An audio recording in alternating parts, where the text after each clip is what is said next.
From our Highly Mazda of Arlington and her studios, this is the 11th Annual Piece-A-Thon on 105.3 The Fan. KC Masterpiece right here on 105.3 The Fan. And so it begins the 11th time. It's Piece-A-Thon time.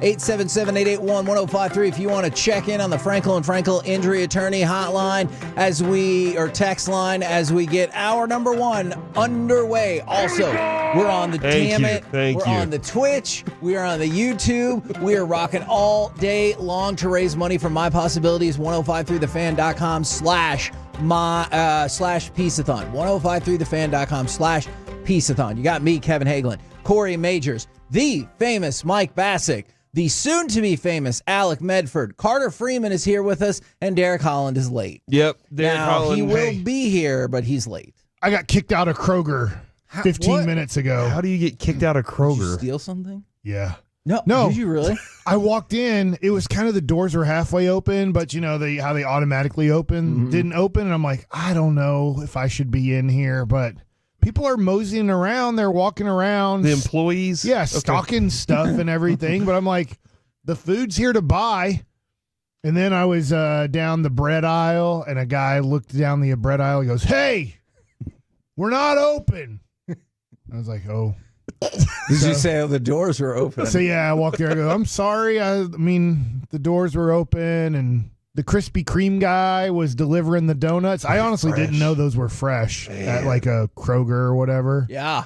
But I guess they do get delivered before 6 a.m. Kevin, didn't you get arrested once for breaking into a store? First of all, did I get arrested once? Yes. Second of all, were the cops called because I went into a store. That's right. It was I want to say it was a Venture. Was that a store? That was a store that used to exist. And it was the same kind of theory, except me and my buddy were there at like 2 a.m. and we walked up and the doors just opened. And so we were like, oh, they must be open. And so we walked around and some person came up and goes, "Can we help you?" We're like, "No, we're just looking." And we just were about to start walking off and she goes, "We're not open." Why not?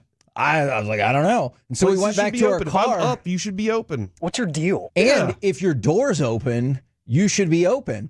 And so then I guess they might have also called the police. So then a policeman tailed us. Ooh, that's awesome. And it was not awesome. And they drove my friend home because he was like out past curfew. Oh. And so he had to go back in the cop car, even though they said we didn't do anything wrong except for, I guess the good old curfew. The curfew part. Kevin, something's wrong with my Twitch screen. I lost my chat. So if anybody can help me figure out how to get the chat back on my screen, I would really appreciate it. I can't see it though. If you're in Twitch and you're telling me how to do it, I can't see it. See, there it is on the YouTube, but I can't find it on my Twitch. So I'm going to have to figure out exactly what I'm doing here today. Let's work on that from the 817. There he is. Oh, my goodness gracious. Oh, wow. Holy crap. Is that what I think it is? Wow. Derek Holland has arrived. All right, never mind. You can show up whenever the hell you want, buddy. You can show up whenever the hell you want. Derek Holland. Breaking news. Thank you, Lucy. If I see this correctly, has brought in a framed Cristiano Ronaldo autographed jersey. Yes, that's what that looks like. And I'm pretty sure Cole that's Hamels autographed postseason jersey. And it looks like, I'm pretty sure that's autographed by Cole Hamels? Yeah, it was. Cole Hamels, who, by the way, Mikey, hold on, you think that's will be on the show at 10 a.m. Derek Holland autographed Derek Holland autographed Cole Hamels jersey? That'd be funny. Now, okay, Derek's here. He's going to pass out drinks. The show has begun, though, so I'm just going to read off some text. From the 817, less than 6 hours of sleep, but I'm with you guys. Kevin, now is not the time to take a load off. Agreed. From the 972, oh yeah, let's go. Hour number one of this glorious show. I'm going to try to keep talking if you're going to hug me. From the 469, hour one, checking in. From the 817, good morning, guys. It's an amazing day. From the 940, guys, glad to hear you this morning at 6 a.m. From the 817, I'm here for it. And it goes on and on and on, and I'll keep trying to read these. And by the way, for the person who said, I really like this new voice guy, that is one of our bosses. Oh, yeah, that is one of our bosses. And he added the music. That was very Phil holiday. Collins, I think. Yes, it was Phil Collins. Yeah, in the air tonight. Yeah, exactly. By the way, guys, I figured out my window. I closed the window and opened it, and it fixed itself. So now I got Twitch back up.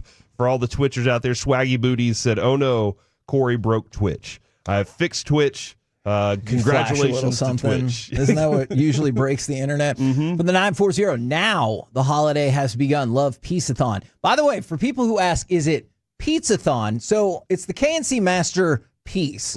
So it's Piece-A-Thon. However, today from 11 a.m. to 1 p.m. at My Possibilities off of Maple Shade in Plano, they will be doing a Pizza-Thon extravaganza with 65% of the proceeds going to My Possibilities. So yes, somebody did ask, what is Piece-A-Thon? And you just laid that out there pretty well, Kevin. We started this as we were supposed to work our night shift, because I don't know if everybody knows, we used to be a night show. Actually, before that, we were a Sunday morning show from 9 to noon. And then we took over day 2. We took over Saturday when Chris Arnold moved to the G-Bag Nation. Pretty much whatever shift Chris Arnold used to have is what we eventually took over. Exactly. So if you want to know who will be the next in-game host of the Mavericks, it's us. It's us. Yeah, and then so we were supposed to work the night shift, and then Sean and RJ had the next morning off. So we were scheduled to work that. We're like, we're going to get like 2 or 3 hours of sleep, if that, and then have to be back up here. And Broadus goes, why don't you yahoos just go up there and work a whole night? Did he yahoo us before Jerry yahooed? I think he said idiots, but that's fine. And so we were like, because we used to do the power hour with Brian Broadus at 9 o'clock every night. And we were like, that's stupid. And then Colby was like, hey, what if we did it? And we were like, all right, let's ask the Tolos. Tolos, do y'all want us to have to suffer through an overnight shift? And they said, absolutely. And while you're at it, make some fools of yourselves. And we were like, all right, we can do that too. And then we said, let's do it for a purpose. So we called up a friend of mine who ran My Possibilities and said, hey, can we donate money to you? And he was like, absolutely, we appreciate it. And we said, okay, how are we going to raise money? What can we do that would raise money? And we reached out to Derek Holland. I texted him and I said, hey, do you think you could donate us like a baseball or something that you've autographed? And he was like, absolutely, come over to my house. And I said, all right. I show up to his house with my daughter in hand, and Derek comes down with a ALCS championship jersey that he autographed for us. Wow. And that thing sold for big money, and that was the first item we ever sold for Piece-A-Thon. And then since then, our bosses have continued to let us do this show every year. And since then, Derek, if you want to pop your mic on, I think you will agree, I have become significantly greedier with the items and people that I want. Is that fair to say? No, not at all. You did not send me any crazy list of people to try to get on here. No items that you wanted, nothing. So, wow, good morning to you, Kevin. Welcome to the program, Derek Holland, who, by the way, I want it on record that Derek Holland thinks the time that we stop the show is weak. And he thinks we should be going till like at least midnight or something along those lines. But for now, 6 a.m. to 7 p.m. And you've voiced that opinion a number of times. I have, too. but I said I wanted it to be unanimous, and perhaps I have yet it to was okay. not. You know what? No, you know what? They don't like charity. That's what it is. Wow. They don't want to help out. You love charity, though, because what have you brought us today? Well, today we have a select few items. We have a signed, framed jersey of Cristiano Ronaldo. That's unfrickin' believable. That thing's awesome looking, dude. And he does play ping pong. He is a what? He's a ping pong player Wow, too. Yeah, my ping God. pong champion. Wow. No. The soccer Cristiano player. Ronaldo is? It's amazing. Yeah, he's unbelievable. Great. Did you play Pong with him? Yeah, we played Pong, the Atari one. Did you play bong with him? Did you say Bong? That's right. He said bong. Bong. Bong. Do you think you could play ping pong if you were the ping and I was the pong, and every time we hit the ball, I said ping and you said pong? Ping pong. Good ping, pong. God. That's actually the rules. That's what they do. Really? Yeah. They messed that up in Forrest Gump. And if you hit it too far, you have to say long. Ping pong long. Ping pong long. Hey, somebody said send in sunrise pics. If you're going to send in sunrise pics, just text them. It's not. The sun's not up yet. My apologies. Tweet them to Kevin at OhThankKevin on Twitter or Facebook. You can find him there. Just send him sunrise pics, because that is one of his favorite things about being up this early. Lies from and what about the Cole Hamels? That's what I was getting ready to Okay. say. You guys just interrupted me. I know I haven't been here in a while. It was ping and pong over here that interrupted you. That's true. Go ahead. It's not a bad We also nickname. have a signed postseason jersey from 2015 of Cole Hamels. That's like an actual. Was it the jersey when he was pitching in the 7th inning? No, it wasn't. God, Not Mike. that, though. Sorry. Do you remember that 7th inning? I do. The 7th? Hey, Mike, No, I think Cole's yeah, going to be it on the was show 7th. today. Why don't you Yeah. want to ask him that? Is this the jersey from that one? Well, that'd be awesome. He had just been taken out, and then Batista came up against Sam Dyson. What the hell's the matter with you? Hit the ball. I'm so happy to see you again. This is going Do to you be remember fun. how far he hit that ball? Yes, I do. Were you like, dang, I think It was almost as far as the Barry Bonds home run. almost. Hey, in case you wondered, why doesn't Derek come around as much anymore? Well, this is at least part of it right there. Okay, so is that a game used jersey then? No. Okay. It's- unfortunately, Well, it's still, not. that's- It's just got the But it's got the postseason it's patch the and everything. actual jersey. I can say that. It's one of his actual jerseys. Yeah.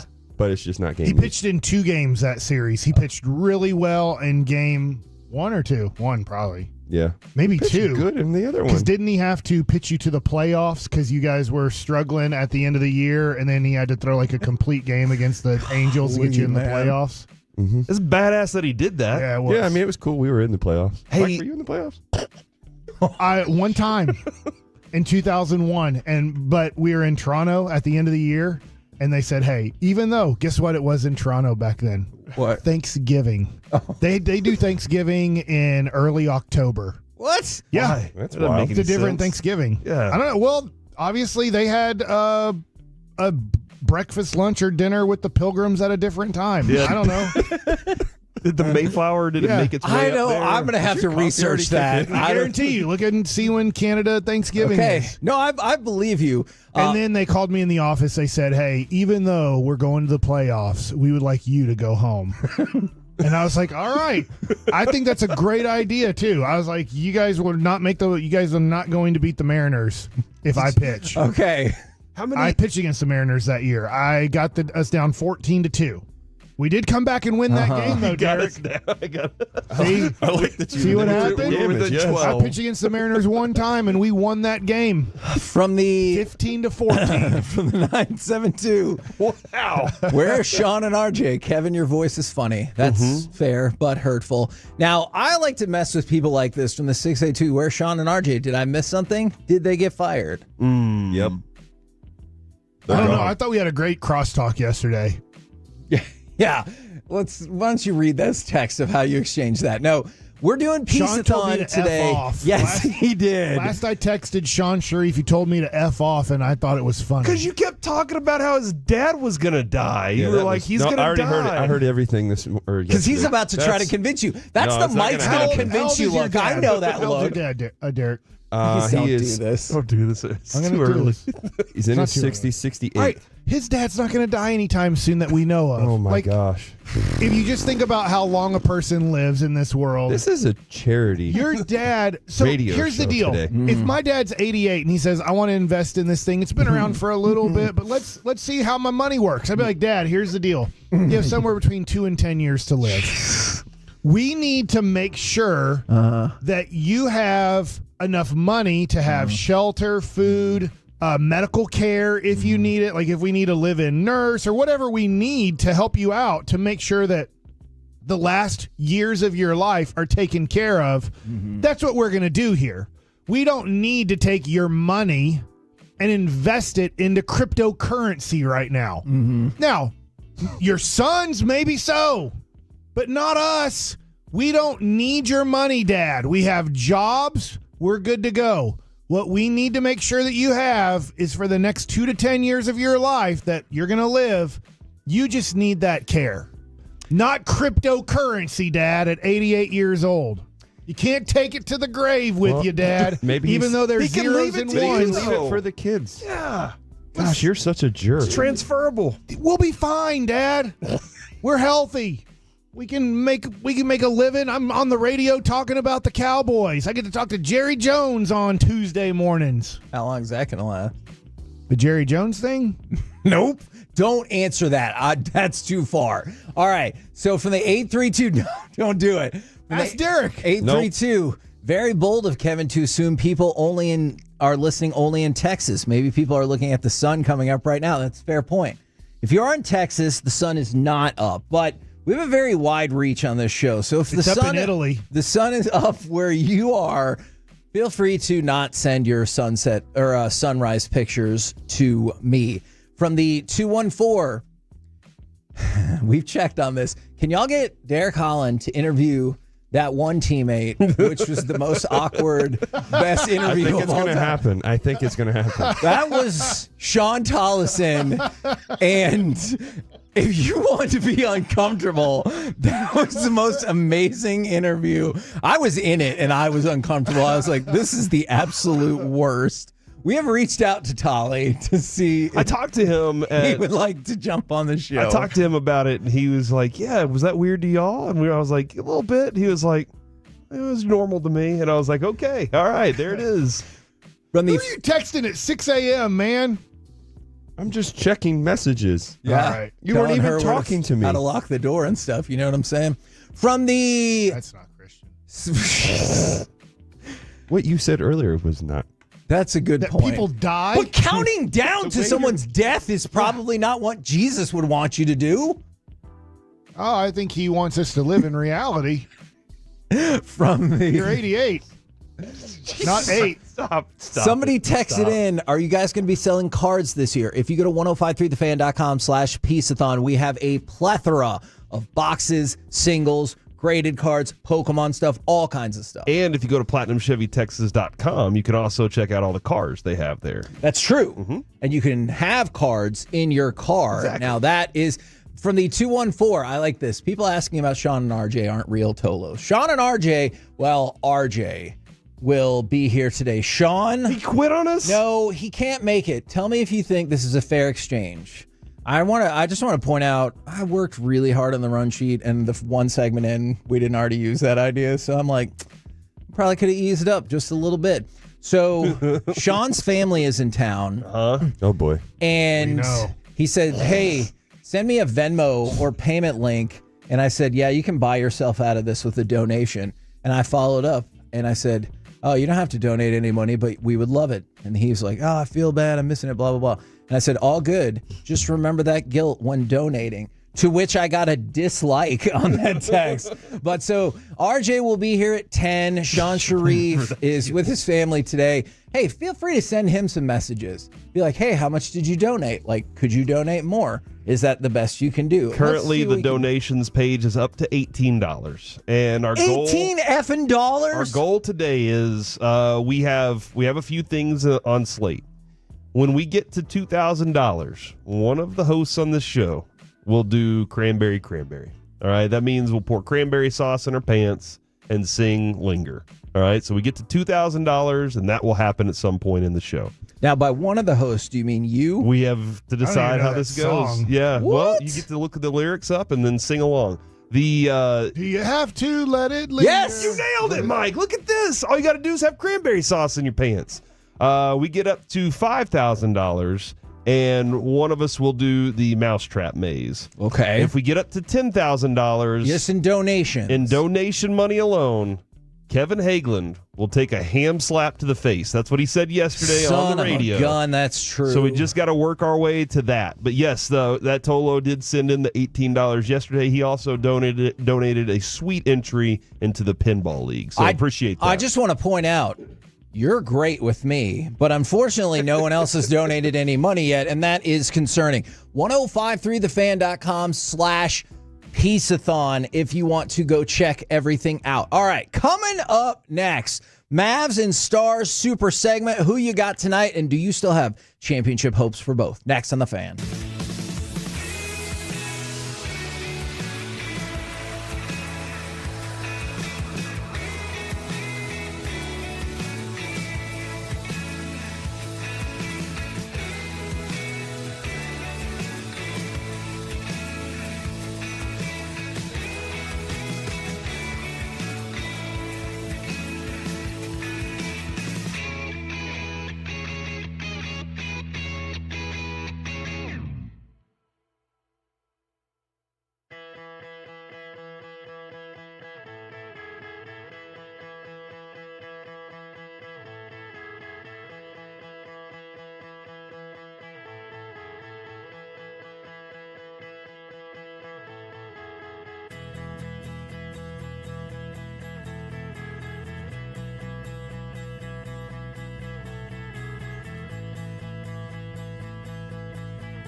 swagger. Tastes like Miller time. Celebrate responsibly. 2023 Miller Brewing Company, Fort Worth, Texas.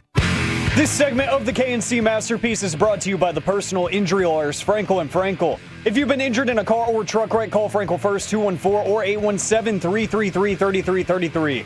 With Frankel & Frankel, there's never an out-of-pocket cost. They only get paid when you win. Frankel & Frankel, the go-to car and truck wreck attorneys in Dallas. Stankoven gets it back behind the net. Flip left side, shot, score, bang!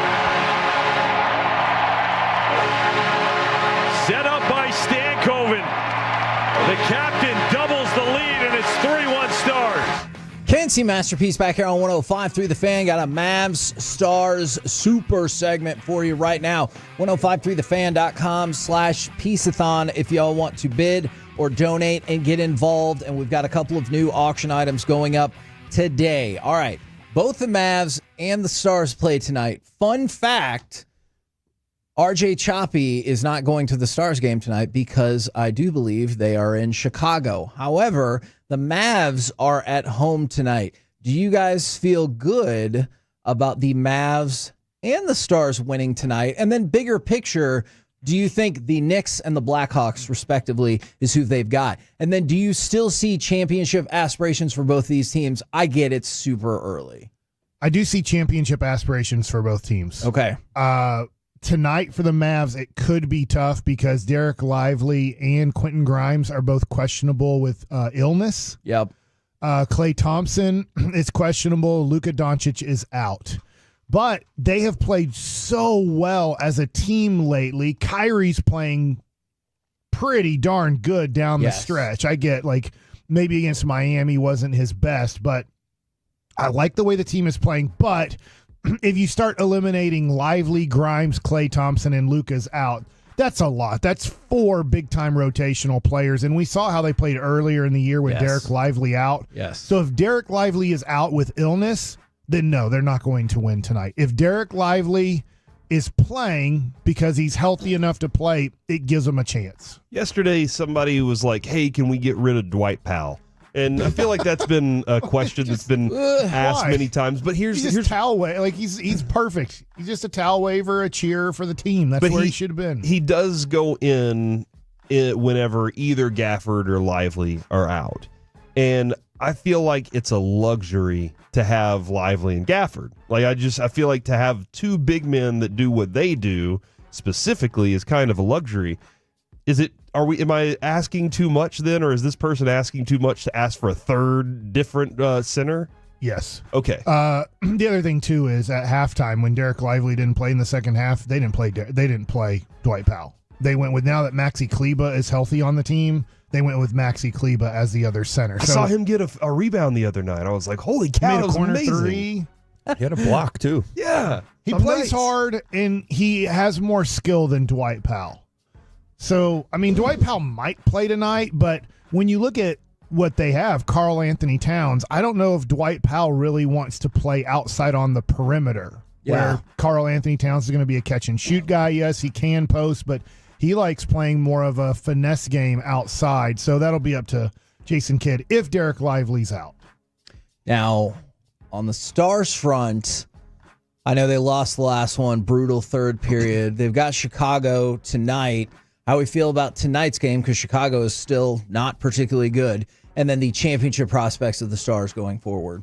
Derek, you are our hockey expert in the building right now. Oh boy. I mean, I'm just kidding. No, they're I think they win. I mean, the Blackhawks aren't really, like you said, they're not good. Agreed. The Stars, just because of the game yesterday, or was that yesterday or 2 days ago? Whenever the Carolina 2 game. days ago. I mean, they lost in the third, but they're still They controlled the first 2 periods. Yeah, there's no panic there for them. So I don't know. I just love watching Stankoven just get after it. That dude is unreal right now. Frankie. Mm-hmm. And Wyatt's starting to come around too, so that's good as well. So I mean, the guys are getting there. The one guy that I want to see more from, Robertson. yeah, because it's like he was the guy, and then it kind of just fell off. So I'm hoping if we can get him back too.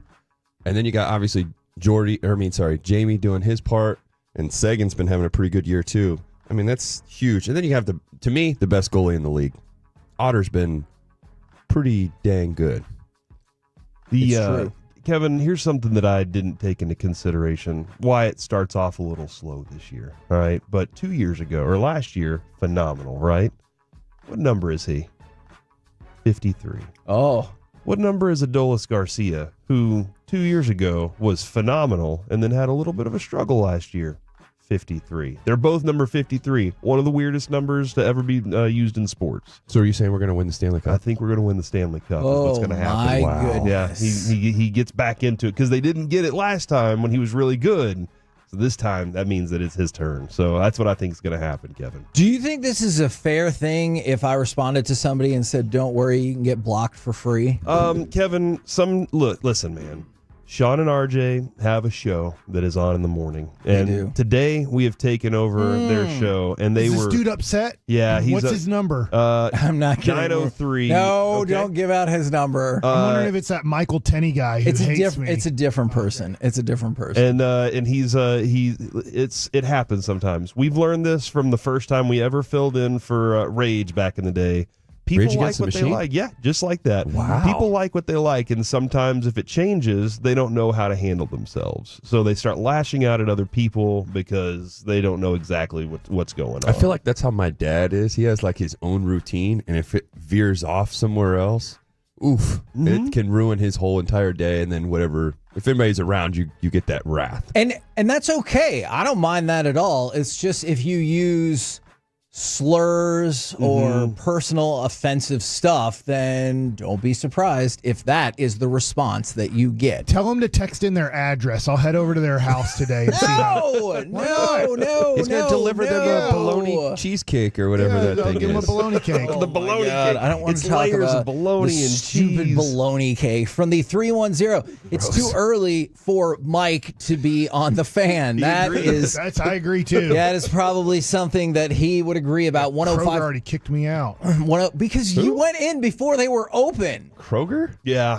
How do you get kicked out of a grocery We already went through store? that story, Derek. We already went through that story. 1053thefan.com/Piece-A-Thon. All right, for Mavericks and Knicks tonight, do you like the switch up of the Mavericks playing a home game the night before Thanksgiving? Because for the longest time, actually, that's kind of funny. Like, we moved RJ up to 10 a.m., and he was going to be here at 5 p.m. because his routine every year was him and Sarah would come up here, do the show on their way to the Stars game. And I know the Stars always do a game on New Year's Eve, and I like those kind of traditions. Do you like this holiday-esque timing, or are you like, it's not on Thanksgiving, either way I'm good? I'm working 13 hours today somewhat, so I don't know how much sports I'm going to be paying attention to, as I have about 10 hours of cooking to do today. Oh, my goodness. 10 hours? Yes. Okay. Takes a while to make all the stuff we have to make. Okay. All right. So I'm probably sportsed out by the time I get home. Fair. And then you're coming back, though.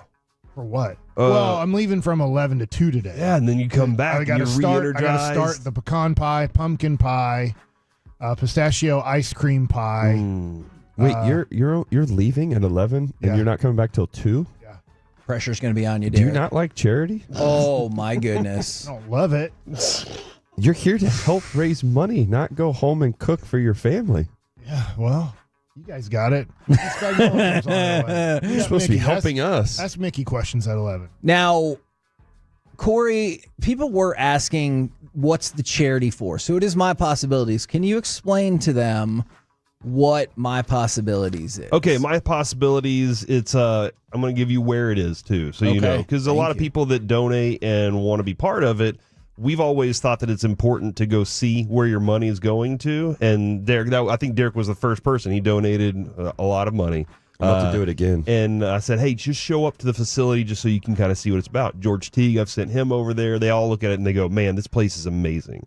It's for the first full day, year-long continuing education and job placement program in North Texas. It gives adults with intellectual and developmental disabilities the opportunity for higher education, the ability to let their untapped possibilities shine, and that's why we call them hipsters, hugely important people. They go to My Possibilities. Now, IDD can range from a lot of different areas. You know, some people aren't born with IDD. Sometimes they get in a car wreck or you know, something happens in life that changes them, or maybe they are born with it. As a matter of fact, Lucy this year was diagnosed with an intellectual development. And so for me, this is a personal thing that's kind of been with me for a long time.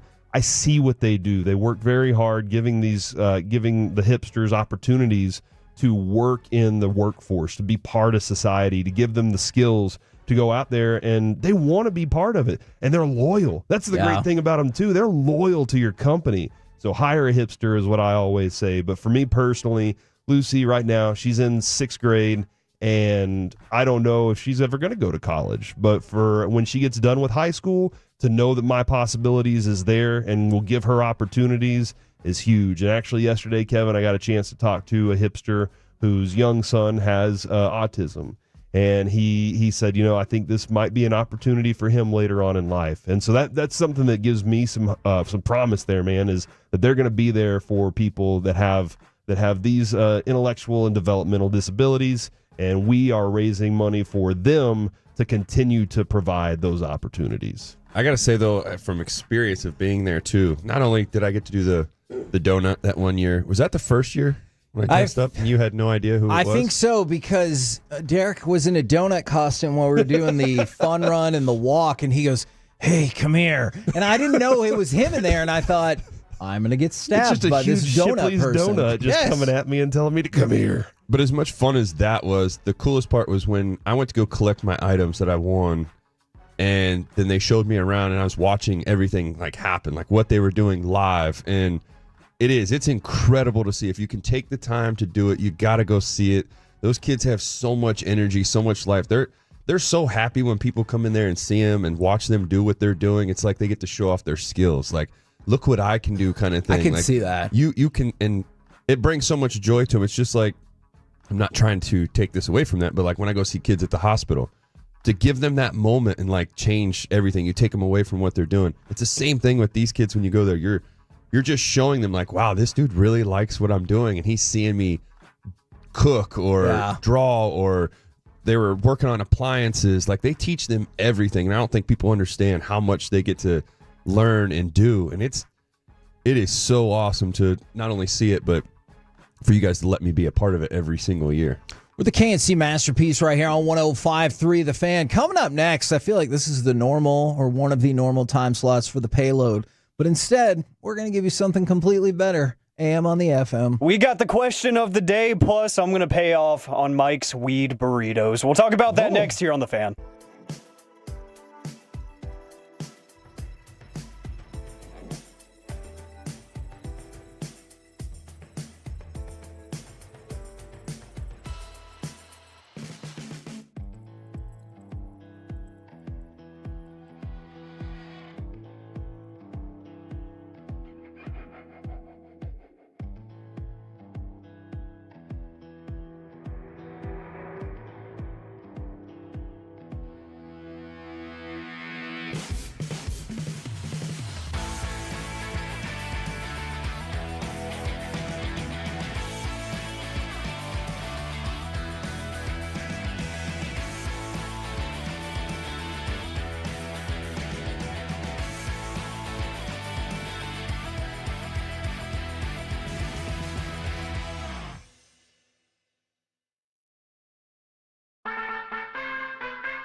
This segment is brought to you by Classic Chevrolet in Grapevine. They're the #1 Chevy dealer in the world, more Silverados than anyone else. This is Texas. This is Classic Chevrolet. Together, let's drive. Based on new Chevy registrations, 2023. KNC Masterpiece back here on 105.3 The Fan, celebrating the 11th Annual Piece-A-Thon. 105.3thefan.com/Piece-A-Thon if you want to bid on any of the auction items or if you would like to donate. And now it's time for this. What does this button do? Please, please, do not push the button. You have no idea what it... Alec, you be quiet. Alec, that was awful. 1 for Alec, 0 for Peyton. Don't you dare touch that dial. Yeah, 0 for Peyton, 0 airtime today. That's nice. That's got to be a blessing to the morning show audience here. We're going to switch things up and do some AM on the FM right here, right now. And God, this time slot sucks. No matter why Sean puts Peyton here, that's unfortunate. What are I'm you still doing trying to awake wake at up. this time in the morning? I don't know. I don't know. It's. I thought Peyton was going to be here. He will at 11 o'clock. Yeah, see, he wanted to show up late. Even he hates this time slot. I understand it. So we're going to get to the question of the day here in just a minute.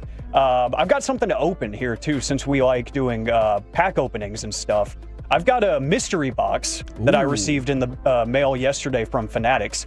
That is a mystery walkout t-shirt from WWE that's signed by whoever wore it.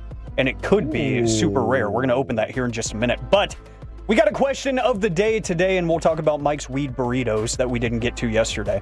But here in just a second, 877-881-1053. That is the Frankel and Frankel injury attorney text line. Want to hear from you, Twitch and YouTube as well.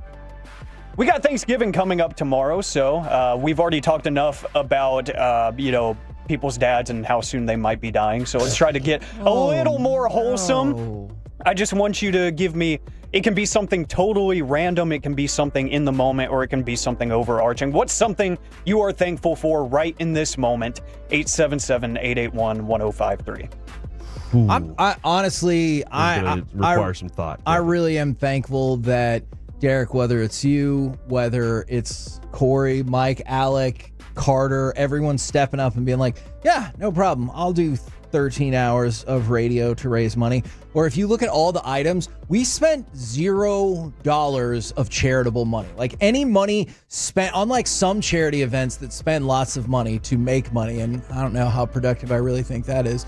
But this one, we spend no charity money. Every single dollar that you bid on anything, donate, every single dollar of it goes to My Possibilities. And so there's a lot of people we'll be thanking throughout the day that donated a lot of this stuff. 972, I'm thankful for every time my grandma and I go see KNC live. Really appreciate that. I like him. I'm thankful for my sons yesterday because I asked them to run me a few errands that were really going to help me out.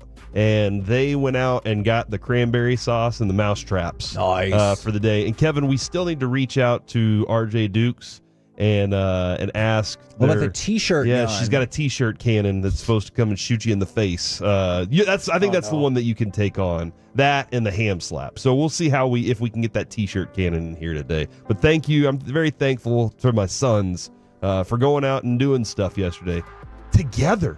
They hate each other most of the That's time. nice. They were together, hanging out, being awesome. That happens though. Me and my brother used to hate each other too. Derek, this is really strange to me because their whole life, it's just been like constant. And now they're in their teenage years, and it just seems like they get along more than ever before. And it's really awesome to see. That's exactly how it was. Greg used to just beat the living crap out of me. I'll never forget one time I wore his Cal Ripken jersey. He was literally getting it to go get signed. He was going to go down to spring training. I played football, and it got a grass stain on it. when I came back home, I had it in my backpack. He was trying to find it, and then he found it in my backpack, pulled it out. It was all wrinkled and everything, and he was literally leaving the next morning to go down to, or his buddy was taking it down to spring training. He beat the living crap out of me, and my mom was like, Rick, are you going to do anything about this? And he was like, nah, he needs to learn his lesson. And just let me get the crap kicked out of me. But with that being said, that's why I am thankful for my family. I mean, I'm truly blessed with some awesome mom and dad and my brother. You could buy a house from him. And yeah, that's true. He is a realtor out here. Greg Holland. We can go check him out. But yeah, most of all, I mean, I'm just grateful for them. They always push me, challenge me, and that's why I'm where I am today. Mike? What am I thankful for? That was the question. Yeah, that was the question. He was like, I was going to be thankful that Kroger would be open this morning, but they weren't, fartheads. He's thankful for his dad. Yeah, he's alive. He's alive. He has enough money, I don't have to buy him a house. That's a great point, Mike. It's really heartwarming. Thank you for that this morning. Oh, Mike. I'm thankful for you guys. Okay. You can expand on that. No, if you that's, will. Okay. that's good. Well, because really I wanted to mean read that? this from the 682. I'm thankful for organizations like My Possibilities that gave my son, who was born with brain damage, a chance to live a normal life with society. And that is outstanding. And from the 817, thankful for Sean and RJ. So am I. We're going to have everybody who's part of the station will be on in some form or fashion or donate money to make up for their lack of appearance. So you're talking about Sean. I don't think he's going to donate money. Oh, really? What do you think he's going to do? Crypto. That's fine. If you have a full Bitcoin you'd like to donate, I don't think please. he's going to give you Bitcoin. From his dad's It's going to Coinbase be account. Ether, yeah, or Ethereum. Brian Broaddus is going to be up here in a second? Yeah, he is. Holy cow. I can't wait to see him. Broaddus is great, He's man. one of my He is. favorites. Back to you, Alec. You know, that is the thing too. Is he started this whenever we started our mornings when we would fill in. He started telling the naked tuna story.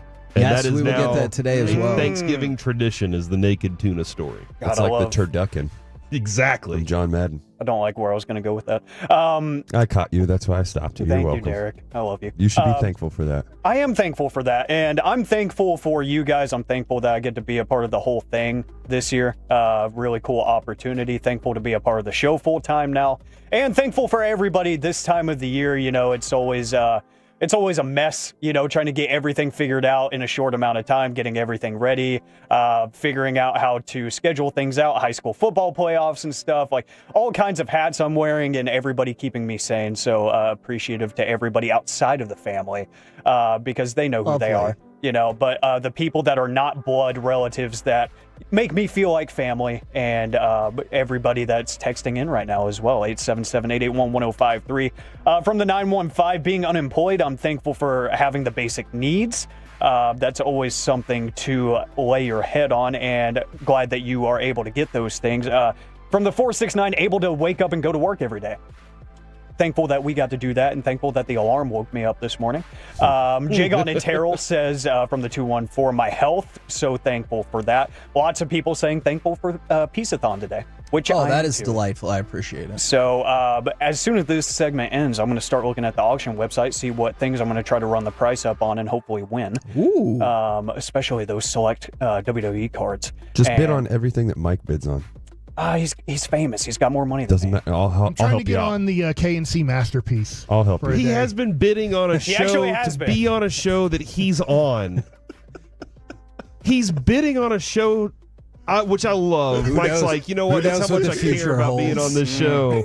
And you know what? All right, Sean. You got a good point. Who about knows that. what the future holds? But he also has bid on the Whataburger for a year. He won it last Yeah, I year, did. and was it worth your life last year to Was have? it my worth my gosh. life? I like Whataburger. No, I'm not giving my life for Whataburger. All right, was but it- it was worth it. I threw a baseball party for the kids at Bishop Lynch, and then you get 52, the coupons or Yes. whatever for free hamburgers at Whataburger, and then you get a whole bunch of swag with it. I believe you get a $100 kind of You gift do? card with it. You So.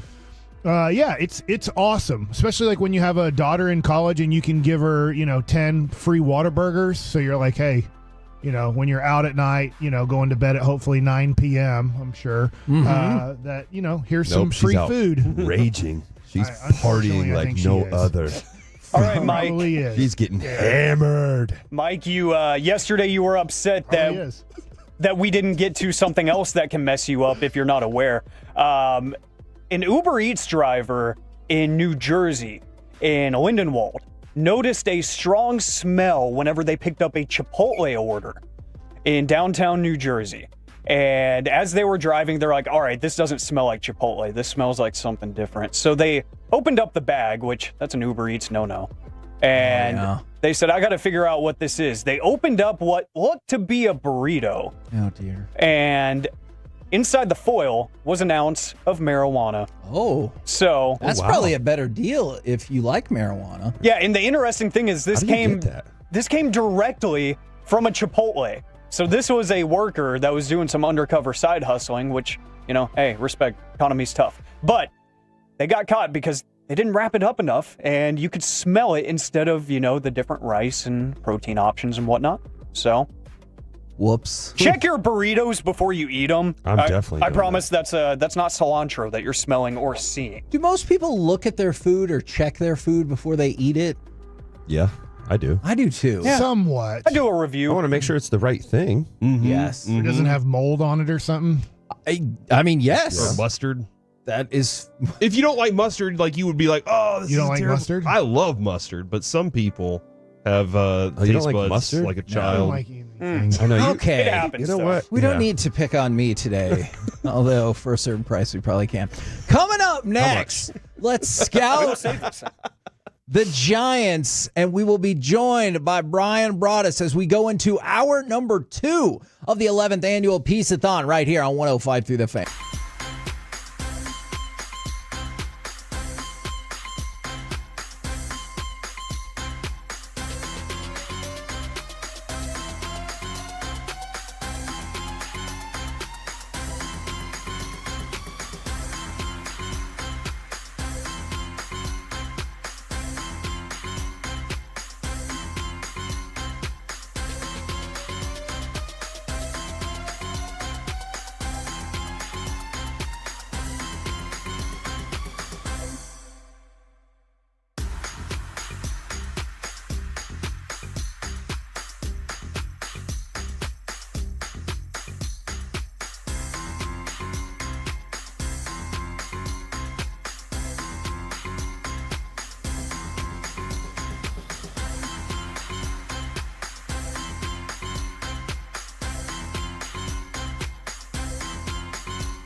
From our Highly Mazda of Arlington and her studios, this is the 11th Annual Piece-A-Thon on 105.3 The Fan. KNC Masterpiece right here on 105.3 The Fan. If you want to check in, we are into hour number 2. Tell us how many hours you have been listening. Well, because there's only 2 so far on the YouTube, on the Twitch, or on the fan text. Franklin Injury Attorney text line 877-881-1053. Next up, we are going to scout the New York Football Giants. And to do so, we have Brian Broaddus with us. Good morning, sir. Thanks for helping invent Piece-A-Thon. Well, thank you guys for carrying out my crazy idea for everybody. But I was listening to everybody's kind of testimonial driving in today, and I really, really appreciate the words and what this means to you guys. And, Dutch, it's great to see you as always. So, everybody had that opportunity to say what it means. And, like I say, you're right. It kind of started off as you guys were doing nighttime stuff. Yes. And I'm like, and I kept thinking about my days of being really an older gentleman that works here, that, the old Jerry Lewis telethon. Yeah. Where they used to do, 24 hours, and at the end of it, Jerry Lewis, and then they'd, let's go to the board, and, it'd be some incredible number. We do need to get a board up here, don't we? If you could get live updates, I'm sure, but you guys have taken this thing even further than I even believed. I said it as just because of the overnight stuff. Yeah. And then the hijinks you guys had on your shows at night. So it was great to see you guys, and for such a great cause. And I know it's important to everybody in this room to be a part of this, and I'm just playing a small part here this morning. Well, I appreciate it very much from the 972. Checking in for hour number 2. Let's go from the 430. Yeah. Hour number 2 from the 903. Hour number 2. I'm listening on the app all day long from the 817. Chris from Garland. 1 hour down and all of them to go. Now, for the Giants, I know there's a lot of things to talk about there. Yeah. Azeez Ojulari going on the injured reserve hurts them a little bit. Okay, and so can you talk about what has he provided to the team? Obviously, pass rush. But what he has done to help out this defense that has struggled in a lot of areas that we'll get to in a minute. Yeah, the especially the run aspect. Yes. The run defense is just not very good. And they don't force turnovers. And they don't force turnovers. They've got 1 interception for them this year. How crazy is that? It is. 1. Well, I remember some times here with the Cowboys that some of those days that it's like they just don't turn people over. And then all of a sudden Dan Quinn showed up, and it was like, wow, you get 3 turnovers every game. And all it took was Dallas being in the same building with Dan Quinn last week to get some more turnovers. That's a great point. So, that's but yeah, the Giants said Ojulari is, you mentioned it, when you got Thibodeau, when you got Burns, Ojulari, Dexter Lawrence. They've got legitimate pass rush there. And with him being out, though, it just takes away, another one of those weapons that you can use. That Shane Bowen, the defensive coordinator there, as many guys as you can get after pass. We're starting to see that with the Cowboys a little bit. They've kind of figured out that Overshown's kind of become a poor man's Micah Parsons. Yes, and we were saying, okay, well, get him involved. And I think that's what's benefited with Mike Zimmer so far here. Since they've turned things around since Parsons back. But, yeah, Ojulari is a big loss for them. This doesn't have to specifically be just about the Cowboys, but I'm curious. I've always been a fan of kind of the delayed waves of rushes or the delayed blitz, and that's something that I love to see Overshown do when you think, all right, we've got it locked up, and then boom, he sprints in. Yeah, the thing, and a really good example of that last week was the screen pass that got intercepted by Golston. Yeah. Because they showed Overshown as an off-ball linebacker, and then right before the snap, he went from off-ball linebacker, playing behind the line of scrimmage, to being up on the line of scrimmage, and the Commanders didn't account for him, and they were trying to throw the screen away. But the fact that he was able to run down Daniels and force him to have to throw the ball a little bit quicker, and there was all that traffic in there, and then Robinson, the ball gets knocked in the air, and Golston's right place, right time. They're running a twist stunt to the side of the blitz, and so they're trying to create more chaos over there. And I think that's the one thing that I really do appreciate Mike Zimmer's trying to do, even though they've been bad in a lot of areas this year. He's trying to do things to play to the strengths of his players, and rushing Overshown is one of the best things that they've done this year. I wanted to look at the Cowboys real quick. Yeah. Cowboys offensive line is all over the place, but we got some good protection on Sunday. Yeah. What's the line? What's the plan there? Yeah, that's we'll see what happens. Martin's not going to play this week, Right. and unfortunately, that means that you've got whether they go with Hoffman or Bass at that spot. You got Dexter Lawrence inside. One of the best players in football. He's got 9 sacks. He's a monster. And he's one of these guys that when you watch him play, there's just so much power to his game. But there's also a little bit of nimbleness to him. He's kind of a foot athlete and stuff like that. So, yeah, it's difficult. If Hoffman plays and he'll battle. TJ Bass played really well. I thought there was a time where TJ Bass had kind of regressed a little bit, with the way that, what we've seen him play so far. But last week I thought was one of his better games. I've been very, very critical of Mike Solari. I think you have to be fair about this. I want to give him a little bit credit for getting those guys ready and playing. The Commanders' defensive line is not a bad defense, not a bad front seven. And for them to play, to give up the pressures that they did, but also keep the sacks down, that gave Cooper Rush the opportunity to do what he needed to do. And I want to talk about the Giants front seven as well, but also another thing in that when you mentioned Cooper Rush, I thought he did a great job of getting rid of the football quickly.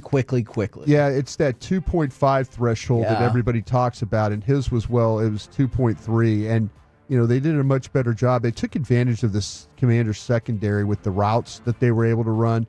There was some creative stuff they did. Unfortunately, the one really creative route they ran, Tolbert dropped the ball. Yeah. It was a route that they had run earlier in the season with Cooks trailing Ferguson. And, Spanford has got to go a little bit more vertically to get the pick, and then they could get the route inside clean. But, that's the kind of design and stuff you need down there in that red zone. Creativity to create separation. We've been calling for it all year. They get the one opportunity, get the ball in Tolbert's hands, and he can't bring it in. So hopefully they'll continue to try to do more of that here in the latter part of the season. As you obviously know, football can change in a heartbeat. And so when I look at this Giants front seven, or maybe more specifically their defensive line as well, they're fourth in the league in sacks, which you're like, okay, you it's could amazing. be in for a long day. Yeah. But they didn't get any sacks against Tampa. And as we they just hadn't had the last 3 weeks. Yeah. They've had no sacks the last 3 weeks. And Ojulari is not going to be there. So what are we to make of a Giants defensive line or front seven that looks good statistically, but if you bear into it, it's really about Brian Burns now. I mean, I think that they have to be a little bit disappointed in Thibodeau. We all felt like that when he came out of Oregon. Here was a guy that was probably going to be a double-digit sack guy. He's had some games where he's been very good. His health has been a little bit of some issues at times. But they went out and really got Brian. They got Brian Burns for the opportunity to pair him with Thibodeau, and I think he's come in and done a really nice job. You're going to get these guys flopping sides. Yeah. So they're going to maybe hunt. They're going to maybe hunt some matchups here. We'll see. You're not going to have Awesome Richards. I kind of liked what they did last week. Even with the problems that Guyton's had, I liked what they were trying to do with Awesome and just give him a series here, give him a series there, but. Maybe that will come with Adoga now back in the lineup. Did you guys get the sense that the Cowboys were, and I'm not saying this is a bad thing at all, that they were covering for Guyton just a little bit when he would swap with Richards by saying, he's been dealing with some injuries and stuff, as opposed to just saying, he's a rookie. He's struggled. We're swapping some things. Yeah, out. I think it'd been, you really can't come out and say, we need probably not for the best. Yeah, we need to give him a break because, he's lining up like he's a slot receiver at tackle, And going into that game, you knew that that Trey Blake's crew was going to call, lining up in the backfield. They had several calls, the 10 games that they'd worked, and it's something that Mike McCarthy says they take a lot of pride in, is being able to talk about these officials and what they do. If you're a guy, they'll give you a warning one time. Yeah. But you keep lining up deep, they will not allow you to do that anymore, and that's what the calls you got in that game. And but they're not going to come out and say, listen, he's struggling, he needs help. If you take away the penalties and stuff like that, by the way, the holding call on him I thought was really tough. That's a tough call because the guy was stumbling and he just basically pushed him down. The Commanders had the same situation on the Zach Ertz touchdown that Lucas, the tackle, they pushed down one of the Cowboy defenders coming and stumbling through and didn't get a holding call. Same situation. same look, and the umpire there didn't throw the flag. So kind of picking on Guyton a little bit there, maybe. On the Giants front, do you see any quit in these guys? Do you see any give up that Malik Neighbors is talking about? Tell you, I think they're not very good at offensive line, and I think that makes things really, really bad. And Neighbors talks about this is going to be a game. I kind of feel like that they could take Tyrone Tracy and run the football. Yes, and it doesn't more than 5 yards a carry. It doesn't matter where you attack with him. Usually you could say, oh wait, Joe Mixon runs outside left really well. Saquon Barkley's outside right. With this guy, he attacks all the levels of the line. He could run inside left. He could run outside right. It doesn't matter.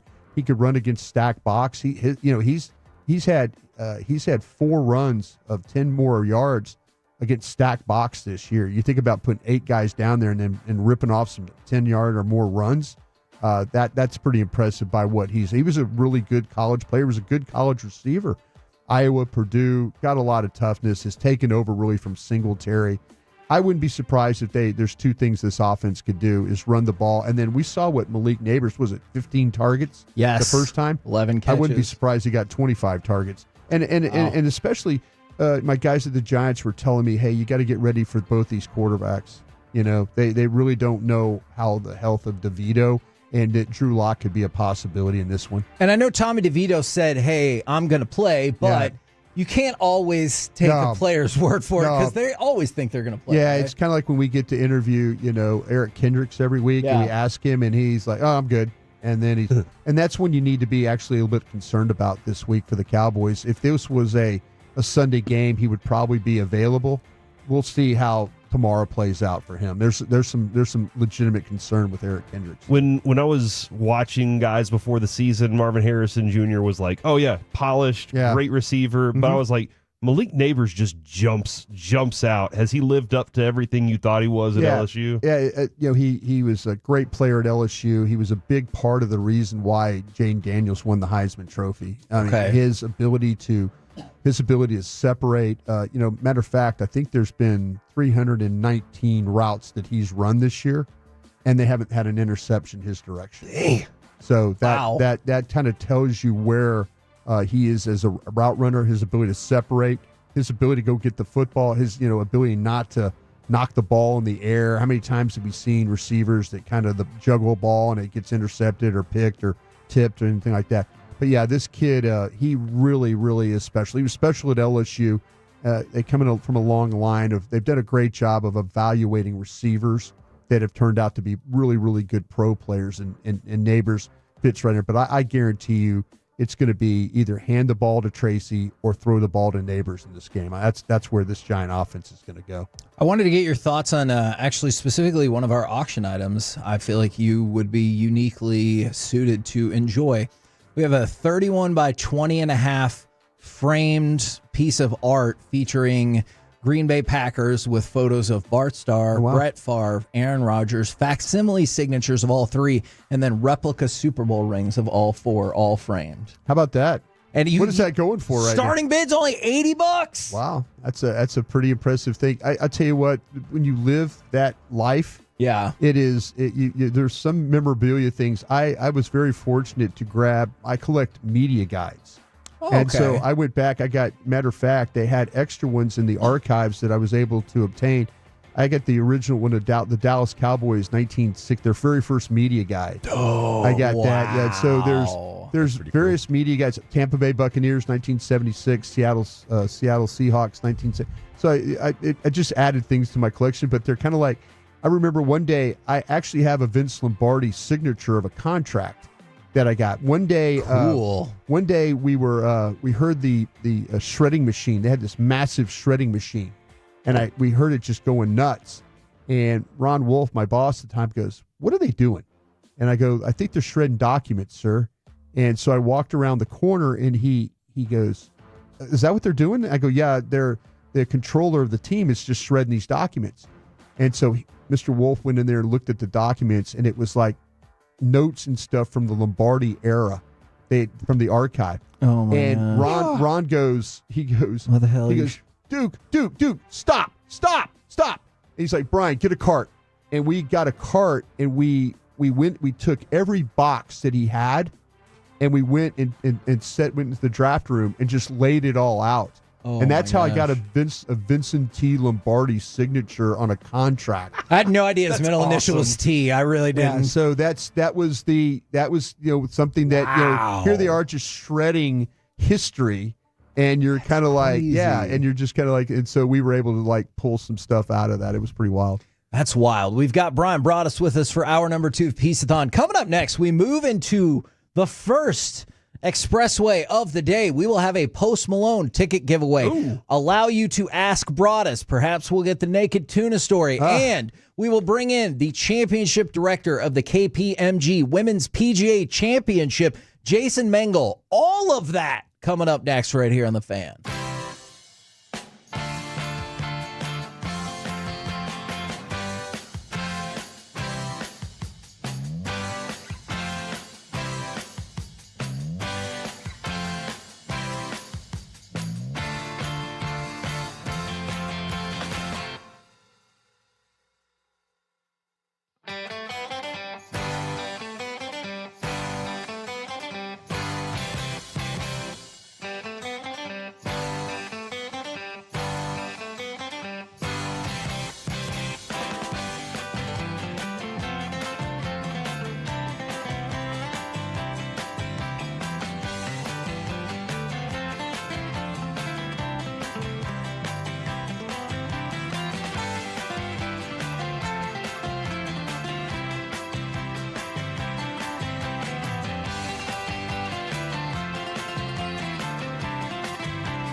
We got more Broadus, so if you want to send in your Ask Broadus questions, please do 877-881-1053 on the Frankel and Frankel Injury Attorney text line.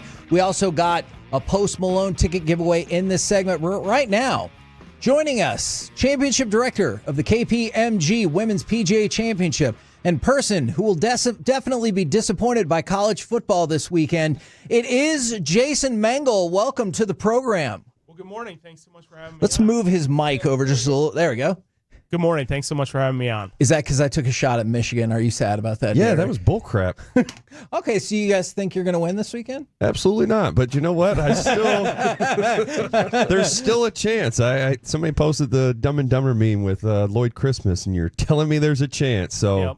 I'm begging for snow and crappy weather. Hey, look, as someone who supports a college football team who's playing a rival who is also an underdog this weekend in Texas A&M, I understand the I hope plight. Texas beats the living. You know what? I was dookie out of just you going to guys. say, No. so I hope you win, Derek. No, you took shots at us. We take shots at you. Well, you know what, Derek? I appreciate all the help that you're bringing to our How about you charity. talk to our guest? So I hope your team does win. Talk to our guest. Forget Okay, about man. Michigan. So aggressive. I mean, Michigan did just win the national championship last year, so there's got to be a little grace period. Yeah, thank you for that Can't be reminder. dominant every year. That's a good point. Our grace period at A&M is now going on 85 years, so we still got a ways to go. Now, you are the championship director of the KPMG Women's PGA Championship. Correct. Did I get that verbiage correctly? That's perfect. Okay, because if I didn't, then Jonathan was going to boot me out of here. And no one wants that. Yes, Let's be honest. No one wants this. But I wanted to hope you can expand a little bit for people who are looking at our auctions. 1053thefan.com/Piece-A-Thon. You guys have donated a package that includes 4 event-long grounds tickets, a 45-minute lesson at the PGA of America Coaching Center, a PGA of America swag bag, and a tour for up to 4 guests of the PGA of America building. Anything I'm missing here, or what do you want to tell people about that package? Yeah, maybe I can just, the best way is to, if anyone is listening, they haven't been to PGA Frisco, it's a consummate golf experience, whether you've never picked up a club in your life and this is your first exposure to the game, or whether you're a best player in the world coming to compete in events like the 2025 KPMG Women's PGA Championship. So the anchor tenants of campus, the Omni PGA Frisco Resort, 500-room, fantastic property. The other anchor tenant is the home office of the PGA of America. And in between those is the Monument Realty PGA District. The PGA Coaching Center, powered by T-Mobile, is part of that experience, featuring a number of our PGA of America professionals, head coach Tim Cusick. So you'll get a 45-minute lesson there, and then you can come back next June and see the best players in the world compete for a major championship.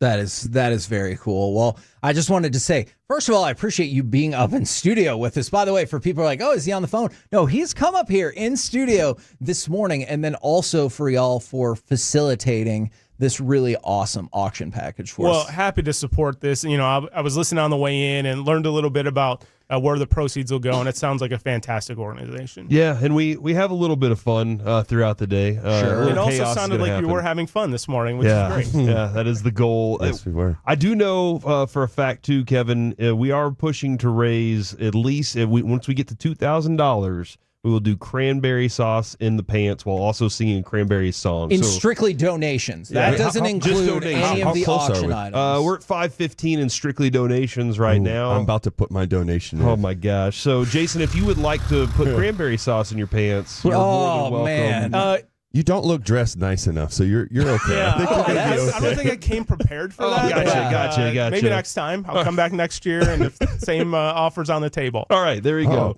Write that down. We're gonna Okay, keep that all one. right. We Same need that. offers on the Noted. table. Jason said when he came back, he would. Okay, now I want to talk a little bit more about the major coming here in the summer, but also like this is part of a plethora of events that are in the Metroplex. We've already seen one of them, but for folks who don't know, was there like 6 majors that either I know one was played and the rest are all going to be in the DFW? Yeah, so part of what we bring to the table at the PGA of America is we were committed to bring 6 of our major championships to PGA Frisco through 2034. And so as you noted, it started last year with the 2023 KitchenAid Senior PGA. We have the 25 KPMG Women's PGA Championship.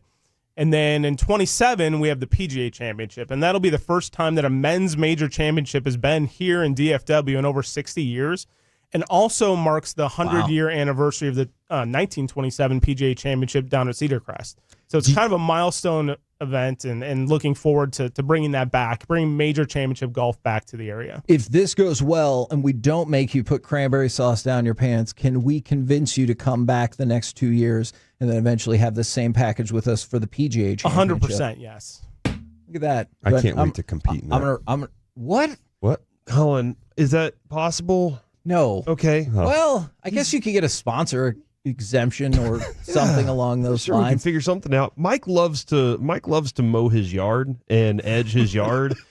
Would there be a way we could get him to be a groundskeeper for the day? Well, you'd have to talk to Roger Meyer, who's our senior director of golf properties and kind of oversees both of the golf courses. But during a week of a major championship, they do seek out volunteers to come in and help with raking the bunkers and mowing some of the collars. So yeah, I'm sure you could volunteer. I love learning lawn care. He does. He really does. I rye grass. I overseed during the fall. So it is a science. It is a turf management is a science. And he spends a lot of time in the bunkers, so that's a useful thing too to know how to rake practice them. with raking them. Yeah, and I get mad if you get into a bunker. I play public courses. I don't have Derek Holland money, and so sorry to hear that. And so you get ticked off. You hit a ball into a bunker, and then there's a big freaking shoe mark right there where you hit your ball, and you're like, hey, thanks a lot. You stunk at golf too. Why don't you rake it out? The beauty, Mike, I think you'll love this, of the KPMG Women's PGA Championship. You do not need Derek Holland money to be able to afford it. Tickets starting as low as $35. So you're welcome.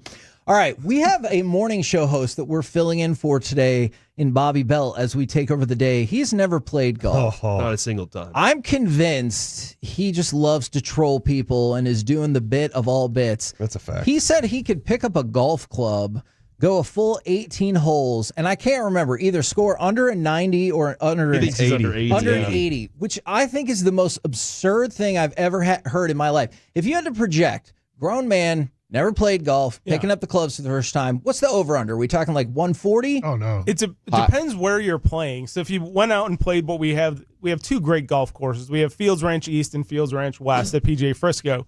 Fields Ranch East is where we play our spectator major championships like the Women's PGA. If you went out there with never having picked up a club before, you probably would shoot over 200, depending on what teams you play. I want to put him there just because he said that. Not to change that could this, be a but fun little outing to see what we someone have would shoot pushed without. on that many times, and he's like, "Oh yeah, no, I'll do it." But there's a chance for never playing golf, he would get in a sand trap, and it might be a 20-stroke penalty by the time he gets the ball out of the sand trap if nobody told him how to do it. Right. Yeah, with no knowledge of the rules of the game or anything like that. But also, the PGA Frisco is so great because you can be a novice golfer, if you will, and you can come out, you can bring your putter and a ball, and you can just go play the dance floor and get some golf experience. Then maybe you build up to playing the swing, which is our 10-hole short course, and then maybe take some lessons with our PGA pros who are at the coaching center. And then maybe someday you'll come back and compete in a major championship. And how cool is that? Well, that rags to riches story would be amazing. But how cool is it to be able to see at all the courses people playing with their sons and daughters and families, and then also we just had a senior championship. Yeah. We're about to have the LPGA, the KPMG, Women's PGA Championship, and then we're going to have a Men's PGA Championship in a couple years, all kind of in the same area. Yeah, if you were to go out to PGA Frisco this weekend and you'd see maybe the Michigan-Ohio State game will be playing on the big board, and you'll see families out there maybe grabbing an ice cream cone, hanging out on the dance floor. There'll be kids running all over the place. They have concerts out there. It's really this golf town square, if you will, in the area. Kind of like the similar concept to the Star, except for instead of football, it's golf. Has it made the Metroplex more of a kind of golf-esque mecca? Because you said it's been 60 years since we had a men's major here, and we'll get that in 2027. But you got the seniors, you got the women's, and now this. Are you bringing more awareness to golf in the Metroplex, I guess? I think, obviously there's a storied history with the Byron Nelson event and then with the Colonial. So what we're bringing is just that major championship component back. And to have the headquarters, the home of the PGA of America move here, we talk about our major championships. We have another 20 committed events, member and amateur championships through 2034 as well. So it is a busy spot. Man, when designing and laying out a course, is there like, hey, let's make this the most challenging hole in the entire country? Is that like in mind, or is it always like, oh, let's make this a fun, playable kind of thing? What's the goal there? Well, that's what's great about golf is that, you can play a different tee box. So if you're maybe not the best players in the world, you can play a couple tees up and have an enjoyable experience. And I would say, we just kind of joked about if someone had never come out and wasn't, an average golfer. But there are fun aspects to it. It's, you don't have to play from the back tees, the same tees that the professionals do. So depending on your skill level, you can make it a fun day. And both of the golf courses up there are so great. What are the chances we get a Ryder Cup here? TBD, but there is, maybe the next domestic Ryder Cup is available in 2041, and maybe that's so penciled in a little bit. 2041, man. It's put out that far. Who knows where we'll all be at that point. Sure. Yeah. No, I was just curious about when you start to talk about majors and like the thrill of watching golf to me, and because I'm so involved in football and NFL season, but when it happens in September, I find myself like, okay, I'm going to go watch a little golf here with the Ryder Cup. And I just didn't know if that was something that's in the future of the plans here. Perhaps. But we've got a great couple events coming up between now and 2041. Sure. So we're really excited about hosting the best female players in the world next year. Names like world number 1, Nelly Korda, Olympic gold medalist Lydia Ko. So we've got quite a run of events in the meantime to keep us busy. By the way, I wanted to mention real quick, if you go and get your tickets at KPMG-Women'sPGAChampionship.com, you will also have the opportunity, whether it's 2027 or other events, if you want to get in on some other ticket opportunities because of this tournament. Yeah, given the unique ability that we have to tie two events so closely together. If we were at a repeat site of maybe 5-10 years down the road, but to have two major championships in a 2-year span like this, we do have a ticket package to the Women's PGA that offers the ability to bypass the registration process in 2027. We have some corporate offerings that'll give you like the first draft pick of locations after our PGA of America partners. So we've got a lot that we can uniquely do with these two events being in such close proximity. With the ladies event, okay, I remember, I'm really old, so I can remember the old Dinah Shore. Yep. And they used to jump into the lake when they won. Is there anything we're doing for, do we have any type of victory tradition that we're going to start here? That is the second time I've been asked that question. Really? We might have to start thinking of some sort of tradition. When a PGA member, we host associates now that we have our home office here. We host associates as they work their way to becoming a PGA member. And when they finally graduate that level 3, they sign a wall. So maybe there's something like that we can do. Okay. Is there any single females on the tour here that are coming to town? I'm just asking for myself. I'm sorry, I did not vet that question. Do you want to marry a golfer? Yeah, that'd be so awesome. Because then we can play golf every day. Yeah. That's exactly how it would go. Do you think a professional golfer wants to play golf every day? Yeah. They want to get better. Practice. Unlike you didn't want to practice perfect. and get better and throw faster. Okay. I've gotten the pleasure of being at a couple of different tour events, and I can't decide what I like more: sitting at one hole and watching everybody come through, or following one specific golfer. Do you have an approach that you like to do there? I am in the camp of following your favorite player, but there are some great holes where you could, at Fields Ranch East, where you could kind of camp out. There's a couple par 3s. Number 4 is great, and then number 17 where you can just watch the players come through. Also, I touched on a little bit earlier, but what was really unique to events that we have at PGA Frisco is the district. So if you want to take a break from watching golf and go grab a bite to eat in the Topgolf Lounge or the Ice House, or perhaps go shopping in the PGA shop and get some logo gear, like we have unique aspects there that are brick and mortar operations. We don't need to build them. They're just integrated in to the championship site plan, if you will. That's awesome. That is awesome. To add to like what you're saying though, when you go, look, I always try to find where there's holes that are close together to where I can I can go from Stand this there. one and then I can see, maybe That's it's a good like idea. this is 6 and here's 12, like something like that. But I do want to say, because I've played at the course, one, the walking course is my favorite. That's the East, right? Yeah. Yep. So we did the match, and if anybody wants to check it out, it's on YouTube. It's me, Cole Hamels versus DeMarcus Ware, and Jason Hatcher. These guys have been so great to us to let us go and shoot. We've got video of what the course looks like, so if people want to see it without having to technically go there. There's a great feed of it, but it is very difficult. It's very humbling.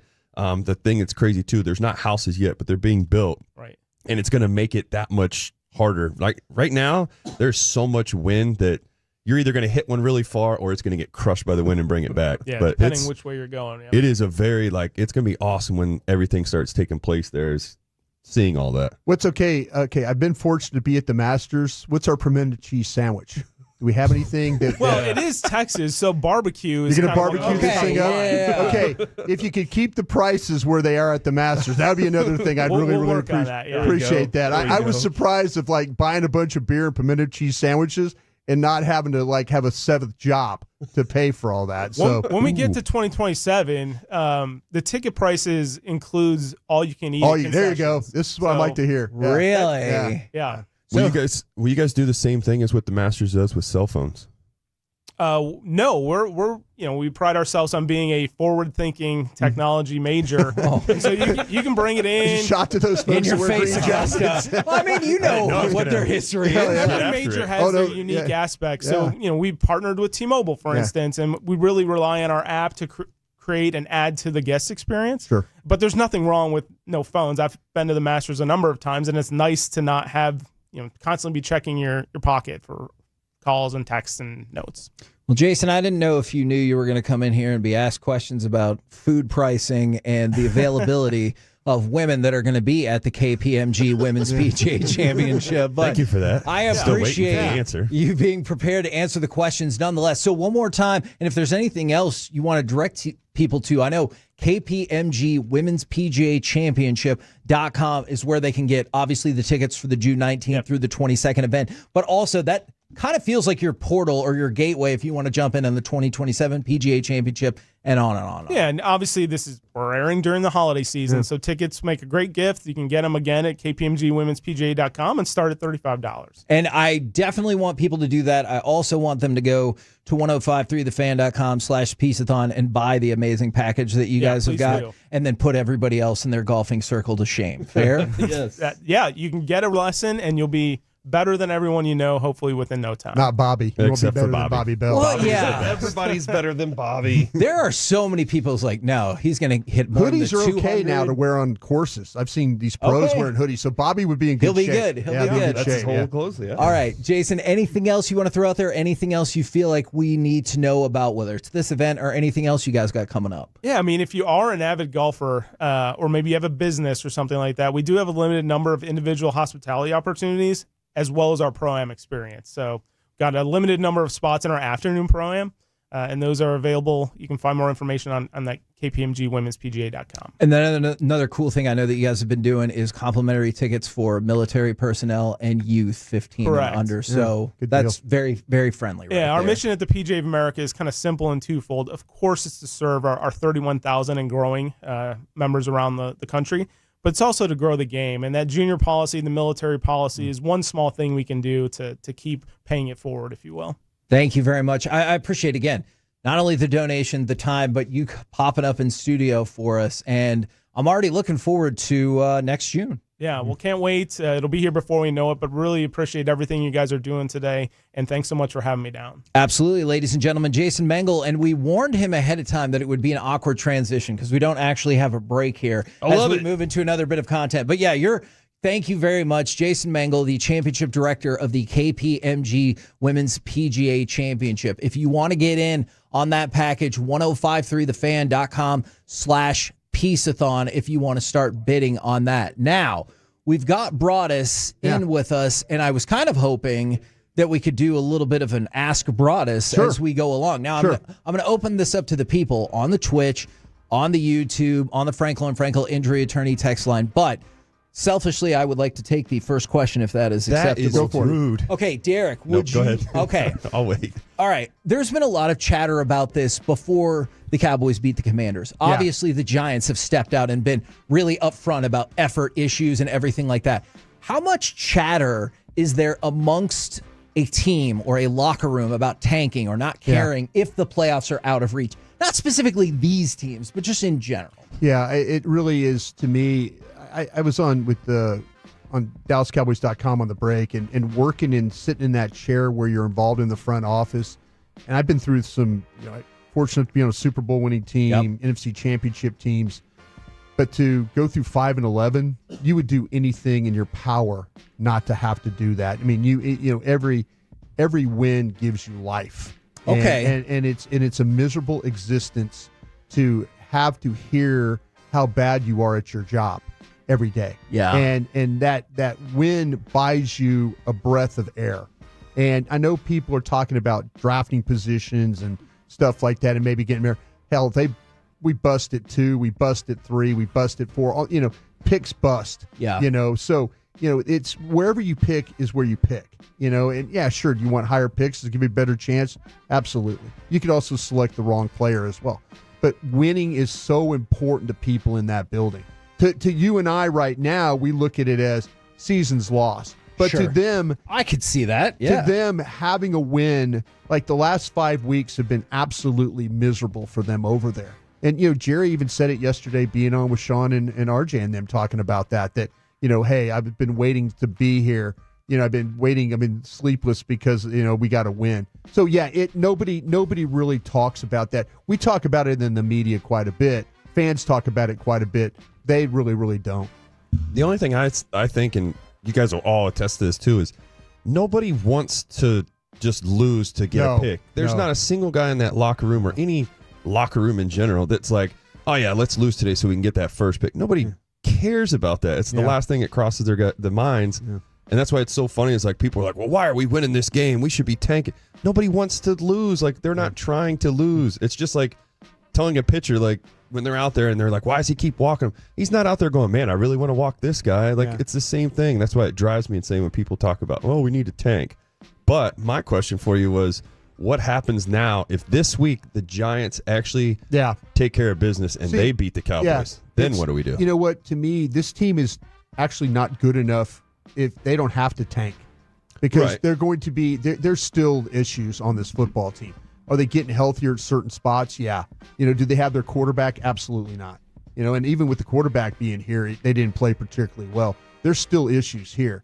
I don't think this team has to tank. I think they're going to lose 3 more games, maybe 4 games here. But if they lose to the Giants, that everything all the goodwill that you had beating the Commanders, who were, fighting for a division and in the playoff picture, that just goes completely out the window. And so now you're like, okay, well, here's a loss. Get ready, Cincinnati. Here's another loss potentially. I don't think this thing is going to take care of itself. If you're one of those people that are like, keep losing games. Yeah, great. Naturally, they're just not good enough. So does it change how they get ready for Cincinnati? I don't think so. But in your mind, me personally, I don't think they're going to get in the playoffs. I don't think it's going to be particularly. Maybe some games will be better, but they still are not good enough to compete with the teams, the Eagles, maybe the Commanders again, the Buccaneers. Those teams to me are going the right direction. I mean, I definitely agree with the Commanders. That to me, that was just a lucky game because they tried to lose it though. Man, they really did. It's unbelievable. Yeah. But my thing is, like, these are like after a beat down, like body beat down, obviously with the Commanders. Yeah. Short week, and then you got a team like the Giants. It's still a team you can't just take lightly just because they suck. I mean, well, this could be a dangerous game in my opinion. We were sitting there and Eric Chiafalo and I were doing the pregame show, and we had on the Commanders play-by-play guy, and he said "get right game" 5 times. He said this is a get right game for the Commanders. Get right, and I'm sitting there like, and they're really, I couldn't fight him because Dallas. There's things that the Commanders do very well. And they were Cowboys being 11, 12-point underdog in that game. That was the biggest point spread upset of the season, I do believe. Yeah, see, so that's what I'm saying, though. You just don't know. Like I said, they could come out and start just running the football at you, and you have no answer for that.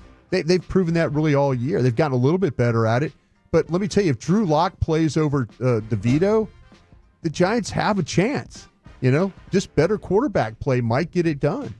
But it's still dangerous the Cowboys continue to keep giving up, what is it, an average of 28, 30 points per game. Yeah. Well, they get put in a lot of bad situations. Yes, they because do by their those 3 and outs. Yeah. I mean, Dallas could play pretty well in a game on defense, and those 3 and outs just, you know how it is. It just wears you down to where you can't really compete anymore, and then the offense starts turning the ball over. You know, the fumbles or lineman doesn't fall on the ball. And now it's a scoop and score. You know, Dallas will do some crazy things to lose some games. All right, I got 2 things to mention. Bobby just texted and said, I woke up late. I'm getting dressed and speeding over. I'll be there in 45 minutes. So he specifically requested to be on with Eric Chiafalo in the same hour, so that's his fault. That's I mean, on we him. facilitated it. Let's give something away! 877-881-1053. Caller number 10 now will win a pair of tickets to go see Post Malone at AT&T Stadium on May 9th. Caller number 10, 877-881-1053. Post Malone, May 9th at AT&T Stadium. His dad worked for the Cowboys. Yeah. Oh, there you go. Yeah, Now, marketing department guy. this name came up from Mike the other day, and now we get in a text here. I know we're talking about the current team, and you've looked a little bit going forward at some of the prospects and everything. If the Cowboys from the 682 don't draft Genty, what do you think? Mike asked me about these running backs. Okay, what do you think about Devin Neal? I don't know if you've scouted him or not. Yeah, Mike and I were, like to say, I've evaluated 30 players so far, so I'm like ahead of the game already. But Genty is the only running back that I need to see. I know there's a group of guys. Mike was asking me about the Kansas kid. There's I think Iowa has a kid. This looks like a pretty. I don't know if it's the depth of the draft of last year with the running backs, but there might be more quality at the top of the board here. But I just was off and on that Kansas game because of LSU was playing, and then I was also watching. Who else was I watching that time? Was Texas A&M? I think was getting started against Auburn. So I kind of was in and out of that Kansas. Well, the game. reason I was thinking about him is as he was having a great game, then I went and looked him up. I'm like, this guy's playing awesome, but I don't know where he's ranked on boards. Yeah. And they had him as like right between 9 and 12 as the best running back in this draft. So I'm thinking, well, look, if you don't take Genty, you take another position, and then you get to the 3rd, 4th, 5th round where the Cowboys, I think, desperately need to take a running back. Well, maybe a dude like that can share the carries. You know, I'm not opposed to this, Brian. I'm not opposed to, you really like a dude in the 3rd round, running back, get him in the 3rd round. You like another dude in the 5th round, draft that dude too, and now you have 2 running backs for the next 4 years on very low contracts that can share the carries. Yeah, I know that, with your situation with the Cowboys and stuff and some of your thoughts about them, if Dallas were to win enough games and say it would be, say, a 7-10, and you're in the middle of the board, are you just fundamentally, and I'm not saying this in a negative way, I'm just saying from a team building way, I'll ask all you guys this question. If Dallas would say we're picking 13th or 14th, would you be fundamentally against drafting a running back? No. Genty at 14? No, but or 13. Here's what Steven and Jerry would have to do. If he wants to pull a Zeke, he runs for 1,600 yards a year. And you're just like, dude, he is awesome. And after year 3, he says, I'm not playing. You said I listened the other day, you thought he would be good, really good for 5 years. Well, I think that kind of the plan? Yeah, and what I would do is I would tell these, that's fine. You can never play football again the rest of your life. Like, I hate that sucks from a former player's position. Yeah. But if I'm the Jones family and I draft a running back in the 1st round, I'm getting 5 years out of that guy. And if he only wants to play 3 years and he never wants to play football again the rest of his life, that's up to you, Genty. You can never play football again the rest of your life. And that's how they should have taken the stance against Ezekiel Elliott after 3 years. Hey, that's fine. You can hang out in Cabo, do whatever you want the rest of your life. We have your rights, and if you'd like to come back and play football, we'd love for you to. If not, that's fine. We took you in the 1st round, and we're paying you a lot of money already. We can't do this, and we'll never do this. Now, your agent wants to go find a 1st-round pick for us from another organization. We will maybe trade you. But until your agent presents us with a 1st-round pick from another team, you're having to play for us under your rookie contract, or you're never playing football again the rest of your life. Is the sample size of what we see now with the Ravens and the Eagles going and getting veteran backs, has it changed anybody's mind? I think that's a great question. I've been thinking about that most of the year because all the other people who tried to make Barkley their has stand. made a huge difference in what the Eagles and so is yes. But I was thinking about the previous people who tried to make their stand, whether it was Zeke or Le'Veon Bell or whatever. Those weren't the people that you wanted to make that stand. These are the people that I am going to assume a 2 to 3 year uptick in the running back market, and then we'll see. I don't know about after that. Yeah, I just kind of, to me, I'm way old, so I know how important the running back is.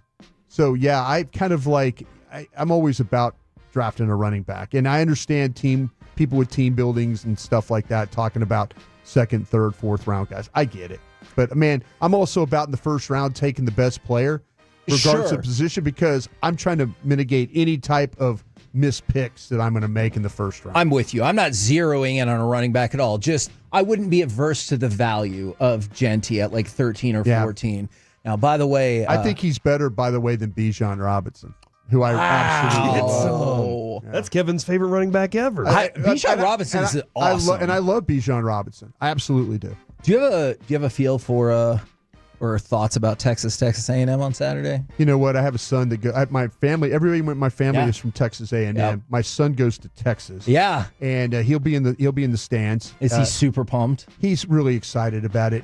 This is it's a shame that Texas A&M has played poorly on the road. Last week. Maybe looking ahead to the Texas game, it's a huge importance. But the fact that they're even still in this thing. Kyle Field is not an easy place to play. No. I've been there. I've coached there. I've worked there. All those things. It's not an easy place to play, and Texas will be up against it.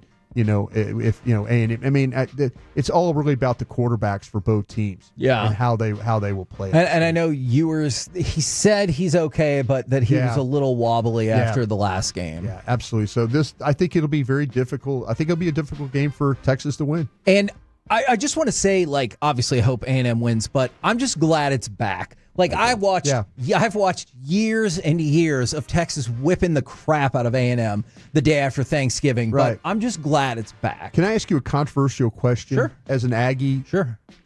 Find a safe way to build the bonfire back? Or is that a tradition that needs to just continue to rest because of the death? Personally, I actually went to school at A&M when the stack collapsed. Yeah. And so I would love to see it come back. And they had an unauthorized off-campus stack for a while. I think the biggest thing is you need to get alcohol out of it as well, because there was some stuff that Yeah. Oh, when I worked there, I was there in 1990. Yeah. And I watched these guys build this thing. There's a lot of hey, and I'm like, whoa, should we be a part of this? It would be neat to see that come back as well, but I can understand why they would not. Now, Broadus, thank you very much for jumping on with us. On. Thank you very, very much. Coming up next, Bobby Belt has apparently rope-a-doped us, and he is in fact here. Will Eric Chiafalo make it as well? We move into hour number 3 of Piece-A-Thon next right here on The Fan.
From our Highly Mazda of Arlington and her studios, this is the 11th Annual Piece-A-Thon on 105.3 The Fan. KNC Masterpiece right here on 105.3 The Fan. Check in with us how long you've been listening as we enter hour number 3 of the 11th Annual Piece-A-Thon. I want to let everybody know, 1053thefan.com/Piece-A-Thon. If you see the link and you can donate or you want to bid on anything or you can share that link with anybody who you think could help us out, that would be great. I want to take Especially your your attention. rich friends. Yes, especially your rich friends. I'm going to take your attentions. Or your poor friends. To items number 2 and 3. Right now, item number 2, a 2025 Texas Ranger suite to watch the game with the KNC Masterpiece and Derek Holland. You get 18 tickets to the game. It includes 6 parking passes and has a catered suite. Then we have the Dallas Cowboys, item number 3, preseason suite with the KNC Masterpiece and an autographed helmet. For that one, you get to be fancy as hell. 26 tickets for a suite on the star level near the 50-yard line. 6 parking passes. Catering includes beer, wine, food, sodas, and you get a Dallas Cowboys icy white helmet autographed by CeeDee Lamb and DeMarvion Overshown. That is first off, that's the Texas OU dope helmet that we've been trying to pursue. Overshown's a future star. I mean, we just said a few minutes ago with Broadus that he's a poor man's Micah, and CeeDee Lamb is the star of this team. But my favorite thing about this item specifically, you get the helmet. You can take that helmet with you to your tailgate or whatever, right? And then all the people you invite, you don't have to like them. You can bring people you don't like and scoreboard them and tell them, hey, look, this is my suite. You get to hang out, and you got to deal with me today. And from the 817, invite people you like. Sure. Checking in for hour number 3. This is too easy for you guys. How much do I need to donate to be the person who slaps Kevin with a ham? Hell, if you help us get up to $10,000 in donations, I'll damn sure invite you up here to go ahead and slap me with that ham. Yeah, we're struggling this morning, so help us out. From the 214, hour number 3, baby. From the 972, 3 hours in. From the 817, hour 3. Eric from the 682, hour number 3. And we bring to you right now Bobby Belt, who said he was going to be late and lied. Yep. And Eric Chiafalo. You two have requested to be on at the same time. Should I be concerned about that? Wait, hold on. First, what's in your little mason jar over there? We got some water. Is that what that is? Good old-fashioned high-quality H2O. You look so sober right now. It's amazing. Just because it looks like moonshine doesn't mean it is. Yeah, it could be. You look hammered drunk right now. It's not 9 a.m. yet. Yeah, that's why I'm shocked. You're just crushing some moonshine. I mean, look at his eyes. I'm taking a load off with my boys. Look at his eyes. What else would I be doing right now? Load off early in the morning. I knew it was a mistake to put you two together, and I know it's going to be a mistake to tell everyone this. In about 15 minutes, we're going to do Are You Better with Chiafalo and Bobby Belt. And yes, that might have been a disastrous decision. Now, I'm curious for y'all, because obviously we've talked a lot about, if this team's going to tank. And I'm not saying they'll tank, but they might just not have a good record. If the Cowboys were to get a top 5 pick, or maybe even the number 1 pick, are there players or a direction you would like to see them go? Like, are you in the team? Because there is some group of people that, like, let's say your top 3 automatically want you to trade down, pick up more assets because people will be quarterback hunting up there. I know with Travis Hunter, it might be a different deal, but how are you guys feeling if you did end up getting a top 5, maybe even higher pick? So they're so bad right now that there's really not a position that if they picked, I'd be like, that's a bad pick. Okay. If you were to get the top player, except that one position. Yeah, missionary. If you were to take your children are here. Those are people who spread the word of Jesus. That's what that is. Now, anyway, that's a round 2 kind of position. That's exactly what it is. Hagee's already regretted this. He looks so mad. If you could sneak that in like the 3rd or 4th round, even sure, that's where it pays off. Yeah, so happy I get to mean, if you're going 3 rounds, but if you, I think, look, there is so much that they need. And really, the only spot, I know everybody thinks they need a quarterback. Let me even say, I'll grant to you that they need a quarterback. All right? If I were to say that to you, it's not fiscally responsible right now to do it. Agreed. So, outside of that, they really could take, if they took a tackle, I'm not mad. If they take a guard, I'm not mad. If they take a receiver, a defensive end, like there's anything they could take. So when they're in the top 10, they're going to be in a position to take whoever's the top player at a certain position. So to me, I don't have it's not killing me to have them take anything really. But I mean, I would say, how confident are you that Tyler Guyton's going to be good? Because that answer probably depends on if I want another offensive lineman or if I want to get maybe a playmaker on the outside. Yeah, perfect world, I'm probably trading down here. Okay. And I'm trying to collect as many picks as possible because there are so many holes across this team right now. And if you're not drafting a quarterback in the top 5, certainly at like number 1 overall, but even in the top 5, I think it behooves you to move down unless there's just a blinking red light, holy smokes, generational guy that's there for you at 4 or 5. But I don't see this draft being. Is that something not like Travis that. Hunter for you? Well, I guess I'm seriously asking. No, that's a fair name to put there. And I would love to know what their plan would be for him. Broadus likes him wide receiver and then part-time kind of DB. But yeah, you could make the argument for that for sure. But I would love to go trenches and build sort of out. So I had Travis Hunter when I watched him on both sides of the ball. The comparison I came away with as a receiver, I think he would be like Chris Godwin, which is a really good player. I think if you told most teams you're drafting Chris Godwin at 8, they'd go, okay, like I'll take it. Yeah, and so sure. That's who he is as a receiver. The problem is as a corner, I think he's Jalen Ramsey. Like that's the kind of player he could be. He's a little lighter, but he's got room to fill out. But I mean, you're talking about that's the kind of split that I think you're talking about. Broadus thinks he thinks that Travis Hunter gets worked too often, that he's a little sloppy out there. He's a little too vulnerable to some of the stuff. A little undersized. Like that big Arizona receiver apparently kind of has way with him last year. Yeah, and McMillan, like if you're picking somebody had asked us yesterday on Love the Star, they're like, if you're picking in from 1 to 20 or 1 to 10, 11 to 20, 21 to 32, in those ranges, what's the sweet spot for a position right now? And so I think 1 to 10, like if you're picking in the top 10, the best value might be receiver. So I've seen this text come in a couple times this morning. I have to admit, I have not thought about this one single time, and it is kind of interesting. Is there any concern about playing both positions doubles up the mileage on your football body and how that negatively impacts his draft standing? Or would it, with you, negatively impact his draft standing?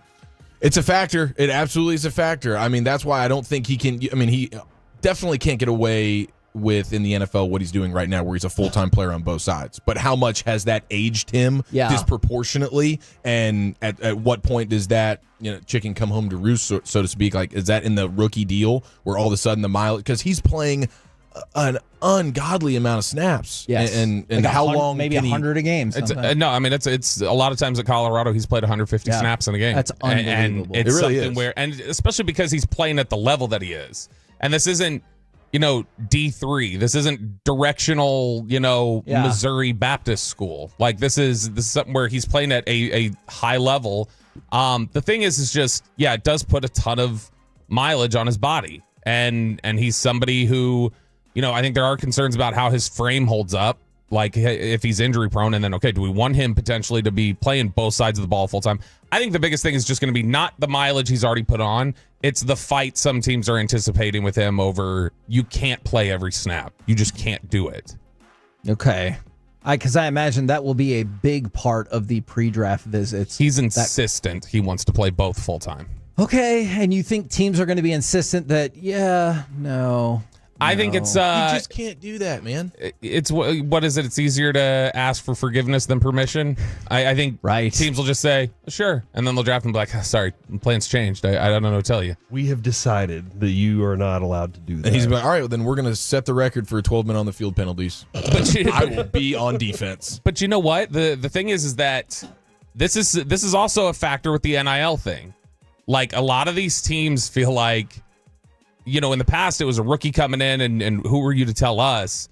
Travis Hunter's like, I've been making millions of dollars since I was 18. Yeah. Like I've already established my brand. You're not bigger than me. And teams are already having some concerns about breaking in rookies, so to speak, of just like, how do we, this is already, a lot of times it's tough when you get a young, cocky rookie walking in there feeling like they're entitled and that they choose the direction of a lot of things. It's even more so when it's like how is a head coach who doesn't even have as much in his bank account as I do going to tell me what I'm going to do? That's not going to work. I'm concerned about this from the 214. I speak for a lot of us Master Peeps, I believe, when I say we love your show. We love you guys. We love your unbridled dedication to charity.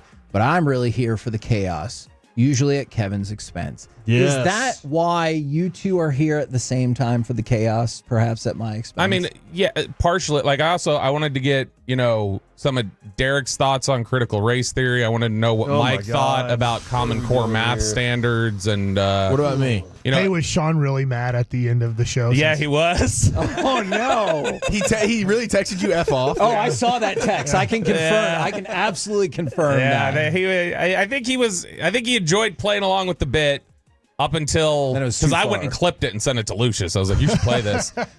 I think he was cool with the bit until it got up to 1 minute and 55 seconds straight of, your dad's going to die in 5 years, Sean. I think that's where he was like, all right, we don't need to keep reiterating how much my dad's going to die. Yeah, enjoy Thanksgiving. Yeah. And, if you really want the chaos to get started, He's here. we just turn on the mic Enjoy chaos every button. moment. Get the mic chaos button going. And where's and the off everything's button good. for that? There is no off button. Once Okay. you open that valve, it never shuts. Okay, well, that is a concern of mine. I do wonder how much Sean is going to fork up for turning his back on charity and the So, Metroplex. did I tell you I sent him a text? I said, consider that Yeah, guilt. And he I put saw that. dislike Yeah, he on it. I was like, disliked oh, no. Like, you have to feel that in a situation where you have to put a dollar amount on something, and it's like you have to feel it.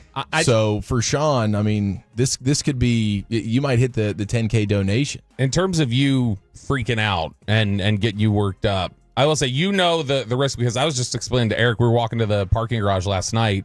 He didn't know this. I said, like, whenever we're in crosstalk, if there's a really bad joke that pops in my head, I'll just take my headphones off and like walk around I'll just leave the conversation to walk around the table and just whisper it into Haigie's ear and tell him the bad joke. Because I can't keep it in. No, I don't. No, yeah, he doesn't. But to be fair, he sends some pretty aggressive jokes himself to be in text when we're in crosstalk. Because you're one person. I know a few people like that in my life that I can text whatever and you'll be like, whoa, that is dark. I'm just glad to know Bobby does have the capability to whisper. I would have never suspected. I didn't know that. Yeah, not at a family dinner, though, one right? time. Kevin, we have an update. The first marker has been hit. We have reached $2,000 raised in donations alone. We did. Holy. And therefore, cranberry sauce. we now need to decide who will do the cranberry and pour cranberry sauce into their pants while also singing "Linger" from the Cranberries. If I can keep myself from having to do anything else for the rest of the day, I'm perfectly capable of achieving this goal and doing this. Is that how you do it? Like, now you're off He's the board. a good singer too. Yeah. Oh, I know. You got Thank pipes. You. Yeah, not like Bobby. Bobby can sing, dude. He was in the choir. Auto tune. I don't know. Yeah. But Oh, it's your wife amazing. said yes. Yeah. She was like, yeah, okay. No, stop. But I that will a homeschool volunteer. choir? in Yes, tribute. it was. We were the Von Trapp family singers. That's what I was wondering. His Oh, mom yeah. was supposed to be the conductor for it. Yeah, he did it all. minus the ducking like a dominant global takeover. Dark. If you haven't seen Sound of Music, oh my gosh. I will say it's weird to me that Sound of Music only has this reputation as like a really fun, upbeat movie with all these kids. And I'm like, what about all the Nazi stuff? There's a lot of Nazi stuff. There Like, is. we don't talk enough about the Nazi stuff within it. We're just like, she sat on a pine cone. That's they hilarious. sang when it was time to go to bed. It's like, what about when they had to run for their lives? Don't worry about that part. So we need to figure out when to fit in cranberry, which I think 30 seconds of singing should be good enough. Is that a front pour or is that a back pour?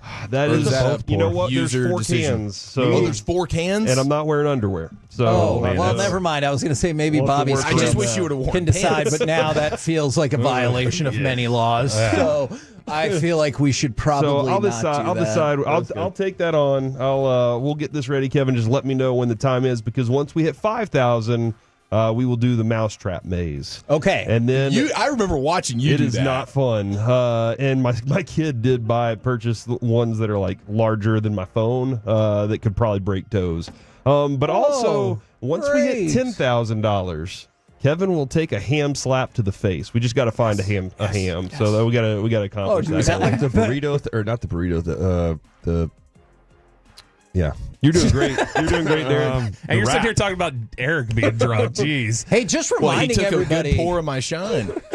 we do have I'm a custom hammered. Ricky Williams jersey from Texas that he autographed that he inscribed "Smoke weed every day." So if you're interested, yes, we had to blur that out on the description on the website, but it says "Smoke weed every day." And then we have a Johnny Manziel autographed jersey that he wrote "NCAA sucks" on it. Derek would like to know why you had to censor that. I He was wants to not in dive charge into it. of the website. I'll tell Derek another story once we get off air about the item that's not up for bids. Item. We're the KNC masterpiece. I won't mention it again. It's the burrito. Coming up Burrito, that's right. next. That's workaholics. AM on the FM, baby.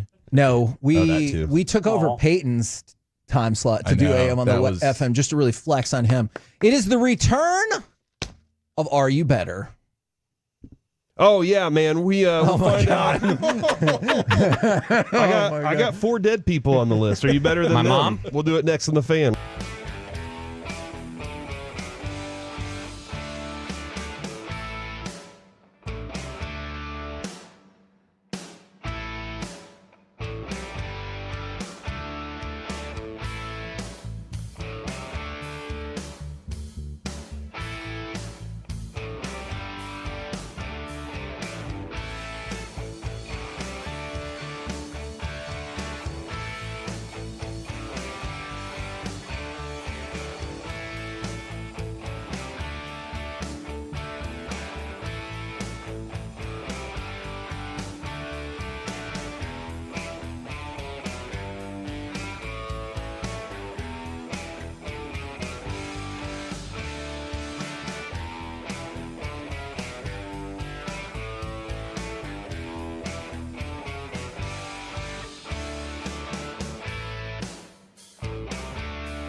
Injury alerts, Frankel and Frankel. If you've been injured in a car or truck wreck, call Frankel first, 214 or 817-333-3333.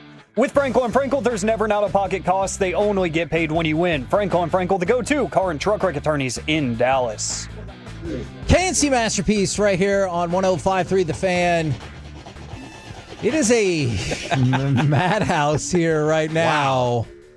Corey is using a murder knife to open cans of cranberries to potentially do cranberry. We've got Eric Chiafalo and Bobby Belt in here, and the website is 1053thefan.com/Piece-A-Thon. 1053thefan.com/Piece-A-Thon. If you want to donate or bid or help us, spread the word. We really want to raise a lot of money for My Possibilities today. Also, somebody asked about this earlier. This is the way to Mike's heart.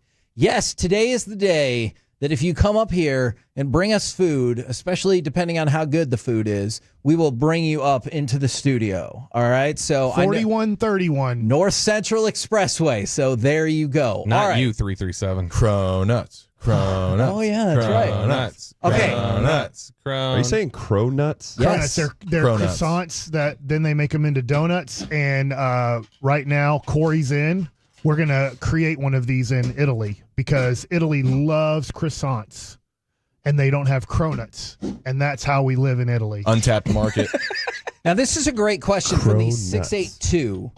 I love Piece-A-Thon. Haven't missed a year. When is the Flula interview? So Flula is currently on set in, I feel like France or Brazil. France. And so he said maybe about 1 o'clock, but he is literally shooting a movie right now, or maybe a season of Peacemaker. He's shooting something right now, so we're not entirely sure. We're working on that. All right, Corey, how are the cranberries sauces looking, and do you want to start with Are You Better or do that? Yeah, I don't want to do Are You Better with cranberry sauce in the pants. So let's start with Are You Better. Hit the music, Alec. You're Daryl Strawberry. Yes. You play right field. Yes. I play right field too. So? Well, are you better than me?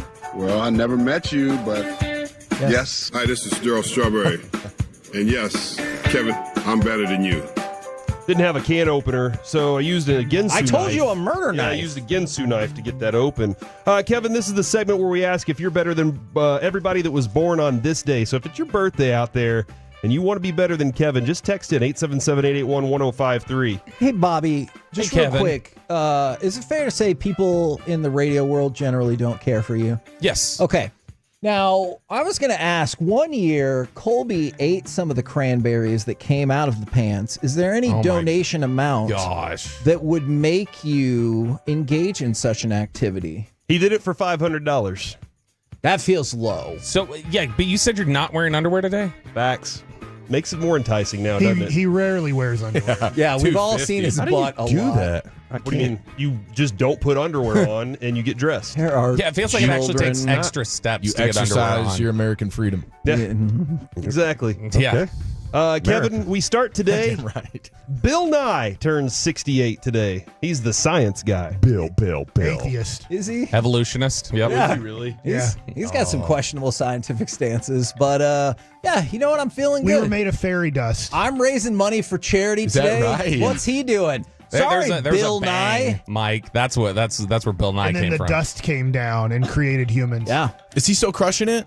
Or I don't see any Bill Nye stuff out there. I think he's really cool. He got My a picture algo's taken with not- Jaylen Brown the other day. I guess Jaylen that's Brown was a fun. huge Bill Nye the Science Guy fan growing up as a kid, and I think Bill Nye was at the Boston Celtics game. Whatever and you're going to say, don't say it, Bobby. Whatever it is, don't All right, say it. fine. I am better than Bill Nye. Let me just say this. You are better than Bill Nye. I don't think you can say you're better than the Bill Nye the Science Guy theme song. Bill. That's a great theme song. Yeah. I'm going to lay out all the dead people right now, Kevin. I think they're already laid out. Bruce Lee, Jimi Hendrix, Larry Allen, and Anders Celsius. Yes, the creator of Celsius. Oh, I was like, I don't know who that last person is. I'm sorry, the creator of Fahrenheit. What? Really? Did you know that? That's amazing.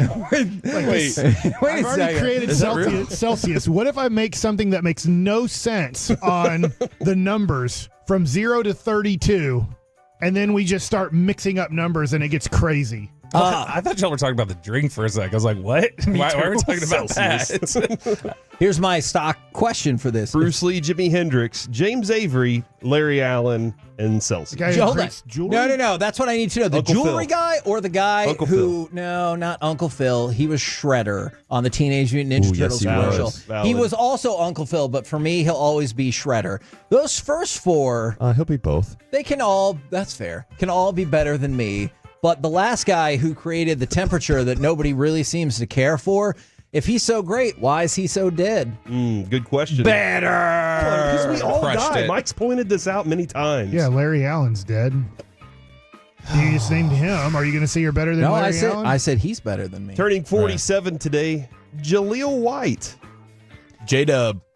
Do you know who yeah, that Duke. is? Yeah, Duke center. No, Didn't make that's it in the Jaleel Okafor. Yeah, Do you that's have right. any idea who Jaleel White is? You've got to come on. Is I it, don't think he it's, does. it's not I Cornerback? want to say it's Urkel. That is You got it. correct. There you go. Okay, Nailed okay. it. Good job. Hey, I missed this story, but when I was at the gym, some entertainment show was like, was Jaleel White a problem on the set of Family Makes Matters? sense. I feel like I need to know the answer to that in order to answer this question. All right. Or do you want me to be like, better? Did I do that? All right. Next one. You just did it. Caroline Kennedy turns 66 today. Mike, RFK's wife? I don't actually. JFK's daughter. Here, Okay. there we go. That's close. Okay. Wow. Part of the family. Who's her mom? Jacqueline. Oh, because you could see how the numbers game would say that maybe not the case. Oh. I catch what you're I'm putting sorry. down there, and I like Just it. because somebody died, you're not allowed to talk about the fact that they were a huge philanderer. Better. Yeah, We refer his to them as mistress That's did like a a big. businessman. Philander. No, No, he's that's like a philanthropist, Yeah. maybe? From Simpsons? No, He was no, very not giving. Ned. It's not Ned Philanthropist. All right. And so, I thought that's how what it was. terrible would it be if not only you had a mistress, but she did a whole big public show where she was like, "Happy birthday," and you're like, "Bitch, my wife is here." Are you kidding?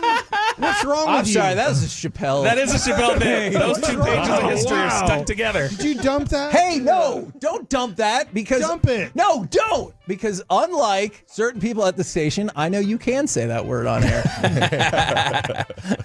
Wow. Don't dump that B. Turning 50 today, Twista. Oh, He's a rapper, Kevin. Come on, Kidding me you're not right now? It's a game. that guy's like the No. fastest word sayer of all time. Is he faster than? Did you ever hear the rapper Busy Bone? Snow, Oh. who had like one song called Informer? Yes.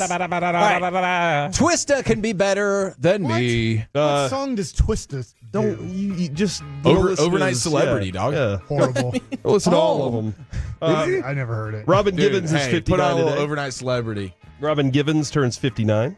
Do you know her better from Head of the Class? Yes. Or being Mike Tyson's ex-wife? She was also in Boomerang. Wait, wasn't she a Cosby? And she had she? like croutons for feet, for toes or something. Oh, He liked delicious. toes, yeah. So do I need to say that I'm better? I don't than know. her? I think it was an acting thing, but You're, yeah, you're a toe person, right? not necessarily. They looked like croutons or they tasted like croutons? I don't know. Eddie Murphy just wasn't into her because of her feet. Everything else was all right. The feet, he was out on. Was that Tyson's last knockout? Jesus, Bobby, it is. That was Or good. was that a decision? That was pretty unanimous. I don't know. It was if a we court should decision. be I know that for a couple of years. Joking about that, I feel like probably You are not. coming from the top ropes, my friend. You know what? Because she had to was listen to that. I'll say that Robin Givens is better than me. All right, My goodness. Benito Jones turns 26 today. Defensive tackle. Oh, yeah, hole plugger. Better. Noah Yeah, I got right in Igbenogany there. turns 24 today. Crushed that. Very Yeah. good, Corey. Man, do we have that first call of Brad Sham? And he's like, Number 22. I'm better. Adam for Washington now. Adam Archuleta turns 41 today-ish. Better. All right. Yeah. What's he doing for charity today? Ooh, good question. I have no clue. Absolutely nothing. Jimmy Rollins is 45 today. Man, there was a time I J-Roll. thought Jimmy Rollins was freaking awesome. He's on the Hall of Fame ballot. He's not going to make it. No, but he was good for a while. He did, and he helped me win Fantasy League one year. So I will say that Jimmy Rollins is better than me. Fun fact, in the past, we auctioned off a Jimmy Rollins autographed mini batting helmet for Piece-A-Thon. Turning 50. Crap, I don't know how to write. 50 crap? 50-something. Nick Van Exel. 52? Senior or junior? Yeah, because I was going to say, is Senior. Nick Van Exel the one whose kid Yep. Yeah, was that's fine. accused Like, of? he didn't do it. Yeah, he's a Don't you think he's a that Maverick. do you think No. if your kid, you don't think if your kids turn into a murderer that would reflect poorly on you at all? I think from your standpoint, yes, but Do you think they're I'm alone in that standpoint? No, but there's no way to say, "Oh, I control my kids' That's true. decisions as they grow up." He was hooping. He wasn't like. I think doing he any was of at that. the time. I think He was hooping. a coach at the time. He was getting buckets. I Draining like Nick threes. Van Right, don't Exel. stop. Nick Van He took Exel can Cincinnati be. to the Final Four. It's a great point. He told these soft white boys here in Dallas to get stronger and grow up. That's true. Still relevant today. He can be better than me. And finally, He had a Brennan lot to say Haywood. about the Iraq War. I Brennan remember. Haywood turns 44 today. He brought your team a championship. He did bring my team a championship. He can be better than me. He got Yeah. hurt. Oh, What'd you say? Brendan Hayward? Hip pointer. Yeah, he didn't play in the conference finals or Yeah, NBA hip pointer finals. injury. Yeah, that was Got Tyson hurt. Chandler. That's when Jan Mahimi hit the shot at the end of the third quarter. Remember Jan Mahimi? I do yes. remember Jan Mahini. Saw him at Best Buy one time. Look at Mike. It's great. Running Did you into people. Say anything to him? Yeah, or- I said congratulations. It was like literally a week after the championship. Yawn! And I was like, is that Best Buy off of 75? I was like, hey, Jan, man, congratulations. By the way, item number 105, if you want to have a wrestling watch party with me at my house, you can bid on item 105. Now, I'm going to warn the affiliates who might go a little long. Do you want to do cranberry? Yeah, Or do let's you do want to this real save quick. it? 30 seconds. You're 30 putting seconds. it in your jeans? No, I'm wearing some shorts right now, Mike, but thank you very much. Cover We're your over eyes. here. It's gonna go through. Yeah, it probably is, but it's also going to Oh, do we have a tarp down? Oh, he's gosh. just really. There's berries You got to everywhere. work it out of there. Thank God you got that shit. This video is going to be censored. Berries and cream. I hope the camera's at the right angle. For Aren't this you right supposed to now. be singing too? You need to open that hole more, Where's that dude. music at? We need him to Alec? sing. It's on. We need the camera angle from the front. Oh, no, You're gonna need a bigger hole on that. We should have can. told you to skip through the beginning part. Oh, this is good. This There is we the go. build up. This is going to get censored on video, right? Oh, it's gonna have to. Look Yeah, at the there's way the he's angle doing on it. I told you to cover their eyes. I'm sorry. Stop it! Hey, Don't let look it at this burn. angle right now. Don't Look let at it that fade. Sure, I'm not Put it in there. Put more Just in your there. attitude. It's tearing me apart. It's ruining every day. This is so wrong. I It doesn't look like a swore- jacket on swore I situation. That's would for be sure. true. And honey, so did you. So why were you holding her hand? Is it just the way you stand? Were you lying all the time? Was it just a game to you? But I'm gonna go pour it in his too butt. deep. Yeah, you go pour it in his butt. I'm such a fool for you. There you go, man. Cranberry, baby. Chris Hansen is going to swoop in to the studio at some. Oh my lord! He's Oh, I got it everywhere. He's partying like a rock star with it. Oh, very good. We did it, guys. I feel really bad for this. Oh, For the man. 972. Is it all on the ground? It's I all just got everywhere, up, Mike. It's opened everywhere, YouTube, all over his and got the face. fan cam Just going. All over his beanbag. Why is Corey dumping stuff down his shorts, and why is someone filming? He's got a Happy ruby Thanksgiving. Happy Thanksgiving, everybody. Happy Piece-A-Thon. Let's go. That front Gosh, I'm video starving was the now. best. Hey, If, look. so we got to $2,000, and that was the payoff. If we get to $5,000, Mousetrap Maze is on the way. And if we get to $10,000, Kevin will take a ham slap to the face. That is in donations. So go to 1053thefan.com and click Make Donation, and that'll take you to the page so you can help us get to our goal. Hey, I want to apologize to the person who got mad at the beginning of the show for not having Sean and RJ on. I am now sorry that we are not presenting Sean and RJ to you. I apologize. Oh, no, it got all over the run sheet. From the that's the autograph one too. That's good though. That's authentic. Blood, now. sweat, and tears. Game It's got used. your cranberries on there. From the 972, why does this remind me of American Pie's apple pie scene? This is must watch on the YouTube. I feel guilty watching this at work. Y'all should give the money back after that performance. Oh my That was good times, goodness. guys. I think I'm going to go front- take a shower real quick. I'll be right back. That front shot was. That was a hell of a POV. Yeah. Oh my We didn't have god. a can opener, so I had to do with If the what I cameras could could have you know? been just a little bit higher, it would have been Then safer. we would have been but taken nope. off Do you the see air. him? He keeps like We scooping blocked it up the with his TV. finger and eating I it. know, I too. can't believe he's eating He's a dirty dog. We're the KNC How masterpiece does right it here on taste? 105.3 The Fan. Called Coming up cranberry. next, A little salty. unless he was listening, has now canceled his appearance. We will talk with Dallas Cowboys color man and former NFL quarterback Babe Laufenberg next on The Fan.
This segment is brought to you by Classic Chevrolet in Grapevine. They're the #1 Chevy dealer in the world, more Silverados than anyone else.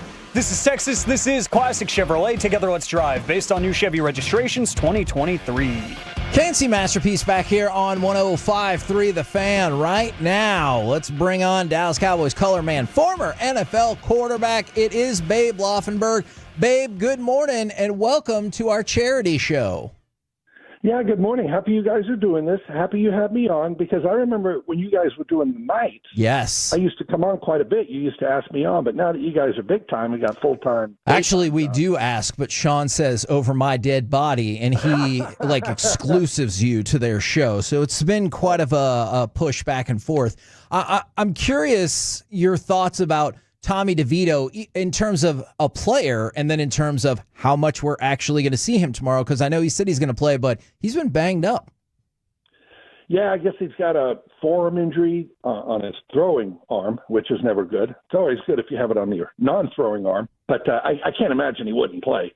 I mean, if I were in his position, which I kind of was for my career, I mean, there's no way you're going to tell me, yeah, I'm going to sit this one out, but we'll see what happens. But you know, he's an interesting story. Just in the if his name were not Tommy DeVito, yeah, he didn't have the whole, you know, at the moms and Tommy Cutlets and chicken parm and his agent, yeah, cutlets. Yeah, and his agent. We wouldn't look at him the same way. You'd look at him a lot in a higher regard, I guess the case may be. And let me just tell you, this is coming from a half Italian. My mom was born in Italy. When I got married at 31. She wanted us to live at home. Oh, come live with us. So I understand I'm living at home. My mom's making dinner. So anyway, again, the whole Tommy DeVito and Danny DeVito. I almost feel sorry for the guy because all he wants to do is go out there and play quarterback, right? Yeah. Babe, and this is Bobby, I had to be present. Sean only allowed the interview to take place if I was I told you, babe. We've tried. Yeah. I was kind of disappointed. I thought you were going to come hit with trivia this morning. I was going to just dunk on everybody. But no, looking at the Giants and what they do, Malik Neighbors has clearly been unhappy in recent weeks with his level of involvement. But it does look like they're trying to get him the ball. They're trying to work things over to him. He's still getting targeted a lot. Do you think that'll be a squeaky wheel gets the oil type of thing this week, and tomorrow we'll see a heavy dose of, all right, let's get Malik involved early? Well, to your point, they have been not only trying to get him involved, they have got him involved. He has 67 receptions, same number that CeeDee Lamb had going into last week's game. So it's not like they're not trying to throw him the ball, but, you know, clearly he's a young guy. You probably like to keep those comments in-house. I mean, the whole thing looks like a disaster. The Giants have looked like a disaster, as we know, for 5 to 10 years. Maybe you can make the argument ever since Tom Coughlin left. But, you know, you don't want a rookie receiver, you know, the guy who's got 11 games under his belt in the NFL popping off. But I understand the frustration. I do. And, you know, it's a frustrating team to watch. You're up there in the media capital of the world. These guys are all getting hammered, and I'm sure just that frustration came out after the game in his comments and some other, you know, teammates' comments. You know, when you talk about a football team and you say we're soft as dung, nice. That is the last thing you want to hear. You don't want to hear it from the fans, and you certainly don't want to hear it from your teammates. When does dung become dung? What? And not dung becomes dung when you don't want to use the SHIT word. There you go. Absolutely, babe. Good point. Well, I just didn't know because it's like, why is it dung? Like, what is it for certain animals? It's dung. For other animals, it's just. You're right. Well, how about scat? Bears don't do the other thing. They have bear scat. So where does scat come from? See, this is educational for me. I don't know. I didn't know that. I'm not a hunter. Yeah, well, yeah. Is this what he wants to be talking about? No, babe, you want to be talking about Tyrone Tracy. What is that going to be the best path to victory for the Giants on Thursday if they do want to try and take advantage of Dallas? Is just, hey, we've really got to commit to leaning into what Tyrone Tracy gives us, who's a guy who very similar trajectory, play style, everything else to Tony Pollard, a guy who converted receiver, same sort of, you know, testing profile and size. Is that the guy that they should really lean on to try and beat Dallas this week?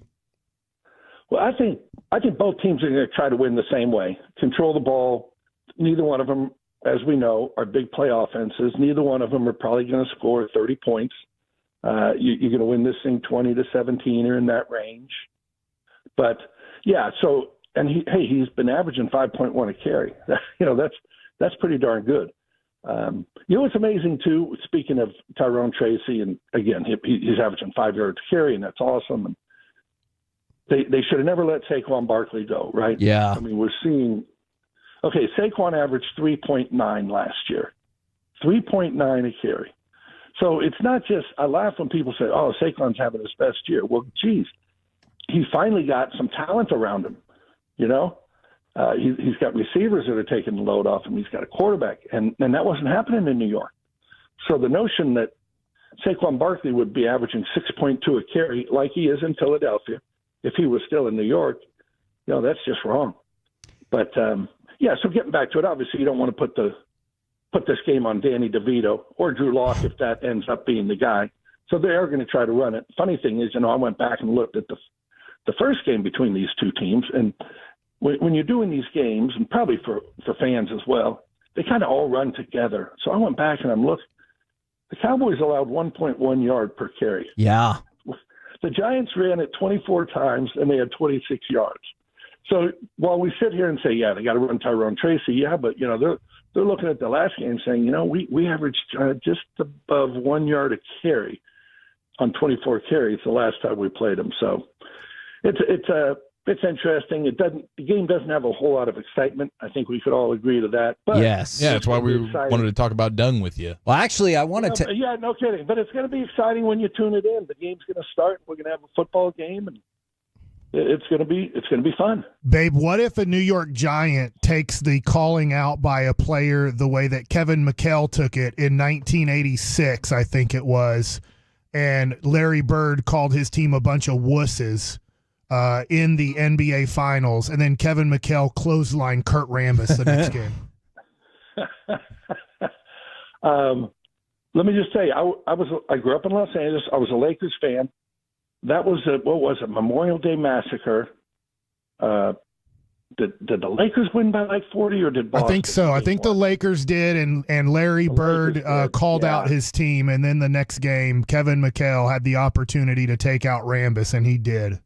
Well, no, that was in the days when that was just a foul. Yeah, it's just a common foul, too. Yeah, I mean, it's so funny when, I hate to digress into basketball here, but, you go back and you watch the way Detroit, played Jordan and all these teams. It was just ridiculous, the fouls. I mean, hard foul. It wasn't even a hard foul. It was like a criminal offense when these guys would drive the lane by the time they got out of there. Yeah, so let's hope the Cowboys play defense as hard as the Boston Celtics did in 1986.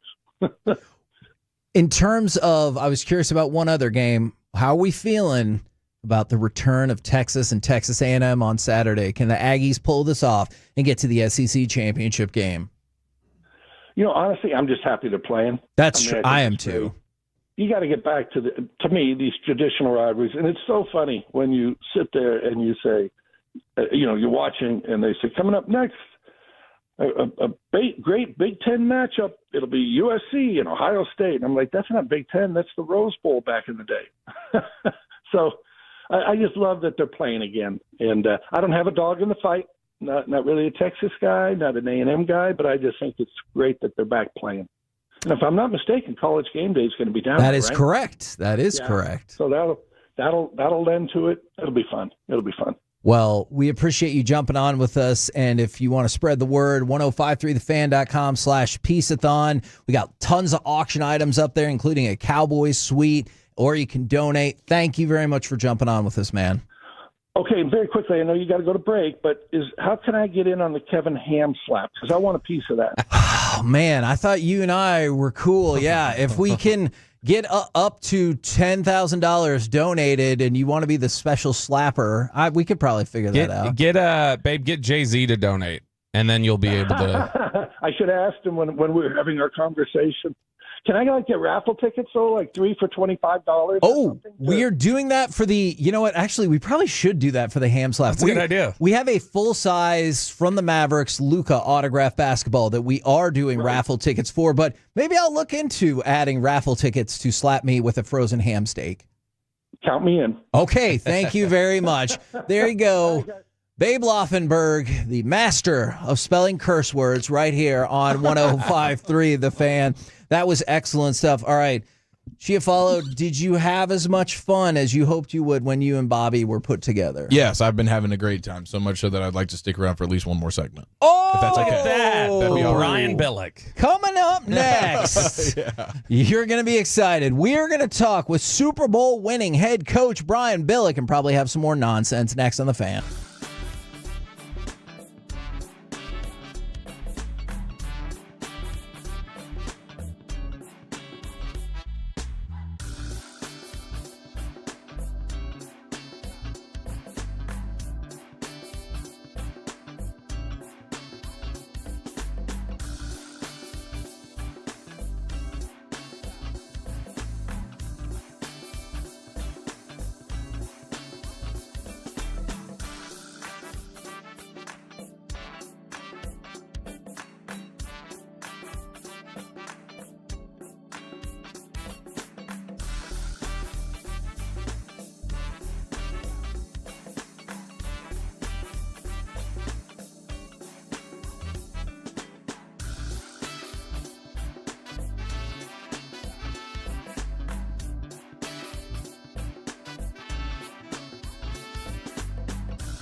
From our Highly Mazda of Arlington and her studios, this is the 11th Annual Piece-A-Thon on 105.3 The Fan. KNC Masterpiece right here on 105.3 The Fan as we move into hour number 4 of Piece-A-Thon. Check in with us. What hour are you on? And right now we bring to you Super Bowl winning head coach Brian Billick. Good morning. Thank you for jumping on with us today. Thank you. Happy holidays. Absolutely. Happy holidays to you as well. Coach, I just poured cranberry sauce into my pants and sang a cranberry song before for charity donation money. Have you ever done anything that wild for donation money before? I'm guessing there was some drinking involved or alcohol involved as well. You'd be surprised how sober we are right now. Oh, then that's just scary. Then, at least you can understand it if you've been imbibing, but otherwise that's just scary. Now, you got into the BYU Athletics Hall of Fame. You're already in the Ravens Ring of Honor. What honor do you think is next for you? Who should be honoring you next? Well, I hope it's something to do with my golf game. I don't think that's ever going to happen, but I'd love to be on. I'd like to be honored with a hole-in-one. I've yet to get. I'm new to the game. Just picked it up a few years ago. I'm addicted, like intervention type addicted, and I'm still waiting for that hole-in-one. So that's probably the next honor I'm looking for. Do you happen to know what your score was the very first time you played a full 18 holes of golf? That's a good question. I used to. It's amazing. I used to have disdain for the game when I was working and raising kids and whatever. I just didn't understand how guys were so obsessed with it. And now, yet I get it. That's a good question. I'm sure it was in the hundreds or something. It's just I'm at the point where I can get on in regulation anywhere, but I can 4-putt any green in America. So it's just killing me. Because we have a morning show host who's sitting up with us right now who boldly has proclaimed that they can shoot under a 90 or maybe even an 80 the first time they ever golf, which we all think is absurd. I could do it. Yeah. Okay. Well, that'll go down as one of the other great lies known to man. Because that's like listening to what was it when Biden and Trump were arguing about both saying they were in single-digit handicaps. I'll bet a month's salary against that one. That is wonderful. Bringing the golf and political heat. Love it. Brian Billick right here on 105.3 The Fan. This AFC is a wild beast right now. Do you have the way that Kansas City was winning very close games early in the season, and then obviously they just got their first loss against Buffalo. Could you foresee something like that happening in the way that Baltimore and Buffalo are all going after it right now? Well, it's exciting because everybody is we say everybody's touching. Everybody's so close to one another. Now, Kansas City has kind of been the differential, but you're right, in an uncharacteristic, all these close, tight games because of the profile they're playing with now. But I think you have, particularly on the top end, whether it's Baltimore, whether it's Buffalo, even Pittsburgh's been playing at that level. I think the Chargers, Denver's been playing very well. All of them are very, very capable. None of them, although Kansas City clearly is they've got the pedigree and the path to, but I'm not a bettor, but I'd have a tough time betting on a game against any of these teams because they're all very, very capable. Buffalo is the one that kind of interests me right now, and Baltimore, because you can see the way Baltimore can be dominant with the running game between Lamar Jackson and Derrick Henry and their ability to get the ball down the field. Their defense isn't quite as good, so you get a head scratcher when they lose to the Raiders or they lose, then at Pittsburgh, but then come back and Pittsburgh the same way. Beat the Ravens and then come back and lose to the Browns. But Buffalo as a team, they struggled a little bit early, but they seem to be, to me, of all the teams that we're talking about, and even though Kansas City's right there and sitting there at 10-1, Buffalo seems to be carrying themselves, and Josh Allen's playing at a level.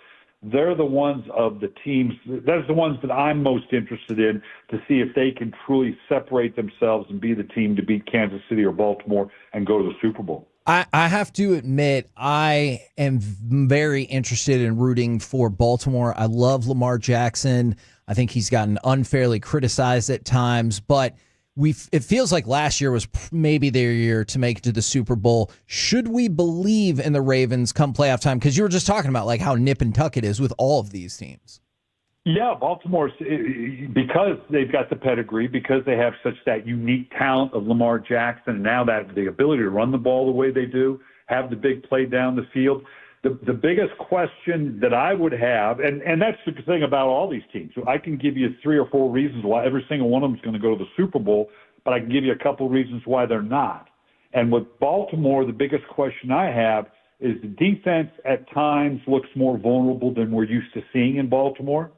And then Justin Tucker, the kicker, who's usually been automatic, and the real difference maker, I think, notwithstanding Lamar Jackson, on why that team is always, a championship run, because when it comes down to the margins and the edge, he's going to make the difference. He has shown some vulnerabilities there. So those two things, different from the previous 3 or 4 years with the Ravens, would be the biggest question marks I have for Baltimore.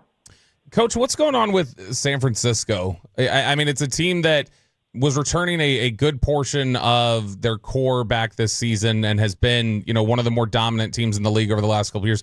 And they just can't seem to finish games. What's happened to them this year?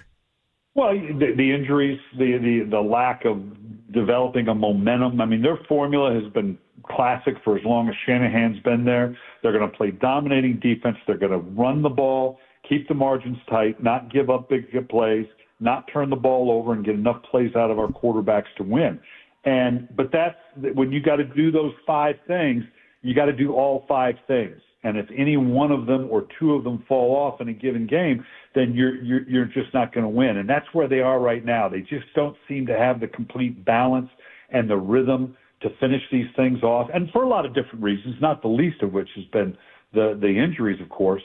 But their formula, they don't have that Lamar Jackson that can just get you through that tough game, get you through that tough spot when you're not playing well, when you're not Patrick Mahomes, an Allen, the kind of guys that can say, okay, we don't quite have it today, but I'm going to pull us over the threshold and we're going to get a win, and then we'll get back on balance next week. They really don't have that, and so they've been on the backside of it, and it just is not a year that's going to happen for them. Brian Billick joining us here on The Fan. I've got a general league trend question for you. So, you mentioned the style that San Francisco's done. A lot of teams it's kind of been cyclical. They've returned back to the running game having more prominence in recent years. And, in basketball recently, people were talking about, the mid-range game is coming back. And, in baseball, stolen bases have started coming back a little bit more. Is there something that you see is on the horizon, something that's a little more cyclical, that like, hey, this older way of doing things that's kind of gone by the wayside, this is a trend that's going to start coming back soon? Well, you'd always, everybody says, yeah, you got to be able to run the ball, okay, but and which is a lie, because the way we throw the ball around and the way the game is played. But because defenses, in reaction to the spread out game and the way it's so vertical and up and down the field, defenses have gotten smaller. And their personnel groupings. I mean, it used to be, you'd be in base defense 60% of the time, and then nickel 40% of the time, and then it flipped. You were in base 40% of the time and nickel 60% of the time. There are teams around the league right now as a trend that may be in base defense less than 10% of the time. Wow. Because the way people are spreading it out. Well, a lot of people saying, okay, if that's the case, I'm going to get more physical, and I'm going to be the counter to that, and we're going to run. And so the defense is having to get that way to adapt to the offenses are now more vulnerable to the run, so more people are trying to take advantage of that. So the running game, I think, is coming back more into prominence, and more people will see that as a way to get their wins, try to be more physical and run the ball, and truly go along those dictates compared to a few years ago where everybody said, yeah, you want to run the ball, but at the end of the day, we were so spread out, you had to pass it. Now, we've talked a whole lot on this show, and obviously the league has talked a lot about it as well, player safety. And I was hoping to kind of get some info from you about the X-Tech pads and what you're doing there and what they're working with. Well, I'm very proud of being a part of X-Tech pads. We're the number one pad in pro football, major fives, top high schools. around the country. In the old days, big guys wore big pads, little guys wore little pads. But now, like everything, the way we train our players, X-Tech pads is the next iteration in terms of taking care of our players. The special technology, and more than anything else, it's because they're kind of fitted to the players. You don't just say big guys get big pads, little guys get little pads. These pads are fitted to you based on your age, your height, your weight, your injury history, your position. In fact, people can go online. Our Black Friday sale's on right now through Monday, 20% off, and you can actually get online and have help through our equipment manager online that will help form fit as to what these young people need to be in. I've got 2 grandsons that are going to wear X-Tech pads because it's the best protection possible for them. Go to xtechpads.com, and now's the time to check it out because this is the next wave of protection for our young people. Man, thank you very much for that info for the Black Friday sale and for jumping on with us on our show today. We really appreciate the time, good sir. Glad to do it, guys. There you go. Brian Billick right here on 105.3 The Fan. Fun side story about that. One time, Sean and RJ, this is pre-Bobby, we're going to have Brian Billick on, and they put, and it was going to be the next day, and they put Tom for tomorrow and Billick. And so we immediately were like, who is Tom Billick? And then Corey, I believe, recommended that people text Sean in the morning when that interview was coming up about when Tom Billick was coming on. And he said at the time, this is the last time I ever include you guys on a text. And for a while, I believe it was the last time. He did not approve. But I love Brian Billick. I think he's a phenomenal coach. I love him. He's a good dude to talk to. Absolutely. I wanted to throw out a couple of things. By the way, if you throw something spicy out on the fan text, do not be surprised if you get a spicy response. But we're raising the money today for My Possibilities. 1053thefan.com/Piece-A-Thon. Want to bring your attention to a couple of different items that we got directly from Magic Johnson and his charity. Item number 151 and item number 160. A Magic Johnson autographed jersey and a Magic Johnson autographed basketball from the man himself, emblazoned with the number 32. He heard about our cause. He wants to help raise money. If you guys want to bid on that and get something that you know is authentic, those are the two I would like to bring up right now. Absolutely, man. There's some really great stuff out there. That Corey Seager autograph hat, $100 right now. I think that can go for a lot more. That can go way higher. And also, don't forget about our Dallas Cowboys autograph football. That was something that while we were out in Ventura, we grabbed one of the footballs from they make a lot of food out there. And we grabbed one of those footballs. What's that? Theft. Yeah, well, no, they said we could have it. Oh, okay. So we did ask, Bobby. They did, Kevin. I asked Vanessa. She's I didn't amazing. ask for mine. I just She's got took the it. curly hair.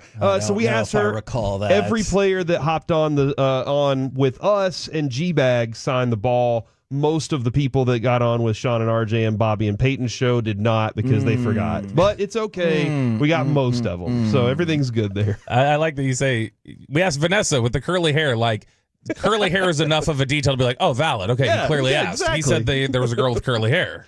We're the KNC Masterpiece right here on 105.3 The Fan. Bobby, what do you think about this critique? Bobby is much more entertaining with y'all when he's not being held back by a pair of Yankees. Do you think that is an actual text that we actually got? I don't know, Mike. I know it's an actual text. Mike, have I been any better today than I normally am on the morning show? I've enjoyed you thoroughly. Thank you. That's nice. See, that sounds good. Coming up next. And honest. We will talk with former Vanderbilt baseball head coach Roy Mewborn, if you're fancy, and also more fun and shenanigans right here on The Fan. Commercial-free KNC.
This segment of the KNC Masterpiece is brought to you by the personal injury lawyers Frankel and Frankel. If you've been injured in a car or truck wreck, call Frankel first, 214 or 817-333-3333. With Frankel and Frankel, there's never an out-of-pocket cost. They only get paid when you win. Frankel and Frankel, the go-to car and truck wreck attorneys in Dallas. KNC Masterpiece right here on 105.3 The Fan in the midst of hour number 4 of Piece-A-Thon. And so this is going to be an interesting little pivot right here. By the way, we just got a John Cena replica spinner belt, an authentic one, and this is the good leather right here. And so I know you can't see it because it's John Cena, but we're going to put that up for auction as well. Thank you very much to Michael for making that happen, as well as we'll get into some stuff about Pokemon cards. But right now, I want to turn our attention to former Vanderbilt baseball head coach Roy Mewburn. Now, obviously, he used to coach Vanderbilt, and that is very important. But we're bringing Roy on for a whole another reason today as well, as you are also the parent of a hipster, are you not? That's correct. My son, Richard, or Richie, I call him. We call him Richie. Roy, how did you find out about My Possibilities, and what have you learned over the years working with them? Well, it's an interesting thing. We, when I left coaching and retired from coaching and stuff, and we moved from Nashville to Texas, the person who's responsible for this is my wife. She's quite a person in finding the right place and the right things and all. And we were very fortunate. She came out here. We were trying to buy a house at one point and came out here to visit and started looking around and heard about my possibilities. And when she came back, she came back and stuff from being out here, because my daughter was living here at the time, started living here. She came back, she said, "I think I found the place." And I said, "What?" She said, "Yeah, and also there's a new housing development right close by and all, and I think it'd be a good place for us." And you talk about lucky. We were just so lucky to find My Possibilities. And so we've been in it quite a long period of time with my son. Well, it's been 10 years now. We've been associated with him after moving here. So my son has cerebral palsy. He had that since birth and all, and it, cerebral palsy affected his speech and his some of his fine motor skills, and it's affected his, intelligence and stuff like that to some degree. But he has accomplished just so much in his life. We've been very fortunate to find people that could help him, keep him involved in things, and he loves being involved with people, and also.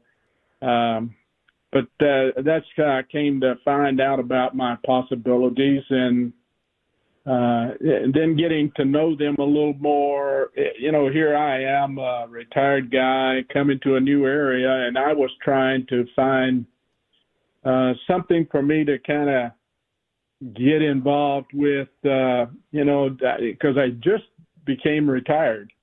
And, I didn't know what my days were going to be like, but I needed something to kind of keep me involved in something. And I had, after retiring at Vanderbilt, I went to work at Middle Tennessee State University, which is in Murfreesboro, Tennessee. Yeah.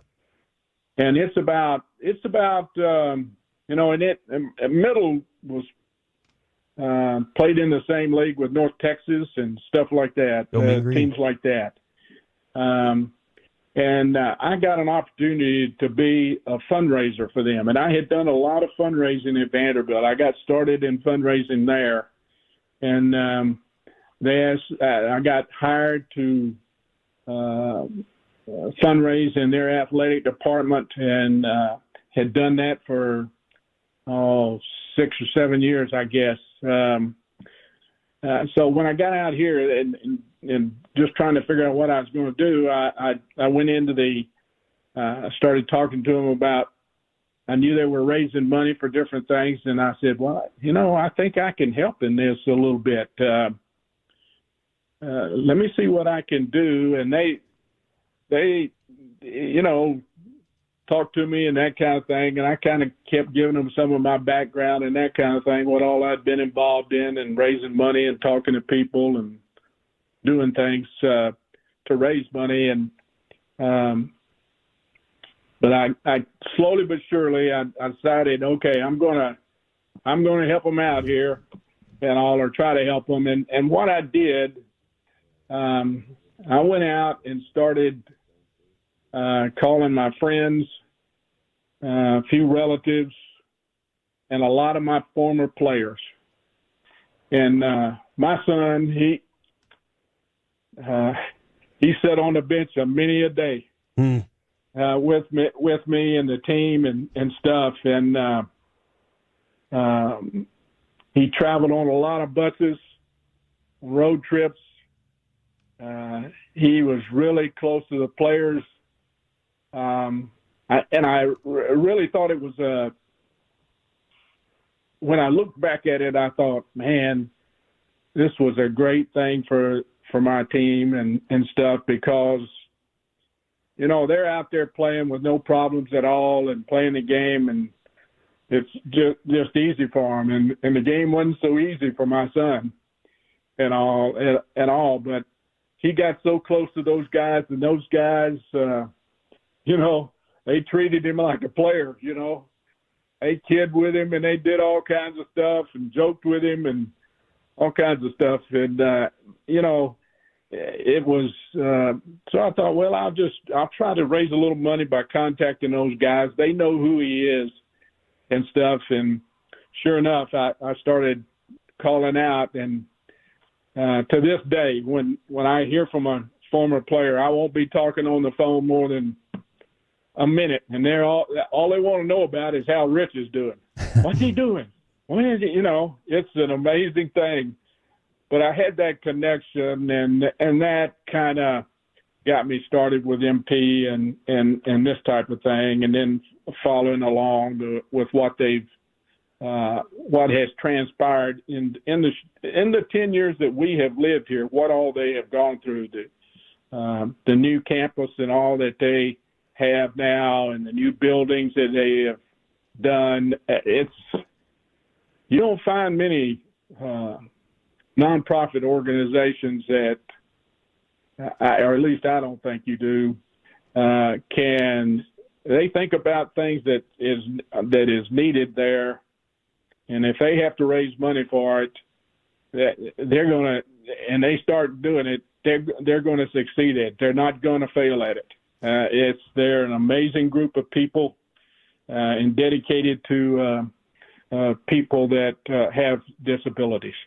That is wonderful stuff right there, Roy. I love those testimonies. Yes, sorry, Cora, absolutely. I really do. We currently have two former Major League pitchers, Derek Holland and Mike Bassick, in studio, both left-handed pitchers. How important is it to have two left-handed pitchers in your rotation? Or are you like, no, righties are better?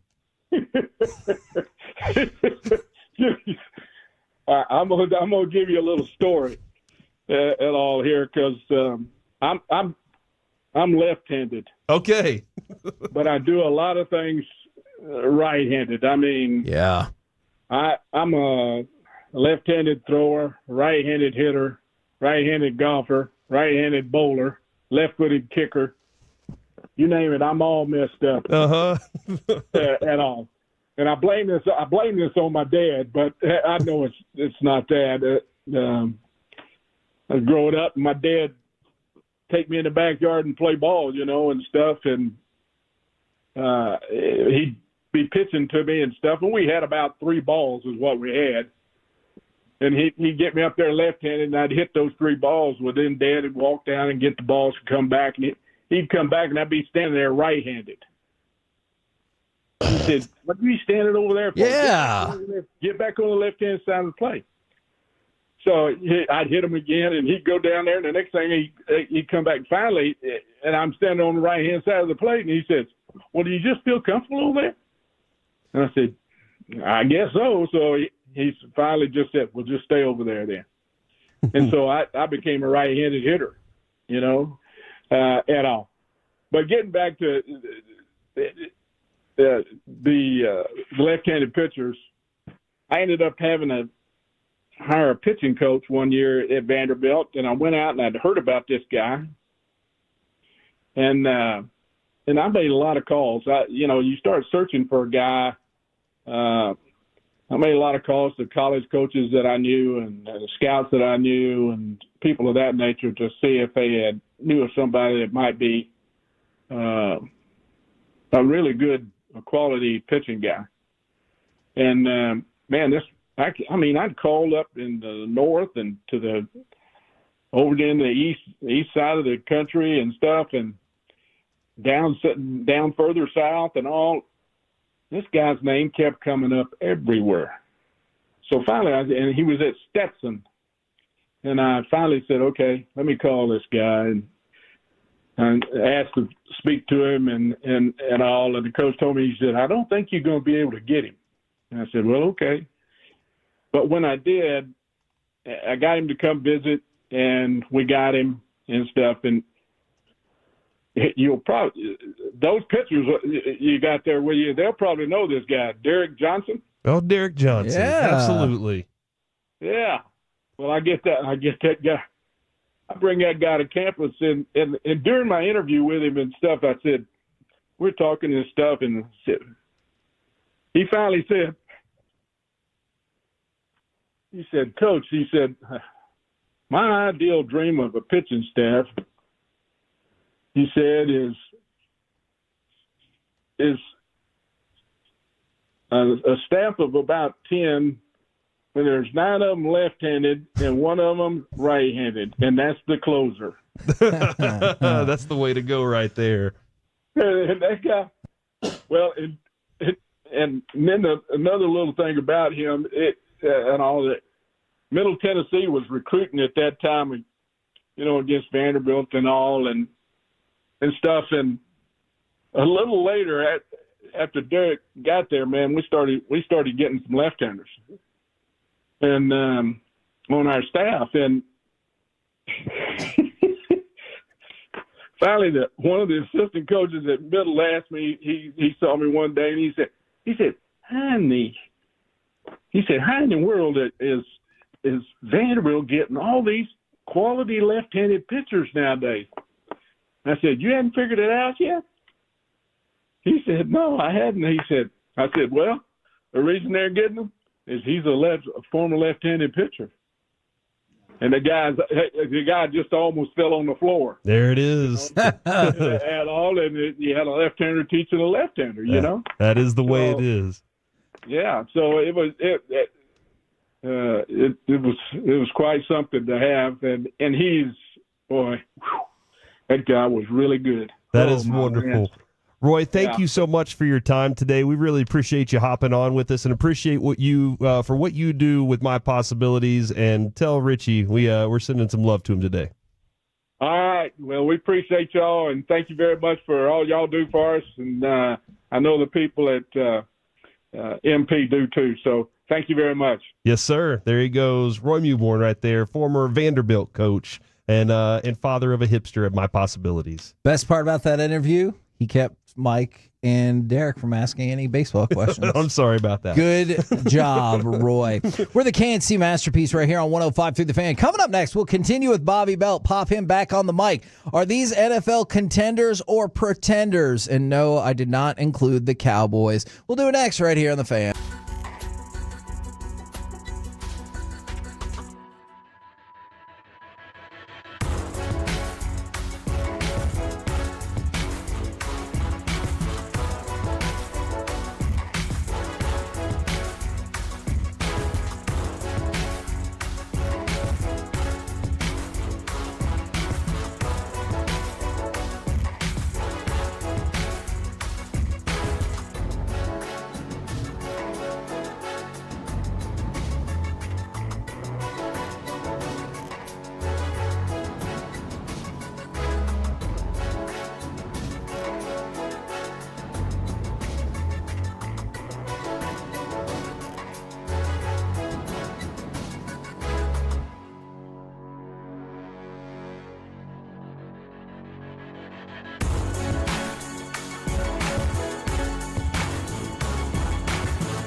This segment is brought to you by Classic Chevrolet in Grapevine. They're the #1 Chevy dealer in the world. More Silverados than anyone else.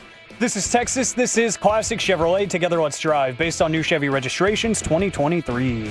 KNC Masterpiece back here on 105.3 The Fan. I've got some questions about contenders or pretenders in the NFL, but two things have developed during the break. First of all, Daniel Jones is signing with the Vikings, but also Derek Holland has discovered cronuts. Which one of those would you guys like to dive into first? Derek, your thoughts on the cronut? That was really good. Yes, Mike is. When I introduced him to the cronut, he was like, "That's become his life goal." I got a lesson on how to eat properly the cronuts. Yeah, you can take the flaky layers apart where it's so buttery and sugary and flaky. And I'm not lying about cronuts, am I? No, you were right about cronuts. They're awesome. They should destroy donuts. Yes. Yeah, they should. Like donuts should be done. If people just did this. Of the two, which one's actually healthier? Oh man, I can't. Probably the donut. I can't right? imagine the cronut is healthy at all. Yeah, I don't know. I don't know if they more either, butter in the croissant, probably. I assume because it more is glaze. buttery and flaky and It's denser too. So you don't think the cronuts are healthier? No, I think looking the up the cronuts are nutritional probably value. worse. Yeah. Worse. Okay. Yeah. And I just asked Derek. He ate a McGriddle and then a cronut. I was like, is that more carbs in the last 5 minutes than you ingested during all of your rehab? And he said, probably. I haven't really, I wouldn't say it's that true, but I haven't had McDonald's in who knows how long. Now, Bobby, for Daniel Jones signing with the Vikings, I realized wherever he was going to sign was most likely going to be a team that already had their established quarterback and everything like that. Outside of adding depth, is there any part, even this late in the season, that you think this is a breaking case of Sam Darnold is still a fraud emergency? Yeah. Okay. Absolutely. Okay. I mean, Darnold's not played as well in recent weeks. And I mean, look, if there's any spot, I thought San Francisco would have been interesting because it's just if Purdy is having issues with his arm and they want to make some sort of a playoff run, Kyle Shanahan's shown he's been able to in the past kind of plug and play people at quarterback. So I thought San Francisco would have been interesting, but Minnesota, Kevin O'Connell is about I don't know that there's a better coach to try and rebuild somebody's confidence, and Daniel Jones has about the most broken confidence in the NFL. I mean, you look at the fact that he did a lot to rebuild Kirk Cousins' confidence. He did a lot of that with Sam Darnold. There was that viral clip a couple weeks ago of Anthony Richardson after the Vikings-Colts game. He goes up to him and it just shows what a good dude he is. There's no incentive for him to go up and tell Anthony Richardson, like, hey, keep your head up. You're a really good player. You're going to play in the league for a long time. Yada, yada, yada. And he did all that, and Anthony Richardson talked about it, how much it meant to him. And he is such a strong communicator and players coach and somebody who builds his guys up that I think Daniel Jones, for as mentally broken as he seemed to be this year, that might be as good of a spot as there is for him to kind of rebuild his confidence. I think he's got a really good point there. He tried to build the confidence of Kirk Cousins up, and it looked like it worked for a period of time. Sam Darnold as well. It's just Daniel Jones just can't throw a deep ball, and he's got Justin Jefferson and Jordan Addison to throw to, and I'm like, hey, he's not going to be able to use those guys, but he's an emergency guy anyway. Now, this is one of the teams on my list. I'm curious, do you guys think the Vikings are contenders or pretenders? I'm still going to go with pretenders just because of the regression I've seen from Sam Darnold. I feel like they have, like when I looked and saw that, they're 9-2 now, 8-2. Correct. Like when I saw they won this week and they were 9-2, I was like, I could have sworn they had 4 losses at this point. Like if it's felt like they've had, I think they've played down to some competition in recent weeks, but then they've got other games where it's like they were in a position to beat Detroit. They've been in a better position to beat Detroit than anybody else has in recent weeks. And so, no, I think that Minnesota, I'm a little hesitant with that, especially because of the quarterback situation. So I would lean pretender, but I don't feel great about it. So here's the great news. If they can keep that NFC record, stinks. Yeah, they get to play the NFC South winner. So if you're telling me, oh, they're a pretender, well, let me ask you this, Kevin, back to you. Do you think they're a pretender against Tampa Bay or Atlanta in the playoffs? Nope. Well, then... Because then you're in the final 8. You're in the division. Yeah, I mean, I don't think they're going to beat Detroit in the playoffs. They'll probably not beat Philadelphia in the playoffs. But if I look at how pathetic the NFC is, this is the most pathetic it's been in the history of football.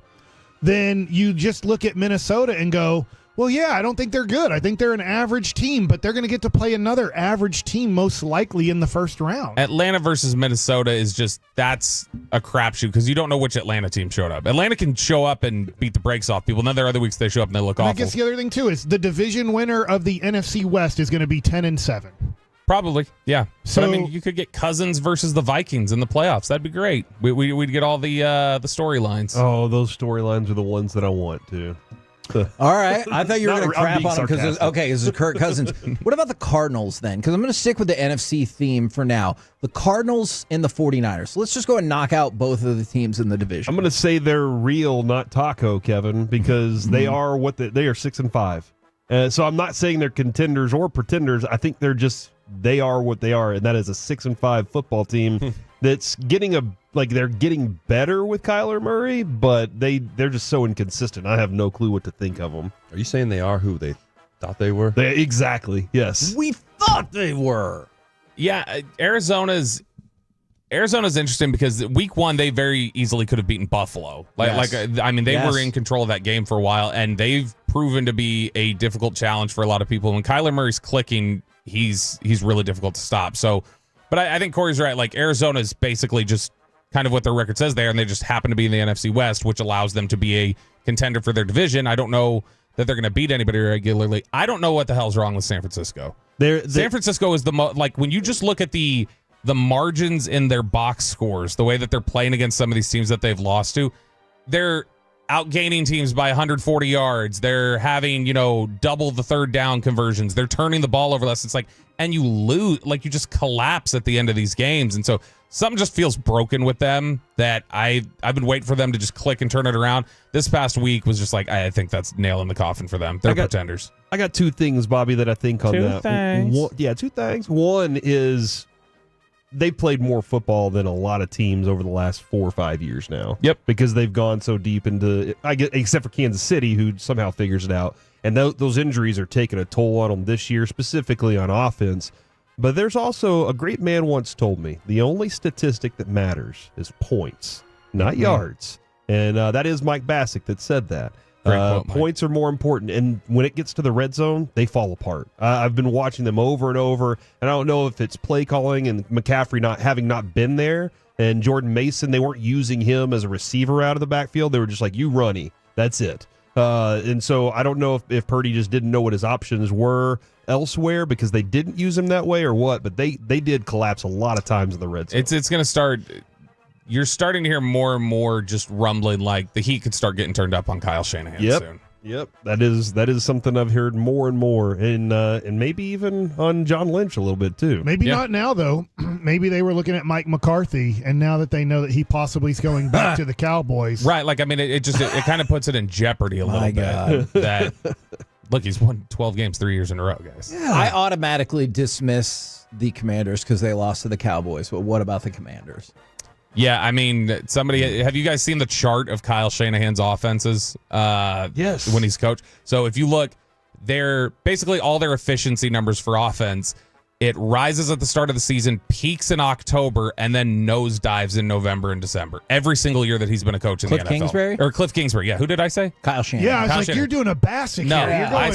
I had Kyle Shanahan on the brain. No, but Cliff Kingsbury, his offense will peak in October and then bottom out in November, and that's exactly what's happening again this year, is that it's almost like he starts off well, and then when defenses start adjusting to what he's put out on tape, he has no response to it. The best line I heard this week actually about his offense, they said it's a daylight savings time offense. As soon as we fall back, no, I was quoting somebody though. As soon as they fall back, that's what happens to Cliff's offense. But no, you can't lose to the Giants and the Cowboys back-to-back weeks and make me feel like you're a contender. So no, they're a pretender. And then quick, Packers, contender or pretender? Contender, but they're not as good as I feel like everybody says they are. Like there have been a lot of games this year where it's like you should not have had to fight as hard as you did to win that game.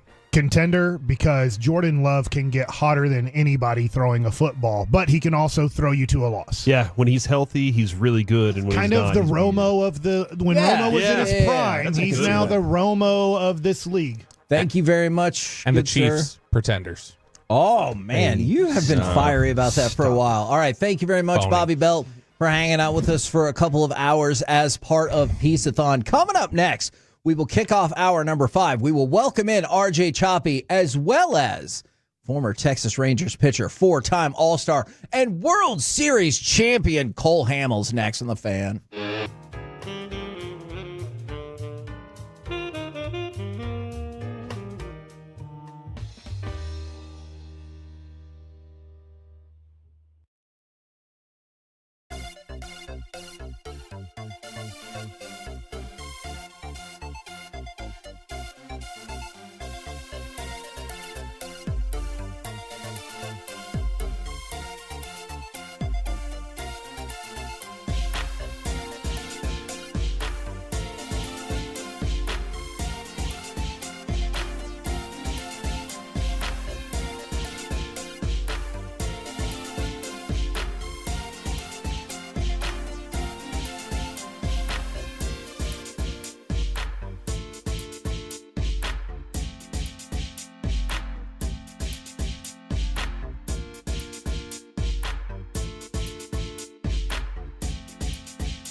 From our Highly Mazda of Arlington and her studios, this is the 11th Annual Piece-A-Thon on 105.3 The Fan. KNC Masterpiece right here on 105.3 The Fan. We're moving into hour number 5 of the 11th Annual Piece-A-Thon, 877-881-1053.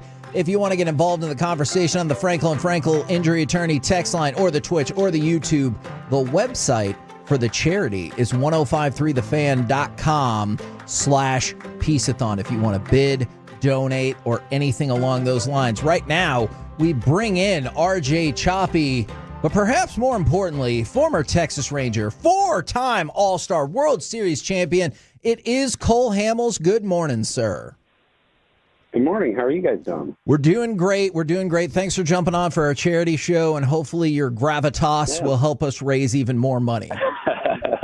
Always. I mean, that's always big, especially this time of year. It's something that's always special to everybody. I think anytime you can, think of others and really just understand the significance behind how, fortunate we are and to be able to give something back, I just think, it shows a lot about you. Now, we have RJ Choppy in studio with us, and he was complaining about a group text or something. What's your beef, RJ? Hey, Cole. I just wanted to know, because, you and I are on the same group text with Derek and the golf gang. Yeah. And, every time I've shown up to the golf event to play, you're never there. So why are you ducking me? Oh, man, because I got some better invites. Oh, wow. I'm kidding. No, he's not. He's, say less. I guess that's him and his rich friends going to play overseas. That's what it is. You this is a 4-month really vacation. I have not won in like a year, and I'm like, why do I keep coming back? I keep losing. I'm not that bad at golf, but something's wrong here. So I think I disappear so I can improve my game. So when I come back, I can actually win. It's fair. So when is that taking place? Are you still gone? Are you back yet? Where are you? No, I'm actually in Nashville. Sorry, guys. It's all right. I'm not playing anyway. I'm still crippled, so we're good. Oh, my gosh. His arm doesn't work right now. Yeah.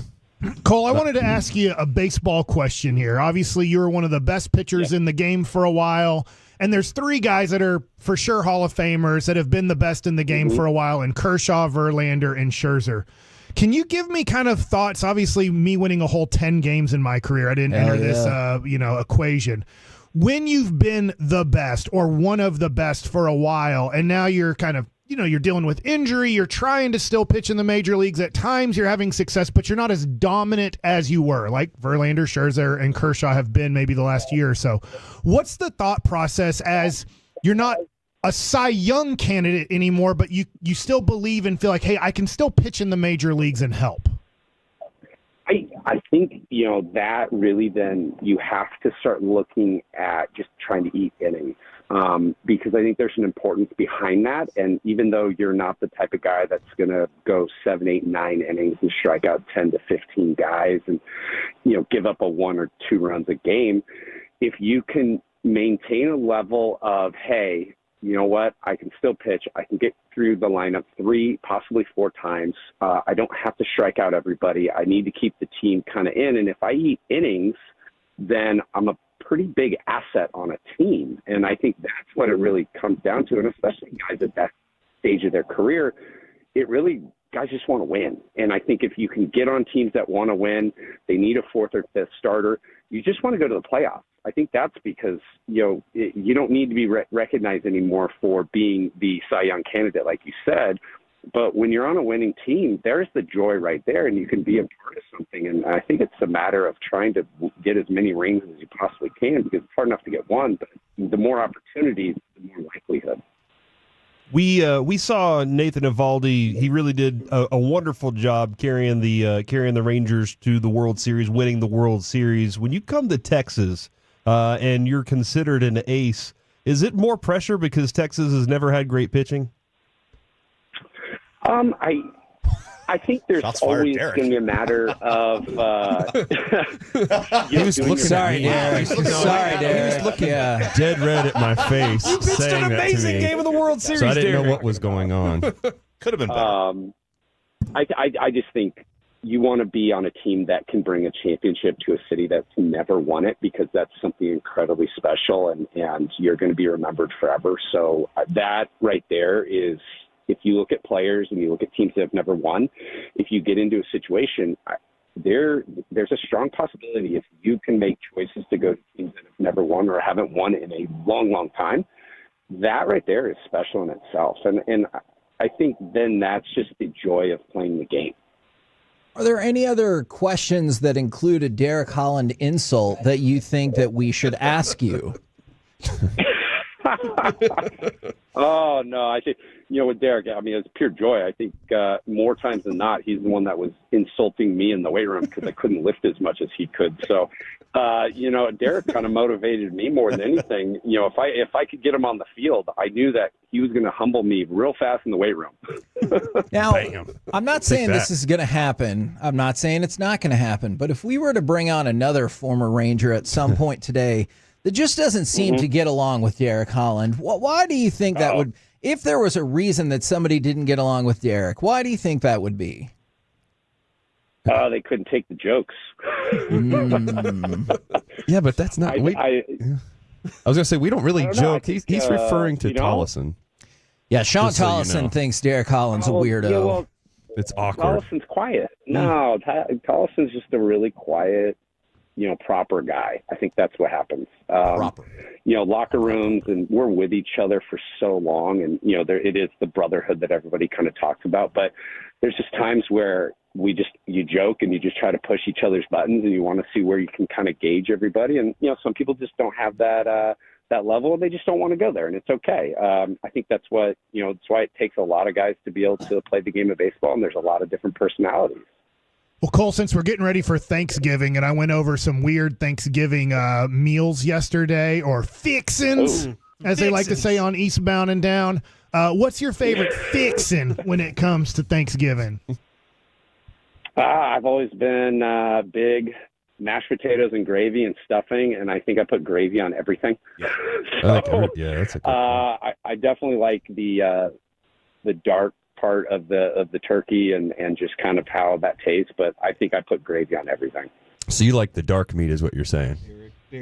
Exactly, Derek. Exactly. Good Lord. It is 10 in the morning, y'all. It's just a question. I wanted the B word already. Not go there, but I knew Derek was going to capitalize on that. I was just checking. That's all it was. All right, now a real baseball question, I'm Cole. starting to get why Tollison doesn't like him. I get it. I get it a little bit. Through the order. Well, I'm going to ask him about Blake Snell. He signed yesterday for a 5-year, $182 million deal. I feel like, I know you didn't have, I don't think you had Boris as your agent, but I feel like last year Boris might have misplayed the pitcher's market. Do you feel like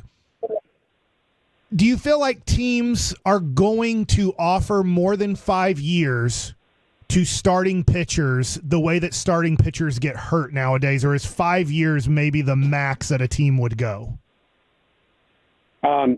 And I think that was always a big deal, even in the early 2000s and the teens, where teams really did not ever want to go over 5 years. They always tried to offer the 4 with an extra. No team wanted to go over, and I think then you had CC Sabathia and a few guys that really were able to take that market a little bit. And then 10 years of learning, teams then kind of go back. But hey, I think. I don't think Boris misjudged it. I think he did it right because he was able to get an opt-out.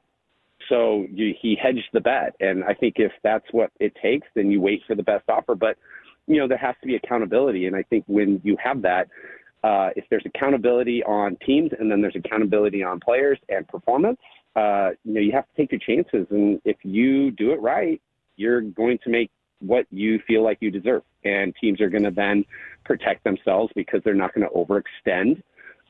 And everything's hedging. And, that's what it is. And then you just have to, timing has to be right with all your players to win. Cole, do you think that we'll get back into, instead of the analytics side of it, starting to see more of the guys getting to go the distance? Like now that Snell got this big contract, does he get to go the distance, or do we still stick to the analytics? No. You don't think so? No. Well, why don't we ask I Cole? just think it's going to be a coin flip. I think you're going to have – I think they're going to be able to do it more so once a month once every 4 to 5 starts, I think they're going to give pitchers that opportunity.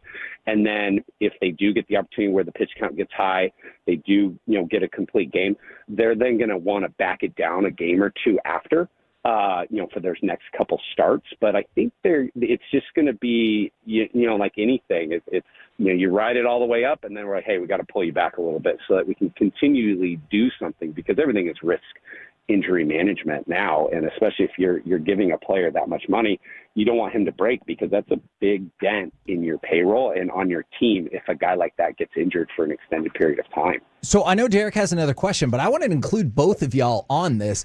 I can see kind of a look of disgust in Derek's face in terms of the ramping down of pitchers and everything. How do y'all feel? And is that the consensus among starting pitchers? Like, do all starting pitchers not like the way they're handled now? Or are they like, no, I'm perfectly fine with throwing 5 innings and calling it a day?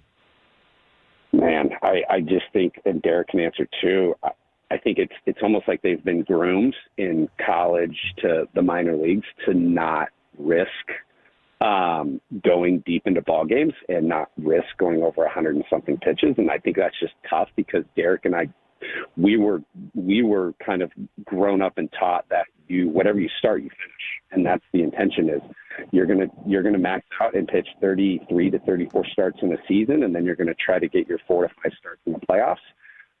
And you're going to finish what you started. Yeah, I mean, he's right. It was just the look in your face that I was like, you look disgusted. Because it is. It's frustrating. Like, as I'm coaching now, helping out with the school by my house, I want my guys to be able to go the distance. We're training that way. It's just like when Nolan was my boss here, he was saying, I want you guys to start the game and I want you to finish it. You want to have that starter-closer mentality. Mm-hmm. But it's also, looking at it too, is you get all the old timers to come out, and they're obviously telling us how soft we are because we don't even go the distance anymore. You're not going to have a 300 inning guy, or I don't even know how else you want to put it. No Will Lights out there. Games. Yeah, no Will Lights. But I mean, that's something I feel we're getting away from. It's ridiculous. Like, guys aren't going to be able to records are not going to get broken now when it comes to the pitching side of it. Who's going to win 300 games too? That's not going to happen. Yeah, it's all done because we go 5 innings and all of a sudden the nerds come in. Well, the numbers say that he's got to come out because they're hitting 500 on the third time through. Well, let me ask you, what do you say to let's just say this happens, because I know this happens now, but what do you say to the front office when you have a pitch that's working, but it doesn't meet the spin metrics, and they want you to bury the pitch? I don't know. It's the hitter's going to give you the best feedback. When you face a hitter, Cole can say it too, they're going to tell me how good my stuff is that day. If they're doo-dooing on me all day, well then, okay, obviously my stuff wasn't working. But if they're swing and miss all the time and I'm hitting my spots, then that's it. I'm doing my job. That pitch works. We got to worry about heart and what that dude's doing that day on the mound rather than what the numbers say from 5 months ago. Yeah, I think, and like Derek said, guys don't know how to pitch with less and get quick outs. I understand strikeouts and your spin rate and, those sort of analytical numbers look really awesome, but you can still get hitters out with not your best stuff. It's just called being smart. And that's how you extend the life on a game and then extend your arm health, is not having to max out 24/7. And in the game, you can still get guys out with 80%, 90% of your best stuff. But it's the numbers show up and the guys come down like, he must be injured. It's like, no, he's just being smart. He's trying to get himself an extra couple batters. He's trying to get himself an extra couple innings. He doesn't need to strike out the next 6 guys. He can strike out one of them and get a couple easy ground balls or a couple fly balls, and that's it. Yeah, and as Cole's even saying too, you make 30 starts, 10 of them you have your best stuff, 10 of them you have mediocre stuff, and then 10 of them you don't really have anything. You have to learn how to pitch. And that's why, to me, it's like we get guys now, as Cole was even saying, all spin numbers say he's good, and then he gets up there and he can't throw a strike. But his spin numbers are great. Nobody cares. If you can't throw a strike, who cares what your spin numbers are? Now, how come it's so – I'm sorry to jump in there. It's non-competitive pitch. How come it has become so prevalent then? If so many people think this, how come it is really taken over in baseball? It's being taught from, all of the social media places and everything that you see about how to get a pitch like that has these sort of numbers. That's now been the focus, opposed to just watching guys just swing and miss or getting soft contact. That really doesn't look good on your social media posts or on your highlights.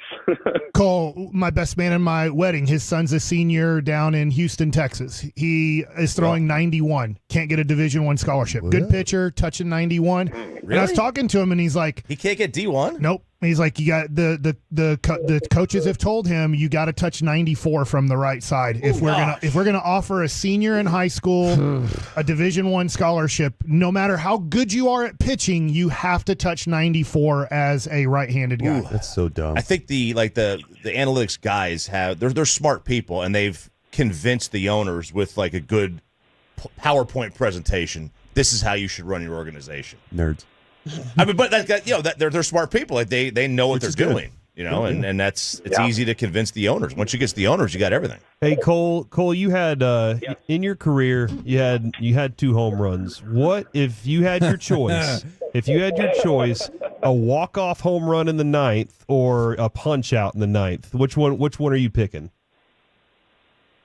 Oh, it's so tough because when you're in your backyard and you're a kid, everybody wants to hit the walk-off in front of everybody, just because I feel like that has way more weight to talk crap when you're going back to school or anything. That's just like in the neighborhood, hitting a walk-off home run opposed to a punch-out had more clout than anything. So I think hitting a homer, just because also I wasn't very good at, decent at hitting, but not I wasn't in the big leagues because of hitting. So I think if I had the opportunity, I would love to hit a walk-off homer. Derek agrees.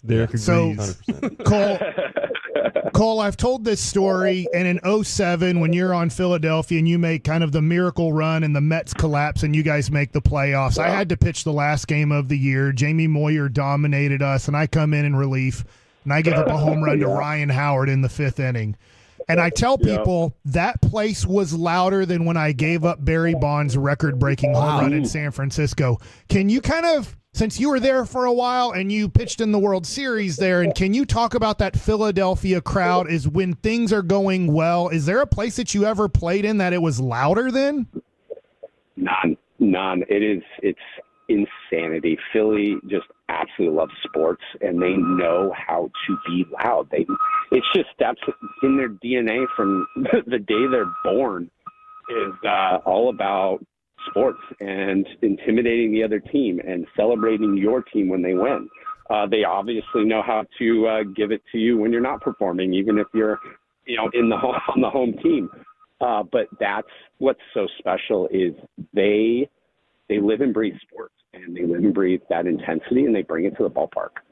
I didn't know this question would come up today, but how's your job at the loading dock going? Because I keep hearing. Right. Okay. I just wanted to make sure. But seriously, lift in for the day. Item number 200 we have for Piece-A-Thon, and I don't know if you knew this. He didn't. But you gave a very important, cherished gift to Derek Holland in a game-issued postseason jersey from 2015 that you autographed. So my twofold question is, why should people bid on this and buy it? And does it hurt your feelings that Derek so recklessly gave away a gift you gave him? No, I love that. I just think that, Derek and I have such a special relationship that I don't think a jersey will hold, anything for our friendship. And so I love it. There's a lot of people out there that I just think you want to have, something that has some pretty good special game memorabilia, and that's definitely one of them. 2015 was a really fun year for me, and I think for the Rangers and what we were able to accomplish down the bonding and everything, that's what Derek and I get to take from it is the clubhouse memories. So if fans, want something that's a piece of, something that was so special, and the Rangers were out of it, and we came away and, took over from Houston, and how we won on the last game. So, it's just, I think somebody will definitely appreciate that in their house, and to bid on something and knowing that you're doing it for charity, it makes it even that much more special. That is item number 200. Thank you very much. It's the home jersey, not the road jersey in Toronto. Where Cole, you pitched. Oh my God! Good God! You give that jersey to Elvis and drop it 3 times. Cole pitched great in Toronto. did everything I could. I mean, gosh, I wanted to go the distance in that game. I think I had. I have to give it to, like we were just talking about. Banny looked at me. I think I had 109 pitches, and I'm like, no, I'm going. I'm finishing this game. It's 140 pitches. I got this. Didn't happen. I think. But, yeah, I was going to finish that game. Amazing stuff.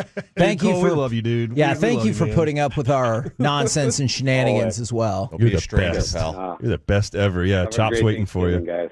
Hey, and if we get Sean Tollison on later in the show, we'll text you a time so you can listen to how weird it's going to be. It's going to be magical. Thank you very much, good sir. He's good. I love him. All right, I'll talk to you guys later. Ladies and gentlemen, Cole Hamels right here on 105.3 The Fan. And like I said, it's a great description right there. It's a game-issued postseason Cole Hamels autographed jersey. I do realize this. The reason it's game-issued, he might have wore it on the bench, but he didn't pitch in that series at home. He pitched both games in Toronto. So he pitched the game 1 or 2. I'm sorry, I forget which one. And then obviously game 5, which...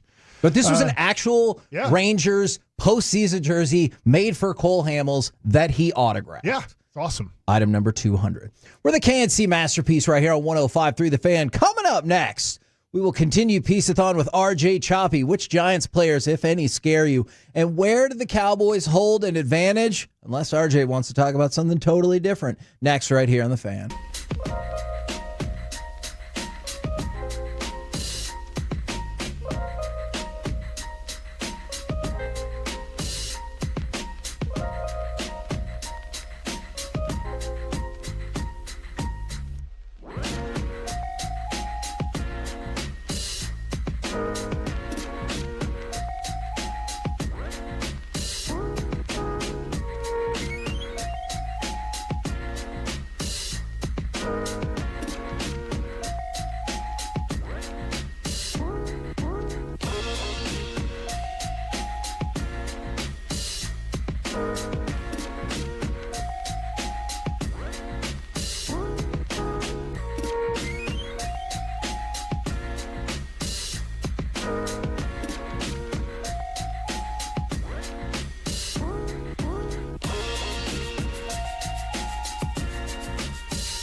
This segment of the KNC Masterpiece is brought to you by the personal injury lawyers Frankel and Frankel.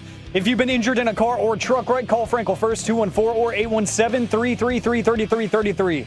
With Frankel and Frankel, there's never an out-of-pocket cost. They only get paid when you win.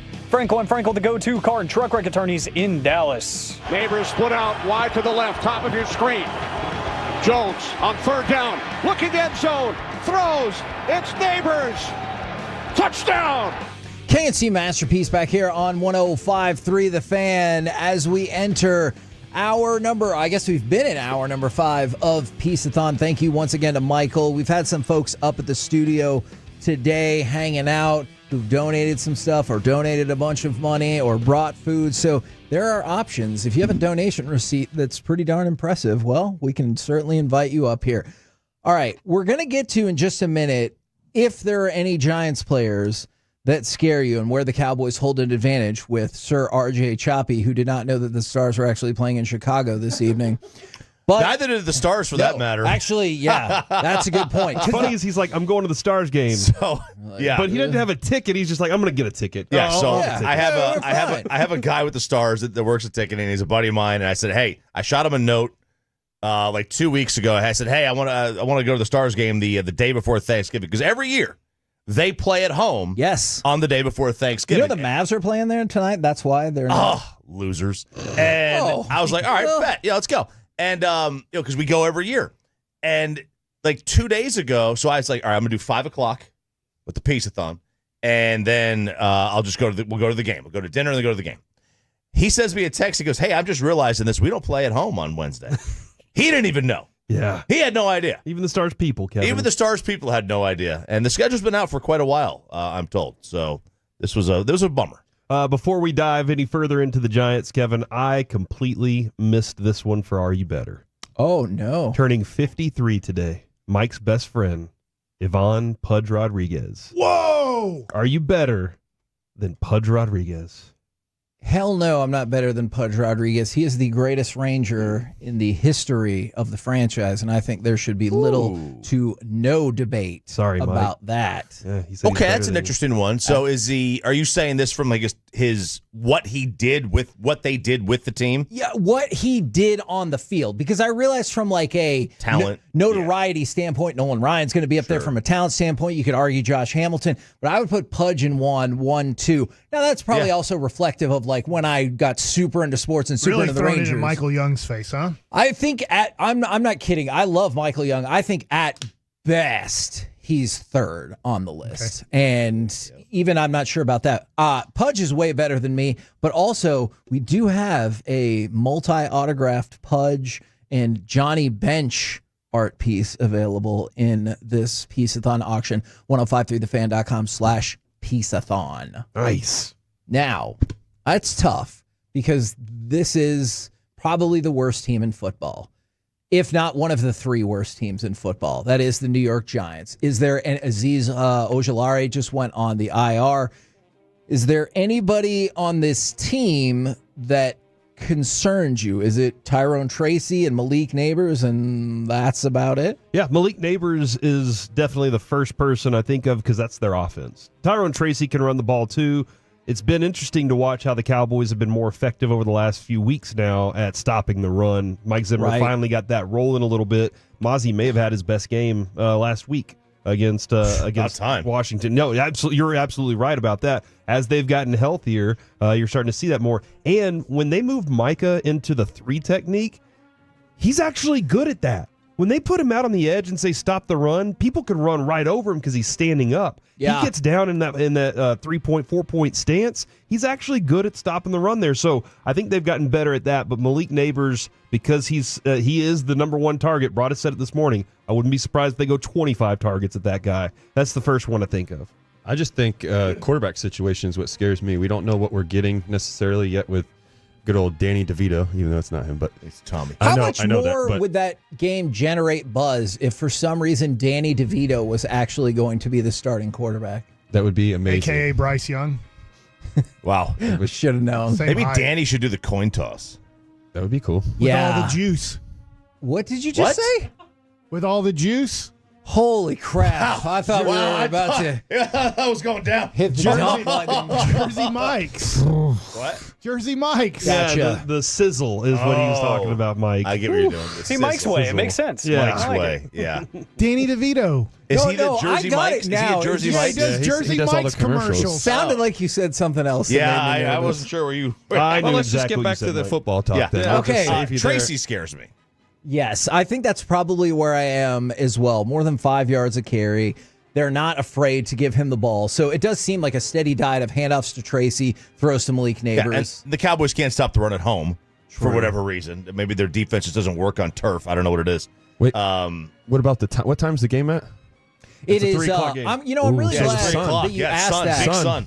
No, not 3 o'clock. It is at 3:30 right here Still on the sun. 105.3 The Fan. The pregame starts at 12:30, and Mike Pereira from Fox Sports will be one of the guests on our official pregame show. I'm also worried they haven't won at home. How long's it been since Green Bay? It's Right. been- Or the before Lions that? game was the last time they won at home. Okay, and They then almost lost that one. You got the sun that you're dealing with, and you're playing a team that they have nothing to lose. It's a absolute Neither do the dumpster Cowboys. fire over there. What do the I'm Cowboys sorry, have to sir. lose? worse. They have Mike McCarthy's job to. It's to win. worse over there than it is here. I agree with that. And you're coming off of a kind of an interesting win against the Commanders, and your short rest Thursday game. I'm a little worried about this game.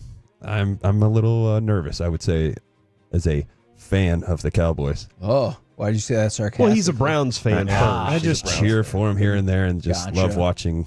Hey, the speaking actions. of likes dumpster Lord fires, Yep, that's us, the Browns. how Good- is that good thing. guaranteed contract for Deshaun going? That's an absolute dumpster fire. That is fantastic. I hope we end up releasing him, and we're You're just going going to eat the Yep, just gonna $145 have to. million? Okay. And then we go get Cam Ward. Oh, No, dude, just go keep Jameis, man. Have both. Yeah. Have him mentor. Have the So Reverend you think mentor him. Cam is the best quarterback in the class? I like him a lot. I think that's what I we like him need. a lot, Something like him. He's mobile too. He can. I mean, he slings it. I think he's. To me, I think that's the guy I would want to go get. He can slang it, sure. Because we got to. As long as Chubb can get back to Chubb form. He's getting up there in age, man. I know. But still, I heard that. Okay, Dexter Lawrence was the player that I was going to mention, just as the player on the Giants He that got me. I fear. He is a tremendous player, and the way he's been able to rack up sacks this year, in addition to shutting down the middle of the line, he is a terribly impressive player. And I think Chop's right too. We can't stop the run. Our run I'm not defense here is to argue brutal. that at all. No. But And then again, and- neither and- can the Giants. Neither can the Giants, but we can't run the ball really well. I mean, That is Rico's true. better than people give him credit for. It's just that their running attack really is going to kind of keep this game closer than it should be. I think you'll see I hope to see a good game from Micah. I think you're going to see him kind of really get It'd after be it. nice. It'd be really nice. I mean, you need it. He needs to get it going. Well, Get like and a then the 4-sack game going. the secondary played well against Washington. At least in the first 3.5 quarters, they played well. I was surprised they didn't go after Deron Bland. I really Yeah. was surprised that they didn't attack him more. I know. He hasn't played all season, and I don't know if it was Dan Quinn was like, I'm just not doing it because I know what that guy's capable of. Do not throw his direction. Try to pick on Butler. Like it makes a lot of sense. But I was very surprised they didn't, and I'd be very interested to see who is covering Neighbors. Is it going to be Bland all over him? Because didn't Diggs? He was just like finally he was like, F it. Yeah. I'm going to go cover Yeah. him. I'll take care of this. For the KNC Masterpiece right here on 105.3 The Fan. Coming up next, and Chop will be stoked to be here with Derek Holland and Mike Bassick as we do some baseball nuggets. Oh, baby. First, the Kikuchi. Okay. And now the Snell. The floodgates are open next.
This segment is brought to you by Classic Chevrolet in Grapevine. They're the #1 Chevy dealer in the world, more Silverados than anyone else. This is Texas. This is Classic Chevrolet. Together, let's drive. Based on new Chevy registrations 2023. KNC Masterpiece right here on 105.3 The Fan. As we're in the midst of the 11th Annual Piece-A-Thon, I want to take your attention to a couple of different items. Some of our bigger my item? ticket items. Yes. Look, you don't want RJ to have the highest bid item. Yes, all right? you do. So we need to take him down. So item number 3 and item number 156, and the website is 1053thefan.com/Piece-A-Thon. Item number 3 is a Dallas Cowboys preseason suite with the KNC Masterpiece and the autographed helmet. So the autographed helmet is the icy white, autographed by CeeDee Lamb and DeMarvion Overshown. We will go to the game with you, unless you're like, I got other people that need to go. That's okay, too. How many people get in that suite It's again? a suite on the star level, includes 26 tickets. 26? 6 parking passes, catering with food, beer, wine, soda, plus you get the helmet that we procured directly from the Cowboys. That is a great deal right there. And then package number 156, the Martin House Custom Beer Experience. So you get to have a beer tasting in phase 1 at Martin House. Then in phase 2, you will go back, choose out ingredients, taste whatever the hell you want, and make your own beer. Then in phase 3, they will actually host a public release party showcasing the beer you created, canned, and ready to distribute. So if you're looking for something you could scoreboard people on and be like, oh, thanks for inviting me over. You want to come to my beer tasting party that I created? Item number 156. Yes, scoreboard all your friends by having them drink the beer that you created with fantastic brewers at Martin House Brewing. Also, right now, at My Possibilities, 3601 Maple Shade Lane in Plano, Texas, right off of George Bush and Coit. It overlooks George Bush. That is My Possibilities campus. They are Pizza ISD has shown up. This is Mike Gonzalez. He's a Tolo. Pizza ISD. Yes. Pizza ISD. That's really a school district? No. Pizza? He has a huge bus that he makes pizzas in. And it's a food truck, but it's a big old bus. And it does kind of look like a school bus. He is there from 11 a.m. to 1 p.m. And they are selling pizzas, and they're donating 50% of the proceeds from the sales go to My Possibilities, but they go to Piece-A-Thon. So that'll be included in what we're trying to raise. Do you think if you were a high school and your high school name was Pizza, that your mascot name would have to be Pie? You'd be the Pizza Pies? Yes. And what's crazy about this is lots of schools, ISDs, have been like, please come to our school and make these pizzas, show the kids how to make pizzas. He's actually going to go back up to My Possibilities and have a pizza class with them from the bus too. So if you're out and about today and you want to stop by My Possibilities and get yourself some pizza, do it right now. And what is my item? My item's dominating still? Is that what all right, so your item, by the way, they said they're going to bring pizza to us whenever they're done. You can also bid on a Pizza ISD package. Yes, I will admit, the item for RJ Choppy is incredible. Is you get 2 spots in the Cowboys Spring Golf Tournament. One for you, one for Choppy. If you want to bump Choppy out of the way and just bring a different friend, that's okay too. But it's all inclusive, so all the booze is included, food, there's going to be a concert, there's former and current Cowboys players and executives there, and you get what has been described to me as a very nice swag bag. Okay, and Choppy is currently earning the most out of all the auction items on our site right now. It's currently at $3,375, Chop. Oh, baby. That is a significant thing, though. Do you want to play in this tournament? Yes. Okay. Are you kidding me? What? I'll probably have to take a day off of work for it. Yeah, you actually, and it's Sean's gonna be pumped about that. Hey, it's for charity. Exactly. For charity, isn't it? Are you going to stay for the whole thing, or do you? Yeah, I will. Okay, I will. Wow. Yeah. Wow. I will. Special occasion. Very special. Yeah, very makes special. sense. 11:20, Derek. Just jot that down. 11:20. Yes, now it's time for Already? baseball nuggets with Mike Bassick. Man, getting impatient. Jeez. Well, it usually starts at 45 anyway. That's true. So, okay, let's talk about baseball nuggets, and let's talk about something that's happening this year that hasn't happened in a long time in Major League Baseball. 2 major starting free agent pitchers have signed before Thanksgiving. It's crazy. Now, I guess you could go back and say, well, it happened the year of the lockout, where the Rangers had to work quickly to get John Gray and Seager and Simeon. But that was like December 1st they signed, right? Right, and they were just trying to work that in because they knew of a work stoppage, and they were like, if we don't do it now, we're going to have to wait till when spring training is going on to try to make these moves. But in a normal offseason like this one is, I think we saw last year, we saw Jordan Montgomery, which I'll get to in a second. We saw Blake Snell, which I'll get to in a second. We saw multiple pitchers kind of get screwed over by waiting a while to sign. And then at the end of the day, they signed 2-year deals with options on them. Okay, Blake Snell opted out of his deal because last year with the Giants, he got off to a slow start. He was hurt some. 20 starts, 3.12 ERA, 5-3 record. The year before, he was the Cy Young winner. He's a 2-time Cy Young winner. He's 31 years old. He's had a really nice career. He does not go deep in games. He never has gone deep into games. I think last year, in fact, this is correct, last year he threw his first ever complete game of his career. He has a crazy 211 career. starts, 1 complete game. Like, that's for wild. a guy to win 2 Cy Youngs and never really go past the 6th inning, for the most part, his career is insane. He is a high pitch count guy.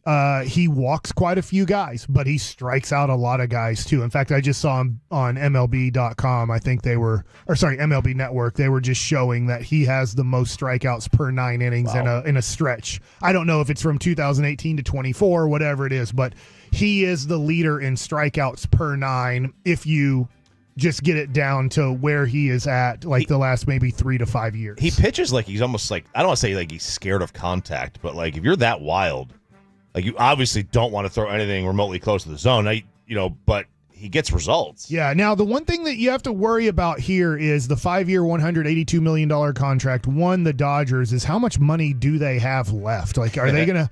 This is amazing if you look at their team. I'm trying to look into that, by the way, because there's rumblings that part of this contract is deferred as well. I saw where he got a big signing bonus, which isn't a big deal in baseball. We talk about that in football.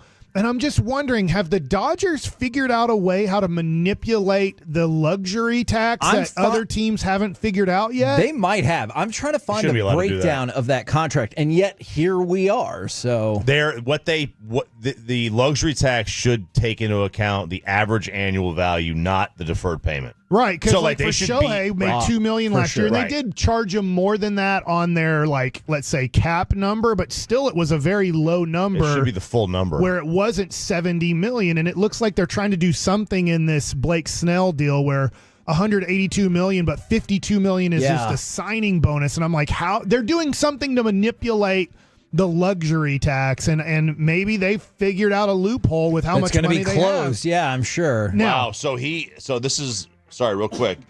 His luxury tax is $32,500 a year. Okay. That's what his luxury tax payments are going to be. Now what's 32 times 5? 160. So that's $22 million that they're deferring off the luxury tax.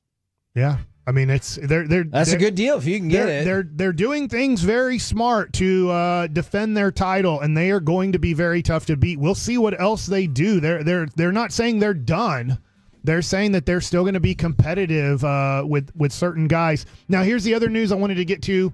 I don't think this is a surprise at all, but it is now official. With Jordan Montgomery opting into his contract, the Diamondbacks have put out, we're trying to move him, and we are willing to pay Did they say how much? They did not say how much, but they are willing to. Because I'm take a hit. interested. It's $22.5 is what they owe him next year. So he had a bad year. So he was a Boris guy. He's actually fired Boris, and Boris is great at his job. You know, we just had on Cole Hamels. You can dislike him, and I get it from a fan standpoint, but he does his job pretty darn well. Yeah. There are times where he makes mistakes. He made a mistake a long time ago with Kenny Rogers. Looks like he made a mistake last year in the marketplace, but it looks like he's corrected that, and he's like, no, I'm going to be aggressive here. If I get a great offer like from the Dodgers, I'm not going to play it against everybody for 2 months, and then the Dodgers go out and sign, just throwing out a name here, Nathan Eovaldi or Max Fried, and then they're like, oh, crap, where's my deal?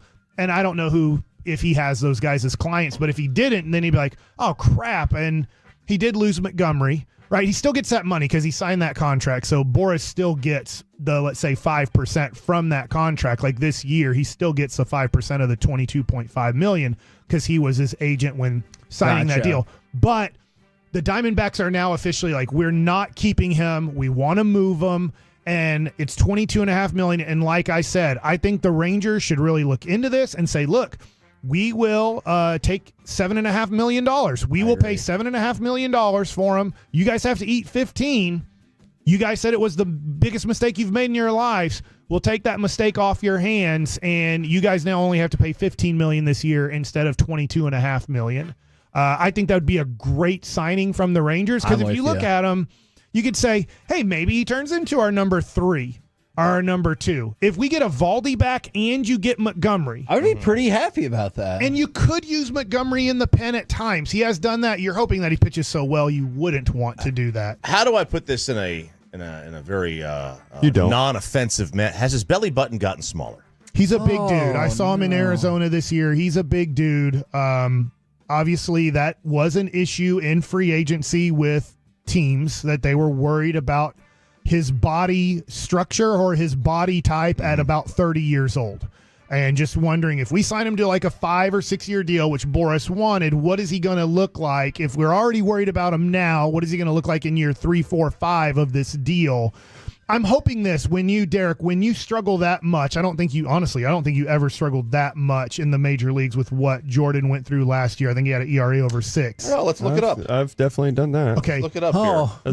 There's a lot of motivation in the offseason. I think for Jordan Montgomery, there's a lot of motivation this offseason to get back to the guy he was with the world champion Texas Rangers. I would say the big thing, though, with that, what you were just saying, as a reliever, it stinks because you have one bad outing, your ERA shoots up. So that's why I feel like the ERA for relievers, for the most part, is false advertising. Because guys can go out there and be shoving for a while, and they can't really, they get it down just a little bit, and all it takes is one little hiccup, and then you're back up there.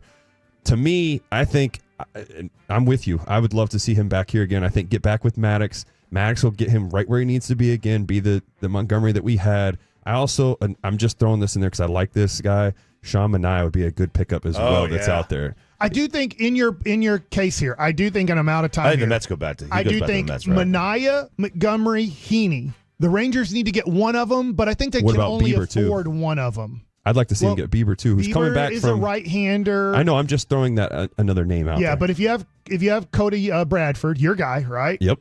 He's had a great year last year. I think he'll have a better year. You add one more lefty to that rotation, and then you get a guy like Eovaldi or Bieber. I would rather have Eovaldi. Agreed. But I understand where you're going there. But the Rangers are working with a budget because it gets confusing. They don't want to pay the luxury tax this year because it becomes a multi-year offense and it goes up to a 50% tax. I'd love to be the Dodgers. I'd love to be the Yankees. Unfortunately, we're not in that situation. And so this year, they're going to be way more strict on the budget. Here's the hope, though, Ranger fans. They're still very competitive this year with a limited budget. And then after being under the luxury tax for a year, I would hope that they would go back over it because now they wouldn't be a multi-year offender of it. It gets confusing, but this year, it looks like the Rangers are going to have to stay under a certain number. I mean, we got to spend money. I'm sorry. Like, you're seeing what the Dodgers are doing. You got to, if we're trying to compete and contend with these guys, we have to spend money so that we can get back out there. And again, it's Bochy every other year. You know what happens. Yes. By the way, we'll have Bruce Bochy on at 3:00, maybe discuss that exact thing. Thank you very much, RJ, for jumping on with us. Thanks for having me, guys. Absolutely. you could help spread the word for our auctions, 1053thefan.com/Piece-A-Thon. I will. Go bid on my golf outing. I agree. Keep me number one. I agree. But also bid on other things No, to take all your money down and a peg pull or it two. together.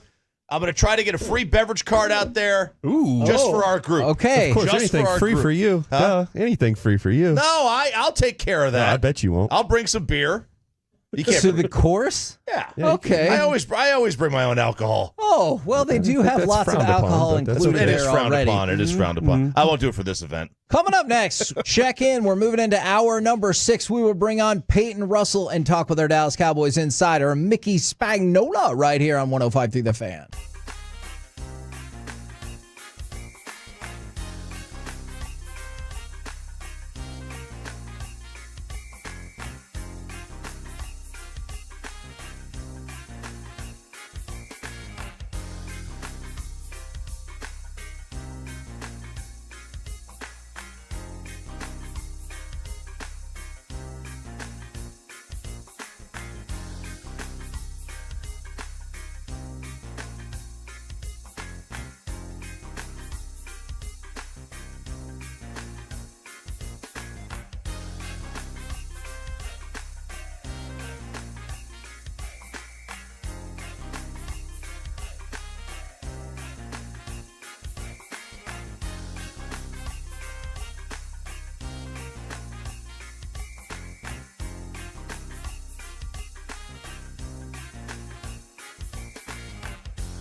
From our Highly Mazda of Arlington and her studios, this is the 11th Annual Piece-A-Thon on 105.3 The Fan. KNC Masterpiece right here on 105.3 The Fan. Welcome in to hour number 6 of the 11th Annual Piece-A-Thon. 877-881-1053 if you want to hit us up on the Franklin Injury Attorney text line or the Twitch or the YouTube. But we would also love it if you go to 1053thefan.com/Piece-A-Thon. We've got a raffle up there for an autographed Luka basketball. We've got all kinds of awesome auction items. Plus, you can donate. We would love to beef up that part today. So 1053thefan.com/Piece-A-Thon. Now, let's turn our attention to our Dallas Cowboys insider, Mickey Spagnola. Good morning, sir. Good morning, gentlemen. Glad you had time to fit me in with all your guests you have today. We've had a ton, and absolutely, we brought on another special guest for this interview. We have Peyton Russell from the morning show, usually behind the glass, and now he's even more so behind the mic. So he's emerged. Yeah, he might fire off a plethora of questions as well. I don't know. Hey, I want to pull back the curtain.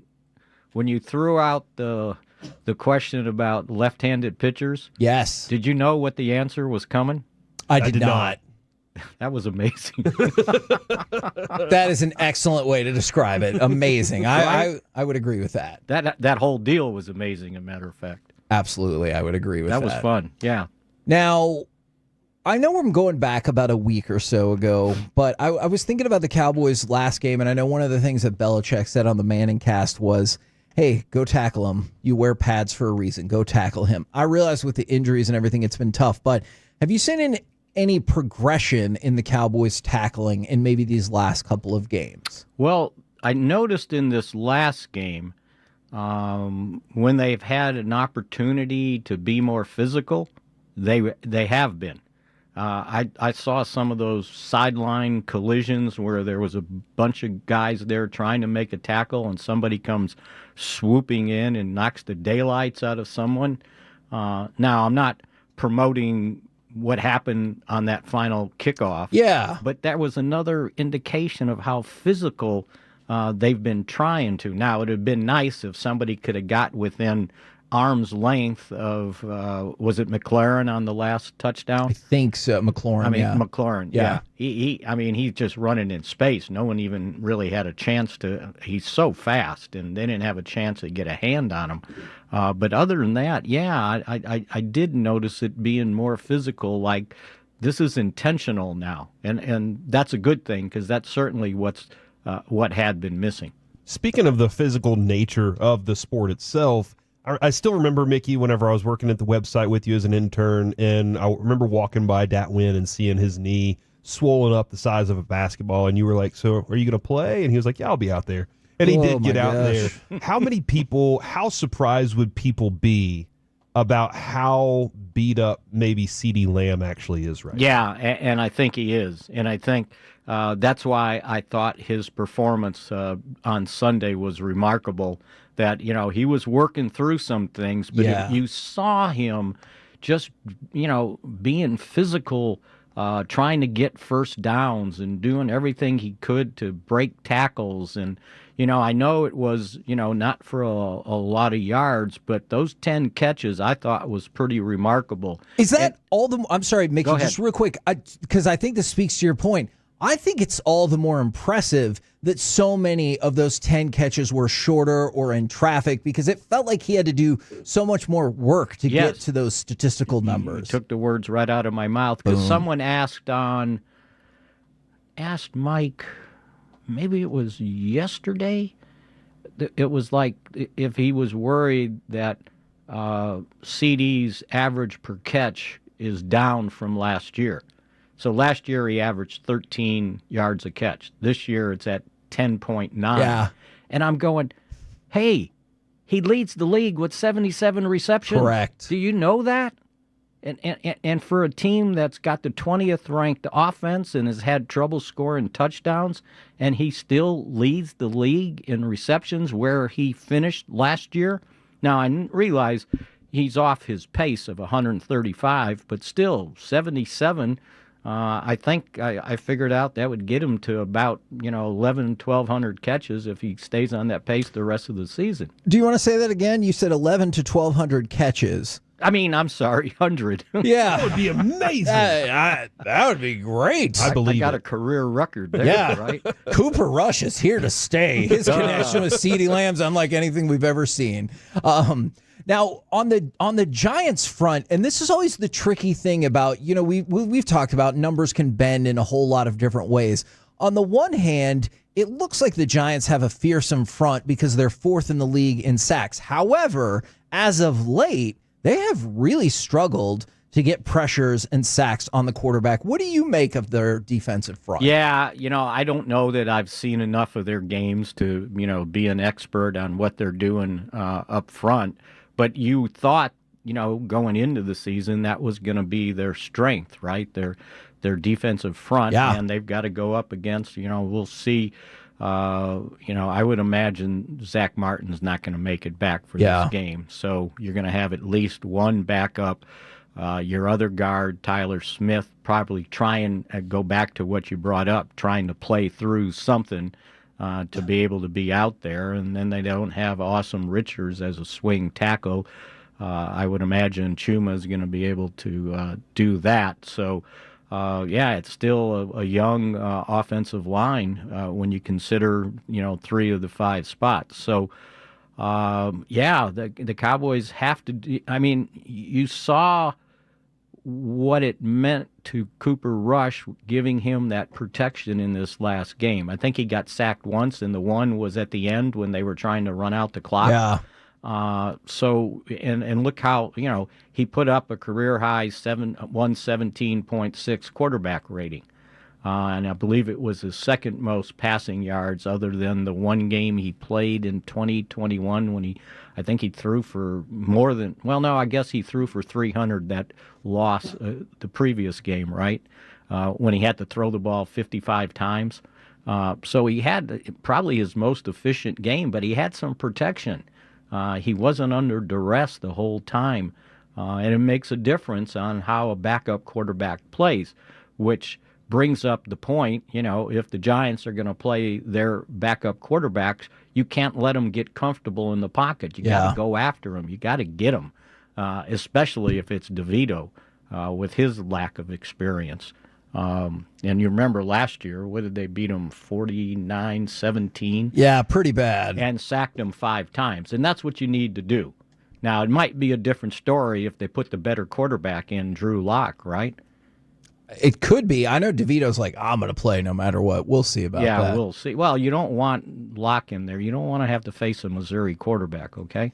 Oh, well, I had to work hard to get that in, didn't I? I was going to say, he hasn't been that great either, but I hear what you're saying. At least he was proficient in college, right? Fair. Let's at least go there. Fair He never point. really got much of a chance in Seattle, or Denver, by the way. But anyway, that's what the Cowboys need to do. They need to get after him and not let him feel comfortable throwing the ball.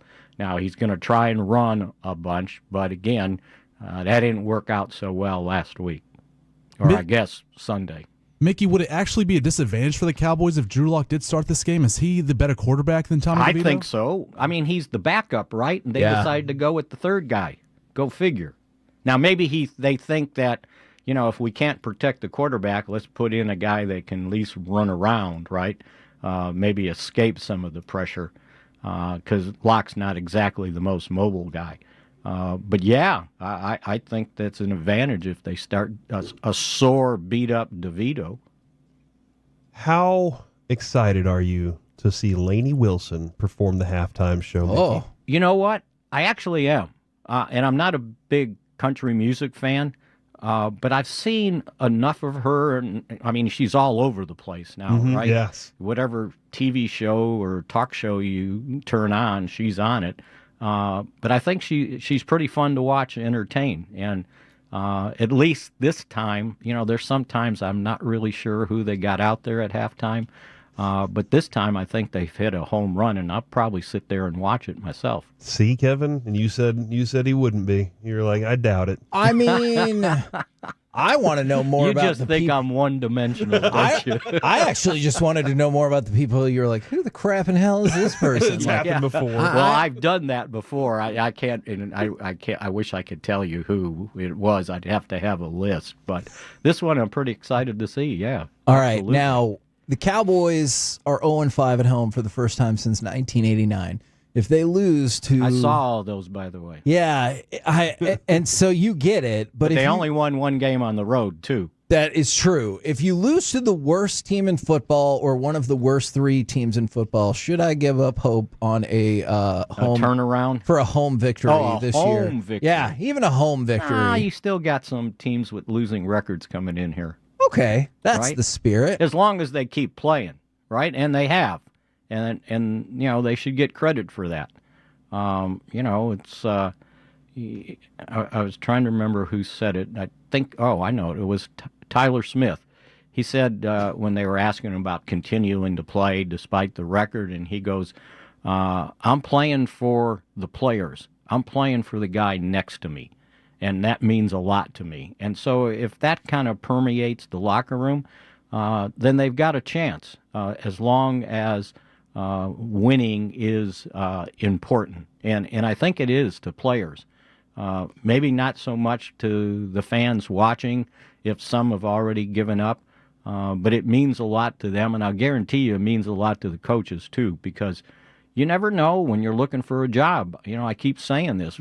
Players, coaches, and somebody puts on tape and they see some guy loafing out there because they're playing for a team with a losing record and they're a free agent, and the guy's going, I don't know if I want that kind on my team. So, once you go out there and play, now you're not going to back down and you're not going to embarrass yourself. You're still a competitor, a reason why you got this far, and you're not going to just go out there and loaf. And if you do, I'd send that guy right out the door. You got a prediction for us? If you force me to, Which I am. Yeah, we're absolutely. which you will. How about Cowboys 27-10? Okay, I like it. Does that sound reasonable? That does sound reasonable. I have no idea what the line is. I didn't even look this It's week. only like 4-ish. 4? Yeah, 3.5. Okay.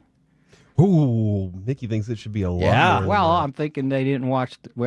They're probably factoring in that they're probably not going to get 2 kickoff returns for touchdowns, right? That's a possibility for that's, sure. Yeah. You make a fair point right there. All right, thank you very much, good sir. We will catch up with you again after the holidays. Happy Thanksgiving. Continue with your good work today. Thank you very much. There you go, ladies and gentlemen. Mickey Spagnola right here on 105.3 The Fan. Coming up next, we'll get Peyton more involved. I know he's excited. And my buddy's an idiot. Does your friend have a terrible sports or pop culture opinion? Peyton does. Or do his bosses on the morning show hold him down? Let us know. We'll do it next right here on The Fan.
This segment of the KNC Masterpiece Piece-A-Thon is brought to you by Soda Weight Loss and the personal injury lawyers Frankel and Frankel. If you've been injured in a car or truck wreck, call Frankel first, 214 or 817-333-3333. With Frankel and Frankel, there's never an out-of-pocket cost. They only get paid when you win. Frankel and Frankel are the go-to car and truck wreck attorneys in Dallas. KNC Masterpiece right here on 105.3 The Fan, where we have some interesting breaking football news. Corey, you've referenced this the last couple of days, and in fact, Tommy DeVito, forget about it. He's not playing in the game. Hey! Because you got to remember to turn that mic on. I'm not playing over here. He has not traveled with the team, so he will not be playing. Drew Lock will then, I assume, be the starter with the recently signed Tim Boyle. That's right. Tim Boyle serving as their backup since obviously they got rid of Daniel Jones and he signed with the Vikings. Wow. That's interesting. That's a lot. Yeah, because that means, that's another chaos moment for Dable and his offensive team to kind of, put all this together and try and figure out how to get locked in with his team to get this game on. Okay. You're welcome. Are you proud of yourself for that? A little bit. Just a little proud. I think you probably should be. That's pretty good. It's pretty good. How do they unlock him? All right. You know what? I should have stopped at the first one. Yeah, you probably should have. All right, let's do some My Buddy's an Idiot, 877-881-1053. Does your friend have a terrible sports or pop culture opinion, or do they try to hold you down on the morning show? We have got Peyton Russell with us.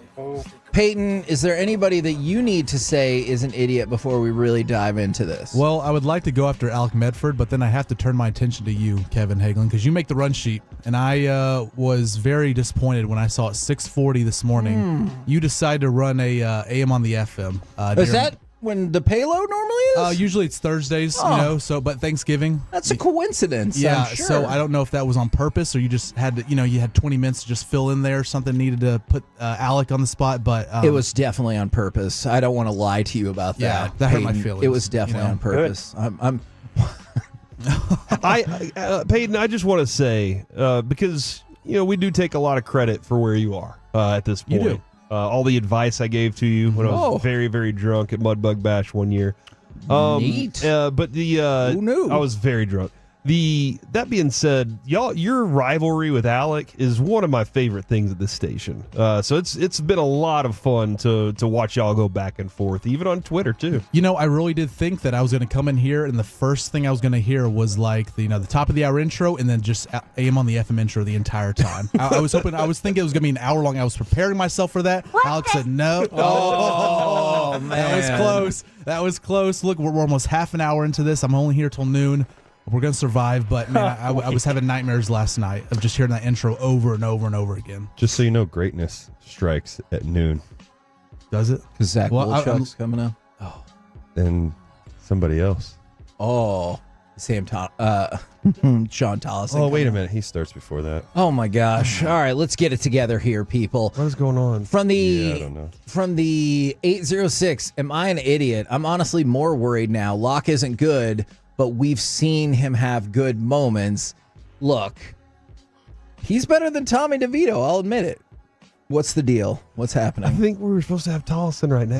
I just asked you that. I was asleep on the couch. You was asleep on the job. Actually, somebody on the Twitch said this won't look good on your annual performance review because they could see Derek sleeping on the couch behind me. Oh yeah, yeah. I'm still unemployed. I'm going to continue on with some My Buddy's an Idiot. My Buddy's an Idiot if they haven't bid on the Cristiano Ronaldo autographed jersey that Derek Holland provided for us today. I swear the timing awesome. on this is uncanny. From the 314, my buddy's an idiot. He thinks Messi is better than Ronaldo. Well, I'm pretty sure our Messi jersey would be selling for more. Okay. So if you really think that Cristiano I didn't Ronaldo do good enough. I didn't is better, Whoever gets the higher bid it's reverse psychology. Yeah, Dave. exactly. So if you really think Cristiano Ronaldo is better, and it's framed up, and it is spectacular looking. Yeah, it is nice. And my buddy's also an idiot if they don't spend $10 to enter the raffle for the autographed Luka Doncic basketball. $10 gets you one ticket. I like it. $25 gets you 3. $80 gets you 10 tickets. And that's something super simple right there. You just go put your money in right there, and then the drawing will be this evening. So $100 would get me like 11 tickets, probably, right? I think it stops at 80. Oh, does it stop at? Yeah, Okay. I don't think we've got any other Hold deals. on, if you get 10 tickets for $80, then you'll get more than 11 for 100. You'd obviously get 12. I didn't know if that one extra ticket was like, like courtside, or something like that. Man, that would be one more ticket. Speaking of courtside, we do have a Mavs experience with Chris Arnold. Now, the tickets aren't necessarily courtside, but you do get a pair of tickets to a Mavericks game. You get to hang out with CA before the game. CA takes care of you. Yes, he definitely does. We have a similar type of package for Jared Sandler if you want to pop up to the broadcast booth with Eric Nadel. Same thing with Chuck Morgan. You get to sit in the booth with Chuck Morgan for an inning, and he's providing 4 tickets to the game. So Chuck's great, man. Chuck Morgan cares the most. You remember that time that Derek was like, "Hey, can you just one more time? Can you throw that out there?" And he did it. That was on opening day. And you know what's cool about it? I use it every time that I stream. When I play MLB The Show, I open up every game with that. Nice. Really? That is cool. For the most part, yeah. So are you calling or texting Tollison now to see if he wants to come on? I just told him the next segment. Oh, my gosh. Okay. All right. We're going to talk about this. I can kind of see why he doesn't like you just a little bit. I said just a little bit. Wow. All right. You messed up. Now, guys, the answer is yes. Oh. But is Conor McGregor an idiot? Yes. He was found guilty in his civil suit. The Hitman series has cut ties with him following the sexual assault verdict, and other places have dropped him, and he's like, oh, this is nonsense. I'm going to appeal, and we're going to win. Okay, maybe. Mm-hmm. Or maybe the video we saw of you punching an old man and all the other accusations, at least some of them could be true. Yeah. One court said at least one of them is true.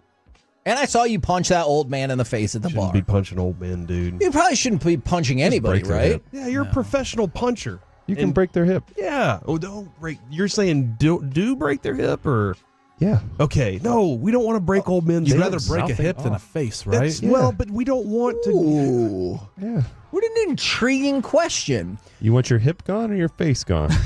You gotta need your face. You But don't need just your for the hip. record, I need a hip too. this is probably the only thing Conor McGregor can beat up anymore because he's washed. Wow. He's done been washed. He can't win agree with you there. I He think can't it's win a over. boxing match. He definitely can't win an MMA fight. Is he done fighting? Boxing's a little rigged.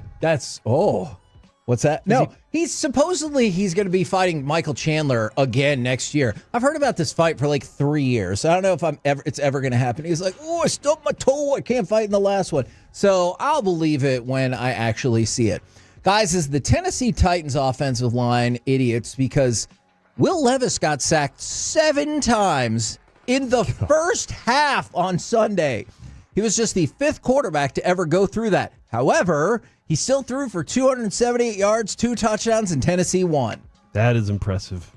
Are you surprised he wouldn't just like F you guys? Yes. Send somebody else out there in the second Well, half. Will like Levis the deserves to be replacement. sacked 7 times. Is it because of the mayonnaise thing? I think so, yeah. Okay. And I saw him whenever he threw a pick six, he just put his head down and just started running straight for the guy that he threw the interception to, and I thought that was very weird of him. He knew. It is kind of He weird. immediately knew. You have to sell it like, well, I threw the pick. I better go after him. Act like I really He's a care. tryhard. Okay. Tryhard and not very good. Okay. Got it.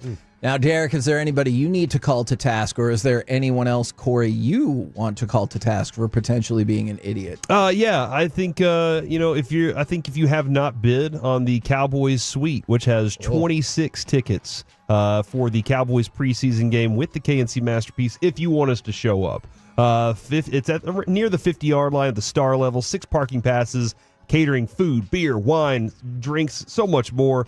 Plus, you get the icy white Dallas Cowboys helmet with CeeDee Lamb and DeMarvion Overshown's autographs on it. If you haven't bid on that, that's a steal of a deal right now. is. And the last person that won this last year, they said, hey, I really appreciate you guys saying y'all wanted to come, but and he was talking to the show. He said, but is it okay if y'all don't? Because all my friends have decided they want to show up for this thing. It was great, too, It was awesome. because he said, everybody said yes to this. Usually they'll be like, I'm busy, I can't make it or whatever. But you're like, hey, do you want to go to a Cowboys game in a suite near midfield with free booze? Apparently, that was a very popular item. Yeah, so if you haven't done that yet. Also, I might be an idiot because this morning I did pour cranberry sauce down my pants. Is it still there? Yeah, but that wouldn't be an idiot. You did it for a good cause. Thank you. You did it for charity. Thank What's you. our Yeah, next so that's not an charity idiot. thing we need to If hit? we get to $5,000 in donations, we will in donations. That is on the donation page at 1053thefan.com/Piece-A-Thon.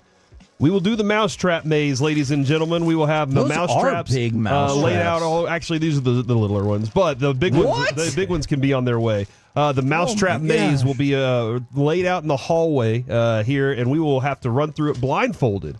But we can't do that until we hit the $5,000 marker today.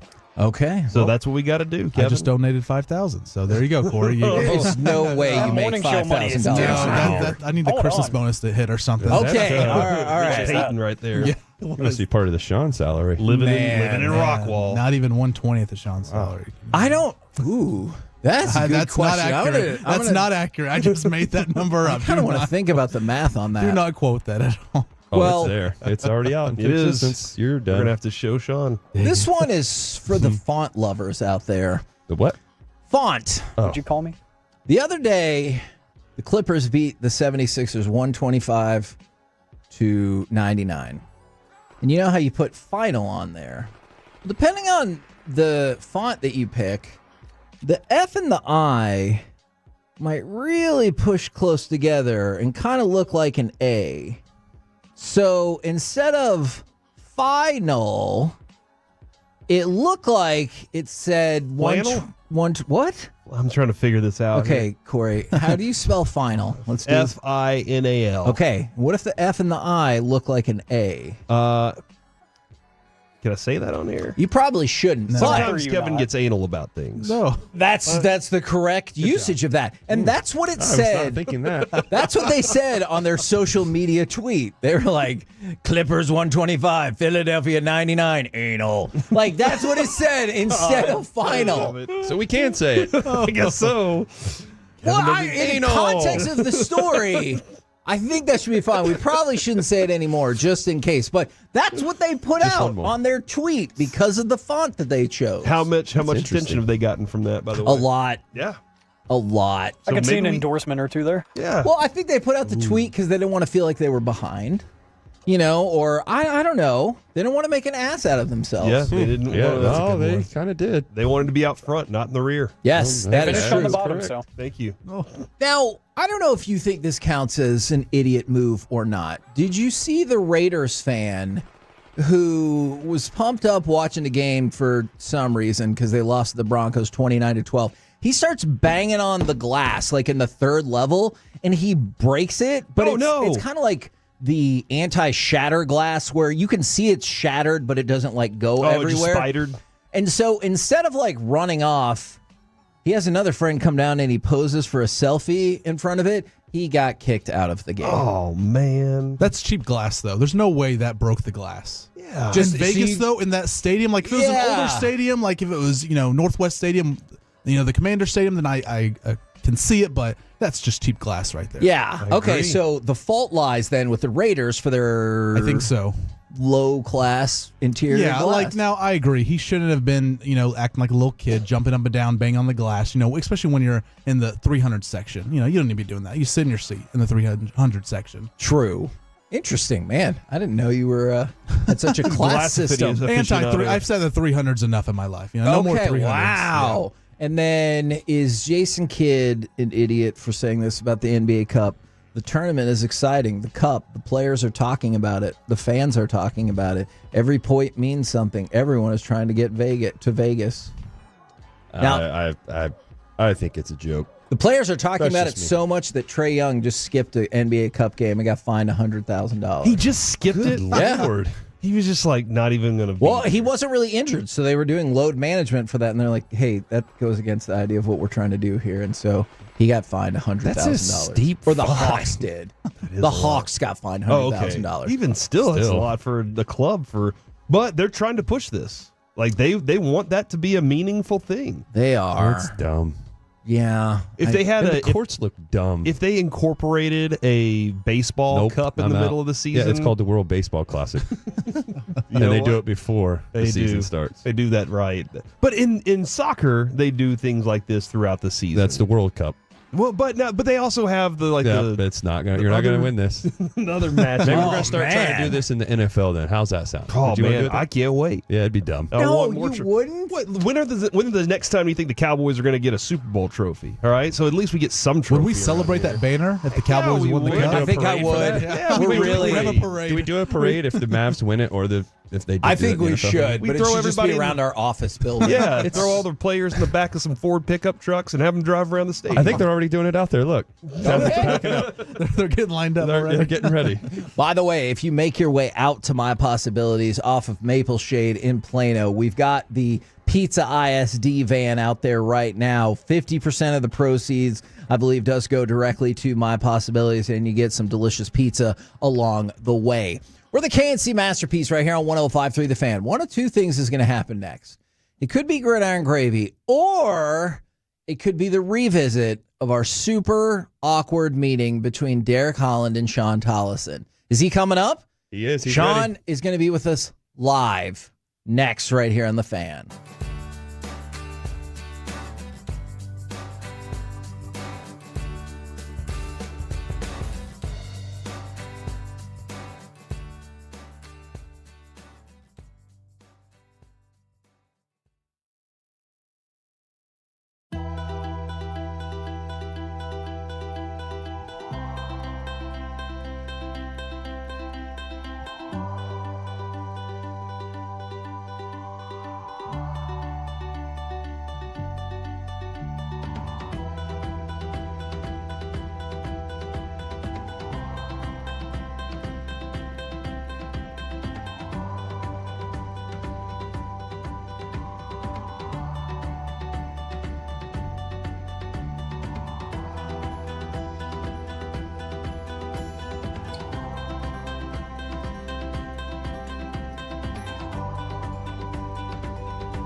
Segment is brought to you by Classic Chevrolet in Grapevine. They're the #1 Chevy dealer in the world. More Silverados than anyone else.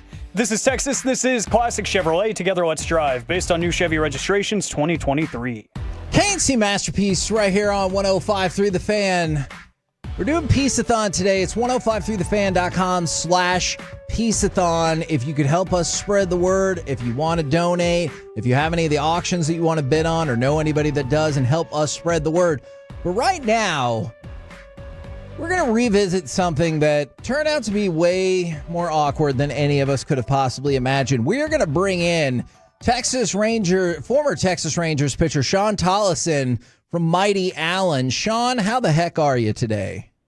I'm awesome. How are you guys doing? Well, we're doing good. Anytime we get to talk to you, Sean, exactly. I'm a happy man.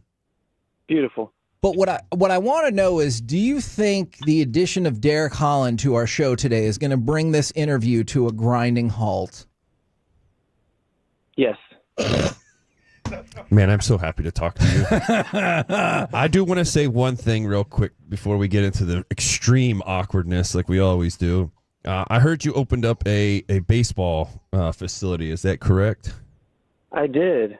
Yeah, it's not officially open yet, but we're getting very close. Oh, I hope I didn't ruin that by announcing you're good. it. Okay, good. You're good. That's the opposite of ruining it. No, I know. I just wanted to make sure. With that being said, though, on December 14th this year, Believe Baseball is going to be hosting a 2025 Uncommitted 2025 showcase at Rough Rider Stadium in Frisco. Details are coming out soon. Hopefully we can get you out there as well to help out and get your kids out there, that get them involved too, so we can showcase all these high school kids and help them to get to where we got to be. Help them get to the college level, the elite level, help them out as much as we possibly can. But I wanted to make sure that I could include you into it because I know you're very passionate about what you do off the field and helping people. So wanted to throw that out there so you can put your name in there with us and help out and get more kids to come and attend. That's awesome. I'll be there. That's very cool. Look at that. That is freaking phenomenal right there. Now, Sean, we had Cole Hamels on earlier, and we got kind of like caught up in an analytics discussion. And one of the pivot points was, analytics have taken over so much of baseball, but it appears as though a lot of the players and the pitchers don't care for the way the analytics are used. I'm just curious your thoughts about analytics when it comes to pitchers specifically, and then why it's become so prevalent in the game today. Man, I'm learning them right now. So timing of this conversation is pretty good. So like opening up a baseball facility, like first question you get asked is like, well, what kind of technology are you going to have in there? And, even at a young age, we've got I've had 12 and 13-year-olds come in and, talking about terms that I've never heard of. And so I'm sitting there on my phone Googling it as they're talking to me. And so I'm kind of in a process of learning, and luckily I've got other coaches that are in there that understand it and are helping me understand it. But, I get the stance. I think on the tail end of my career, these kind of things started being discussed, and I kind of took the stance of I'm just gonna keep pitching how I know how to pitch. I do two things really well, and so I'm going to do those two things really well, and I'm going to keep doing that. And I think probably for the majority of pitchers, there's not a pitcher that can just do everything, right? So most pitchers have two superpowers. Some of them have one, and the really, really good ones might have three. So the chances that they're going to veer off of those things that they do really well are not good, but I can see from the pitching side, I can see how these analytics kind of help to highlight and maybe identify what a pitcher's superpower is where they may not have understood it before. Was your superpower at least partially your dry wit? Definitely, yeah. That was my number one superpower on the mound. I thought so. I was going to say, was it also, do you need some water to clear your throat there? Oh my gosh, Derek. I want to Man, help I him don't out. know. I'm trying to help him. I don't have anything. I'm sitting right now in my truck, outside of the card shop. I took my kids up to the card shop, and I just came out to the truck to talk to you guys, and so they're in there. Which card shop? I'm a bit parched. I noticed. Which card shop? Yeah. The one in Allen. I think they make more than one.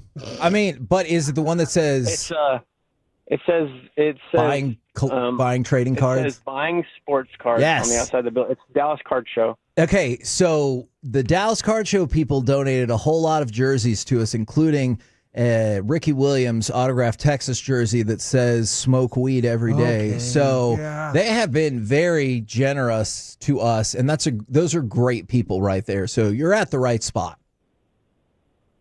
Good to know. It's definitely not my first time here. Okay, good. There's excellent people there. Now, I want to know what you think about the fact that you were like buddy with Derek a minute ago, and you're like, hey, I'm going to be at your event, and then he asks you about your voice on air. Does it feel like he's trying to sabotage your potential relationship? No. Okay. That's good. That's a good answer. Thank you. I didn't feel like I was. I was trying to help you. That's good. I want you to be able to perform. There's one thing that maybe you guys don't completely understand is that, the way that I sort of classify my level of friendship with somebody is their ability to make fun of me. Ooh. So okay. If they feel comfortable making fun of me and I feel comfortable making fun of them, then there's a high level of trust there. Because I don't make fun of people that I don't know very well, because that's called mean. That's called being mean. Yes. But if you trust them and you trust that, it's going to help solidify the friendship, then you go for it. And I've good. I've never thought of Sean as mean. By He's any not mean means. by any Not means. I one would mean bone in take his that to the body. bank. He's not. He's always been great.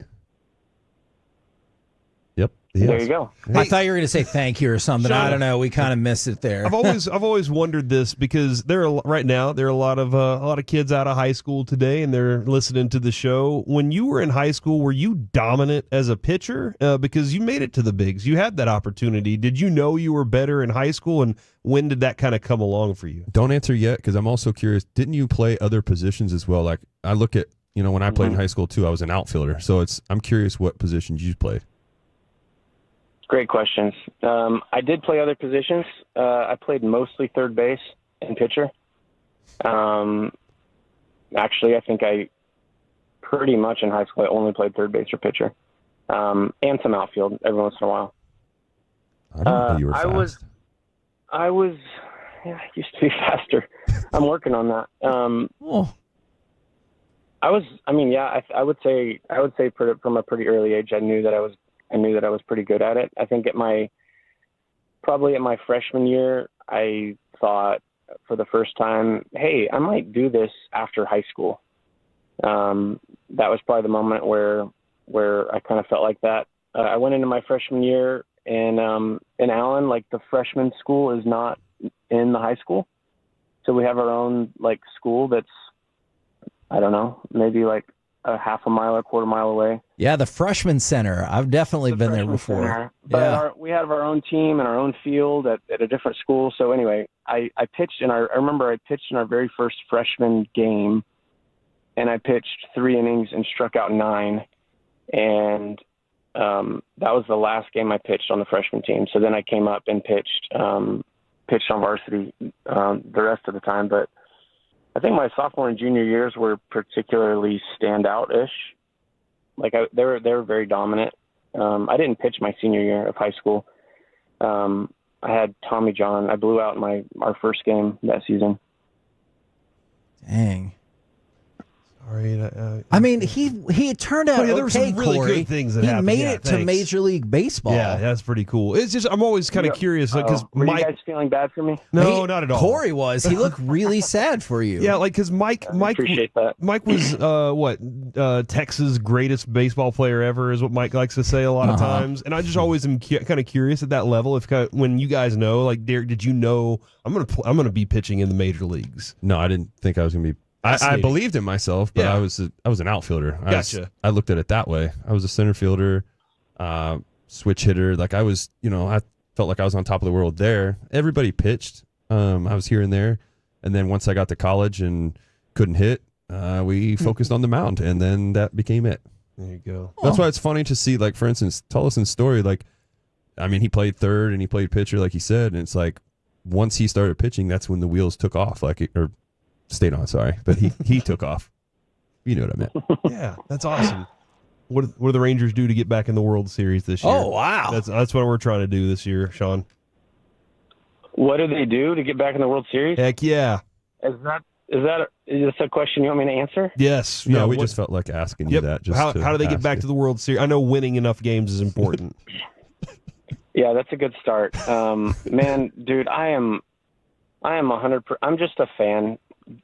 Like, I really am just a fan. I've got season tickets now. Nice. So, like, the way I watch the games is a little different than I probably used to watch them. I mean, stay healthy would be probably a good thing that they could do this year that would be different from last year. I mean, I don't even know how to answer that. I think there's a lot of things that they need to do better than they did last year. Score all the runs. Do you think Corey's question was kind of dumb, just a little bit? I mean, it's not a dumb question. If I was probably more politically correct, I could come up with a good, like, very articulate response about staying healthy and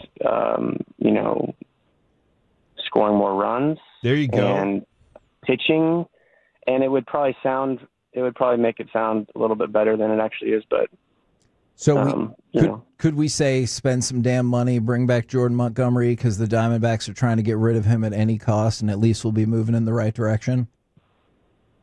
I don't know that spending money has anything to do with it. Oh, okay. Interesting. Just win, baby. Derek, your thoughts about that? Just get it done. I mean, we've spent money. That's true. We've spent money, and it's not that we spent money on bad players. We spent money on great players, and they're still great players. We just need to put it all together. And sometimes that's out of, it's out of the front office's hands in a way to be able to predict exactly what's going to happen. So there's some luck involved. Well, thank you very much for jumping on with us. We really appreciate it. And tell everyone at the Dallas Card Show Card Shop in Allen that we love them, and thank you again for all of their donated stuff.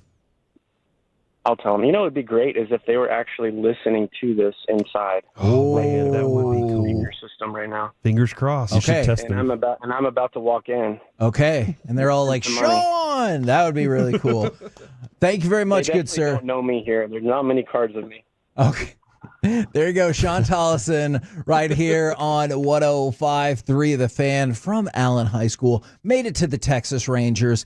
Definitely disputes Derek Holland's idea of just spending more money. Yeah, Derek. What do you think about that, Derek?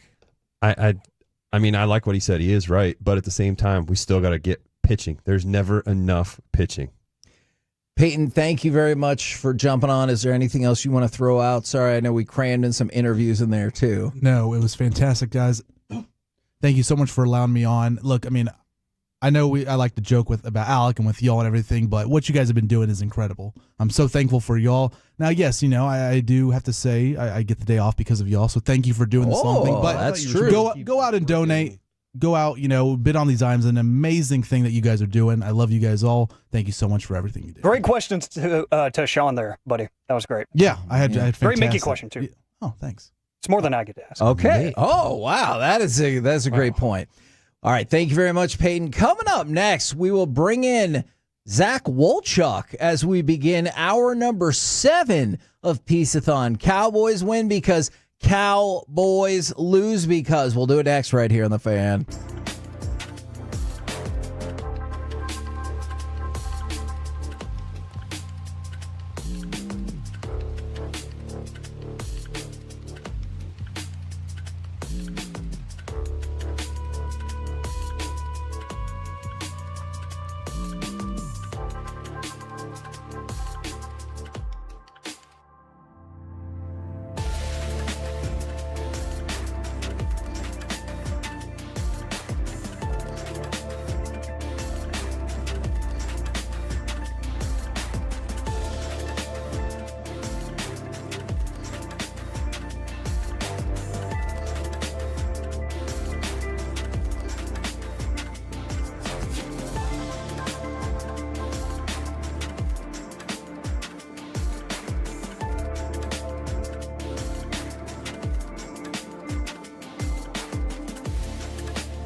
From our Highly Mazda of Arlington and her studios, this is the 11th Annual Piece-A-Thon on 105.3 The Fan.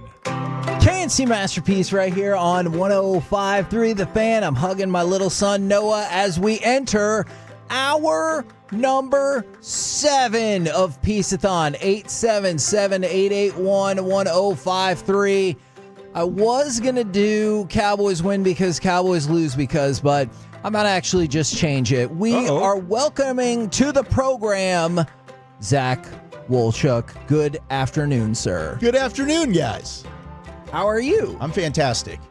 This is my favorite day that we do all year. Because you get most of the day off? This. Honestly, I would hang out as long as you guys wanted. Oh. It's not even about being off. I think that this has just become huge. Like from you guys doing this as a night show, even from when you started at weekends. Yeah. Then you moved into the night show. Then it became, okay, we're going to do 6 a.m. to 7 p.m. It's for a great cause. To me, it symbolizes Thanksgiving now. I was listening to this before I even started at the radio station. I look forward to it every year. I think it's awesome. So anything I can ever do to help out with Piece-A-Thon, I'm totally in. I did ask for one thing that you didn't help out with. Oh my God. I'm just kidding. Well, I'm just kidding. I was trying to. Zach, I'm kidding. It wasn't kidding, my dude. fault. I promise I'm kidding. Honey? Kidding. No. It's okay. He already I'm said he was kidding. gonna I'm stay kidding. I'm here kidding. As long as we needed him to. Remember, he just said that. How would you guys, by the way, I got you. If you think you might die soon, or Oh my God. Mike's not if Mike's not here. you need to plan for what's going to happen when you're not here anymore, we do have multiple wills available on the Piece-A-Thon bids. We have 3 available. Whose will? Like your last will and testament. Chambers. Is this how you're starting? Will Chambers will be on later in the show. What say right now we go around the entire NFL and dip into some gridiron gravy. I was not told, dude. Dip. Gridiron Gravy, of course, brought to you by Rhino Shield. Why paint your house when you can shield your home? Visit rhinoshieldtx.com. Oh, Derek's going to change into his Brownies jersey. The new franchise quarterback of the Cleveland Browns, baby. He does love Lord Jameis Winston. Yep, we're back. Sorry. We're back. Make a quick adjustment here. No, I'm trying to read because now It says Winston. Pro Quarterback. Football Talk is saying that after further evaluation, Tommy DeVito might travel to Dallas after all, my after the gosh. team, but you would probably still qualify him as doubtful, but he looks like maybe he will follow them to Dallas after all for the game tomorrow, which you can listen to pregame 12:30 starting right here on 105.3 The Fan. Is this gamesmanship at this point, or are they don't know what they're doing? Can you have gamesmanship with Tommy DeVito and Drew Lock? Don't you think they're like, either way, they both stink? Yeah, well, I mean, if you're trying to win one game, I think you play as many games as you can with the opponent. Okay. You know? That's a fair I'm point. dead serious about that. Now, Kevontae Turpin has been named the NFC Special Teams Player of the Week. We did it. Can't say that is particularly surprising, no? I was kind of pulling for Wanye Thomas. See, because But here's why. did he do the an right onside thing? No, he Wanye didn't. Thomas. See, Kevontae Turpin messed up, and that's how he got his play to work. That's that was true a as mess well. up completely. The Wanye Thomas play, he did the right thing and then took off. He didn't mess up until he didn't lay down. But even still, Kevontae Turpin's was an accident for 99 yards. That's weird to say, is that it was a 99-yard accident, but it was. It's a great accident. Yeah, it's kind But of awesome. I mean, I'll that was take it. legendary. Derek, what's the best accident you've ever had? My parents said I was an accident. Oh, my gosh. That was no hesitation, dude. Yeah, we were ready he to knew. rock with that. By the way, we're in hour number 7 from the 682. Hour number 7 here, checking in. Sorry, I was working just a minute ago. From the 682, Eric here, checking in for hour number 7. From the 817, back from the errands, checking in for hour number 7. From the 945, let's freaking go. Zach in Frisco, checking in for hour number 7. And from the 469, did I miss the Masterpiece of the Week hour yet? All right, there has been some falsities out there in the world. It will not be for an entire hour, but we will get some Masterpiece of the Week-a-thon coming up probably in a couple hours while we also talk to Flula live from France. What? Those are all real things. Let's go. He's That are shooting a movie in actually France. going to happen. You know what's crazy about that too, though, is every year we've had him on, he's had some upcoming movie or whatnot, and he never chooses our show to like publicize it. He's just like, he's usually like, yeah, we're doing that. And then he moves on to whatever it is quickly. Absolutely. I always love that about him. From the 817, I just pulled up to Pizza ISD. The Pizza ISD van is out there off of Maple Shade in Plano at My Possibilities. Check it out. Get a delicious pizza. Maybe see if we can look around My Possibilities because it's freaking amazing. Now, for people asking, Mike had to go and, quote, do some stuff and cook. He'll be gone until 2, but he will come back. All right, back to Gridiron Gravy. The top 20 player sales list from the NFLPA. Do you guys think you could tell me 5 of the top 10? Yeah, I can go to 5. Okay. Does anyone want to beat Corey's 5? I'll go 6. Ooh.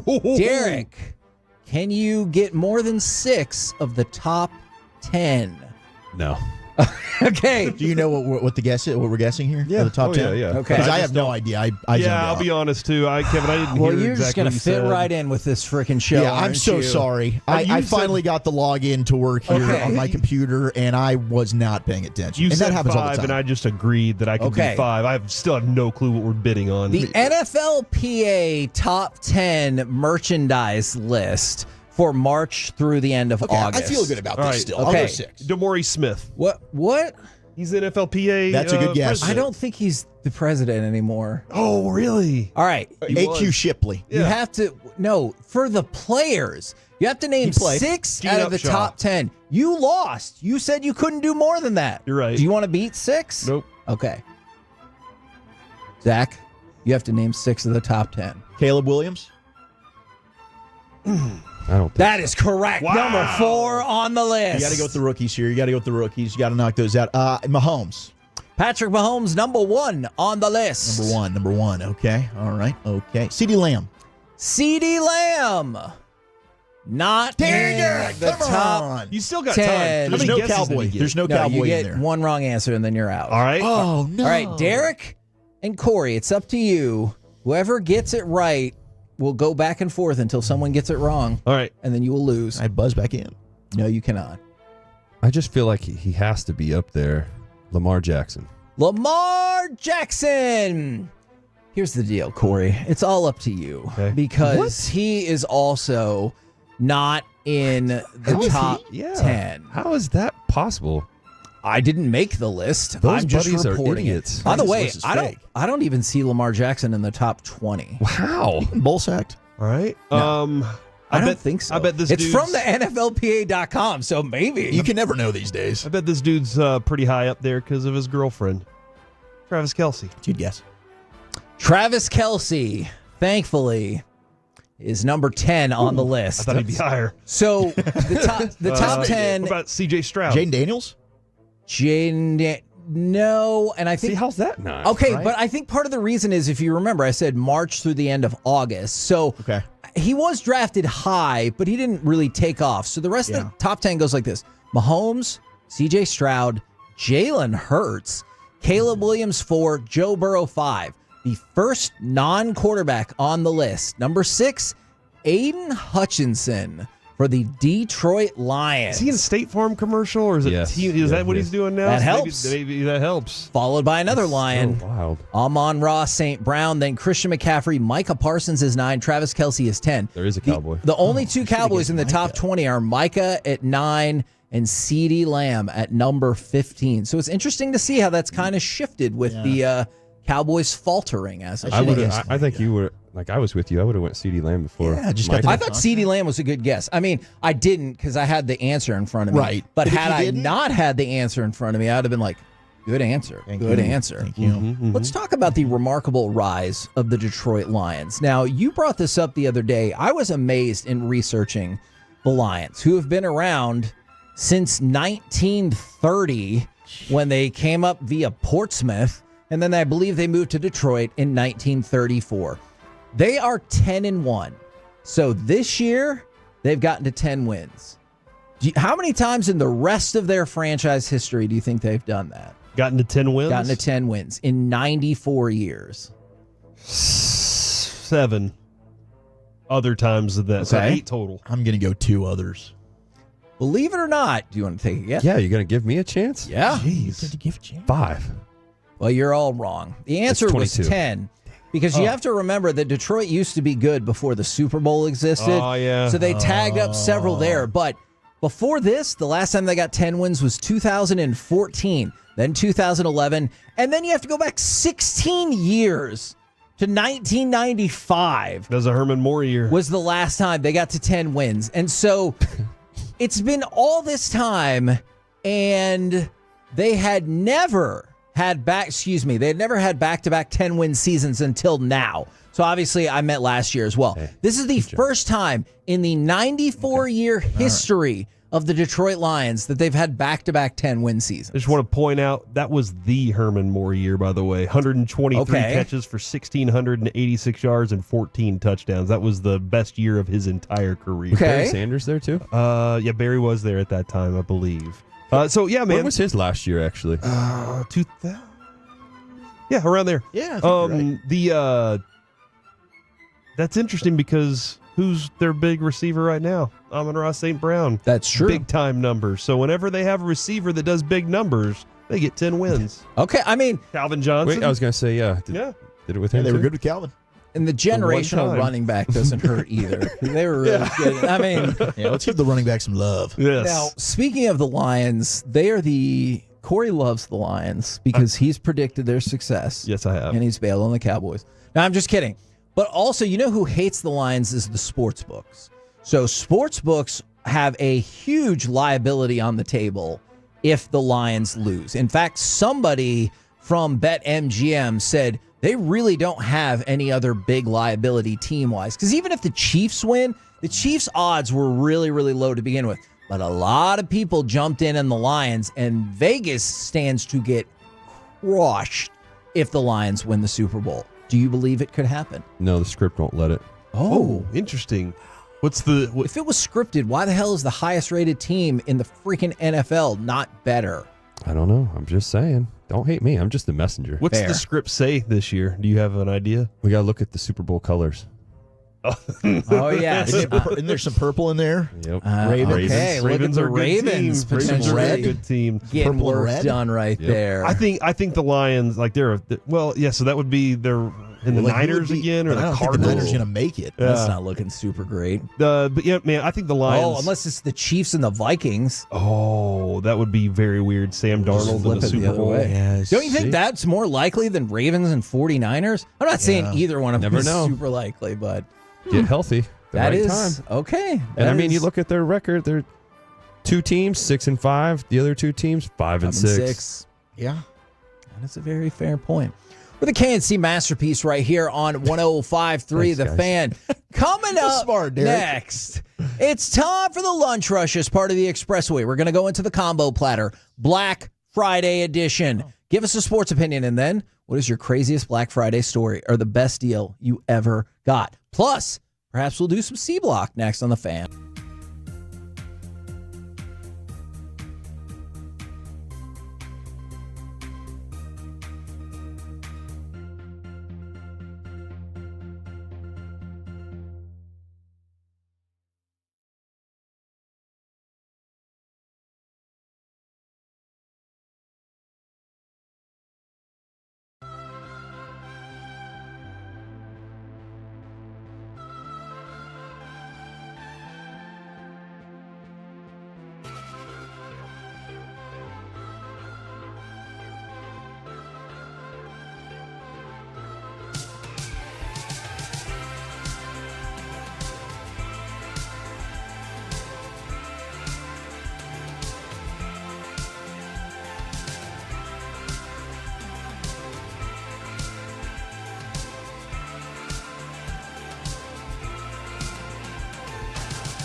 Presented by the on-time experts, and the fan replay is brought to you by Ciroc Vodka.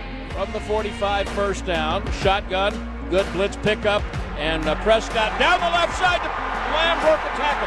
35, outruns 3 men into the end zone. Touchdown, CeeDee Lamb. KNC Masterpiece right here on 105.3 The Fan. Wanted to shout out Ryan and all the good people at Pizza ISD for making things happen at My Possibilities. Right now, they've got their pizza truck out there. Half the proceeds are going to go to My Possibilities, and I want to give you a quick update. Still think we can do a heck of a lot better, but I do believe, Corey, we have surpassed the $50,000 threshold of money raised thus far. Yes, and our goal this, like last year, we kind of $50,000 was our goal, and then all of a sudden, Tolos helped us just fly past that to over $80,000. And so this year we marked down and said, hey, let's go, let's shoot for $100,000. So Tolos, if you got some rich friends out there, go ahead and say, hey, there's some items for you to jack these bids up on. I love watching people get competitive with the bids. I remember Mike and Derek last year got real competitive on a few things, and that was an absolute blast to watch. But that's always fun to see the competitive juices start flowing. But man, there are some really cool auction items available out there right now. Some of them that don't even have bids on them yet. Some of them do have bids, but they're a little lower than you think they would go for. So go ahead and check it out. 1053thefan.com. /Piece-A-Thon. Right now, Mike Bassick's chair, which is autographed by the entire station, plus some select interviews that we've had in studio, is at $160. I know that thing's gone for $300 before. Ooh, get these numbers up. Yeah, the choppy golf tournament with the Cowboys golf tournament is still the highest one at $3,300. Is it though? Nope, that is actually true because the 2025 Dallas Cowboys preseason suite with the autograph with us and an autographed DeMarvion Overshown and CeeDee Lamb icy white helmet is now at $3,600. So that is our highest one. Yes. Go. But we have plenty of things that range from Randy White autographed mini helmet, a Star Wars Chrome package. I did see this that we threw on there just a few minutes ago. It is Kyle Yeomans, who will be on with us here in about 20 minutes. Threw out a come behind the scenes and see how the Cowboys pregame show goes with Nate Newton, Isaiah Stanback, Barry Church, and him. And you'll be able to, with 4 people max, autograph mini helmet by the crew and one other item per person. Ooh. Watch the game with the crew from the studio, a $50 gift card to the Cowboys Pro Shop, and meal provided. No bids on that at the moment. That's on the very last page if you want to go check it out. And then on top of that, Kevin, this is more amazing than I thought. We have the signed Luka Doncic basketball raffle going on. $10 per ticket, $25 for 3, $80 for 10 tickets. We sold more tickets than I expected on that. Ooh, so maybe we need to do another raffle. I'm going ahead. I'm getting some tickets right now. There you go. Go get some tickets for that and maybe get that Luka ball. Couple more quick things, and then we're going to have the combo platter if you want to start sending in some of your answers. Black Friday edition. Give us a sports opinion, then what is your craziest Black Friday story or the best deal you've ever gotten on that day? So items numbers 5, 6, and 7. The PGA of America package with the tickets to go see the KPMG Women's PGA Championship. That is still available. The Patrick Mahomes jersey that we got directly from the Chiefs and the Hunt family, that is at $750 right now. I think we can do better than that. And the Texas Rangers day at and on the ballpark. So that is redeemable through the Texas Rangers for 4 tickets, at least value of $150 a piece to go to a Rangers game, and you also get to go on the field before the game for batting practice. Oh, man. So you only get to go on the field for batting practice. You get to hit? I don't think you get to hit. Oh, okay. Unless you're really persuasive. Then maybe you can make it happen when you get down there. Derek, am I right about this? Usually at those batting practices, if you're standing down there, you're most likely getting autographs from people. You got to turn the mic on, though. Yeah, you're right. I forgot about that. Okay. Again, it happens. Right. Yeah, you're pretty much guaranteed to get at least a few autographs. Yeah, that's always all you got to cool. do is just say something to them. They're right there. You're right next to the cages. Bochy, I know, did a great job of interacting with fans. Every time I was there, obviously I'd go out onto the field. He'd be talking to people. So you're going to see everybody there. You're going to have access to everybody. You just got to say a couple things and get their attention. But more than likely, they're going to come and say hi to you. Now, for people asking, I believe the auctions end at 11:59 this evening, even though our show will wrap up at 7. You can also donate 1053thefan.com/Piece-A-Thon. All right. So Black Friday is coming up in a couple of days. I do feel like, especially over the last couple years, you've seen a lot of expansions of, hey, it's really Black Friday week or whatever. Have you felt some like emphasis moving away from that actual Friday as opposed to just like maybe the week itself? Yeah, it's like celebrating a white girl's birthday, right? You know, my goodness. You have to celebrate it for an entire month now.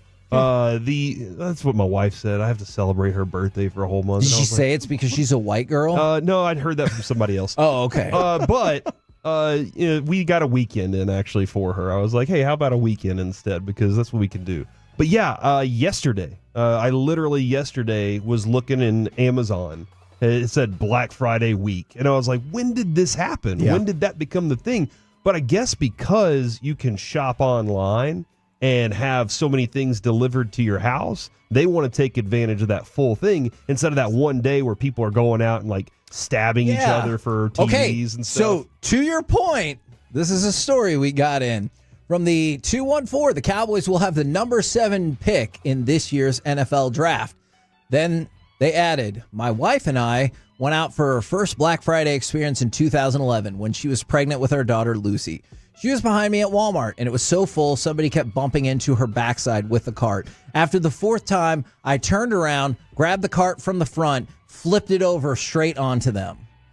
Oh, my God. Dude, his wife is pregnant. You can't be messing around with that. Yeah, don't mess with pregnant wives. Yeah. You should not. No, I've seen it before. And from the 817, this is an odd thing that, like, maybe not the fighting part, but I miss the good old Black Fridays where we could line up for things at midnight and fist fight each other.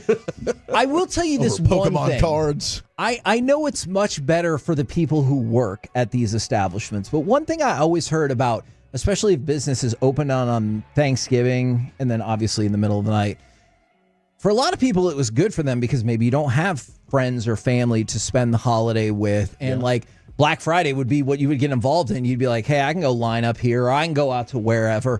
I understand, though, it's super difficult on the employees. Having worked at Blockbuster, I've had to work that day before as well as Christmas Day and stuff. So I think we found the right spot, especially with, obviously, not to sound too old, so much shifting over to online shopping. It doesn't feel like maybe as pressing to have some of these stores open, especially on like Thanksgiving Day or whatever. Adrian has only done the Black Friday shopping like on Friday one time. Oh, I used to do it a lot. And I remember like being at her parents, and her and her sister-in-law said, okay, we're leaving. And I was like, what do you mean you're leaving? Like, I got all the kids here. What are you talking about? And she was like, we'll be back. And they went out. And when she came back, she was like, yeah, I spent $200.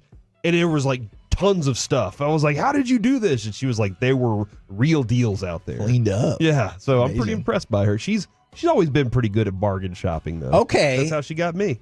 I'm kind of a bargain. What a bargain. Yeah. Oh, You know? okay. It's adorable. Not Yeah. that great, but not that expensive. Oh, yeah. We like you. Sell just yourself fine. short over there, Thanks, Core. Kevin. I appreciate the thing you just said. From the 469, back when Kevin used to be the self-proclaimed Blockbuster vigilante. For the record, I never claimed that.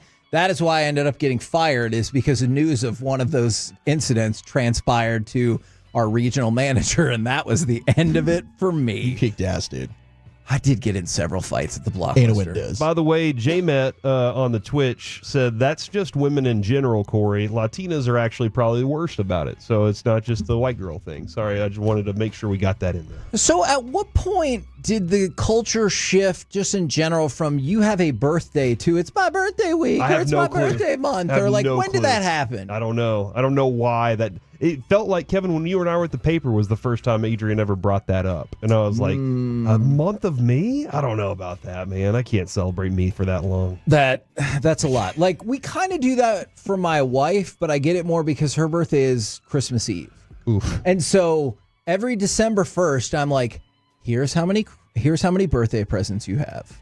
Like, let's say it's 5 or 6. You can get them distributed to you whenever you want. You can get them all today. You can wait until your actual birthday and anywhere in between. And she seems to like that. Yep, that's exactly right. What are you two doing? Were y'all just staring at each other? I was staring at Zach. I'm trying to really see. just looking at the auction items. Okay. What I want to bid on He here. wants to bid on It's something just, right there's now. a lot of good stuff. I mean, the Cowboys rings. Are you kidding me? Yes. Dude. That's pulling at my heartstrings right now. I know. I might have to dabble on that. You're the person we got that for. That framed Cowboys ring collection, that looks badass. There are some very cool things. All right, I don't know if I'll ever see a There's sixth a one at it. Cristiano Ronaldo jersey that's still out there. It's autographed and it's already framed. Framed. It's gorgeous. The framing's big too. From Yeah, Derek it is. Holland himself. Now I don't think Derek. The girth I don't and think tonnage on that Derek frame. framed it, but you know. I did. I did it myself. He's a woodcocker. What did you say? What? Yep. I've called him a variation of that. I'm gonna go Google that real quick. Is that not okay? Don't do it on the work Corey, computer. give us It's a a bird. sports opinion. Oh, it is. And then a Black Friday story, please.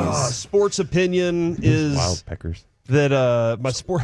I think the Rangers, within the next 2 years, will take a page out of the Dodgers book and start deferring money because they're going to start benefiting from their own TV deal. It's going to take some time to get that thing rolling. But like I've had a couple people ask me, hey, do you think the Rangers would do this like with Evaldi's contract?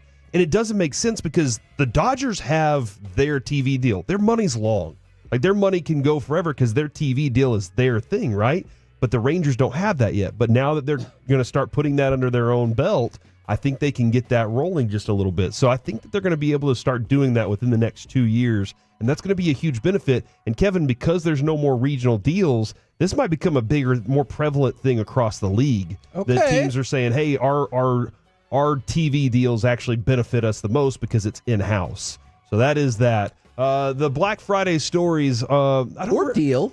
Black Friday deal. I got a TV. I got a 70-inch TV from Black Friday. That's How much did you pay for it? It was $350, and it's an LG, and I love that TV. Did you have to push anyone out of the way to get it? I did not. Actually, it wasn't even that crazy of a place. It was Target. I just walked in. Here's the deal. We moved in, and I was kind of pushing for a new TV, and I kept talking to the wife about it. And her brother was he was a home install guy, so he used to install surround sounds and all that. And I said, hey, she trusts you.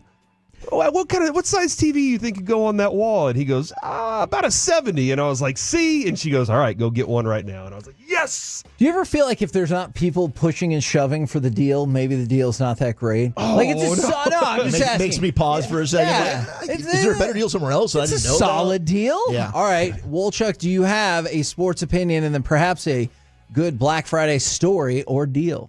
Sports opinion, the Cowboys are definitely going to win tomorrow. By at over the least double Giants. digits?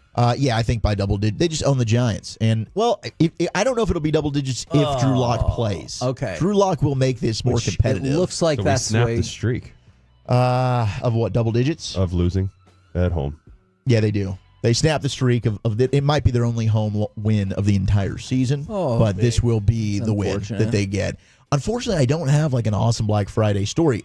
Corey brought up the TV. That was always the thing. Like if I thought to myself, if I was going to join in on the Black Friday fun, it would be for the television. But now there's just easy deals on TVs everywhere. That is true. Now, do you want me to supplement your story with the best year of Black Friday deals I ever got? Please. 2003.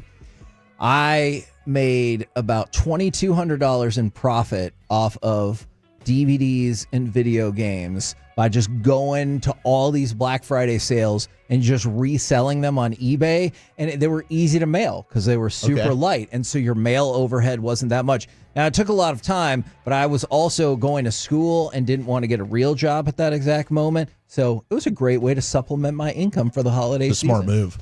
Derek, do you have a sports opinion and then perhaps a great deal or story about Black Friday? My sports opinion is going to be that the Dallas Stars take care of business and finally get the Stanley Cup. Let's go. Baby. I need And that. also on top of that, Luka comes back and they take off yet again. And this time also they win the NBA Finals. Whoa! Double championships. Hell yeah. And then as we've said before, because it's Bochy's time, it's that year, the Rangers go back. Triple and championships. They win it. You Triple are kill. setting And we up become so much sadness. Title town. Okay. And the Cowboys will still probably And the not be that Cowboys great. will just, Yeah. I mean, that is a I'm fair not trade-off. trying to hate on the Cowboys, but I'm just That's being fair. honest. I just don't. I'm sorry. It's the season's really over. They're not going to do anything. That's fair. I hate to say it, and I hope to God that they win tomorrow, because that will be extremely bad blood. Actually, it'll be a bad blow to the Cowboys fan base here. It's already bad enough right now. They're upset. From the Turkey update's 972, Kevin, you're a flipper. You, sir, definitely need to ask for forgiveness. I learned from the errors of my youthful ways. And not a flip flopper. He's talking about flipping items. like the items. I don't think that there was Flipping anything burgers? wrong with that. That was smart. You're a burger On flipper? Black Friday, I was like, I put in the work. He did a good job. When you track down and stalk people that are dropping off cards for the Target the and Walmart, stalking that might part be of it. too much. Maybe not. And then for people asking, I didn't do that. Now, for people asking about the auction site and where to donate, 1053thefan.com/Piece-A-Thon. We're the KNC Masterpiece right here on 1053 The Fan. And now it's time to get a pick. Kyle Yeomans on the phone. You want to get Kyle Yeomans on the phone? Yeah, we're going to get Do you Kyle want to get Yeomans on the anybody phone. else on the phone? Anybody? Anybody in the noon o'clock hour? Let's give something away! 877-881-1053, caller number 10. At this moment. No, this isn't your mama's broken heart. This is your chance to call now and win your pair of tickets to go see Miranda Lambert on December 28th at the WinStar World Casino and Resort. Caller number 10, 877-881-1053. Yeah. Now, it's time for the C Block starring Corey Major. Thank you very much, Kevin. While we are waiting to get Kyle on the phone, I'll get a thumbs up here in just a second. There's some other items out there that I would like to let you know about on 1053thefan.com. If you're looking to get a colorful beaded necklace, at the moment it is Kendra Scott. There's currently a $70 bid on that. I think you can throw in $80, $90. Feels like on her that. stuff is expensive. Oh yeah, usually. it's absolutely amazing stuff pearls? there. There is a masterpiece in a glass, the ultimate Sagamore whiskey deal. That current bid is up there right now. Also, I love that Pudge Rodriguez Forever Golden signed lithograph. It looks gorgeous. I also have bid on the Vita Blue card. So I put a That low is a bid nice in on that. card. That is something that I would like to drive up there for sure. But right now, let's turn our attention to our good friend Kyle Yeomans from DallasCowboys.com. Kyle, how are we doing today, man? I'm great, guys. How are you? Happy Thanksgiving. Happy Piece-A-Thon. Do you think if the Cowboys, that's pretty good. Do you think if the Cowboys lose tomorrow, they should just stop playing home games for the rest of the season? I don't know if we could talk anybody into that one. However, it would be pretty bad to lose that game tomorrow just because of the 0-6 and then 7-game losing streak. I don't think it's a bad idea at that point. We could just do a home and home. We'll give you a road game this time. You give us a home game the next time we play them. I think we could talk something out, right? I think that's a possibility. Yeah, just going to continue that. What has been your impression of the Cooper Rush since the first game he started to what you saw last time? Yeah, I think he's taken 3 different steps. And the first 2 games were very different from each other because you had the 45 yards passing against Philadelphia. You had the 55 pass attempts against Houston. And then you finally kind of had a middle ground where he was able to have some help from the ground game. He was able to utilize play action. It might have been the first time that he's been at quarterback and play action's been utilized in a positive manner at all with him behind center. So that helped him out a lot, posted the highest quarterback rating that he's had as a starter in the NFL. So it was his most efficient game. Now, I think we've seen enough of Cooper Rush, not only in the 3 games this year, but in the previous games when he's had the start and replacement of Dak. He's not going to give you anything over the top. He is the definition. If you open a Webster's dictionary or you type in on Wikipedia game manager, his face will show up. I mean, he is the definition of game manager. I don't know if that's actually the case, but the point still remains the same, that he's never going to do too much. It's just you don't want him to do too little. And I think in Philadelphia or against the Philadelphia Eagles, we saw the floor of Cooper Rush, and it was a lot lower than most people anticipated. I think you're starting to see it level back out now. And what he needs to do to have some success is to keep it steady, and that's all he's being asked to do. The other thing too, on the defensive side of the ball, why did Washington not go after Deron Bland? It didn't make sense to me. That's the first game for the dude, and they're like, let's go after this Butler kid instead. And Butler did his job. I mean, it may be a name thing. It may be a game plan from Cliff Kingsbury's, or where he's really like, no, I don't want to challenge an All-Pro. I'd rather take this guy who is elevated off of the practice squad and see how long he can stay in there. You're right, though. I mean, I think Deron was targeted, 3 times in the game? Yeah. And he ended up giving like 1 or 2 receptions. It was very little production against Deron throughout the game, and Josh Butler was targeted a number of times, which is why he ended up with 12 tackles and a couple PBUs. But at that point, I think it's just more reputation and respect. I mean, if anybody knows what Deron Bland is capable of, it's his defensive coordinator from his first couple years in the NFL that helped him turn into the All-Pro that he was last year, and that's Dan Quinn. Yep. So maybe it was a thought process from Dan relayed down to Cliff. Maybe Cliff just didn't want to mess around with it, or they thought they could take advantage of a practice squad elevation, and Josh Butler just stepped up in a big way. Do we finally get Diggs and Bland together? Man, that's going to be tough. In a short week, I think this Diggs injury is a little bit more severe than I initially anticipated. So I don't want to write it off entirely, especially since he's kind of been in the mix from a practice standpoint. But it's such a short week that it's tough for me to say anybody's going to be available outside of maybe Tyler Smith, just because Tyler Smith said yesterday he's definitely playing. I think that one helps out a little bit. But Diggs wasn't in the locker room yesterday during the media portion. He wasn't talking about the injury, whereas guys like Tyler Smith, who think he's ready to go, he's out there talking. So I think it's hard-pressed that we're going to see them together on the field tomorrow. Okay, and what about our North Texas Mean Green? Do we become bowl eligible and beat Temple this weekend? Ooh. Yes. Dude, they've got to beat Temple. You can't start 5-1 and then lose 7 straight to miss bowl eligibility. Yeah. I feel like every week since week 6 of the college football season, these graphics get posted on social where it's like teams that can be bowl eligible with a win this week.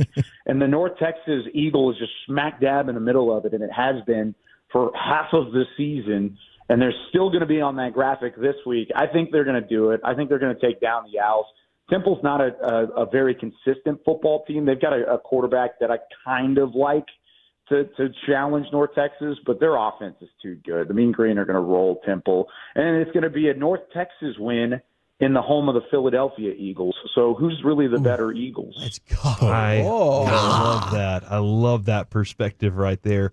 On the, I did see this week, Kyle, that Micah's been lining up in the 3 technique, and I wanted to get your thoughts on the way that Mike Zimmer has been using Micah Parsons since he's been back. Mm-hmm. Yeah, and we talked about this I think it was right when he was coming back a couple weeks ago. I mentioned how there was a chance to utilize him over the center, over the guard, and rush some of these guys that may not be used to handling an elite-level, versatile pass rusher like Micah Parsons. So putting him at the 3 technique and rushing him through the middle is not out of the question from a guy like Micah. He's really the only guy, I think, on this team that you could do that with. A couple tweeners. I think Chauncey Golston could go inside-outside, but you're mostly going to see him inside. I just like the fact that you'd never know where he's going to come from. And that was what made him successful with Dan Quinn.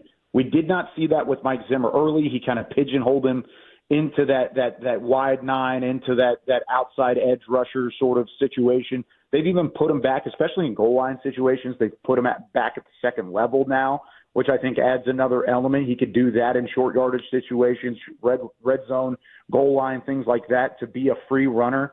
Saw that on the 2-point conversion that Jaden Daniels scored. He was meant to be a free runner, but the guys in front of him couldn't set the edge. So lots to look forward to, I think, with Micah, and I think Mike Zimmer is finding a rhythm as to how to utilize a guy that no one else has been able to know how to, or no one's had the opportunity to utilize. Micah is a unicorn in the fact that he can do everything. And I think Mike Zimmer has had to kind of let off the brake a little bit with Micah and let him roam free and let him play from different areas of that defense. The other thing, Kyle, I really appreciate this. I know Kevin has been harassing you about this. Oh, I didn't. For years now. You have donated and you got approved from the Cowboys a behind-the-scenes viewing of the Cowboys pregame show. Do you mind kind of elaborating a little more? The starting bid right now is at $280. I know there's a higher value for that. Do you mind elaborating a little more on what all is included with that? Because this could be a really awesome day.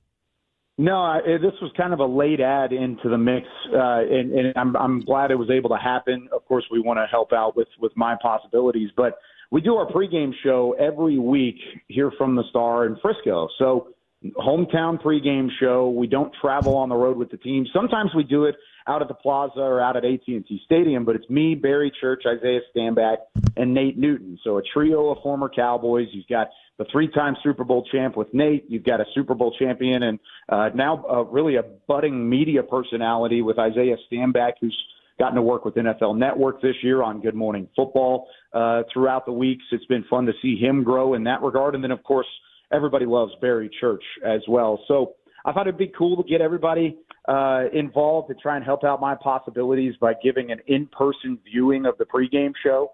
So leading up to kickoff, we would have you in the studio or at least at the Star in Frisco, maybe one of those plaza shows that we have outside for everybody to kind of enjoy, and that way you can get the whole feel for it. But we will have a mini helmet, a $50 gift card to the Pro Shop. We'll get a meal provided and all sorts of stuff as well. So pretty cool. I think kind of a last-minute thing because Kevin was harassing, man. I tried. I tried to pull the big ticket. No, I'm just kidding. I did try and pull the big ticket item, and I was unsuccessful in my first attempt. I'll try better next year. But I thought this would be a cool event and get everybody involved a little bit. I will say this, having spent multiple years on the Cowboys Hour with Nate Newton, if you are around him, I don't think that he doesn't have a friend that's around him. Does that make sense? Like, it seems like once you're next to him, you're gonna be part of the mix of everything. You should have seen him at my wedding. I know Wolchuk got a chance to see it up in front, but like, did he now? Sorry guys, I wasn't a regular on the show yet. Okay. It was a pretty great wedding. I think the best wedding food I've ever had in my life. Thanks, Zach, for rubbing that in. It was awesome. That's a dub. But no, Nate was taking pictures with everyone. I mean, it was. I even got like a text message in the middle of the day, the following afternoon, where it was my grandma with Nate Newton, and Nate looked like he was hanging out with his best friends.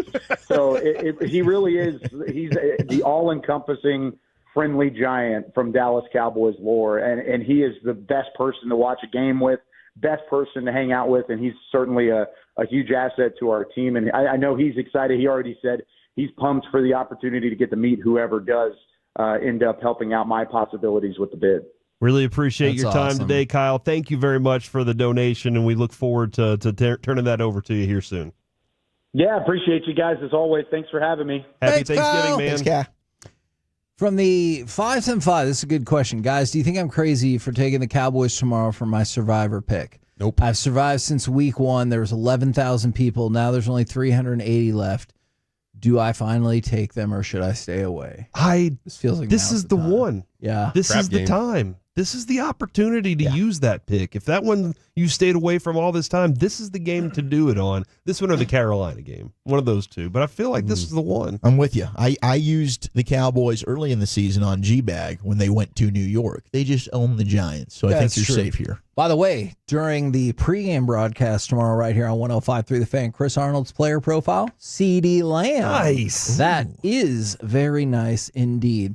We're the KNC Masterpiece right here on 105.3 The Fan. Zach, thank you very much. Thank you, guys, for jumping on with us, and thank you for bringing up your cute baby. Of course, I appreciate it, boys. I love you. Keep crushing it. I'm the highest bidder right now for that ring. Oh, are you? You are. Yeah, I am. Okay. So we'll see if that holds. If it doesn't, hey, either way, we're making money for my possibilities. There you go, Zach Wolchuk right here on The Fan. Coming up next, we move into hour number 8. We will bring in Chris Arnold and talk with former Dallas Maverick, former NBA All-Star, and current Mavs broadcaster Devin Harris right here on The Fan.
From our Hiley Mazda of Arlington and her studios, it's the KNC Masterpiece on 105.3 The Fan.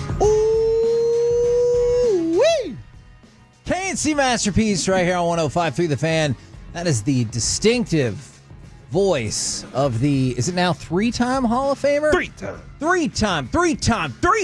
Hall of Famer, Chris Arnold. Got you down. Dang it, I was getting ready to say I it. got a question about that, CA.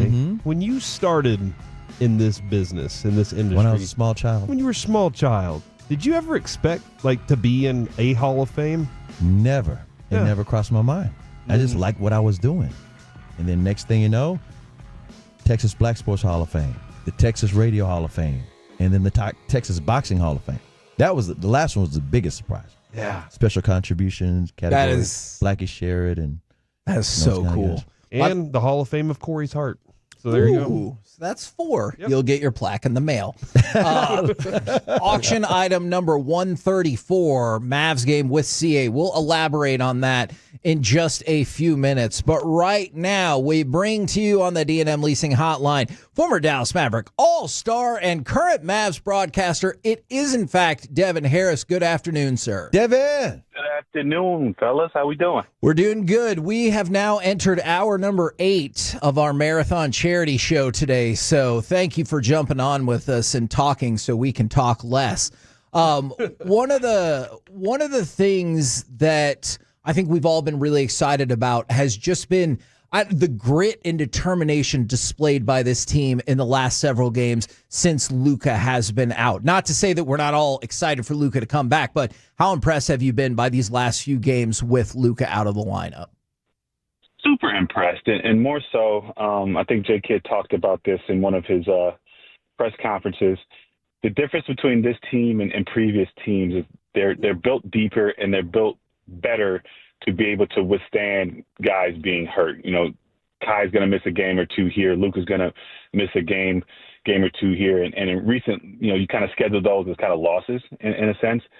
But the way this team has been constructed is like they can withhold and produce in those stats, points, and they're expected to go in there and still compete and win these games. And especially the game last night, where it wasn't necessarily pretty at certain points of the game, but to be able to get guys to step up. And I'm talking about Spencer, I'm talking about Jay Hardy, I'm talking about Najee, and obviously the way Kai went crazy in the fourth. Like, I think the team will be better suited for when Luka does come back. Those guys have gained a little bit of confidence.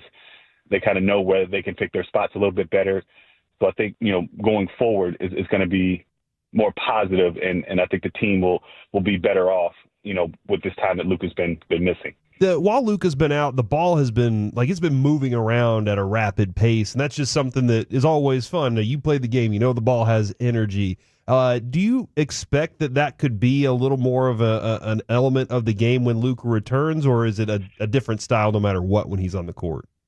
Well, it's always going to be a little bit of different style just because, he commands the ball, and when he has the ball, he's so effective with it. But I think the hope is that initially Luka will have to kind of fit into what these guys have been doing as opposed to them having to go back and change to Luka. I think that's the hope. Now it's going to be a little bit of a balance in between the two because Luka is definitely going to have the ball in his hands a lot more. But I think the hope is that the ball movement continues and they can kind of fit into what they've been doing these past couple games. Hey, Devin, it's Chris. I just popped on the show hanging out with these guys today, and I said, let me talk to Devin because Devin understands these things. We got to talk about Najee Marshall. Yeah. That dude. First of all, everybody was very, very concerned when we lost. He went to the Clippers. Derrick Jones Jr. Derrick Jones Jr. Everybody, we're going to lose Derrick Jones. And then Nico finds Najee Marshall, who can do a lot of things. What has impressed you most about Najee Marshall? Is it the handles? Is it the shot selections? I thought all he could do is hit corner threes and defend guys. Yeah, I mean, when you go to a new situation, obviously it presents new opportunities. And I think Najee's getting the ability to show off a little bit more of what he's had in his package. And I think it's been surprising to a lot of people. They call him the Knight for a reason because he does a lot of things well. But I think just the trust that he's gained with his teammates, as you see and you're watching the games, he brings up the ball. He initiates the offense a lot. He's also a pace setter, being able to push the ball out. Not waiting, just to kind of give it to Kai, give it to Luka, which forces other guys to run and play at the pace that they really want to that they want to play at. But also, I've been really impressed at his float game, his ability to get into the paint, and really, he really misses those shots. And they're kind of weird in a sense. He doesn't always have body control, but if he gets to a spot and rises up, he shoots at a very high percentage. And the loss of Derrick Jones Jr. was tough just because he fit in so well to what we did. He wasn't a guy that necessarily needed the ball, guarded a lot of different positions. We hit a corner three. Obviously, we know his athleticism as well. What Najee brings is very different, but also tougher to guard, brings a little bit more offensively, and brings a little bit of that nastiness on the defensive end too. So I think he's been fitting in really well, and I think he's gained the confidence of his coaches, the confidence of his teammates, and just the ability to show that he can do more than what he could do in New Orleans. How much of a luxury, Devin, is it to have a Derek Lively and a Daniel Gafford on the same NBA team? It just seems like not many teams have that kind of skill set. A lot of teams would kill to have one of them. Yes. And the fact that we have both is a luxury that I don't think any other team has in this league. And what makes it so great is that there's no ego between the two of them. Yeah. They don't care who starts, who comes off the bench. They each bring a little bit of different things to the table, but they also fit in really well. And you talk about having a shot blocker on the floor at all times. So that helps on the defensive end of the floor. Guys kind of fear them going in. And it's like I said, from a rebounding standpoint, they're both a lob threat. We're talking about a guy who leads the league in field goal percentage. Lively's just scratching the surface. So it's a luxury that I think any team would kind of kill for. Do you feel like the Mavericks have cycled through all the illness that was going through there? I know Kyrie was like, I was never gonna miss that game, and then he had to lose a little bit of Derek Lively in the second half. Have we got all the have we got all the vitamin C? Knock on wood. I'm not sure, because it is going around with the guys too. And I think some of the staff members had it as well. So anytime you're with a party like that, it tends to get passed around whether you like it or not, no matter how much you isolate people. But I surely hope so, but like I said, the ability for guys to go out there and win that game with so many guys out and the way that they, I call that like kind of a staple win for those guys. What's going on, Devin? It's Derek Holland. I just wanted to ask you too. What's up, baby? Now that we've got Kai's got his piece and Luka's got their pieces here, do you feel like this team can actually contend now and get the job done to win it all? Yeah, I think with those guys playing, they kind of figured it out last year. I think the piece that they need to get more incorporated, and it's going to take a little bit more time, is Klay. And I think he's kind of the missing piece. Kai and Luka have figured out how to coexist, how to play off one another, and the trust is there. When you talk about incorporating that third piece, which is Klay, and he's kind of been up and down a little bit. When they incorporate him fully and get a better understanding of how to get him going and getting open shots throughout every game, I think that's when they're ready to take the next step. They're already kind of in a contending spot. We're talking about actually winning a championship. I think he's the missing piece to figure out how to get him consistently open shots and where he can shoot at a high percentage. And you bring up Klay, which I love, awesome shooter as well. But obviously everybody's kind of worried about him not draining his threes like usual, but there seems to me, in my opinion, I feel like there'd be no panic. The guy's got experience. He knows what he's going to do. It's just going to click in a matter of time. Do you feel the same way about that? Yeah, anytime you've been in such he's been in Golden State for so long, used to what they do well, it's not going to click instantly. I've only seen that, honestly, in one scenario, and you guys recall this, when the Celtics, those big three guys came together. Yeah. They literally, KG, from day one, were locked in, right? And it rarely happens that way. Normally there's a little bit of a lag, and we've seen that with Klay. And also, like, we've had a lot of guys in and out of the lineup, and I think his shot selection changes when Luka doesn't play or when Kai doesn't play. His shot's a little bit more contested. He's doing a lot more off the dribble, but I think when this team is operating at full capacity, he's standstill shots, getting wide open looks in the corner, on the wing. Now, regardless, he's going to shoot shots regardless because he's a shooter and that's what he does. But the thing I love about Klay is that he doesn't allow bad games to affect him. Yeah. If he goes 1 for 11 one game, like, he's not even thinking about that. He's thinking about the next shot. He's going to shoot it with confidence, and that's something that you can't really train for. That's going through experiences, going through the lulls of the season, and he's still in a positive mindset. You can tell he's not down on himself. So when they get locked in together and they get a bunch of games where everybody's playing, I think that's when you'll see the best come out of Klay. Do you feel like it's a big adjustment going from Steph Curry to Luka, or with Kai as well? Do you think that's kind of a factor of getting comfortable? For sure. Obviously, from the attention that those guys get is very different in a sense. With Kai and Luka, I think running him off a little bit more screens, getting him transition looks. It's just a matter of getting that experience together to where you're not really thinking about it. You're just going off of just reaction time, and I think it's coming, but it takes time. Speaking of taking time, he's got a little plantar fasciitis he's kind of dealing with. Missed the Atlanta game because of that. I've had that before. A lot of different athletes have had that. I think the only thing you can do is like rest it. Have you ever had it? And I'm not saying that you're a doctor or you play one on television, but any advice on what Holiday Inn last night? any advice about Clay or what we can expect out of him or how long he might be gone? I mean, everybody deals with something throughout the season, right? And it's how you manage it. I don't think it's going to be a long-term thing. I think just coming off a back-to-back, it was one of those things they were just kind of resting him. To be honest, from what I've heard, I don't think he's going to miss any time. But when you have plantar, it's just one of those things you just have to deal with. Out the time, but just treatment and fight all the things through that you do to stay healthy. Yeah, but I don't foresee that to be a problem with Clay. Speaking of time off, Luke is going to be, I guess, checked again tomorrow to see how his wrist is. In a way, you think he sees some benefit by watching the team play without him, or he's used to this because he's been in town for 7 years and he knows I need to see how the guys play and maybe I can adjust some things on my end? I think it's a little bit of both. It's always when you are hurt watching and seeing how guys are responding without you. Like I said, the guys are gaining confidence, being on the floor, working with one together. Luke is a system in itself. Yeah. So he's going to have the ball. That's you won't be as good as Luka and not give him the ball. But I think we talk about those minutes that Luka isn't on the floor. I think are going to be impacted the most. And with those guys learning how to play with one another, it's only going to enhance, I think, what he does. So on one hand, yes, being out there watching, understanding where guys like the ball and what they're doing to kind of enhance that, but also coming back with a guy like Luka in the pick and roll is dynamic as it is. That's only going to enhance what those guys are already doing. The one thing you brought up, confidence too. I see that a lot as a fan sitting in the stands watching Kai. He brings a lot of confidence to the other players. Like when they take a shot, I've heard it from Luka as well too. Is they miss a shot, they encourage them a lot. That's playing a big factor in my opinion. Do you see that growing with these guys as well, seeing that these guys are having more confidence in them going forward?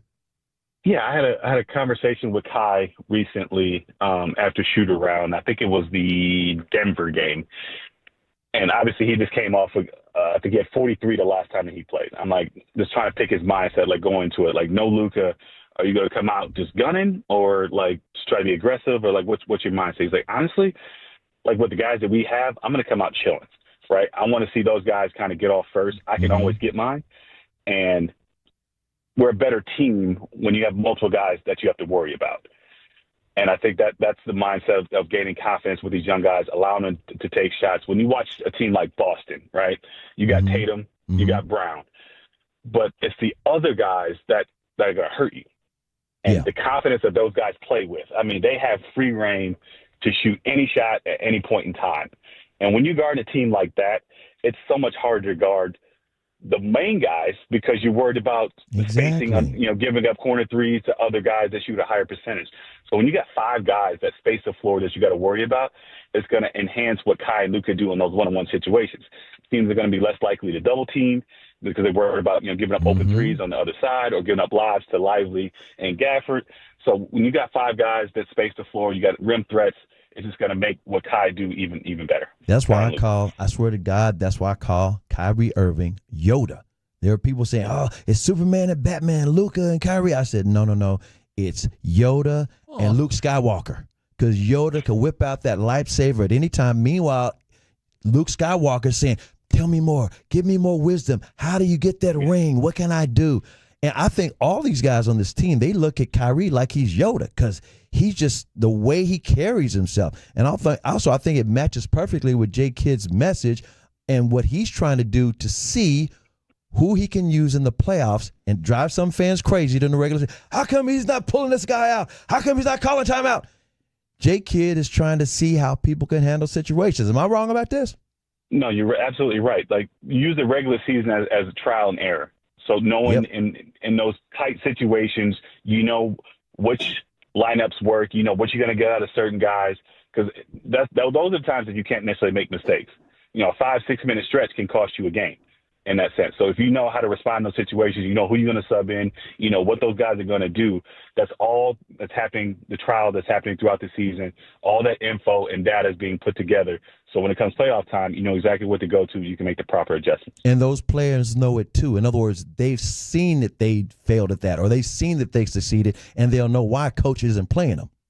100%. Yeah, you want to keep guys locked in too, but at the end of the day, the goal is to win. Yep. And if you got all the guys, buying in, and nobody's going to be saying, okay, like this is not a situation I excelled in. I understand why he put in this guy in this situation, but also you want guys to cheer for one another too. And I think that team chemistry is huge when you got guys supporting one another, even though they're not playing. That's when you got a locked in locker room. That's it.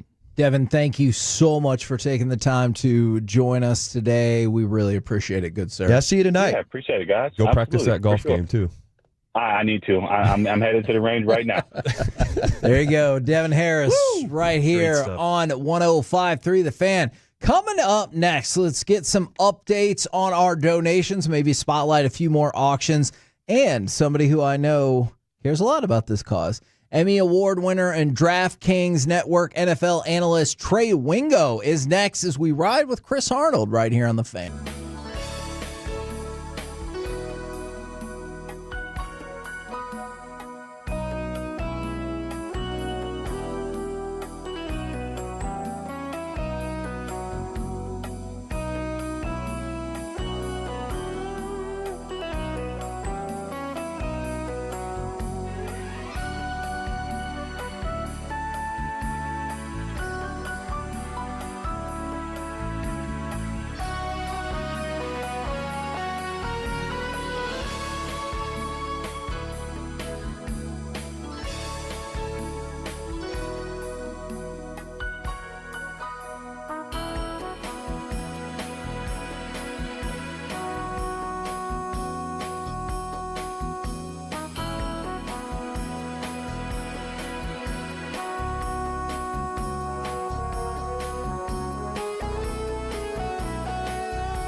This segment of the KNC Masterpiece is brought to you by the personal injury lawyers Frankel and Frankel. If you've been injured in a car or truck wreck, call Frankel first, 214 or 817-333-3333. With Frankel and Frankel, there's never an out-of-pocket cost. They only get paid when you win. Frankel and Frankel, the go-to car and truck wreck attorneys in Dallas.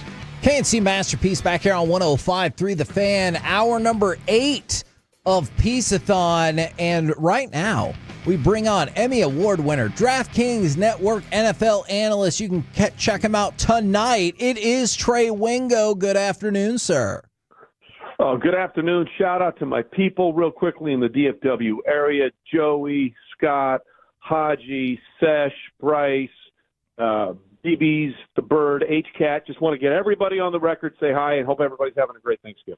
Now, I think it's the first or second time that we had you on this season. We told you about this event that we're doing today called Piece-A-Thon, and it is to raise money for My Possibilities, which is kind of an ongoing education center for people with cognitive disabilities. And obviously that can hit a whole range of things, and we're raising money today. And we had a great moment with you, and I was just hoping you could, whether it's about this or anything else, talk about the charitable endeavors that are important in your life.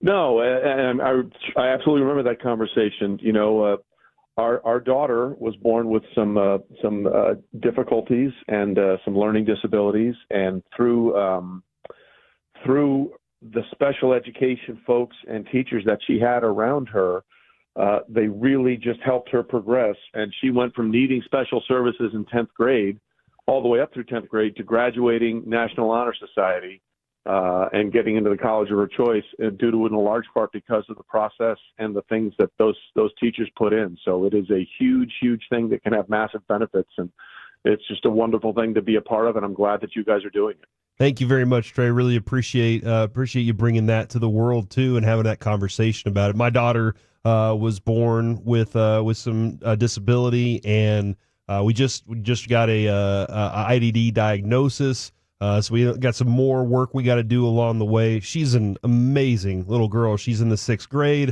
and I know there's a lot more ahead of her. And that's one of the reasons we like what My Possibilities does, because after high school, a lot of kids don't have that opportunity to go to college. No. I know she's got that opportunity to go there and get some great life skills along the way. Absolutely, and it's just a matter of putting these kids in a place where they can have the support and the things around them they need, and then what they can do is almost endless. I know it is a busy day, busy time of the year. I might just drop a copy of the link for our donation and auction site if you see it on Twitter and have the interest in helping us spread the word. Absolutely, and I will repost it as well. Boom. Now, speaking of, you guys do have a special Wednesday edition of the pregame power up tonight. Is that true? Yeah, that is correct, because our regular show would be on Thursday, which would be in the middle of the Cowboys game against the Giants. And I mean, we've all been looking for Drew Lock versus Cooper Rush for years. So we're excited about that.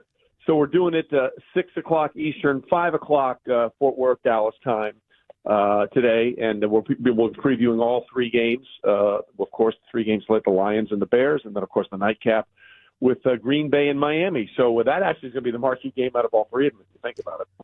I agree with you there. Do you think this Cowboys-Giants game can be more entertaining than the 2021 Thanksgiving game, in which the Cowboys and Raiders went to overtime, but there were 28 penalties in the game, and I thought it was never going to end? Yeah, that game went on. I think it ended in the middle of Black Friday. It did. Freaking forever. Yeah, but by the way, it was, I think at that point, it was like the highest rated game in like 6 years. So people, like, it's kind of like the Chiefs these days. People want to rage hate about, I can't believe the Chiefs are on all the time, or why are we watching the Cowboys? Because you watch. You watch them at a higher rate than you do any other team. So, yeah, I mean, if this game is even half as entertaining as the last 3 minutes of the Cowboys-Commanders game, blessings and huzzahs for everybody. Now, I'm hoping you and I can rage hate over something else. I am very well known on the show as not caring for Urban Meyer in particular. And I know you saw the discussion that came up on the Manning cast with Mike Vrabel about how Urban Meyer's like, I don't even know who you are, bro. Tell us your thoughts on Urban Meyer, or I guess his lack of success in the NFL, perhaps. Well, what a setup, because you know how I feel about this. Oh, yes, I do, and I feel the exact same way. If you are going to make a list of the best head coaches to the worst head coaches in the history of the NFL, at the bottom, there's Urban Meyer. And then you work your way up. And people are like, why can you say that? Well, let me explain. First of all, didn't last a season, okay? Didn't last a season. Second of all, I have never in my life, whether it's a high school coach, a college coach, a JUCO coach, an XFL coach, a CFL coach, an Arena Football League coach, let alone an NFL coach, not travel back with his team after a loss in which he stayed in Ohio and there was that infamous photo of a certain person on his lap. I don't care about that at all. With the oil check, yeah, I got you. Yeah, I don't care about that at all. The idea that your coach did not get back on the plane with you is the most fireable offense I can think of for a head coach. And then let's go through the other stuff. Like, one of his first decisions was not to bring in Tim Tebow to try out to see if he could play tight end. Tim Tebow had been out of the league for 4 to 5 years, had never played tight end in his life. He signed him to a contract, okay? He didn't give him an opportunity to work towards something. He signed him to a contract. Horrendous decision. One of the other things he did when he first started in Jacksonville, he hired the strength coach from Iowa who had gotten let go at Iowa after many of the African-American players on the Iowa roster felt like, for lack of a better term, he wasn't relating with them very well at all. So let's bring that guy in a league where, 60%, 65% of your players are African-American? A horrendous decision. He thought it was okay to bully his kicker. Yes. And push him around. My kicker better make kicks. He didn't know who Aaron Donald was. That's one of my all-time favorites. Only arguably the greatest player in the game at that time. And they said, who is this 99 guy? We should really block him. Yeah, coach. It's first ballot Hall of Famer Aaron Donald. You might want to look at some tape. So when you go through the litany of things that you can't do as a head coach, Urban Meyer checked them all. Now, to be fair, awesome college coach. One of the best college coaches of all time. But the worst, by far, in the history of the NFL. Now, I love you for supporting our charity, but I love you even more for saying that about Urban Meyer. So well done. I appreciate it. You're welcome. How much more, and this is probably not fair, because like once we get into the playoffs, I know everything amps up, but right now it appears as though the AFC playoff picture is vastly more entertaining than the NFC playoff picture. I guess. I mean, like, entertaining in the fact that a 9-8 team could make it. I mean, look, the problem with the NFL right now, guys, is I've never seen a wider, kind of like we have in the country, a wealth gap. We have a very wide talent gap in the NFL right now. You have the Chiefs at 10-1. You have the Lions at 10-1. You have the Vikings at 9-2. You have the Bills at 9-2. You have you have the Eagles at 9-2. And then you have all these other teams which are just sort of hanging around, right? In the NFL's perfect world, every division would look like the NFC West. Yeah. Somebody's in front this week at 6-5. Next week, somebody else will be up at 7-6, and that's what the NFL wants. Hey, look, anybody could win at every given time, parity. That doesn't exist really outside of the NFC West. Now, the NFC North is going to be a little interesting because there's going to be some jockeying behind Detroit, but it's really a bunch of divisions where, okay, we know who the good teams are, and there's probably only 5 teams that have a legitimate shot to making a claim at being a Super Bowl winner. So it is a very different year. That too is when you talk about the NFC North and you talk about Detroit. Kevin, I was at the forefront of, hey, I think this is going to be a pretty good coaching hire when it came to Dan Campbell, and I've kind of supported them along the way. He kind of had something a little cheesy, but the passion that he came to the team with, that was something I was like, I think those guys can get behind it. How special is it what they're doing up in Detroit right now? Yeah, you said it. Like, when he goes out there, we're going to bite kneecaps and all that kind of stuff, whatever, right? But they're buying it, and that's the only thing that matters. Like, that's the only – my favorite clip, I think I can say this over the air, my favorite clip when the Lions were on Hard Knocks, he's up there with, I don't care whether you have 1 butt cheek or 3 toes, I will beat your ass. Yeah. I mean, that's a good motto for life, yeah. It is, and I'm still – looking to meet that one person with 1 butt cheek and 3 toes, because I find that would be a fascinating conversation. But whatever he's selling, they're buying, and that's all you need as a head coach. You need the buy-in. And they have that buy-in there, and it's really wonderful to see. And like after they destroyed the Cowboys in Dallas, Jared Goff said, "Hey, the game ball's for you because you played here, and we came back to your place." They're all in on this guy, and I freaking love it. If you could not use the phrase "all in," that's kind of triggering for us Cowboys fans. Here with Jerry, that means the same. Oh, I'm sorry. This is in season, not off season. Okay, good. Now, on the AFC front, I love Lamar Jackson. I want to believe in Baltimore in the playoffs. How do you feel about the Ravens? What was that? Don't believe in them. Okay. Don't believe in them. Don't. Listen, I have a hard and fast rule. I spent 6 years in St. Louis, Missouri's the show me state. You got to show me you can do it for I'm going to believe it. Yeah. Right? Like we've seen this from the Ravens before. Look at this. They do all these wonderful things. And they get into the playoffs and okay, we saw it last year. They coached themselves and called themselves out of that AFC Championship game against the Chiefs as much as they played themselves out of it.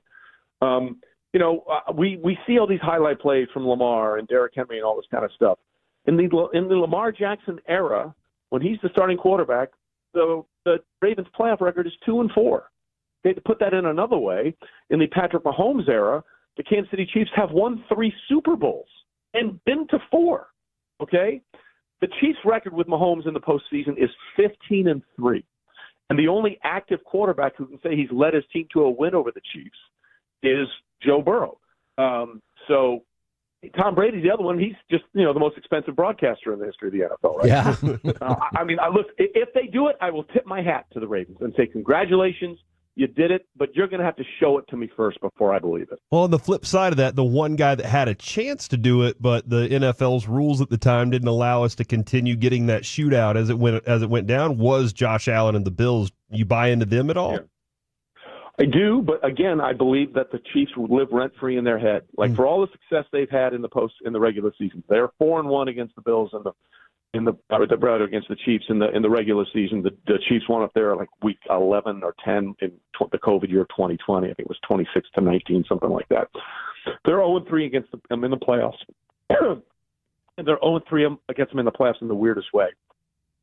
AFC Championship game a few years ago, they were up 10, lost by 10. We all know the 13-second game, 2021. And then last year, we finally get them at our house. We're going to take care of them at our place. Well, go for a fake punt inside your own 35-yard line in the third quarter or fourth quarter. What was that about? What was that about?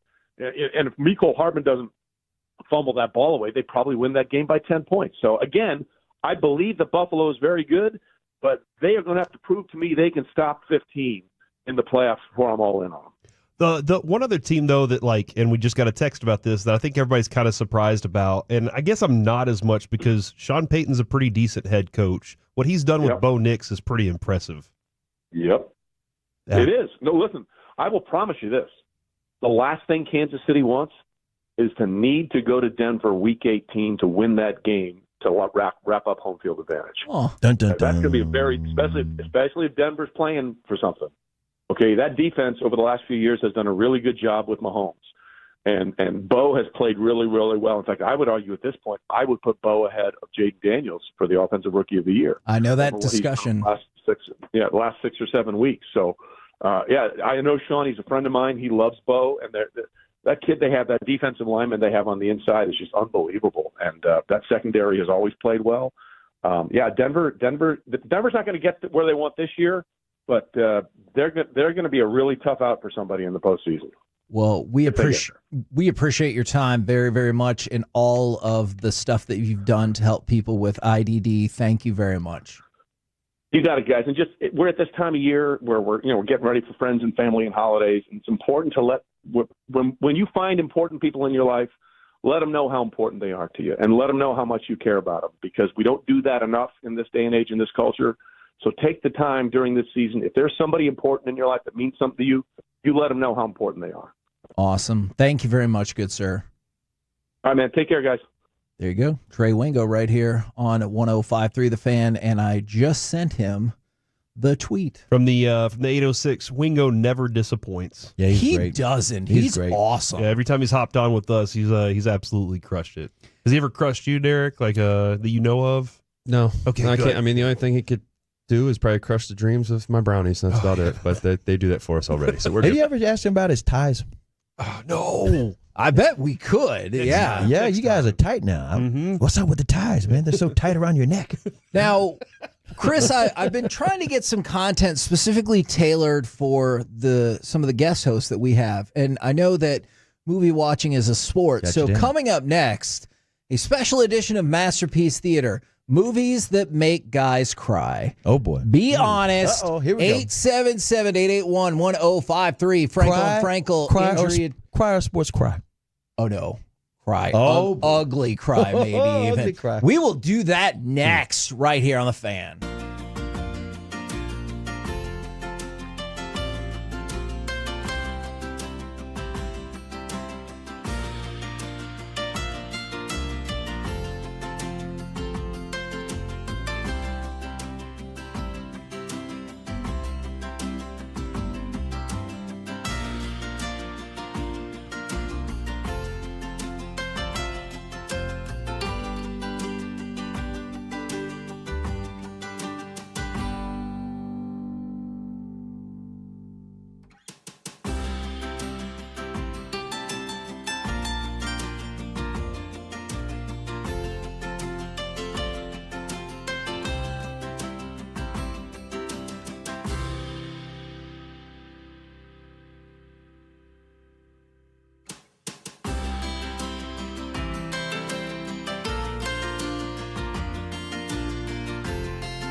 This segment is brought to you by Classic Chevrolet in Grapevine. They're the #1 Chevy dealer in the world, more Silverados than anyone else.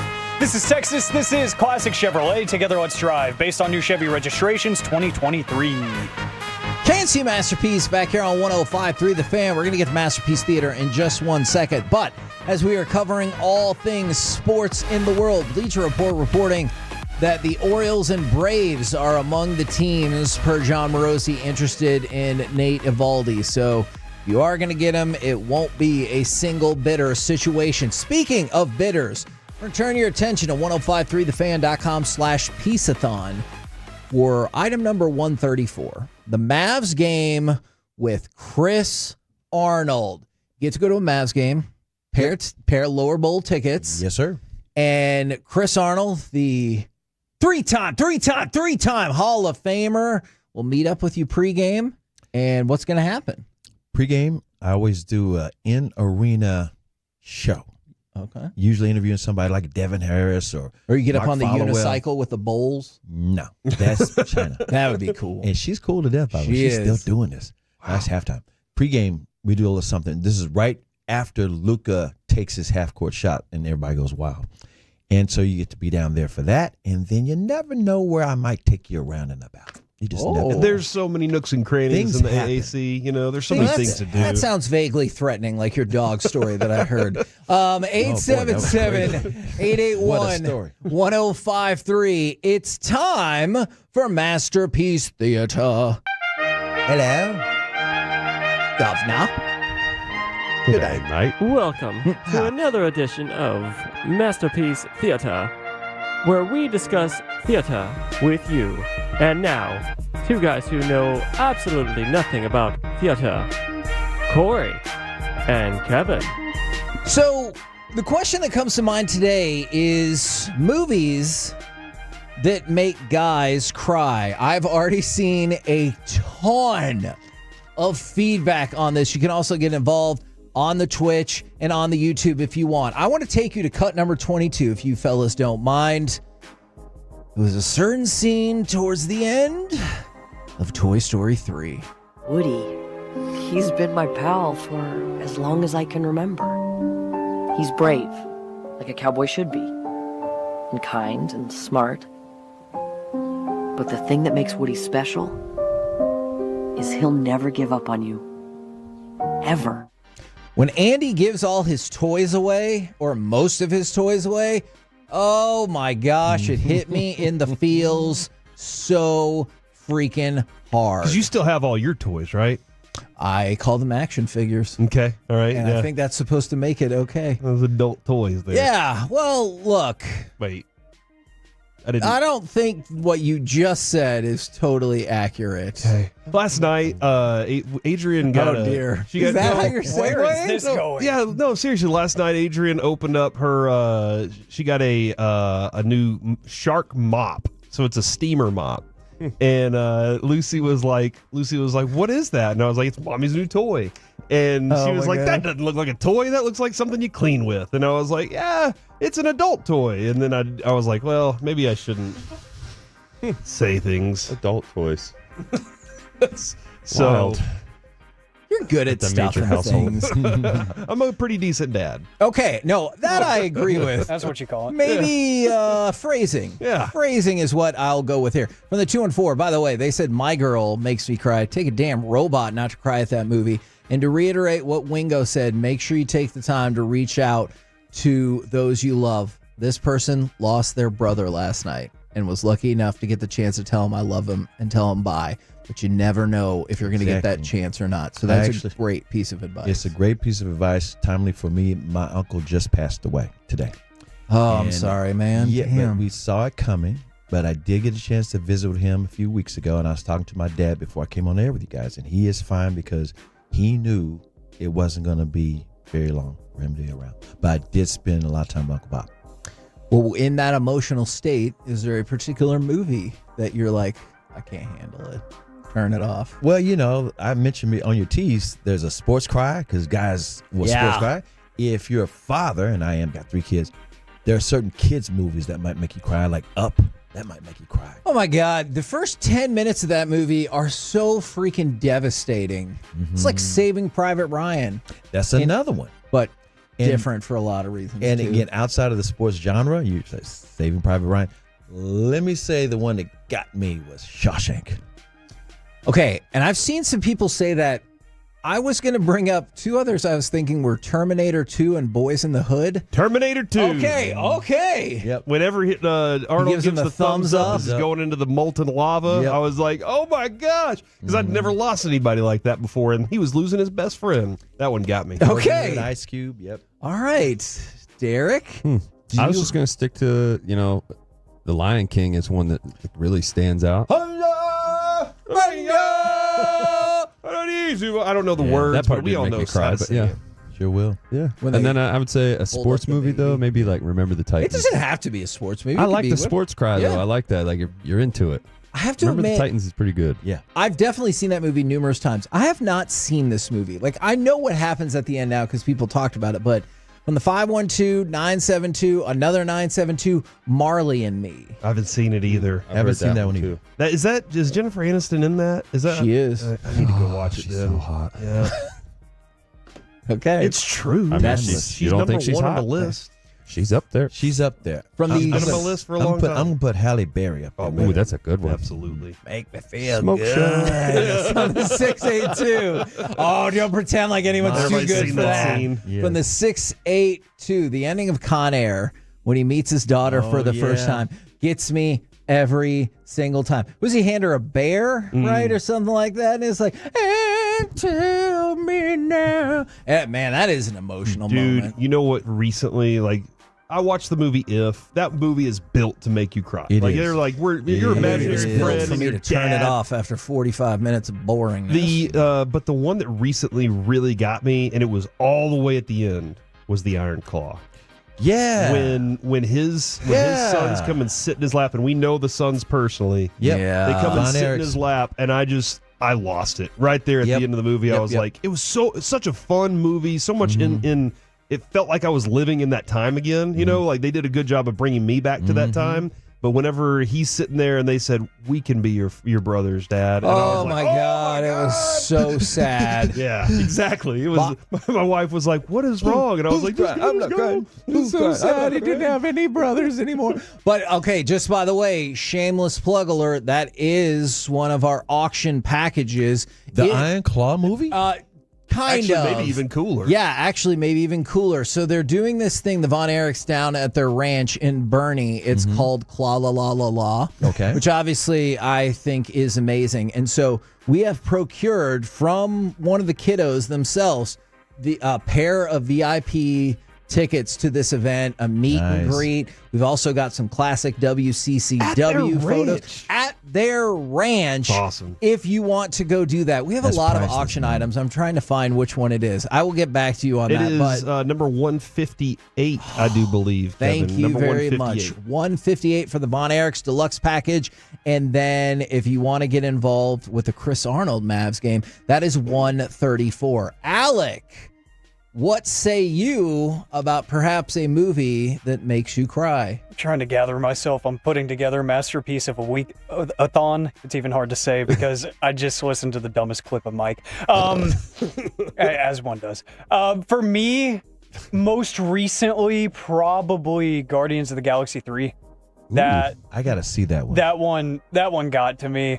It's way better than the second one. It is because, man, it kind of goes back to Corey. He was like, I've never lost like a direct, like close friend, and seeing Rocket go through that when he was a baby, I was like, oh my God, this is awful. Yeah, that Like, was terrible. You know, I'm like, Don't tell all of it.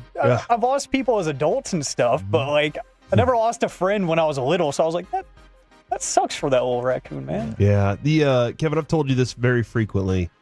The Patriot. Oh, yeah. When Mel Gibson. Mel Gibson's getting ready to ride back off into war, and his daughter, who hasn't talked the entire show because her mom had passed away, decides now's the time, and she says, "Dad, don't leave. I'll say anything," and that like just breaks me every time. From I'll the say anything. 865, An American Tale. Yes, the cartoon mouse movie from the 1980s. So I was really excited when I first heard this. Jess's mom and dad, their first dance after they got married was somewhere out there. I was really disappointed to learn it was like the Peebo Bryson version and not the little mouse singing it with his mom. You never heard the Peebo version? No, it's a good version, but like that's more acceptable. I was just really hoping it was Fievel Mouskowitz belting out somewhere out there, and that was their first dance. That is an emotional moment. I agree with that for sure. I may have gotten a little worked up too recently watching The Comeback. I know it's that documentary and everything, and watching. Oh yeah, that is. But good. like, there's a lot of those guys committed a lot of the. Derek, you know this. You commit a lot of yourself to your team and to that run to try and go get something like that. And watching them go through that and kind of rise above a team, I think we all hated. You know, was a special agreed. moment. From the 972, from the 806, I saw another person texted this in as well. Hardball, the movie with Keanu Reeves, and they talk about what happened with G-Baby. That is a cry moment. But it looks like Marley and Me has gotten the most votes. Chuck texted that in just a minute ago. Yeah, by the way. But Green Mile, Shawshank, Green Mile for sure have gotten votes as well. But there's been a lot of votes for Marley and Me. Thank you very much, Chris, for joining us. We really appreciate it. Really appreciate your donation. Item for our auction. Thank you very much, good sir. And the Piece-A-Thon the pizza was delicious. Pizza is actually on the way right now. We do have pizza on the way from Pizza ISD. They're heading up here right now to bring some. Love I'm going to step out, and we're going to bring in Gavin Dawson. I'm wearing this G-Bag Classic, what do you call it, hoodie? Yes. Hadn't worn this in about 10 years. Feels good. Okay. Looks Still good. fits very nice. Looks good. Next up, we will enter hour number 9 of Piece-A-Thon, and we will kick it off with NFL Overreaction or Reality with Gavin Dawson, and maybe if Mike decides to come back next on The Fan.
From our Highly Mazda of Arlington and her studios, this is the 11th Annual Piece-A-Thon on 105.3 The Fan. KNC Masterpiece right here on 105.3 The Fan as we enter hour number 9 of the 11th Annual Piece-A-Thon. The website is 1053thefan.com/Piece-A-Thon. Look, we're past $50,000. I have big ideals for how this whole thing is going to turn out.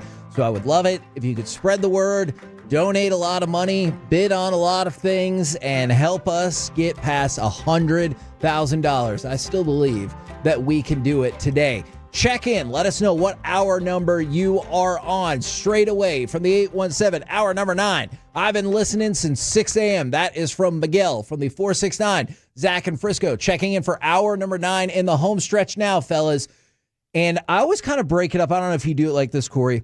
I break it up into thirds just based on the day part we're taking. Mm-hmm. And so now we move into the G-Bag Nation. So this is the final third, albeit the longest third, of course. And because of that, we welcome in Gavin Dawson to the 11th Annual Piece-A-Thon. Welcome, sir. Hey, buddies. Glad to be here. How you doing, Heggie? I'm doing really well, although, to be fair, sometimes my mood during Piece-A-Thon is dictated by how much money we've raised, and I will admit that is a character flaw of mine.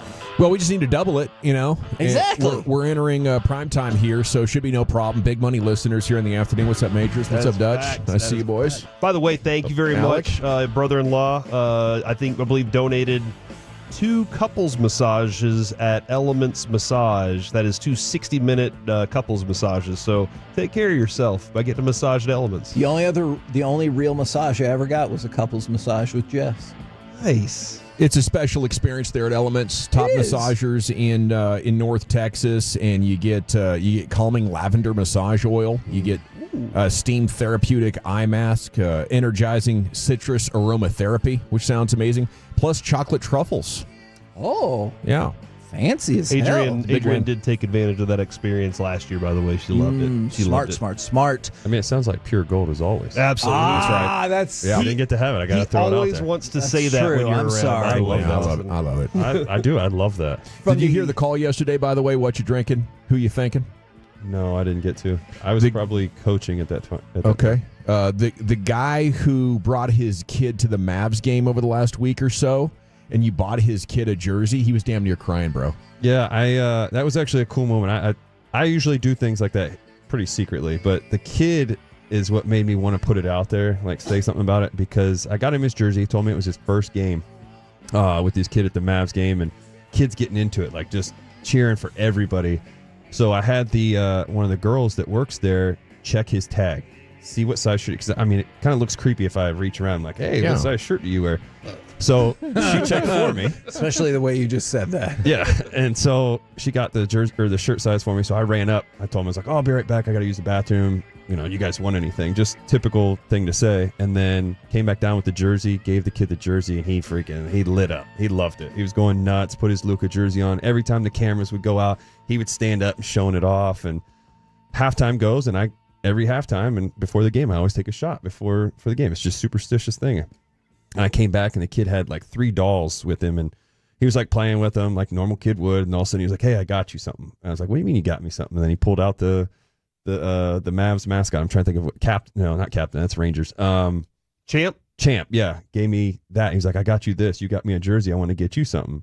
So I was like, man, that's really cool. This little kid got me something because I got him something. So it was cool to see the give back. And man, he was ecstatic the whole time. It was cool. It's a good experience, fun to make that memory for that kid, because now he's a Mavs fan for life. You did it. I want to throw this out there because I've seen a couple of people say this.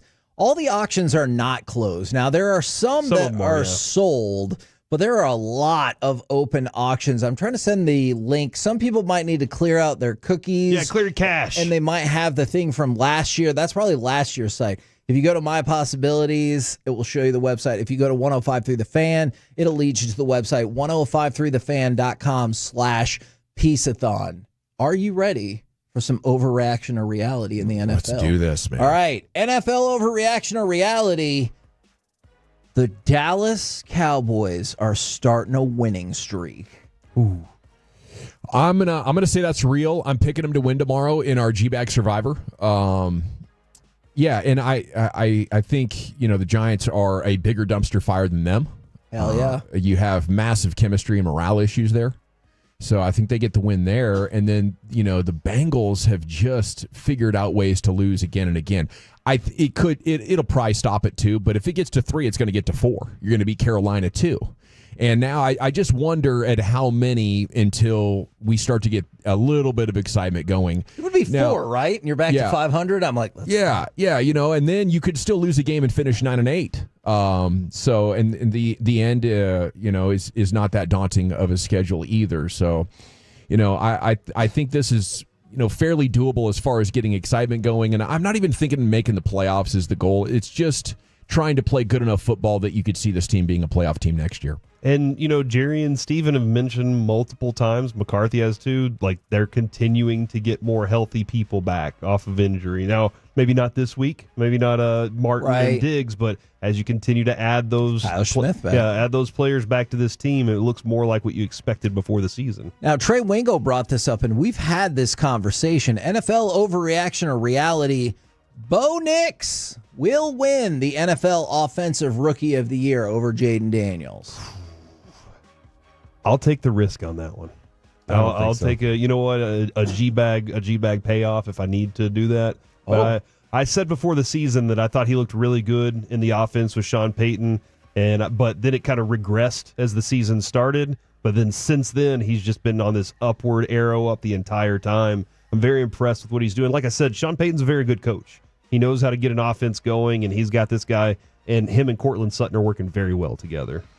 It's amazing how important running the ball is from the quarterback, and with Daniels not doing that, the offense looks so much less. Yeah.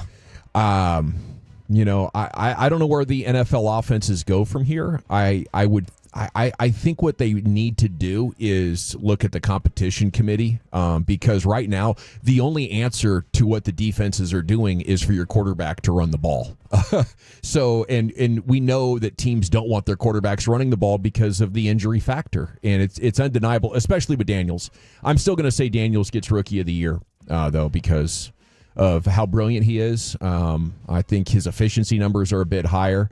And he has such a lead. And when you watch them play, it's clear to me anyway, Daniels is better. Okay. NFL overreaction or reality. The Chiefs are playing with fire with all of these one-possession games. I'm going to say no. They lost to the Colts when the Colts were the worst team in the NFL a couple of years ago. And they almost lost to Carolina. I do understand that this Chiefs team is not what it appeared to be in the first month of the season, where they were going to blow everybody out and maybe go undefeated and all that. Injuries have set them back.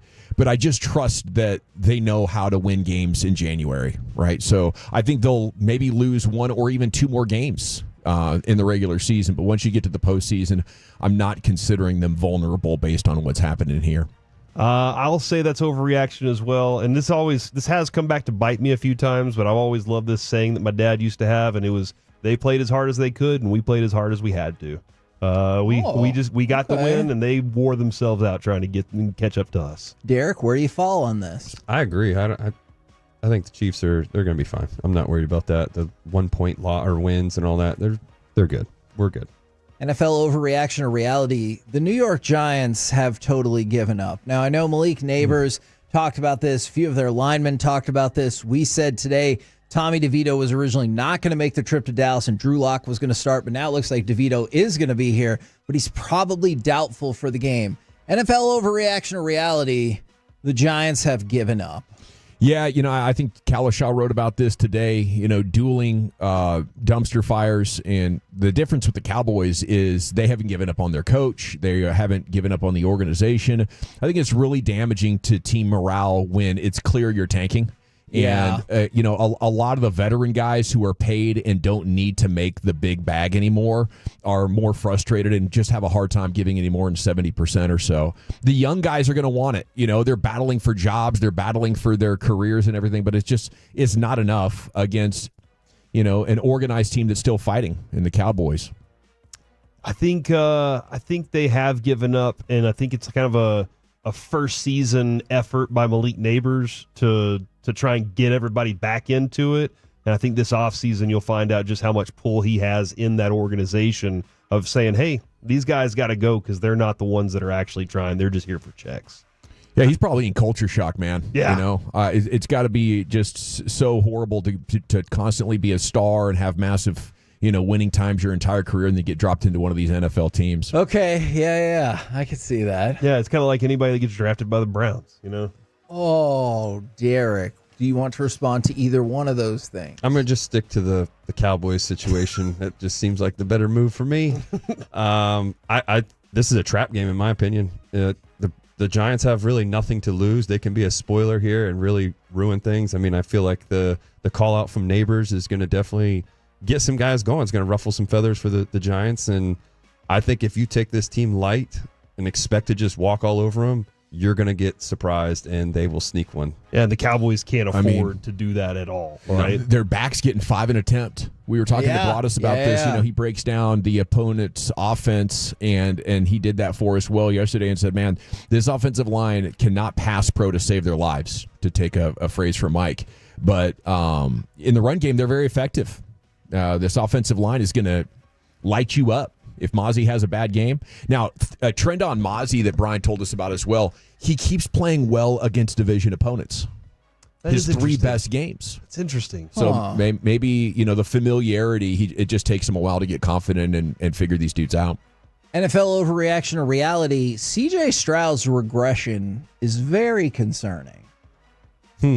Because if you look at his EPA, it's down 1.6. He's struggled against teams like Tennessee. He's already thrown almost twice as many interceptions as he did last year. How much weight of that do you put on the fact that offensive line has they fail over and over at protecting him? A certain amount. I don't know what the percentage is, but it's not all of it. You know what? That's what I'm trying to figure out. Because if it's like 80%, then maybe you're not as concerned. If it's 50%, then you're like, ugh. Yeah, he just seems like in moments when he has time, he delivers, and then other moments where it's like, okay, he's like, oh crap, here we go again. Yeah, it does not appear to be as composed, and that's why you need 4 or 5 seasons in multiple contexts to evaluate a quarterback usually. But I'll tell you what, with Houston right now, I think as a fan, you're thinking, okay, maybe he's not going to rival Mahomes. Maybe he's not a multi-time MVP guy in his career, but I would feel very strong that this guy's good enough to win a Super Bowl with. He's just going to be in that next group of guys between the 5th and 12th best quarterback in the league. Now, Broadus, Dawson, it's going to involve Broadus. I have a bonus question for you. Overreaction or reality? The Brian Broadus dinner at Hurtado Barbecue will earn more for Piece-A-Thon than the dinner with Eric Nadel and Derek Holland at Hurtado. Wow! Right now, Broadus is winning. I'm gonna believe in Rangers fans here because I know how generous they've been at 60 feet 6 inches or Sandlot, and I don't think they're to be trifled with when it comes to the generosity and their passion. But I'll tell you what, speaking of what you're drinking, what you're thinking, we were doing Who You Thinking yesterday. Yeah. 3 people called just to thank Brian for being on the station. Wow. When we're on remotes, everybody walks right past me, Zach, and Eric and goes to Brian. And we love it, Yeah. It's like, oh, Brian, I wanted to tell you how much I appreciate what you do and all that. So I wouldn't be surprised if Brian wins. Well, I want to throw this out there. It's at $600 right now. If you want to swoop in and just buy it flat out for $1,000, you can do that. The dinner with Eric Nadel and Derek Holland, only $500 right now. I just was scrolling through Facebook and rolled up on a North Texas Barbecue Addicts, and they are shooting a video right now from Hurtado. And they got 2 slices of brisket, some sausage, and 2 ribs. God. It just looks like the greatest thing ever. That dude knows how to cook, man. I do love Hurtado very much. Also got a little spicy on Twitter, I do believe, yesterday, if you want to go check that out. Really? Now, Gavin Dawson, if you want to help us spread the word about this, our very good friend Derek Holland brought in a framed Cristiano I saw that. Ronaldo autograph for me. jersey. Man, you're too generous. Thank you so much. I mean, if you can pony up the cash right now, it's at $1,550, which is, I think, that is below its actual market value. Yeah, so it's beautiful. Not only would you be helping out a charity, you're getting a deal right now. It's giant and beautiful. It is giant and beautiful. Thank you for saying that. We're the KNC Masterpiece right here on 105.3 The Fan. Coming up next, we'll get Mike back in here and then talk about, for better or worse, the biggest surprises through the first month or so of the NBA season. Let's do it next, part of Hour 9 of Piece-A-Thon here on The Fan.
This segment of the KNC Masterpiece is brought to you by the personal injury lawyers Frankel and Frankel. If you've been injured in a car or truck wreck, call Frankel first, 214 or 817-333-3333. With Frankel and Frankel, there's never an out-of-pocket cost. They only get paid when you win. Frankel and Frankel, the go-to car and truck wreck attorneys in Dallas. KNC Masterpiece back here on 105.3 The Fan. We got Gavin Dawson with us. This should be a busy segment, as in a few minutes we're hoping to perhaps talk to Flula live from France on the set of his latest movie. I don't know what that movie is, but we can definitely ask him. So we're a little bit more than a month into the season, and I wanted to kind of go through maybe their surprises, maybe their disappointments, teams or players that have stood out to you, because at the top of my list is the Houston Rockets. The Houston Rockets at 13-6. They already look like probably a year ahead of where I thought they would be. And that's if all their young players hit. They have been fantastic to start the season. They have a lot of good pieces. That Jalen Green kid is turning into a borderline star. Yeah. And then we saw last year, I say Sengun, but then I heard Coop saying it different on the radio when the Mavericks were playing him. So I might be saying his Alfred Sengun. I might be saying his name wrong. But he's a center. He's a 20-10-5 guy last year, and he's putting up a little bit lesser numbers, but I think that's because some of their other draft picks, the kid from Auburn, and you look at the kid from UConn that fell in the draft to them, like they have a lot of nice young pieces, and I guess picking up those two older guys for more money than we thought is working out for them. Yeah, I think I'm with you on that. Then I think the most obvious one for a lot of people is the Cavs. I know that they lost to the Celtics, but even then, they came back from getting run off the court. Evan Mobley has been really good. Cavs or Rockets, those surprising to you, or is there a different way you want to go with this in terms of early surprises or disappointments in the NBA? You know, I think the Lakers have been a surprise. Ooh, okay. With Connect coming around like he has. I don't know if they're going to be real contenders. I think, Cleveland is one of those teams that I have my eye on, but watching them in the playoffs last year, I just thought they were exposed. And they've made great regular season runs. I think it was 2 holidays ago, I was having to field questions for my nephew that they were going to be champions that year because they were leading the East. Okay. And I do think for teams that want it really bad and are looking to take that next step, right now, they are at 110%. They are burning nearly at playoff intensity. And as we get around the All-Star break in that home stretch, these veteran teams are going to tighten up, and the standings will make more sense, I think, at that point. You know who I compare Dak Prescott to in the NBA? Donovan Mitchell. Yeah. Because I'm like, Donovan Mitchell can be a really good regular season player, but when you get to the playoffs, he's a good player. He's a perennial all-star, but he's just not good enough. When you get to, I'm kind of with you, Gavin, that team's a really good team. I think the issue is Donovan Mitchell, when it comes playoff time and you get down to the superstars end up carrying you to certain places, I don't think he can enter the category of the superstar. Okay. No, because he's up against defenders like a Derrick Jones Jr., who's just way bigger than him. And on the other end, he is getting picked apart constantly, getting hunted. And we saw 2 years ago, horrible defender at times. Yes, agreed. Now, I knew they would have a struggle, especially when Embiid was out to start the season. I had no idea that the 76ers would be on the cusp of being the worst team in basketball. Yeah, and I think that's that chemistry stuff. When your expectations get high, you start moving around players. You're not sure how it's going to work. And, then your best player has like focus and maturity issues. Yeah. It is really tough when you've been thinking championship for 5 years and you're getting farther away. But every offseason, the fans are thinking we could do it. So it creates so much, I think, stress for the players and the coaches, and it tears teams apart. I think that's what you're seeing right now. What's the percentage you put on Philadelphia making the playoffs this year? 30. The real playoffs, 15%. I guess if you make 7 through 10, right? And then I think they're going to still make the playoffs. The reason I say that is I look at teams that are in the playoffs right now in the Eastern Conference. Brooklyn's 8-10, and they're in 8th place. Yeah. Detroit's 8-11, and so Chicago, and they're in 9th and 10th place. So I think all you have to do, sounds horrible, I think if you get to 36 wins, you make the 10th seed. Gross. In the East, not in the West. But in the East, 36 wins, I think, gives you a chance to sneak into it. And I think they're going to be around, to y'all's point, I think they're going to be around 35 to 40 wins. So I think they're going to be on that borderline of making the play-in situation. How much stock do we put in the last few weeks of the Milwaukee Bucks? So they won 5 straight. They won 7 of 8, and the one game they lost was by 1 point. And they've beaten some good teams along the way. I know we just talked about how the Pistons aren't quite there, but the Pacers, the Rockets, the Heat, not the best teams, but some quality teams along the way. You know, I think stock as far as being a playoff team, yes. They have enough good players now that they'll get it figured out and make the playoffs. I think it's over. You know, I think when you traded for Damian Lillard and you gave up Drew Holiday, it set in motion a chain of events that has made your defense fragmented. And then you add Lillard to that, who's probably as bad as Mitchell defensively. It's a really tough place to see them trying to take down the Celtics. I'm with you, but isn't that the team that, like Cleveland, who has a much better record, if they met in the playoffs, you'd be like, I think Milwaukee could upset this team because of Giannis versus Donovan Mitchell, the star situation. But and Doc Rivers has he's been proven. I'm with you. I get it. He has a championship with the Boston Celtics. Well, in a way, so does Mike McCarthy with the Green Bay Packers. But we all know that they're not the best. They're not the worst coach in the league. Doc's not the worst. But you get him in the playoffs, and he seems to kind of make some decisions that you question.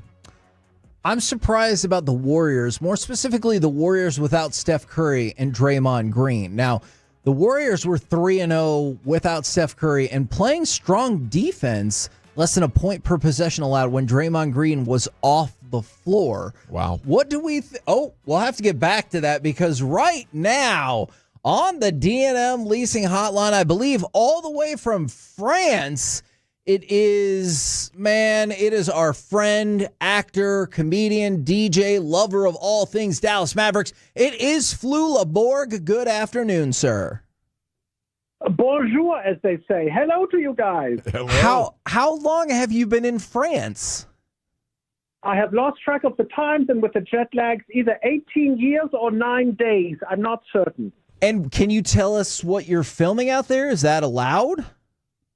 Yes, this is not a top-secret Marvel movie. This is a film for Netflix called Champagne Problems. It's a Rami-Kami, and I am part of it. Are you the Rami-Kami lead? I'm neither Rom nor Calm. I'm just a German man enjoying beverages made with grapes. That's called wine, Kevin. Okay, or champagne. Juice, probably is what he was getting at. That's probably one of those too. Hey, how's it going, man? We haven't talked to you in a while. Listen, I am so very excited to speak to you guys. How many years now have we been doing this in consecutive ways? I believe it's 11. I believe you've been with us every step of the way. Wow.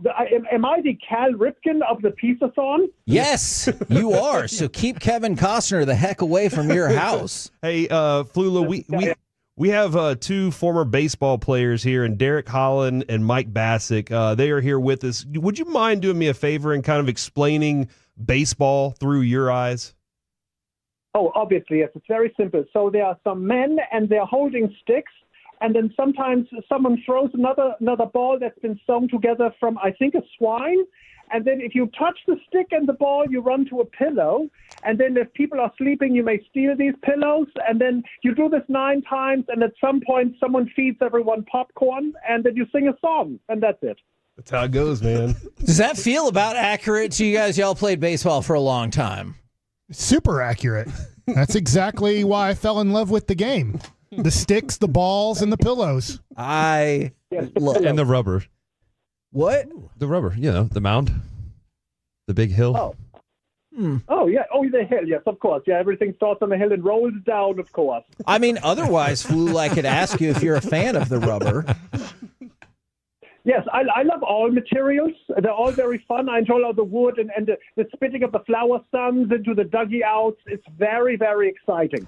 How are you acclimating, whether it's been 18 years or 9 days, to life and work in France thus far? I have purchased 14 berets, and I eat nothing but snails. I am fitting in perfectly. No one knows I'm German. No. Do you walk around with a baguette? Is that like an essential part of it all? Yes, I have constructed a backpack out of only croissants, and I just sit around and eat baguettes with anyone that will scream or look at me. Flula, have you had a cronut yet? This sounds like a disease. I think I have gotten all of my shots. What's this? This is a croissant that is made into a donut. It is American. I just got back from Italy, and Corey and I have decided they have a lot of cronuts in Italy and over there where you're at in France, and we could take over Europe by starting cronuts over there because they're way better than donuts, and they're also way better than croissants. Well, let me just say, as a German, we're not allowed to take over Europe, so I will just follow your lead. That's a really great point. That is I'm not going to lie, Flula. The first time we ever had you on air, I don't know if I've told you this story before, but like, we didn't really know you that well. You didn't really know us that well. And one of the first things you said was, of course, you know what Germans are best known for. And then you pause and I go, oh, please, God, no. And he goes, precision. And then I felt a lot better when you said that. But I got nervous for just a second. Oh, yes. So, of course, that's number one. Number two, as everyone knows, is, of course, Dirk Nowitzki. Yes, sir. Yes, exactly. Dirk Speaking of being precise and taking over the world, when's the last time you saw the big German? Well, listen, I Google all of his highlights on every Tuesday just to remind myself of his amazingness. So, honestly, it's 52 times a year I get to see Dirk. That's probably a good decision. Now, I did see, Flula, I was talking about baseball a minute ago. You got to go to the World Series, the Dodgers World Series, and did you actually catch one of the T-shirts that was shot up in the stands? Yes, I used my Go-Go Gadget arms to steal a T-shirt from a young child, but then I felt guilty and returned it to him immediately. That's important. Did you come to the Rangers World Series at all the year before? Because I don't know how I feel about this. Listen, no one invited me. Listen, all I need is an invitation. I'm very, very simple. I'm like vampires. If you invite me, I'll come inside and join you on anything you like. I think that's why he's on Piece-A-Thon every year. Absolutely. Flula, are you still a Mavs fan? We do have Maxi Kleba on the team, and we do have the history of Dirk and Detlef. That's enough for me. Those three it's like the trifecta. That's my big three, and I'm very excited. Of course, I'm all on board. Let's go. Let's do some Doncic magic. Okay. All right. Have you had the opportunity to meet Luka? I know we were there the first time you ever met Dirk, and it was amazing. Have you gotten to meet and chat with Luka?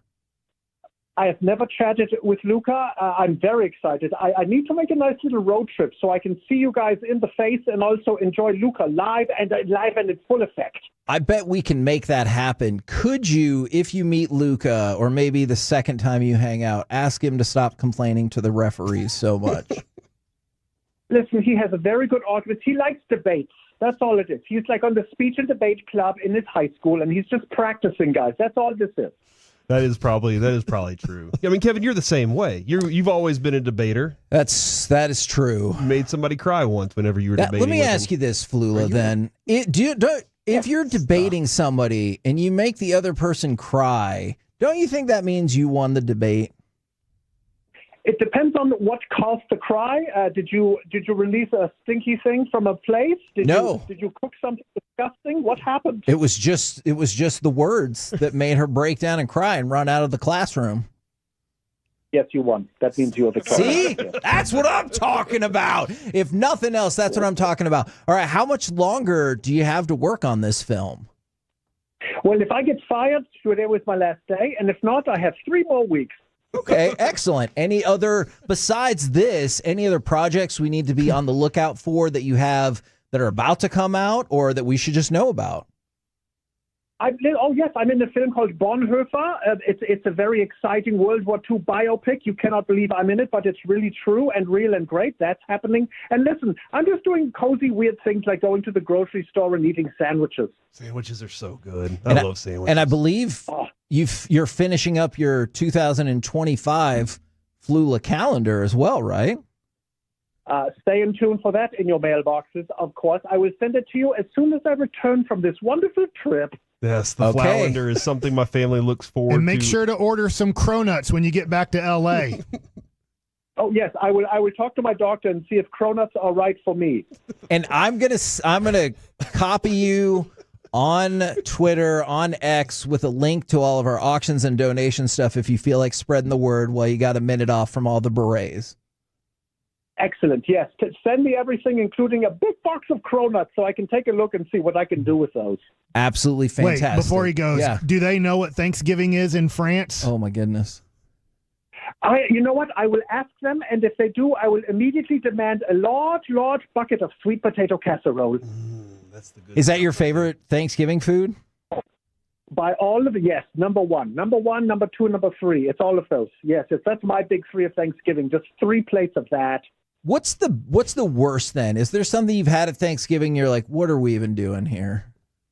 I don't understand what is the big deal with the turkey, because it seems unexciting. You know, you need gravy, you need cranberry, you need so many things to make the gravy work.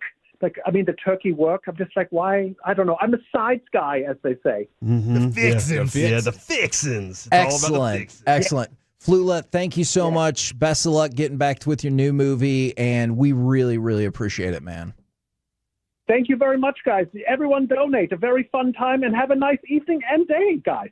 Thank you so much. There you go. Flula Borg right here on 105.3 The Fan. I want to answer at least one of these questions. That top one? From the 214, is Flula real? Seems like someone who's doing a bit at all times. If so, he's the most committed person to this bit I've ever seen. I've spent time with him outside of this multiple times. I've gone to Mavericks games with him. I've hung out with him after that. He's like this all of the time I've ever spent with him. Yeah, you could not find an actor good enough to pull that off. That's true. That is a really good His point. improv skills are second to none. They are really very, very impressive. Yeah, and that was probably my favorite thing too. Was whenever he connected with Conan O'Brien, and he was on his show.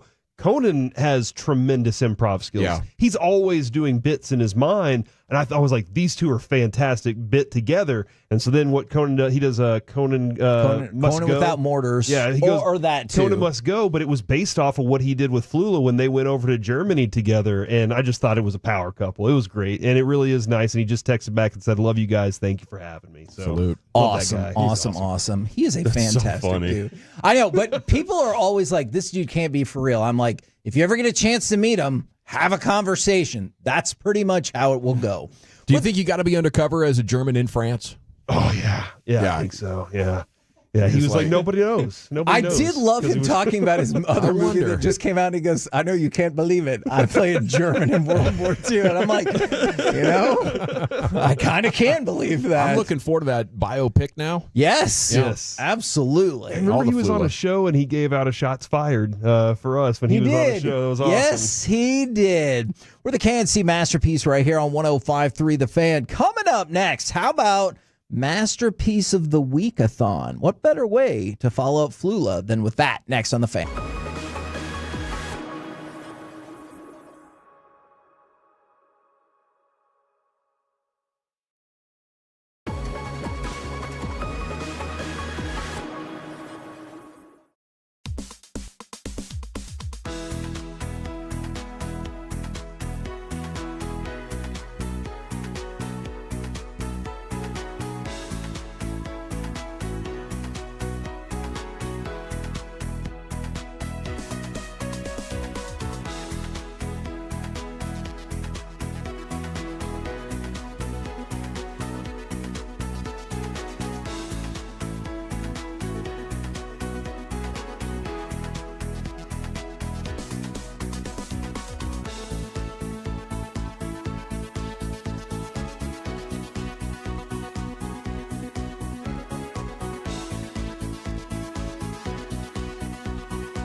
This segment is brought to you by Classic Chevrolet in Grapevine. They're the #1 Chevy dealer in the world, more Silverados than anyone else.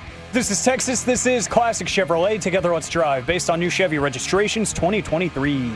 KNC Masterpiece back here on 105.3 The Fan. We're going to get to Masterpiece of the Week-a-thon in just 1 second. Wanted to give you a couple heads up to check out on the website, 1053thefan.com/Piece-a-thon.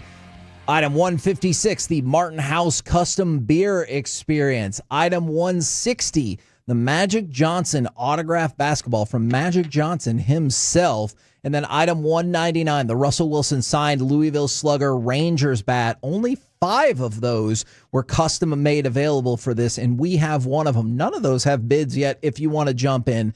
1053thefan.com/Piece-a-thon. Now, it's time for Masterpiece of the Week-a-thon. She said, list this. Gentlemen, this feels wrong, but so right because it's not a Friday. It's time for Masterpiece of the Week-a-thon. It's going to be some of my favorites from this year's editions of Masterpiece of the Week.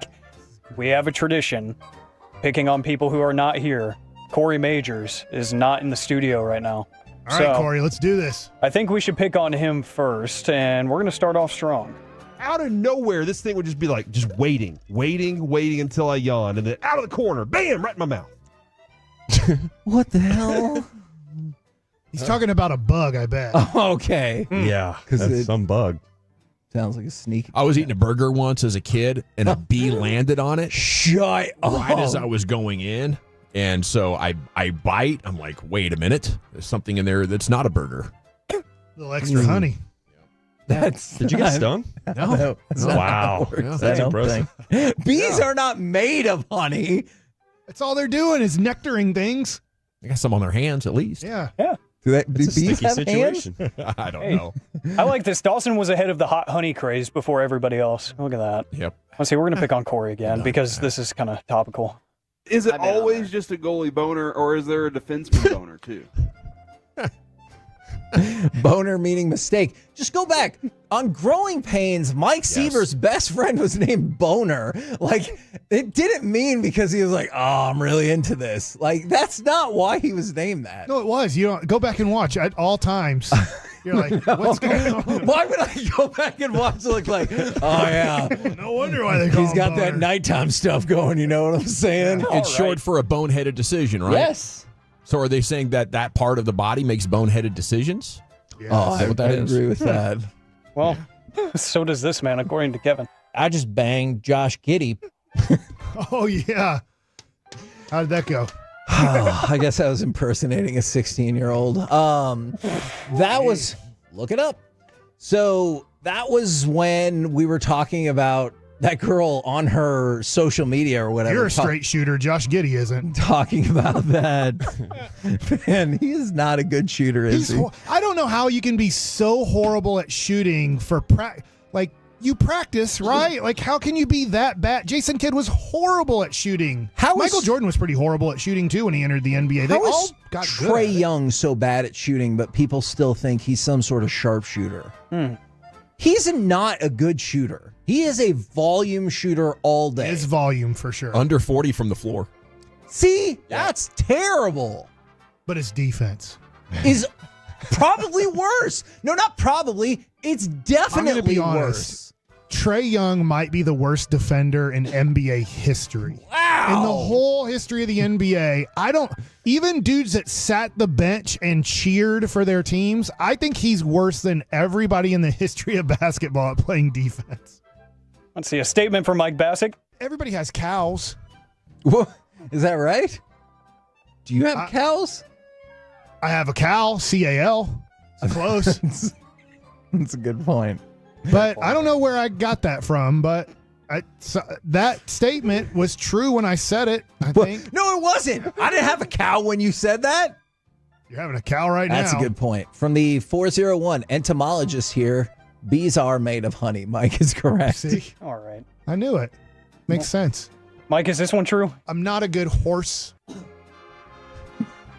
I mean, you're not. Handicapper? Horse handicapper? I don't know. I'm not a good horse? That's what I said? Yes, that is what you said. I retired from horse riding. Oh, yeah? It's terrifying up there. I have a bad back. I've had multiple surgeries, so if anybody wants, I guess we call them piggyback rides, but you'd kind of be a horsey. I used to give our kids. Do you give your kids a horsey ride? Yeah, all the time. Yeah. Get on all fours. You put them on your back, and then you pretend you're the horse. Okay, well, as long as you're pretending to be a horse, have you ever thought about an alternate life where they're like, we're just going to put you out to stud, and you're just going to live out there, and they're going to give you food, and then just have some new gal in there for you? Like, would you take that? Yeah. If you had to live in a jail cell, Yeah. but you're essentially a stud? Yeah. Wow. That's an interesting offer, Hagee. Okay. Great life. Think about it a little bit more. Back to you, like Alec. Can you let me out to run around every now and then, give my kids a horsey back ride? I do not want to say anything about the rest of this conversation. Thank you. RJ Choppy did say this during Crosstalk one time. If Calipari is allowed back in Lexington, I will make January 6th look like a kindergarten birthday party. Oh, my goodness. Wow. That's a lot there. I think he's going back. He coaches Arkansas, right? He has to go back to coach against Kentucky, right? And Choppy won. So he's going to do guess. January 6th? Yeah. Where? I don't know. I don't want the FBI to be like tracking the rest of the Remember, show. they listen. Unless they can bid. Kevin, you said this? The Coxman. Coxman. He says stroke. Stroke. That's what the guy says. I know it's crew talk. Yeah, I know it sounds dirty because it's Coxman. There seems to be a theme. I was out Friday, but you were talking about how huge your thing is. I was like, maybe you should be a Washington fan because of their offensive line. They're called the Hogs. I was like, jeez. Like maybe Hagland has a new team with that thing. So stupid. It's a live nomination for Masterpiece of the Week. Kevin, you should read Mike's messages from the group chat that day. Oh my God. That was the day I had like 37 unread text messages, and 8 of them were like D jokes about that. They were. Corey, this might be related. I don't know. His physical size should mean nothing to you at all. Huh. I mean, maybe. Okay. It wasn't too bad. Sounds irrelevant. I mean, this goes right with it. We have to vote, huh? Not yet. But This goes right with it. Are you serious? Yes. This is as soft as it can get. Oh. Gosh, there's a lot. Talking about the Giants there? Yeah, it could be. Or he needs more of that tea, you know what I'm saying? Boy, the first 2 weeks of the Mavs season. Oh, wow. I'm going to end off with... Let's pick on Kevin. We didn't pick on Kevin enough. You know what? A recent one that I like. I just S myself. Can you not get my ass? Thank you. Sorry. Oh, wow. That was for the marathon runner. Yeah. Directive to the cameraman. I wish now I had not said it like that. I'm voting for that. I'm done. I'm voting for that. Okay. I'll second that. Oh, what the 'Cause hell? I want to hear that one again. Dawson? I'm going to go with the second Corey one.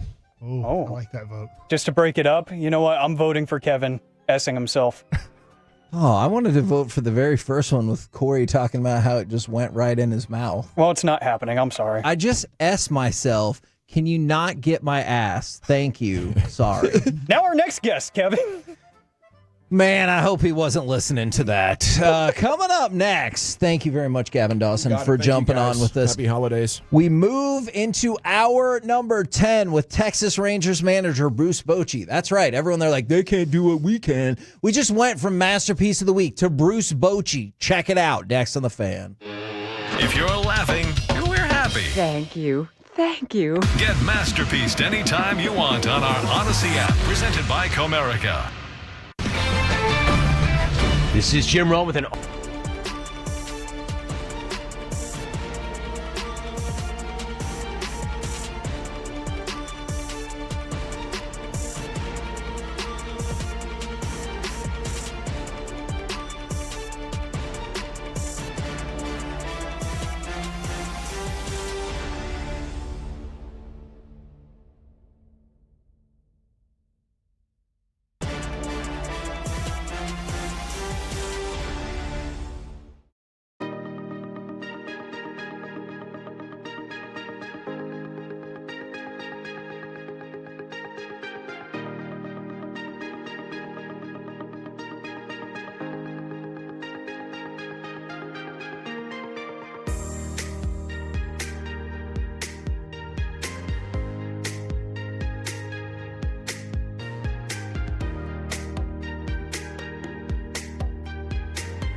From our Highly Mazda of Arlington and her studios, this is the 11th Annual Piece-A-Thon on 105.3 The Fan. KNC Masterpiece right here on 105.3 The Fan. If you want to go ahead and check in with us, 877-881-1053. Let us know how many hours you've been listening. We move into hour number 10 of the 11th Annual Piece-A-Thon. And with that, we bring you Texas Rangers manager Bruce Bochy. Good afternoon, sir.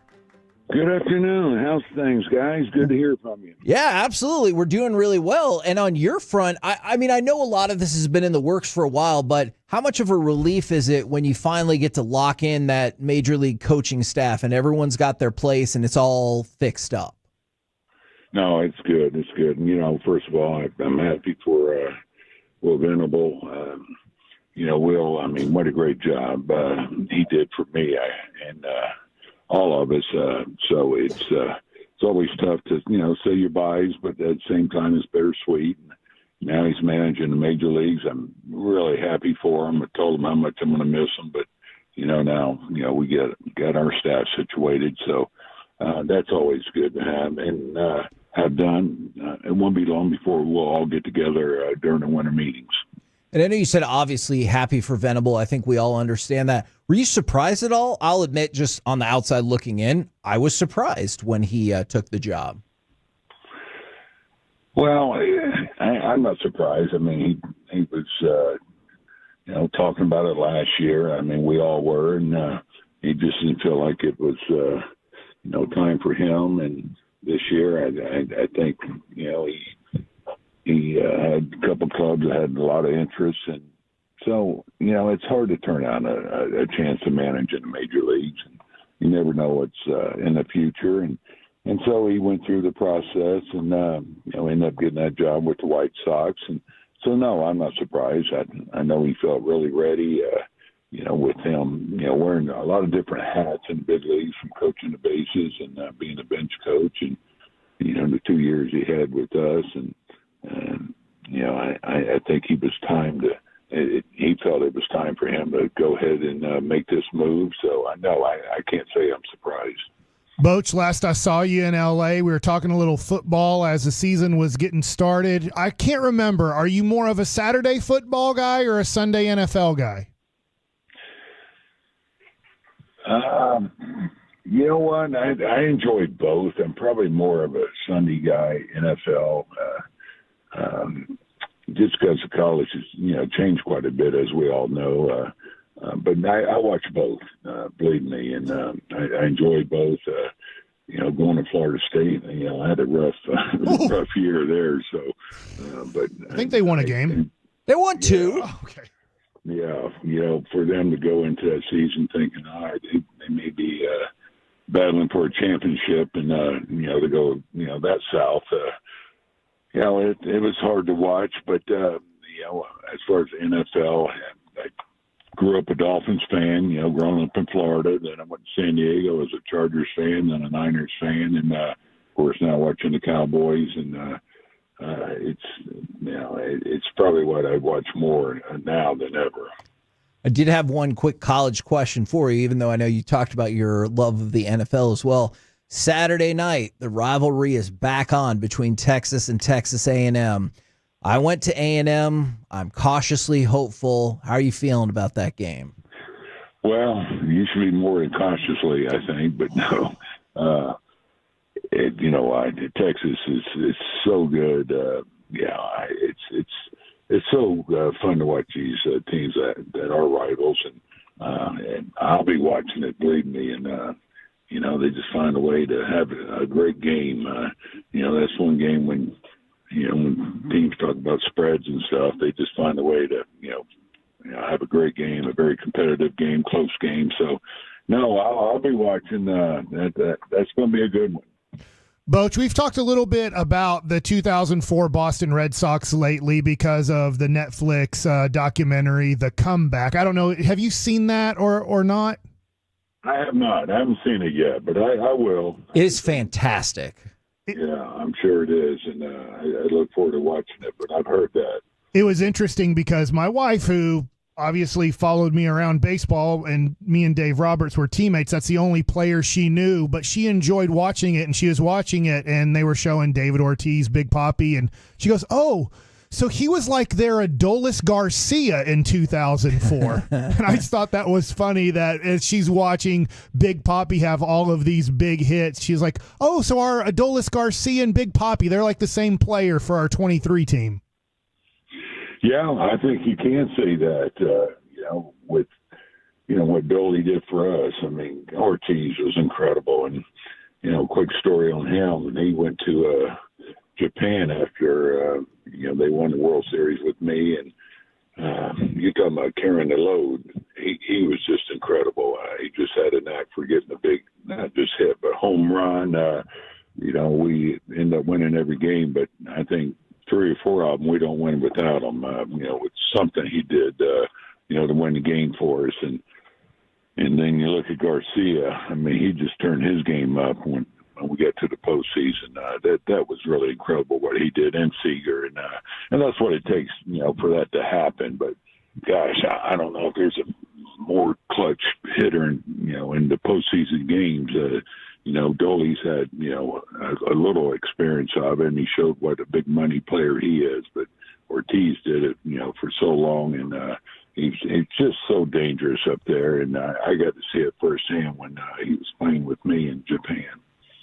Boach, it's Derek Holland here. I just wanted to see, how anxious are you to get back out to the field and get back with your guys again and start working?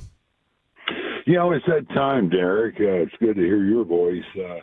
It's that time of year when, you miss it. You can't wait to get back. We have winter meetings coming up. CY and I are talking, about the club, with what we need to get done. And so, we're trying to get this all, together here. And, it's usually going to take probably through the winter before we know exactly who will be on this club. But, we're excited. We're all disappointed. We talked about that, not, getting back to the postseason last year, but we have, the course set. And, I think it's going to be a great time for us to show how resilient we can be and bounce back. And we've got some holes to fill. Obviously, the bullpen, some starters there, and have the guys healthy, Young and Carter. So, I'm excited to get back. I know the staff is, and we've been talking on the phone, a lot of us, and the things that we want to do that's going to make us better. We got some work to do. There's no getting around it.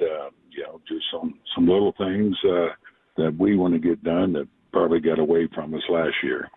Now, I know Derek has more questions for you. We're going to get to that in just one second, but since you said you were happy to hear from him, we are raising money for My Possibilities today. How awesome does this auction package sound, Boach? Auction 133, dinner with Eric Nadel and Derek Holland at Hurtado Barbecue. Does that sound incredible or what? Yeah, I may buy that one. Yeah, that's a good one. That's going to be entertaining, I can tell you that. I think anytime you get some time with Derek, that's going to be a lot of fun, of course, with Eric. And, and of course, the food, you just can't beat Hurtado's. I mean, we get it a lot in our clubhouse, and I know I made quite a few visits there during the season, man. It's hard to, find better food than what they're giving. Boach, I'm curious with the offseason going how it is that you're seeing some of these dominoes fall right now. What do you think is the biggest thing that you guys need to get going forward to get ready for the season? Well, I'll say right now, the bullpen. We got to get this bullpen built up. Our back end guys did such a great job, and we don't have them right now. I don't know what's going to happen, but it's such an important part of the game. I've always said, the starters. That's what gets you there, and that's what I'm used to. But games change a little bit, and that bullpen plays such a big role in your season. So that's kind of been our focus, but not just that. I think it's fair to say when you got guys like Eovaldi and Andrew Heaney, Scherzer, those guys, we got to get guys that can fill those roles. Now we think we have some good internal candidates there, but still I know we've been talking about the free agents and where we can go as far as filling that void. It's going to be great, I'll say, with this. We're starting the season with DeGrom. That's always nice. So, but those guys are guys that give you innings. So, really, it's the pitching. The pitching is what gets you there, and that's what we got to get right this year. I'm not sure if this is a philosophy that you would employ this year, but what do you think about the general idea of maybe using starting pitchers in the bullpen for the short term to get their major league experience? Do you like that, or would you say, hey, they're just going to be better at double or triple A actually starting because that's what we're going to eventually? You know what? I like it. I like it. I think it gives them a chance to get settled in, get some confidence. Working at a bullpen gives you length down there too, which is, something we'll need, to give us innings. It's the old school way. I know a lot of teams, that's how they did it. That's where guys developed. And, when guys have some time in the minor leagues and you think they're ready, but you're not quite sure if they're ready to start, every fifth, sixth day, then, that's a good place to put them and get them built up to where they can go in your rotation. You just got to, keep, giving them their work and their innings, keep their strength and stamina up. Last one from me, Boach, is last year you go to spring training. Everybody's covering you, defending champs. You've done it now 4 times, and I know you haven't been able to repeat and go back to the World Series and win it all. Yes. Do you feel like that your guys will – I don't know if focus is the right word, Boach, but you've been through this. You can explain it maybe this year in spring training because there won't be maybe the hoopla of defending a championship. Oh, I think the guys are going to come in hungry. I do. I think there's some that will look back and say, well, I could have done this or done that, and whether it's conditioning or, things they could have done different. I look at myself, too, and things we could have done, maybe a little different.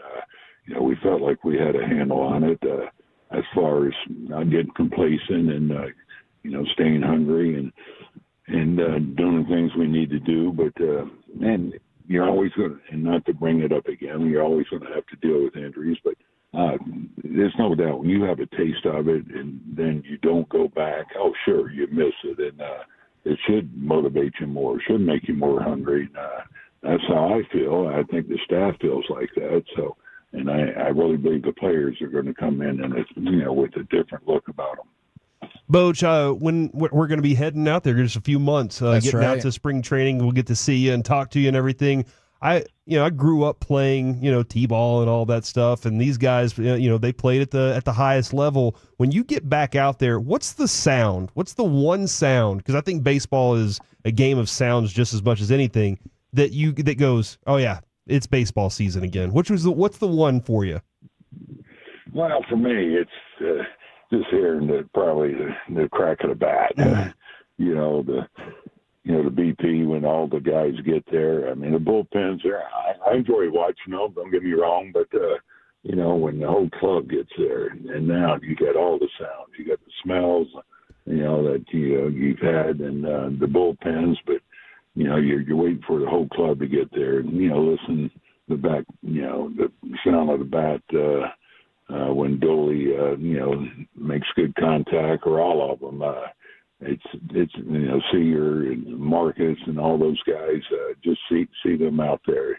And probably just guys, just talking out there, just having a lot of fun and, you got your band back and the band when they're all there, then that's the sound that you want to hear, and that's what gets your juices going. I got the pleasure of hitting off of Mike Bassick many years ago. We had a bet, and I ended up hitting 400 off of him. Man! I remember going up. We were going up the stairs, and Mike goes. We were listening to somebody in the batting cage, and Mike goes, "That's a pro hitter right there." And I was like, "What do you mean?" And he goes, "You can just hear by the sound of their bat." And we got up there, and it was Pudge. I was like, "Oh yeah, that's a different sound." Who's the one person that you're like, you hear that and it makes your head turn? You're like, oh man, who is that? Because that dude is crushing right now. Gosh, we have a few. I mean, obviously Garcia, but Seager, Marcus, and Josh Young. I mean, we all know. I mean, his power and how it comes off his bat. So I'd say those guys more than anybody.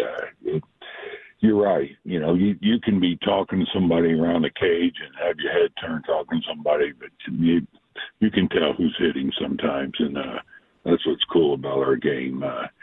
When I walk around the field, and I don't do it as much anymore because I can't dodge that ball.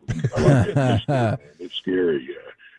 So I usually don't take my eye off, but if I do, I usually know who's hitting just by the sound of the bat. Now, I know a lot of people for Thanksgiving want to talk about food and stuff. How's your whiskey setup looking for Thanksgiving? Are we looking good there? A whiskey setup? Yeah. Yeah.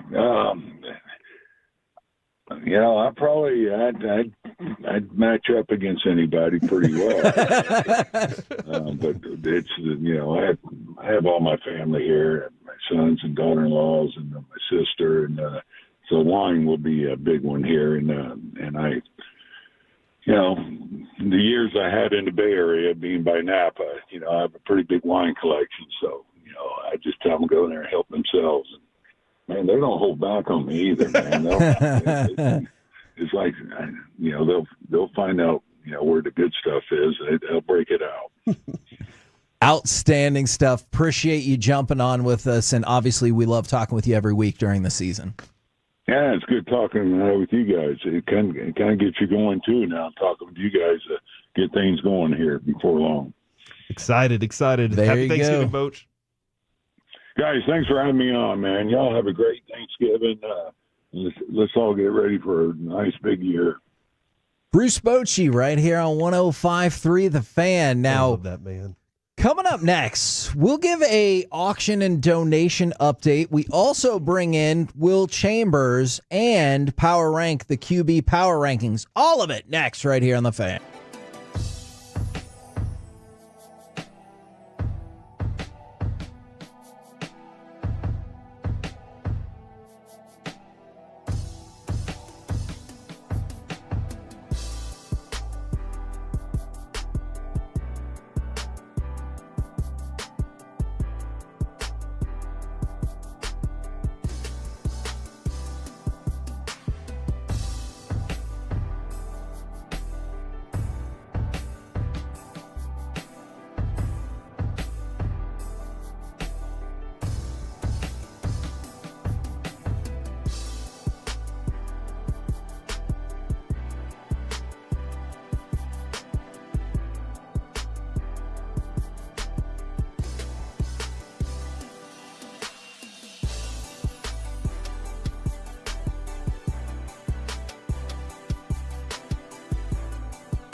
This segment of the KNC Masterpiece is brought to you by the personal injury lawyers Frankel and Frankel.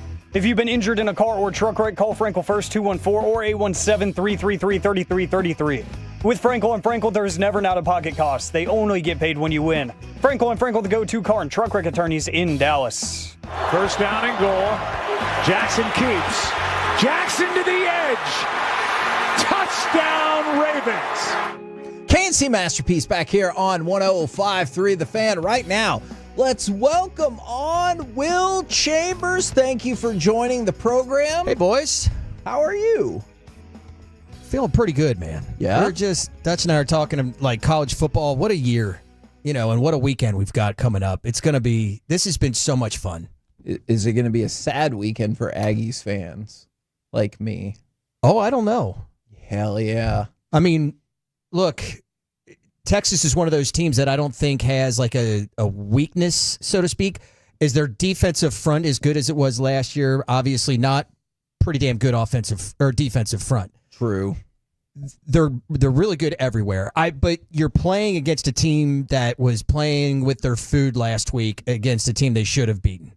And now they're at home in a game they've been waiting 14 years to play. Hell yeah. I mean, that is going to be the loudest game maybe anybody's ever heard. Now, on the NFL front, I wanted to run through this with you. Let's power rank the NFL quarterbacks. I want to start with the worst. Who are the worst 3 quarterbacks in all of football? I mean, I'll go ahead and throw Anthony Richardson in there. If anybody's curious on my thoughts on Anthony Richardson. Is only number 28. He is only the 5th worst. Who's the quarterback right now for the Raiders? Aiden O'Connell. I'd say Bryce Young. Ooh, okay. So Bryce Young is 27. Anthony Richardson is 28. Aaron Rodgers is 29. Whoa! And I think Aiden they got that Bryce Young thing. I think that's his waist size. 27. And Aiden O'Connell, so now he's short and too thin. Aiden O'Connell is number 30. Okay. Now, the rest. Oh, the pizza guy. Drew Lock. Did you already name him? We did not. DeVito. Yeah. Do they have to be starting this week? Yes. And so this list is already out of date with the information. Well, it looks like out of date with the information that we got, that it looks like it's going to be Drew Lock starting the game as opposed to Tommy DeVito. Although now it's trending towards Tommy DeVito will travel after the team after all. He is 32nd. Cooper Rush is 31st. And I just want Where's Brandon Allen in that mix? Ooh. Or is Brock back? I think, because Brock was limited today, I think they're still listing Brock as the guy. Okay. So, because he's not definitely out for Wednesday. But think about that. Let's assume Drew Lock is put at 32 or 31. You can make a really strong argument. The absolute 2 worst starting quarterbacks in football at this moment are going to be playing in what will be the most watched football game of the regular season. Yeah. I mean, I would take Cooper Rush over Anthony Richardson. Oh, okay. Oh, I like it. I mean, is Anthony Richardson going to throw for over 50% in a game this year? No. I mean, did he do that 2 weeks ago for the first time since, high school? And you're not here to celebrate that. You're here to make fun of him. I'm just kidding. That's totally fine. I'm going to ask a stupid question. I have not watched any Colts football this year. Does he try to make big plays, or could you just like Cooper Rush him and say, get rid of the ball within 5 yards. Let's just give you easy 5 to 8 yards. Mike, that's what he has trouble with. He has trouble with the layups. Those type of passes, those that are, those to the intermediate. He can chuck it down the field. He's got such a strong arm, but he doesn't know how to place the ball. This has been like since day one when they started this meteoric rise up draft boards because of how far he could throw it and how high he could jump. I'm like, guys, I've watched him play at Florida. He cannot throw it to a receiver. That's where Carter was on all of this as well. I'm with you. All right, let's go from the bad to the good. Who do you believe? Well, I'll give you a shot to start this out. Who is the number 1 quarterback in the NFL at this exact moment in time? Josh Allen? Or at about 5 hours ago. I agree. How disrespectful would you think it was if Josh Allen was listed by CBS Sports as number 3? That's pretty disrespectful. I agree. Seems like they're going to put Lamar in front of him. That's who I picked because of when we were talking about jersey sales or whatever. Yeah. I figured he was like at least in the top 5. And he wasn't. And he wasn't even in the top. Or was he in the top 10? No, he wasn't even in it. Yeah. Lamar. So I think Lamar is. He's had a fairly good year. Yeah, he's had a terrific year. Absolutely. Yeah. But I just think that Josh right now, considering what's been the knock on him forever. I'm with you. The turnovers. Yeah, the turnovers, and he's not doing that. He's got nobody around him, really. I'm with you. I would put Josh Allen first, Lamar Jackson second. CBS I would Sports too. says, no. Lamar Jackson 1, Josh Allen 3. But who Lamar in that is number 2? That Chargers game, I just wanted to add this. Those were some big-time throws downfield that he was making. Who's number 2? Is it still? Oh, no, it hasn't been Burrow? Mahomes. Are Is they it going to Burrow? burrow it? Joe Burrow, yeah. Burrow. He was going to be in my top 3 because his stats are incredible. Yeah, what was wild, this was as of 2 weeks ago, so I don't know if it's the same now, but the Bengals had the highest or the most passing yards, whatever. He was leading in that. Most receiving yards with Jamar Chase and the most sacks in a player with Trey Hendrickson, and they were like 2 and 6 or whatever they were. Yeah, they were. That's wild. He already had 3 losses this season where he's thrown for more than 300 yards with at least 3 touchdowns and no picks. And he's already lost 3 of them. No player in history has lost more than 3. And this was at like game 9. And you'd think in this day and age in the NFL that if you have a quarterback, he's going to get you to at least like where you would be right now, 4 or 5 wins. Yeah. And it's not, the defense is so bad that's not the case with the Bengals. So everybody knows the best quarterback is Patrick Mahomes in football. We get he's not having the best year, but he did throw for 273 touchdowns and no picks. That should help him on this board. Where would you put him on the board right now, considering the year as a whole? I will say at this point, I would go to 7. Okay. He is 7. I think I would also put him at 6, but that's because I'm also not the world. Assuming Goff. Goff is 6. Efficiency. Okay. Justin Herbert is 5. That's and Jalen fascinating. Hurts is 4. Now, Jalen Hurts is another person kind of Josh Allen-esque in terms of getting crushed for turnovers that has been so much better past the bye about taking care of the ball. When it comes to importance to his team, I just and I know he's not on the field enough because when he gets hit, he goes into concussion protocol. But Tua for Miami is so important because that team really is nothing without a good quarterback. It's hard to tell sometimes if you go back to the first couple games of the year when Tua was playing, Miami didn't look very good on offense. Yes. Now, when he was out of the lineup, you're like, oh my God, can they even get a first down?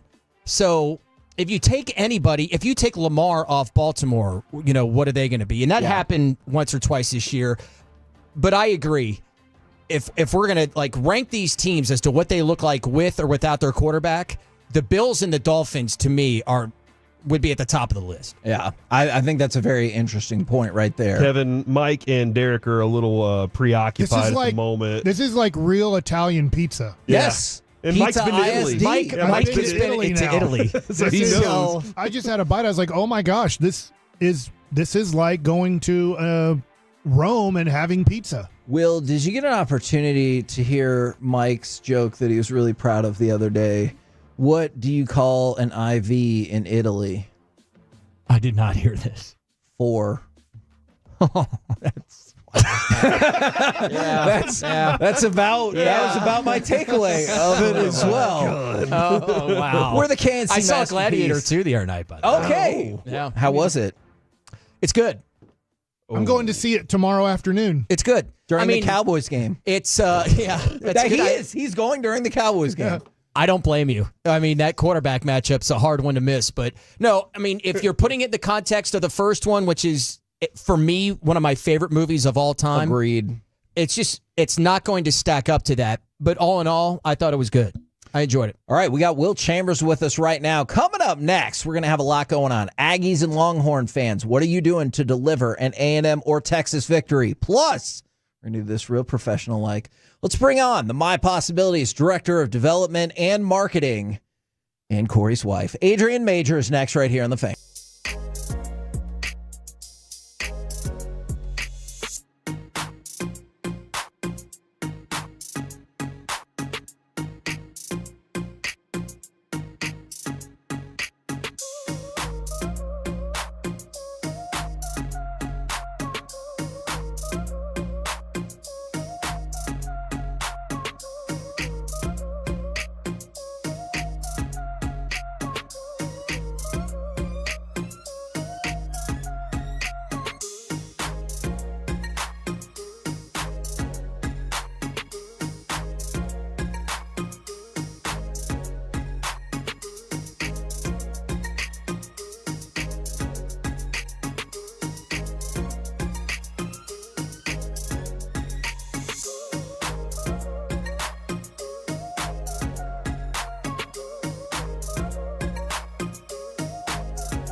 KNC Masterpiece back here on 105.3 The Fan. We're in the midst of hour number 10 of Piece-A-Thon to raise money for My Possibilities. We got Will Chambers rocking with us for the hour. And by the way, somebody asked, what was the pizza place that Mike was raving about? It's called Pizza ISD. Is there any more over there, by the way? There is.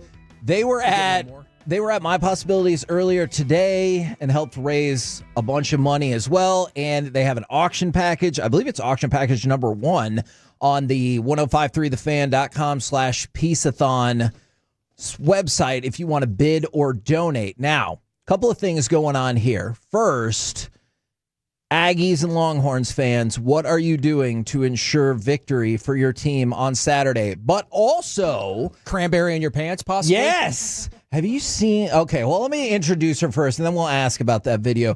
I bring to you the Director of Development and Marketing for My Possibilities and Corey's wife, Adrian Majors.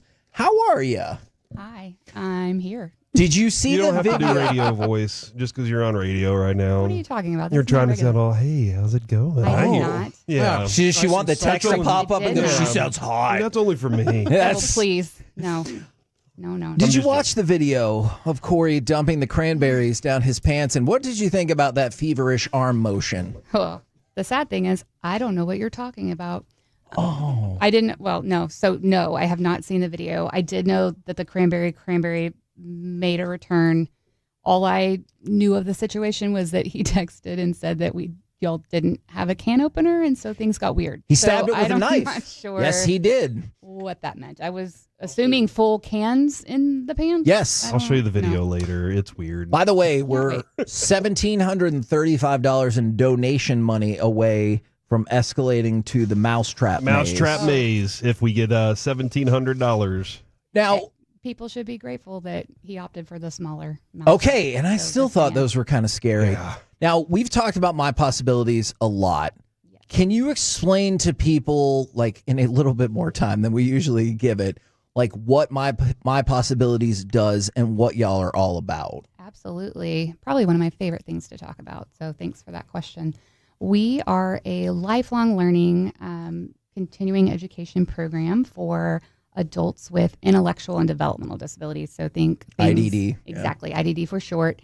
Things like autism, Down syndrome, traumatic brain injuries, a host of other diagnoses and things that lead to that. With also a focus on vocation. And one of the things we got to talk about last year when we were here, we had our Director of Vocational Services, Mandy Nerper-Smith, here to talk about our new program that's called the Employment Innovation School. It is powered by Bread Financial. Shout out Bread Financial. And it really is meant for those individuals who are truly looking to find meaningful employment in the community. And what's great about that program is we're able to teach to 3 different levels. We do a pre-vocation for those people that are just now learning what that means to even have a job. What do I need to know? General vocation, more mid-level, and then track-specific programming, which is really cool because those individuals are working toward graduating out of that program. So that's very different from our lifelong learning where the goal isn't to necessarily graduate out. They're there for as long as they need to be. And I always think it's really cool that you do find specific businesses that, like, this is their, like, we're going to hire from here because these employees are the best employees. Absolutely. And that was something I was sharing with a Tolo named Ryan who came up earlier to check out Pizza ISD. So I got to give him the spiel while he was there. So thank you guys for talking about that on air. That's exactly what we're doing to put all these pieces together.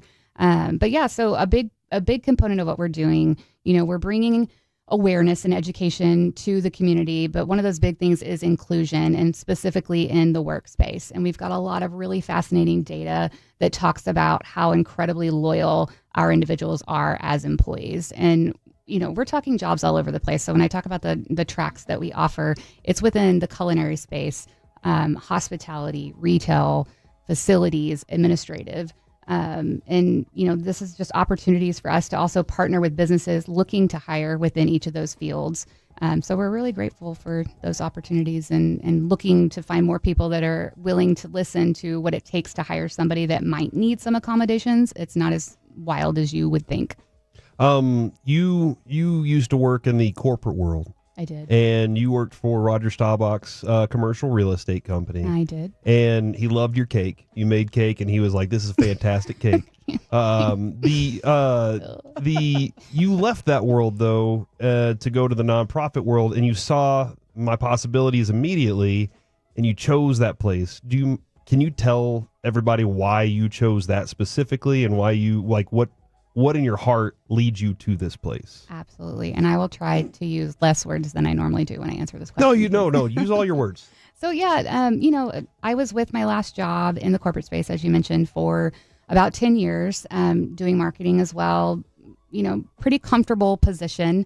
Came to a point where I really needed to think about what I wanted to do long-term and where my heart was. And when I was forced with thinking about myself for the first time in forever after having kids, I realized that wasn't the place for me. Knew about my possibilities. You guys, I tell people this all the time, were involved with MP before I was. So I try to give you guys that credit.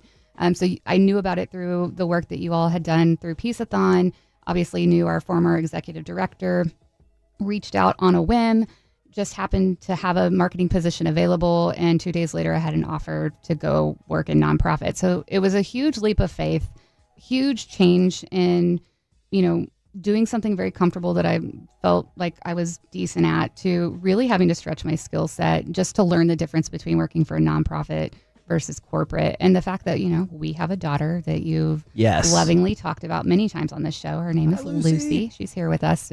She cannot hear me. And, after she was born, knowing that we weren't 100% sure what life was going to be like for her and her journey as a child with a disability, and us being new parents to a child with a disability, the passion was already there, right? And my heart has always felt called to do something that gives back. I just wasn't sure what that was going to be. And this was a situation where I felt like the stars aligned and something opened up, and it just made sense. And so I've been here for almost 8 years now. Now, I want to make this clear. I love my home state. I love the state of Texas. One thing I wish perhaps that our state could do better is fund in areas like this. Is that a fair critique? And can you tell people why, not just this, because I know we've hosted community ball and stuff like this, why raising money is so important for y'all, especially in the state of Texas? Yes. I'm going to find nice words to say. Maybe. I don't know. Unfortunately, the state of Texas is ranked dead last, no matter how you look at it, when it comes to funding for individuals with disabilities. And what that means is, so say a family right now has a child that's born that they know has a disability, that they know will need some sort of government funding at some point in their life. Texas has a wait list that is up to 24 years to receive that funding. So we know a lot of people that are coming to us may not be receiving funding yet. Lucy's on 2 different wait lists, and we've got 17 more years. I was just told a month ago for us to come up off that list. So it's abysmal. 17? 17 more years. I maybe forgot. I feel like you should have heard that. She's going to be almost 30 by that time. It's wild. And we have to recognize as an organization that is a nonprofit that this is the reality for a lot of our folks. Not everyone was born with their disability. They may have had a really bad accident that happened to them in their late 20s. And now, again, trying to get services and funding for that could take a very, very long time. So with that in mind, to your point of fundraising being so incredibly important, when we look at it as a full scale, we serve close to 600 individuals per week. So the gap in what we have to fundraise for each of those individuals is about $7,000 per individual per year.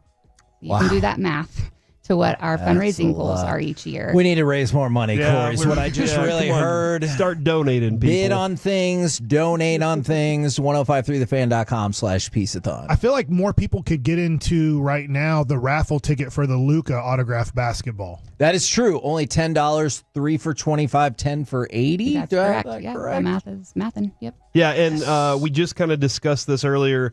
At 11:59, that raffle will close. The drawing will be done over the weekend, and they will reach out to the person who won the Luka ball. And if you don't buy a ticket, I guarantee you won't win. That is a is fact. It's good there. It is a fact. And it is a full-size basketball. I know Yes. someone was asking that. I online. picked it up from the Full-size Mavericks facility basketball. myself. Yeah, and you said that Absolutely. maybe Luka hurt his wrist signing that very ball. I'll Is put that that in the description. is that a basketball that you want then? Yeah, absolutely. I guarantee if you buy a ticket, you have a chance to win. See, Mike's Again, on facts. this. I put it 2 guarantees out there. That is a great point. Thank you very much, Mike. And if you win the ball, you might be able to complain to refs also. No, you definitely can. There you go. Okay, It's guaranteed. You can See, do that. Derek's guaranteeing that. That would be awesome if we could give them the ball like in the morning, and then they could go to their Thanksgiving dinner and be like, "Oh, come on! What's going on? You with see this? that? Yeah, where's the mac and cheese? What's up with your yam proportions?" And just ignore everything else while you're like getting mad. There's no way you put yams on your plate. You're right about that, but it is a relatable food for others for Yams are on the Thanksgiving. way. Yeah, we got yams at the house right now. Okay, fantastic. Anything else you want to throw out there about My Possibilities, or anything else people should really know about the organization before we hit the break? Sure. So just reiterating, it is for adults, so it's 18 and above. One of the really great things about opening a second building last year is that we now have immediate availability. And that's something that folks that have known about us for the past 16 years have always thought of us to have a wait list, and that was the case until this past year. So really just trying to get the word out that, if you know someone, love someone that has a disability that's over the age of 18, looking for a really meaningful place to go, MP's your place. You can check us out online. We've got information on how to enroll. And then just, hire someone. Think Yeah. outside the box. We'd love for you to hire our folks. We've got a lot of great people coming up out of this new program that would love to be your next hipster employee. On a scale of 1 to 10, right now, how good is Corey at being a husband? Ooh, I gave him this answer the other day. Oh, see, we spend too much. You asked this question to your wife? Yeah, trying to get a little feedback. I Yeah, feel that. somebody was asking. Oh, you during the when you were doing wireless. Yes. You asked. Was it Guy? You asked Guy's wife, and she was Yeah, like, girl. Yeah, girl was her name, and Guy and and she was girl. like, and I was like, man, I hope Adrian answers this immediately. What, And I did, and he had no response. what answer did you get? 1,000. That's not what I stupid. said. That's not on She the said scale. 10. Did you say 10? I said 100 plus. There you go, in your face, Again, Kevin. That's a dumb answer. That's Hey. not on the scale of Hey. 10. I'm just kidding, Adrian. We're the KNC Masterpiece right here on 105.3 The Fan. Thank you very much, Adrian. Thank you very much, Will Chambers. You got it. For coming up here and helping Thanks us for having out. me. Please help spread the word about the auctions and the donations. 1053thefan.com/Piece-A-Thon. Coming up next, let's welcome in Jared Sandler and lazily talk about the Rangers. Next, right here on The Fan.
And her studios, this is the 11th Annual Piece-A-Thon on 105.3 The Fan.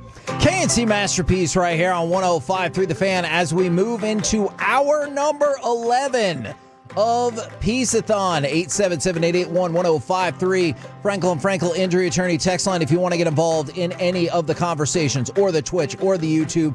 And what I would really love is if y'all could go to 1053thefan.com/Piece-A-Thon. Your opportunity to bid on things, your opportunity to donate. We got lots of fun happening at 1053thefan.com/Piece-A-Thon. And now we also bring in Jared Sandler to the program. Jared, how the heck are you? And his luscious flow. That's right, yeah. Are you going to the Mavs game after this? Can you tell? No, I it's could. not that noticeable. I didn't bring my, I have a Mavs pullover that I didn't bring in because I figured I'd get made fun of for that. Are you a Jersey guy? No, I'm not. Okay, you know what? Texas.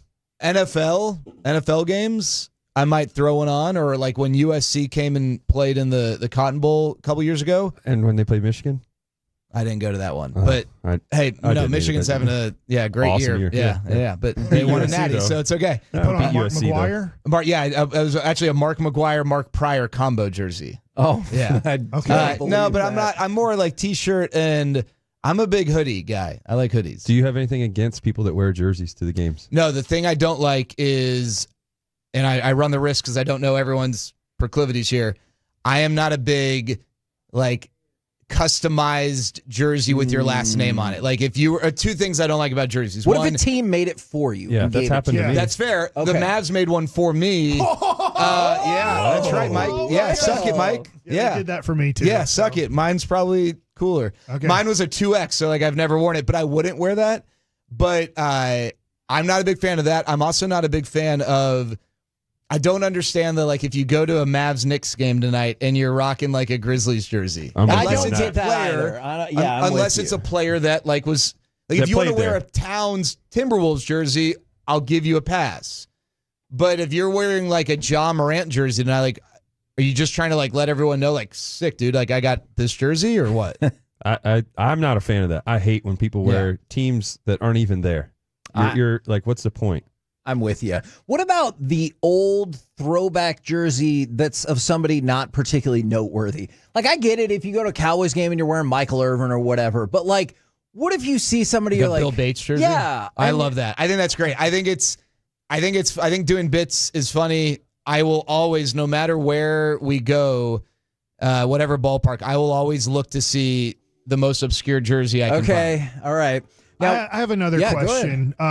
You going to a Maverick game tonight? Yes. When I played pickup basketball with you, you would almost get into fights with people that wouldn't get back on defense, knowing that they could probably kick your butt if you got into a real fight with them. Oh, my God. Maybe, yeah, probably. Okay. But I'm not scared. How do you feel when, I know he's not playing tonight, how do you feel when Luka 5 to 10 times a game refuses to get back on defense? Yeah, it's frustrating, but I'm not going to go and yell at him? I'm not going to yell at Luka, but one of the guys we play with now is actually a coach for the Mavs, assistant coach. I've let him know. He's the best shooter I think I've ever played with. I've let him know. But Darryl Armstrong? Yeah, no, not Darryl Armstrong. His name's Max Hooper. Shout out to Max. I think he had the record for most consecutive 3-point attempts without taking a 2-point attempt when he played at Oakland University about a decade ago. But it's frustrating, but it's not you would see me get frustrated at Jesse Holley when Jesse wouldn't get back on defense, because here is an NFL athlete who still has elite athletic ability, and the way we play, just sub. If you're tired, sub out. But I'm here to win. Some people are just hell there to yeah, jog. agreed. They're there to jog up and down the court and break a sweat. I want to win. Agreed. I didn't get a chance to play in the NFL. I want to win. No, you got dunked on by DeAndre Jordan once though. I did. I also drew a charge against DeAndre Jordan, which he jumped over me. Yes. Yeah. He jumped over you? Oh, no, he didn't touch me. I looked up and they were dangling above me, and I fell backwards. They called what's today? Glad Kevin couldn't jump, because he would have hit. shorts. He would have charged.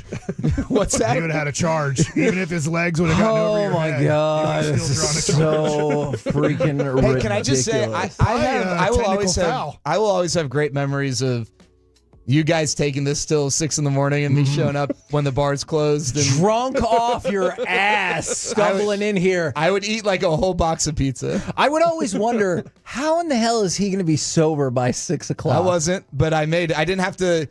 I was sober by the time the show ended. But there were definitely times when I went on air at 6 a.m. and I needed the help of whoever was broadcasting with me. Wow. So many luminaries that you've broadcast alongside. Yeah. Hey, by the way, one of the packages we do have available for auction is hang out in the booth for a minute with Jared Sandler. You provide a couple of tickets. They get to come up into the booth, see you, see Matt, see Eric. How much would you encourage people to check that out? Well, I would encourage that if you want people to bid on that, you phrase that differently, that they're hanging out with Eric, and I just will happen to be there because we all know that that's the real draw, Eric and Matt. But yeah, I had some pretty fun time, and it's a cool view. Mike, I don't know if you feel this way. I'm always blown away at how blown away people are when they come up to the booth, just because we see it every day. Yeah. But like everyone, oh my gosh, this is like the coolest thing. So you should spend at least $1 million to hang out with Eric. Yeah. But I do get it because when the Mets came in town, and even though when I played, Keith Hernandez was one of the TV guys there, like with the Mets, I still like, sweet man, Keith Hernandez, So if you go up there, I'm saying, yes, you get to see the Rangers guys, but then there's a chance too, maybe the Orioles are playing and Hall of Famer Jim Palmer's up there, and you get to just shake his hand, or the general manager of another team, they sit up there too, so you might just walk by the general manager of whoever. I just got a text from Derek Holland. He said that if anyone bids $10 million on that, Derek will match. He is in the room. I know he texted. He still has I was 10 million secretly left, right? I was secretly texting him. That is amazing. He's been cryptoing. Mm-hmm. Oh, okay. So maybe you do. Maybe you do. I have a story I kind of want to bring up now. But I'm going to bring it up. You know what? I'm going to talk to Mike off air and ask if it's okay if we tell this story. Oh, okay. Yeah, I don't want to call Otherwise, Mike out. I was going to say, Jared, the first segment I put in for you was lazily a baseball segment. And I apologize. I have other football segments because I know you can talk about a lot of things. But I was like, hey, Jared's here, and I like to talk about baseball. So, we were talking. We had Bochy on earlier. Okay. I heard, awesome. I didn't hear him, but I read the. Oh, he's not a Tolo. He's not averse. I was getting an MRI. I'm sorry. Well, that's fine. I hope you feel better. Yeah, thanks. You Me should too. have. When you get an MRI, you get the choice of what you want to listen to. So I did ask because I did that, and you know what I listened to? I listened to the Fan. All right, Derek, you want to know how my conversation went?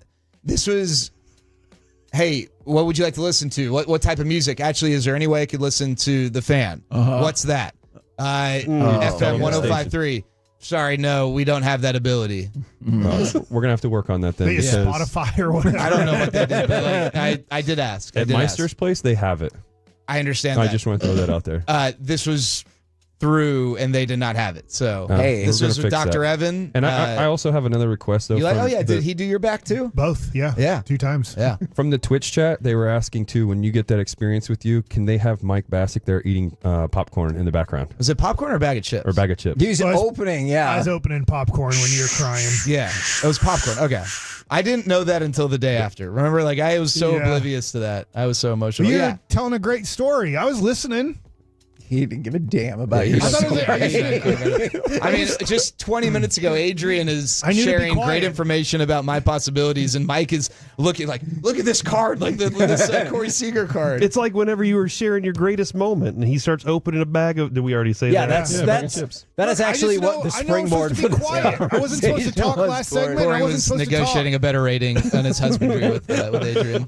So one of the things that we talked about with Bruce Bochy, and I was curious about for you, he talked about, hey, look, they got to secure their bullpen. So I asked his basic philosophy question of, how do you feel about taking young pitchers who might profile as a starter and getting them up to the majors to maybe kind of fortify? I don't know if you think that's, lighter, or like if Teodo could be in the mix this year or whatever. Do you think they could go uber young in the bullpen, and that's how they're going to kind of bridge the gap?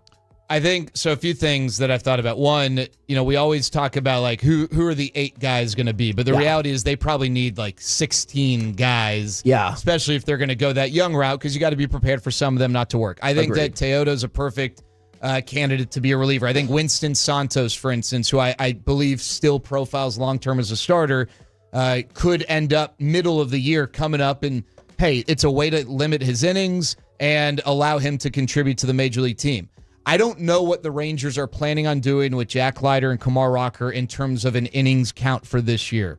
But one way to help that with Jack Leiter, I'm not as interested in Kumar. Like, I want to see what that looks like as a starter every 5 days. But with Jack, yeah, maybe, sure, yeah, I'm okay with that. I do think you need someone, if you plan on winning a division, who knows what happens as the year unfolds. I would like to go into the season feeling good about my ninth inning guy.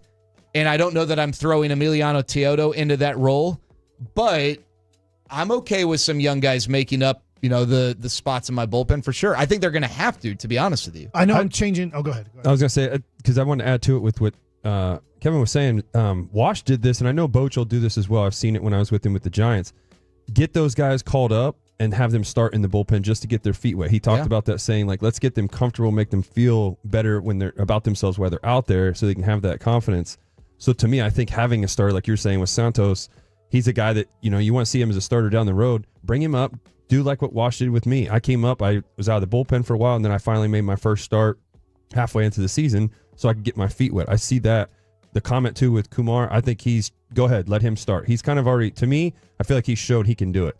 Leiter, on the other hand, let's do that. Let's just take a step back. Let's start him in the bullpen, get his feet wet again, get some confidence going, keep the velo up, and then go out there and let him start. I think with Kumar, the only thing, I agree. He's a starter, right? 5 years from now, who knows? But like right now, to me, he's a starter. I'm just curious how many innings they want him to pitch this year. And if this team was supposed to be at the bottom of the AL West, it doesn't matter as much. But I think you got to prepare for 162 and beyond. And I mean, Derek, I know you've got thoughts on this. Mike, I know you. It's frustrating that we have no idea how to keep these guys healthy as an industry. And so you can sit here and say, well, young guy coming off of Tommy John, you only want a 25% growth from, his innings count from last year to this year. But that's just a number. I mean, who's to say that he can't do 33? Only have like 50 innings coming up in 2025. So you got to expand it more than that. Right. Yeah. So, who's to say? But I think we know that going from where he was last year to hey, you're going to throw 230 innings regular and postseason combined probably isn't the smartest. But I also don't know that it needs to be 100 innings and we shut him down in August, right? I'm curious what their philosophy is going to be on that. I don't know. I know that we're up against it. It seems like we talked a lot about Sasaki at the end of the regular season. We all know that the Rangers would really like to have him, but unfortunately it looks like 10 to 15 other teams really would like to have him. And when I look at all these articles, the Rangers are out of the articles. A national article has the Rangers nowhere to be found in the Sasaki situation. Is that how it seems to be playing out, that the Rangers, even though they love him, Sasaki has no interest in the Rangers? No, I don't think that's true. I'm not saying that I'm handicapping them as the odds-on favorite, but I think the Rangers are just as much in the mix as every other if you want to put the Dodgers a step above because they sign everybody. Yeah. I see Seattle from the American League West. Who could get Sasaki? They're like, Seattle's going to be the team if he goes to the American League West. I don't know that I'm putting my chips in that he's going to be a Ranger, but I would not rule the Rangers out. Okay. All right. Actually, I had another baseball question. We'll pick this baseball conversation back up. Yeah, because we have Jared Sandler, Mike Bassick, Derek Holland. I want to stick with this baseball conversation. One of the things I want y'all to consider, and then we can go wherever you want, is I know it might be the rule, but are the Dodgers taking too much of an advantage of the deferred money loophole, and is that going to get closed? I want to talk about that, and then whatever else y'all want to go baseball-wise, let's do it next right here on The Fan. Full KNC Masterpiece shows available anytime on the Odyssey app.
This segment is brought to you by the personal injury lawyers, Frankel and Frankel. If you've been injured in a car or truck wreck, call Frankel first, 214 or 817-333-3333.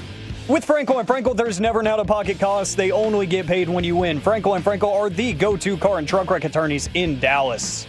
KNC Masterpiece back here on 105.3 The Fan. We've got an all-star baseball panel going right now with Jared Sandler, Mike Bassick, and Derek Holland. So I wanted to talk about one of the bits of news of the day, Blake Snell. I keep looking for specifics on that, but there's already rumblings that he's deferred part of his contract. Obviously, you've seen Mookie do that. Shohei is the one that comes to everyone's mind because it was such a huge deferral.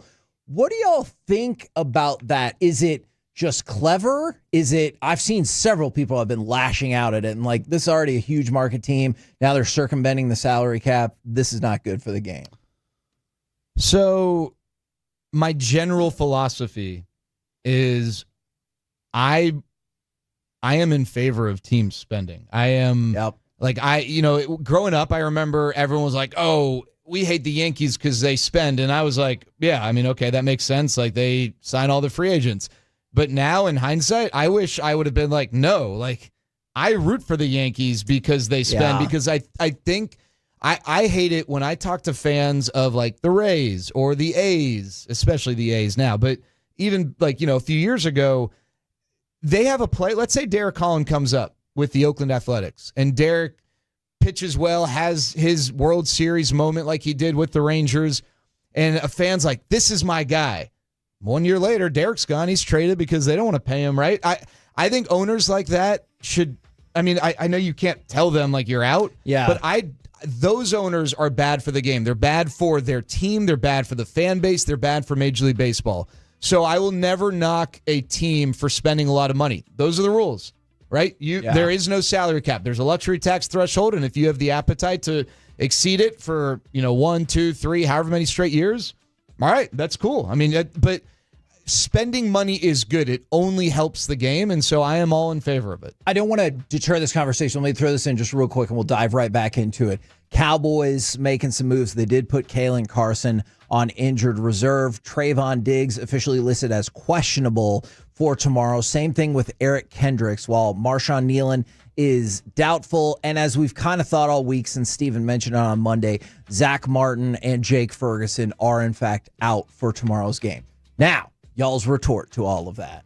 The baseball stuff, not the football stuff, really. Jared's right. You got if you want to win, you got to spend. Not every team is going to have that talent, that you're growing. Tampa was doing the whole analytics thing. It worked out for a while, and then obviously it got caught up by, everybody else. To me, though, you can't get upset with a team that goes and spend. If your owners don't want to spend, that's on the owners. That's them. They wonder why they're not winning. Well, that's why. Because you look at a team like the Dodgers, they went out, spent money, and look what they did. They win the World Series. So if you want to go do something, you have to go get those players. If you want to put people in the stands, get those players, and they got to go out and perform. Mike, who to your point, Derek, Mike, who's the GM of the Dodgers? Or who's the president of baseball operations? Is it my guy that used to be with Washington? No, sorry, I didn't mean to put you on the spot. Yeah, sorry. Andrew Friedman. Where did Andrew Friedman come from? The Rays, right? Andrew Friedman came from the Rays, and they did all their we don't have money stuff, and he maximized talent. Well, he goes to the Dodgers, and what does he do? He spends money, right? It doesn't have to be one or the other. He still has his philosophies on team building and everything, but he didn't not spend money with Tampa because he was like, oh, I don't think you need to spend money. No, he didn't spend money in Tampa because he didn't have the money to spend. He goes to the Dodgers, and he's buying every player, under the sun, right? Like, money, it doesn't guarantee it's going to work out, but gosh, it's just like recruiting. The more 5-stars you have, the better your chances are. So here's my question based off of what the Dodgers have done pretty much the last 2 off seasons is, yes, they are paying a tax. We know that the Rangers have paid the tax the last few years. And from what we understand, they don't want to pay a tax this year. And I've been saying that to kind of Ranger fans. Hey, they do have a number that they're probably not going to go over because of the penalty of doing it. Can they learn from the Dodgers? Is this something everybody already knew? And I get the Dodgers are doing it to help out a tax number, even though they're paying a tax number. Could the Rangers say, well, we're staying under this number because we're going to sign Eovaldi now to a Kikuchi deal. 3 years, $63 million. We're getting him. We're going to give him a $20 million signing bonus, and we're going to pay him $2 million in year 1, 2, and 3 and defer the other $30+ million. Like, can the Rangers start doing this to stay under a number, but then just defer money 5-10 years down the road? I will answer this in football terms because people love football.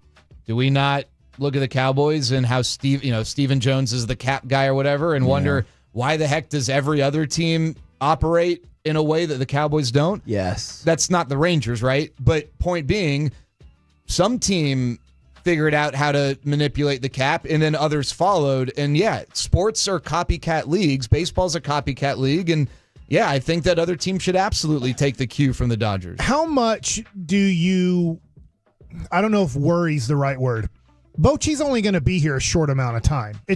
I'd love for him to be here 5 more years, and maybe he will be. I don't. Is he sick? No, but He needed managing. I thought that's why Venable left. Yeah, everybody was surprised that he kind of came back. Sure. I think Bochy came back, and I know Terry Francona retired for 6 days, but I feel like there's this window of opportunity with this great manager who seems to get the most out of his players, and I know that last year they didn't get the most out of that team, but how much, if you are the Rangers, because I've been thinking about this, how much do you go, hey, look, maybe we just have a 2-year window here with DeGrom and Seager and Simeon, and Garcia has 1 year left, and most likely then we'll hit free agency. You just start looking at it and going, I get it. I get the tax number, but this might not be a 5-year plan. I learned as a fan of the Derek Holland Rangers era teams that windows mean nothing, right? The Cubs, when they won the World Series, they were going to be back there multiple times, right? So, Mike, I agree with what you're kind of getting at with that question.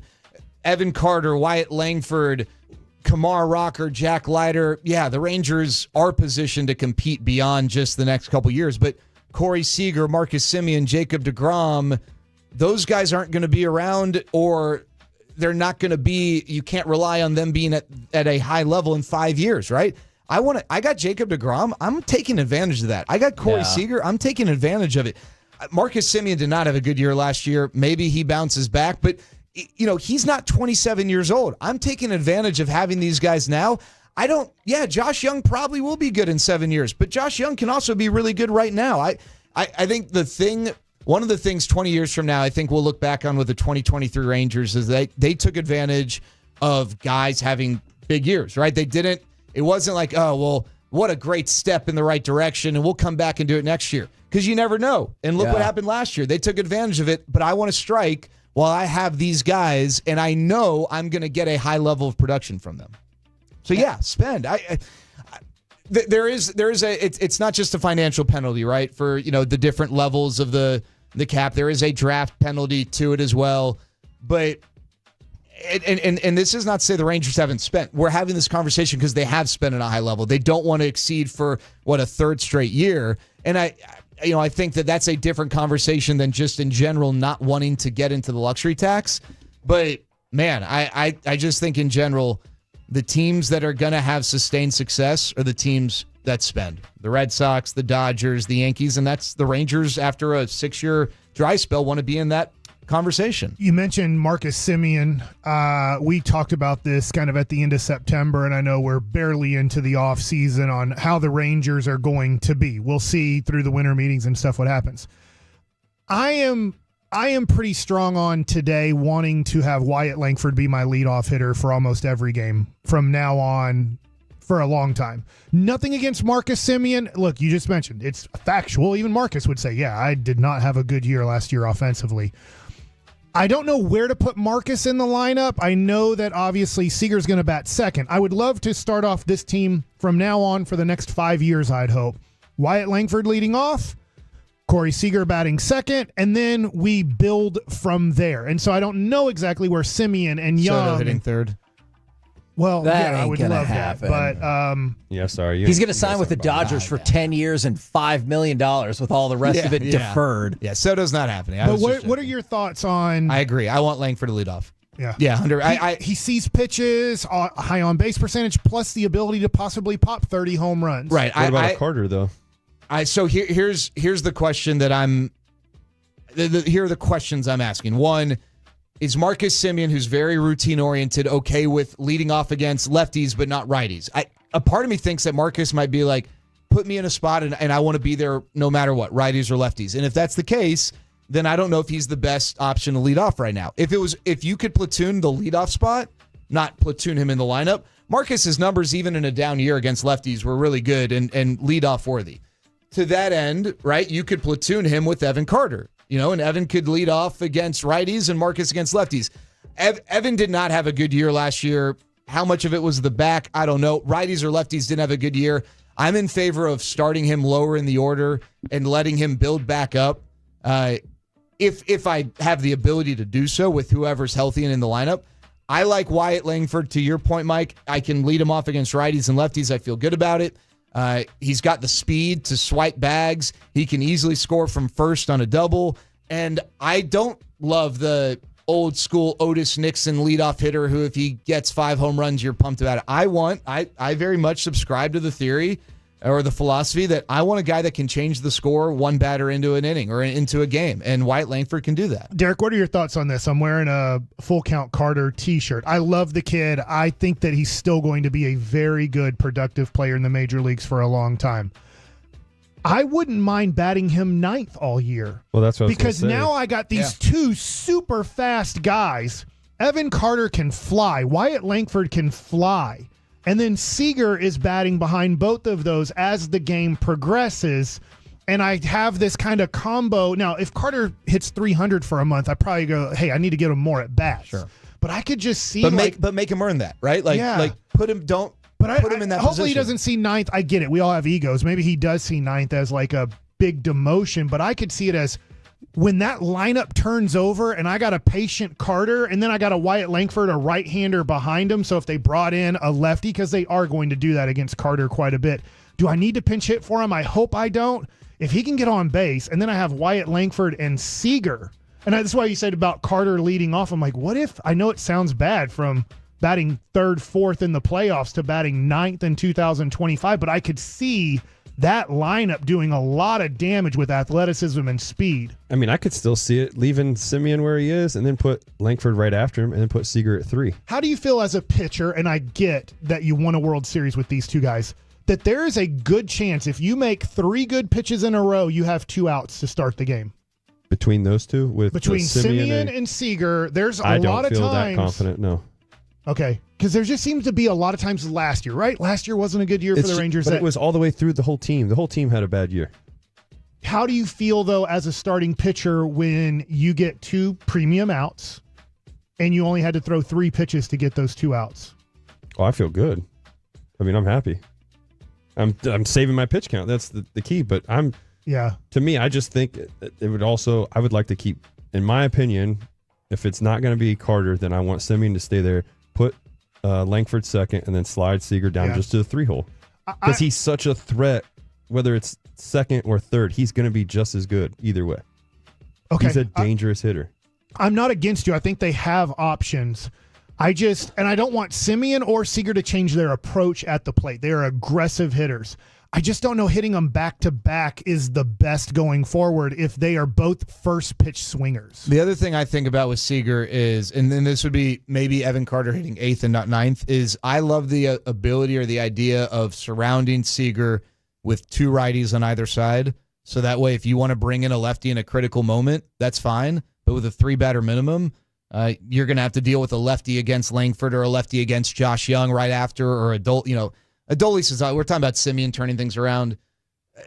If Adolis Garcia is, on this team on opening day, and I think he will be, they really need him to bounce back. I mean, he's going to be volatile. He's going to have his surges and his slumps, but those peaks have to be sustained for longer, and those valleys can't be nearly as deep as they were last season. We're the KNC Masterpiece right here on 105.3 The Fan. Coming up next, I'm going to give you all an option out there in Radio Land. Do you want to go through some Cowboys and Giants and Thanksgiving prop bets? Or do you want to hear more effing baseball talk? Because it has been riveting. Let us know. We'll do it next right here on The Fan.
This segment is brought to you by Classic Chevrolet in Grapevine. They're the #1 Chevy dealer in the world, more Silverados than anyone else. This is Texas, this is Classic Chevrolet. Together, let's drive, based on new Chevy registrations 2023. KNC Masterpiece right here on 105.3 The Fan. So while the Mavs are playing tonight at the AAC, the Stars are playing tonight, they're on the road. The people have spoken. Did you note, by the way, that Quentin Grimes and Lively will be available tonight for the game? Good. The other people that were already kind of scheduled to be out, Klay Thompson, they will be out. So. Okay, that's excellent to know. People want to talk more baseball. I just wanted to throw this out there real quick. The Fan triple header of college football on Saturday, Michigan at Ohio State. Pregame starts at 10:30.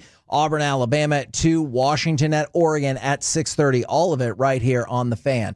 Now, I'm going to start with a question that we got texted in, and then we can go again, kind of like we've been doing wherever y'all want to go. Out of Lowe, Tavares, Josh Smith, and Heim, rank who is most likely to not be on the team next season. Is Josh Smith the most likely to be on the team?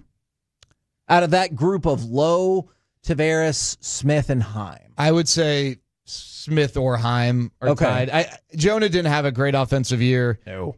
I think that I mean, he's still super talented defensively, and it's not like, we were talking about Adolis. It's not like you're expecting or asking Jonah to carry your lineup.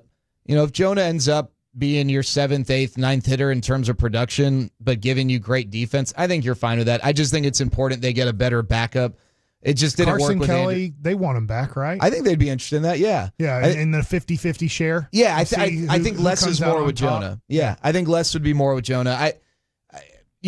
Josh Smith, I think, has tremendous value on a winning team, especially. I don't know that he's. I don't know that they're eager to get rid of him unless there's I do think the Rangers are going to be very active in the trade market, right? And so to get, you got to give, and that's a possibility. If you're the Rangers, not that they don't like Ezekiel Duran, they like his attitude and energy a lot. That you could but a get team something. might say, we're not doing it for Ezekiel Duran, we're doing it for Josh Smith. Right. And so then you're put in a situation to this person asking this question, well, they wanted to keep Josh Smith over Ezekiel Duran, but they couldn't get this deal done by throwing Ezekiel Duran in it. They had to put Josh Smith in it to get this deal done. Those are things that we kind of won't really know. We have an idea. We get an idea if things like that happen. But I would say Leody Taveras most likely won't be back. And here's the reason why. Leody cannot hit right-handed. I'd love to say he's a switch hitter, but if they bring a lefty in, they were starting to pinch hit for him because he just could not hit left-handed hitters. Who is your center fielder most likely this year who really struggles to hit against lefties? Evan Carter. So I can't, if I want to give Evan a day off because, hey, it's a lefty starter, it's a good time to give him a day off. Obviously, somebody here on YouTube brings up his back situation. We get it. And I need to give him some days off to try to keep that back healthy, to get him through being 22 years old and hopefully playing 130-plus games this next year. But the days I'm going to give him off are against left-handed starting pitchers. I can't play Leody Taveras against left-handed starting pitching. So he doesn't really make sense to be on the team. My fourth outfielder, if my three guys are Langford, Carter, and Adolis, my fourth outfielder has to be a right-handed hitter. And I would just say with Leody, like, if he's going to be a bench guy, all right, like Mike said, the switch hitting aspect really isn't an asset. He's good defensively, but he's not great defensively. To make up for the hitting deficiency? Yep, he's really fast, but he's not a great base runner. He got better last year, but I feel like if you want to build a great, like Travis Jankowski, no one knew that Travis Jankowski was going to give the Rangers what he gave them in 23, but you knew, like, his trick was he can play the heck out of the outfield and he can steal a base for you, right? Fly. Right? But so, like, every bench player needs to have a role, and I just don't know what Leody's would be. What would you constitute as I realize what a full season actually is, but let's say for Jacob deGrom and Evan Carter, what are the games started and games pitched and games started for those two that you're like, that's pretty close? 130 or more for Evan Carter. Okay. Even if you kind of quasi-platoon him? Like, what if I told if he's healthy, but you're sitting him because you feel like there's a better matchup, then fine. Then we'll go down to 110, I guess, if you're going to really platoon him pretty hard. But I'll allow him to go on the injured list for 25 days. Okay. Anything more than that, then I'm getting concerned about, a 22-year-old and his longevity in the career. For Jacob deGrom, 25 starts for me. I was going to say 25 plus. I want him available for the playoffs. Yeah, I was going to say at least get me 22 starts. Okay. For that. And then with Carter, yeah, I would like to see at least 115, 120. Okay, can I just quick question to go along with this, and we'll stick with that. What is your confidence level in either of those things actually happening? I'll start with deGrom. I feel great about deGrom. Do you? I do. I just he's got a new fresh UCL. He responded to the surgery well the first time. And I don't know that 5 years from now Jacob deGrom's going to be a stud, but I actually, like, I don't know, maybe I'm just being silly, but I feel great about deGrom in 25. Is this 25 or 26? 25 and 25. I like what you're saying. I do think where I was going with this is going to be a little bit difficult on Bochy and Maddox. We mentioned it earlier in the show, is you're going to have to watch Rocker's innings and you're going to have to watch deGrom's innings. If Evaldi comes back, he had a very productive year last year, staying pretty darn healthy, but you do have to watch his innings. Mahle, you have honestly no clue what he can and can't do. He came back, but he didn't respond well to coming back, so you had to shut him back down. So you're looking at Malley at 15 to 20 starts next year. I hope it's more than that, but I mean, realistically, you start talking about DeGrom, and I kind of really want 25 because I probably can only get 25 out of Rocker. He's thrown 50 innings in the last 3 years. And I was going to ask about that. How much can you elevate his inning count? I'm going to be honest with Carter real quick. I have his shirt on. I do feel confident in him. Okay. I think he's a super athletic, I say kid. He's 22 years old, but I think he's super athletic. I get the back issue, but I'm going to be optimistic that he's going to give me 130 starts next year. For Kumar Rocker, how much can you elevate that? Because I'm looking at it. It looks like he pitched about 48 innings last year, and then the year before 28. And so how much could you actually elevate that inning count? Like, assuming he made the rotation, he's like, oh, yeah, good job and everything. Like, are we talking 100 innings? Are we talking 130? I'd say 130. 130? Yeah, I was at 120. It's 125. Okay. But I want to go back to the DeGrom thing, because I know this might ruffle some feathers, but for me, I think you could, if we're so worried about his arm and making sure that he can stay healthy, why not turn him into a closer? He would be absolutely filthy, and he's a guy that could give you 3 innings if you really needed it to.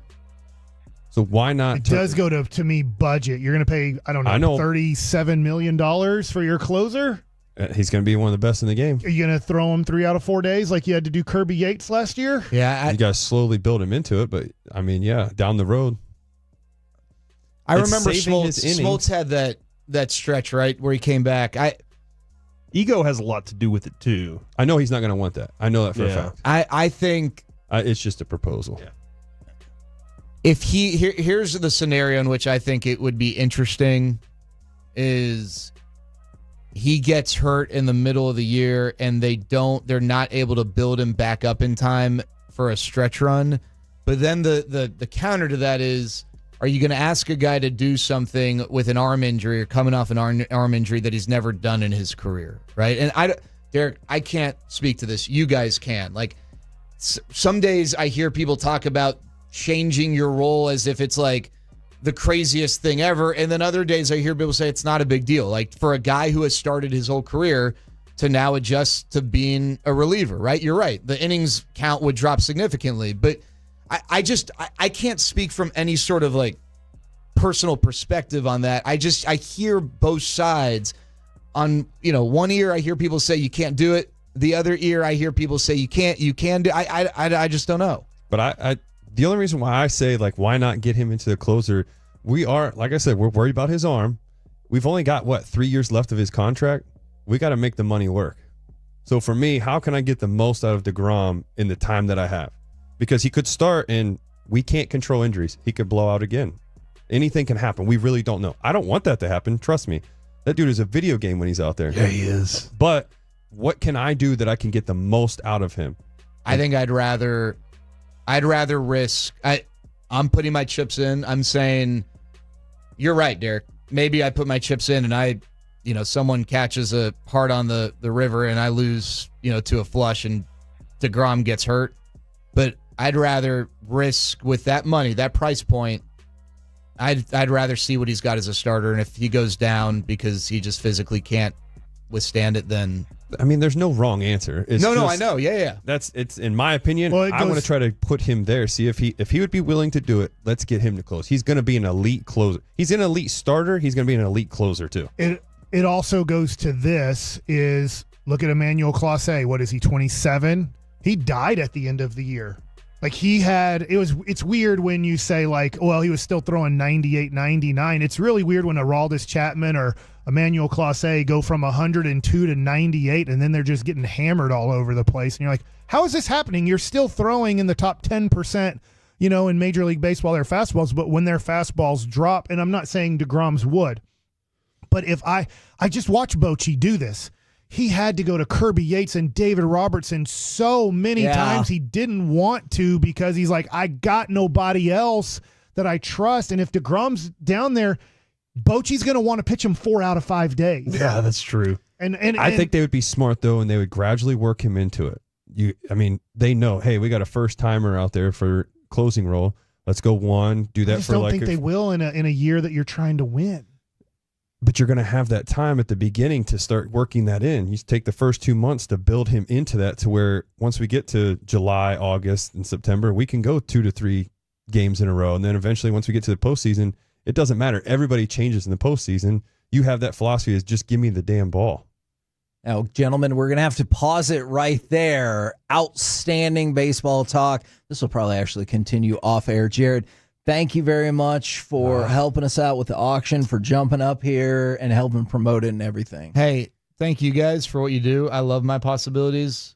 What a great organization. I know they're big fans of yours. Corey, they're not so sure about, but that's an amazing organization. In all seriousness, I appreciate the heck out of what you guys do, and thank you so much for bringing attention to such an amazing organization and cause in My Possibilities, and then supporting people with disabilities. Coming up next, we move into hour number 12. It's going to be a big hour. All right. NFL Overreaction or Reality Part 2. Plus, we move into the Expressway, which means it is time for the great 2024 Thanksgiving food bracket. Oh, my gosh. Next, right here on the Fan.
From our Highly Mazda of Arlington and her studios, this is the 11th Annual Piece-A-Thon on 105.3 The Fan. KNC Masterpiece right here on 105.3 The Fan as we move into hour number 12, and Mike has stepped up his attempt to push my buttons. It's working pretty well. Let us know how many hours you've been listening on the Twitch, on the YouTube, or on the Franklin Frankel Injury Attorney text line 877-881-1053. Kevin, Ben and Palmer is checking in for hour number 12, and he said, "Can I get a shout out from a 7-year-old Tolo daughter, Mallory? She's been listening with me all day long." That's awesome. She's been listening since we did Masterpiece of the Week, which I disappeared for. You did. I did hear me talking about the Critters movie where I was afraid that something was going to jump in my mouth. But yeah, that was that was nice work. I was in the elevator hearing that on the way down. Kevin won though.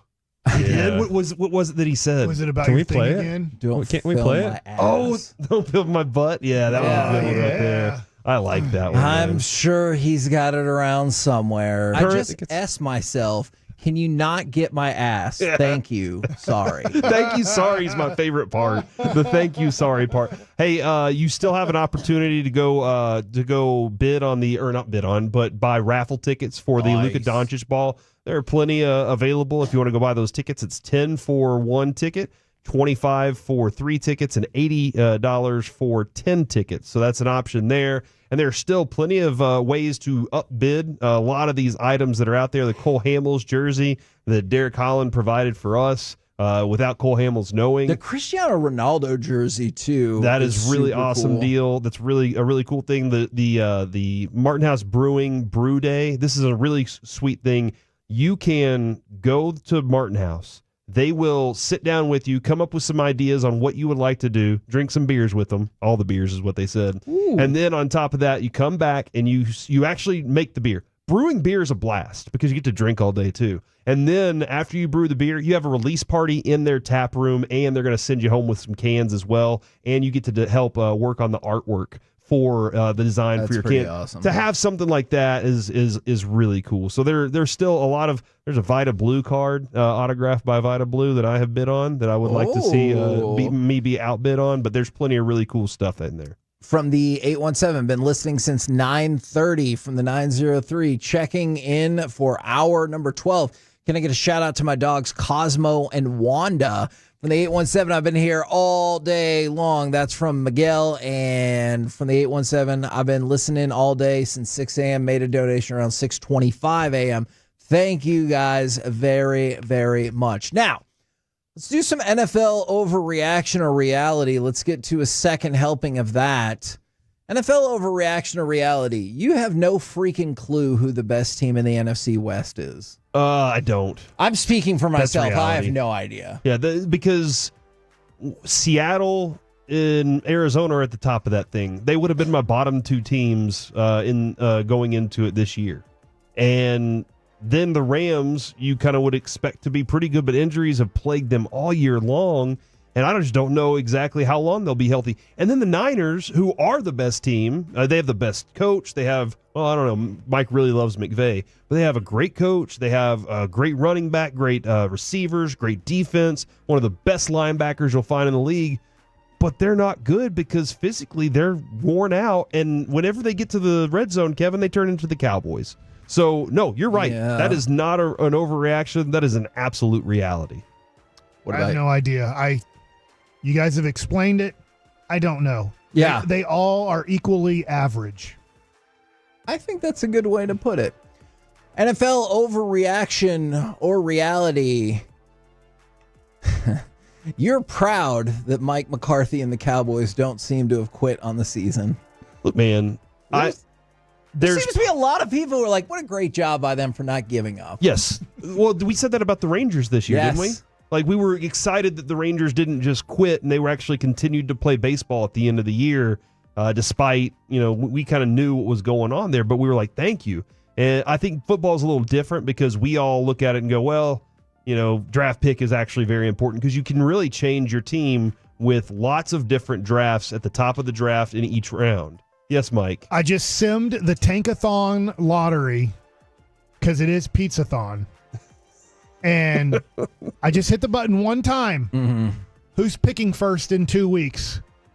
The Texas Rangers. They've gone from number 8 to number 1. Hell yeah. We just need a lottery system in the NFL for How often do you sim these lotteries? Not much, honestly. When the Mavericks are really bad, I used to, but there hasn't been a draft lottery for baseball that much. That's true. Unfortunately, the Rangers are back in it this year. They have the 8th pick before the lottery, but I just hit the button one time, and now the Rangers get Ethan Holiday, Jackson Holiday's brother. But the thing that I told you though was, Kevin, I don't want to watch crappy football for the rest of the year. We got 6 of these suckers left, and we have to watch them because we have to talk about it.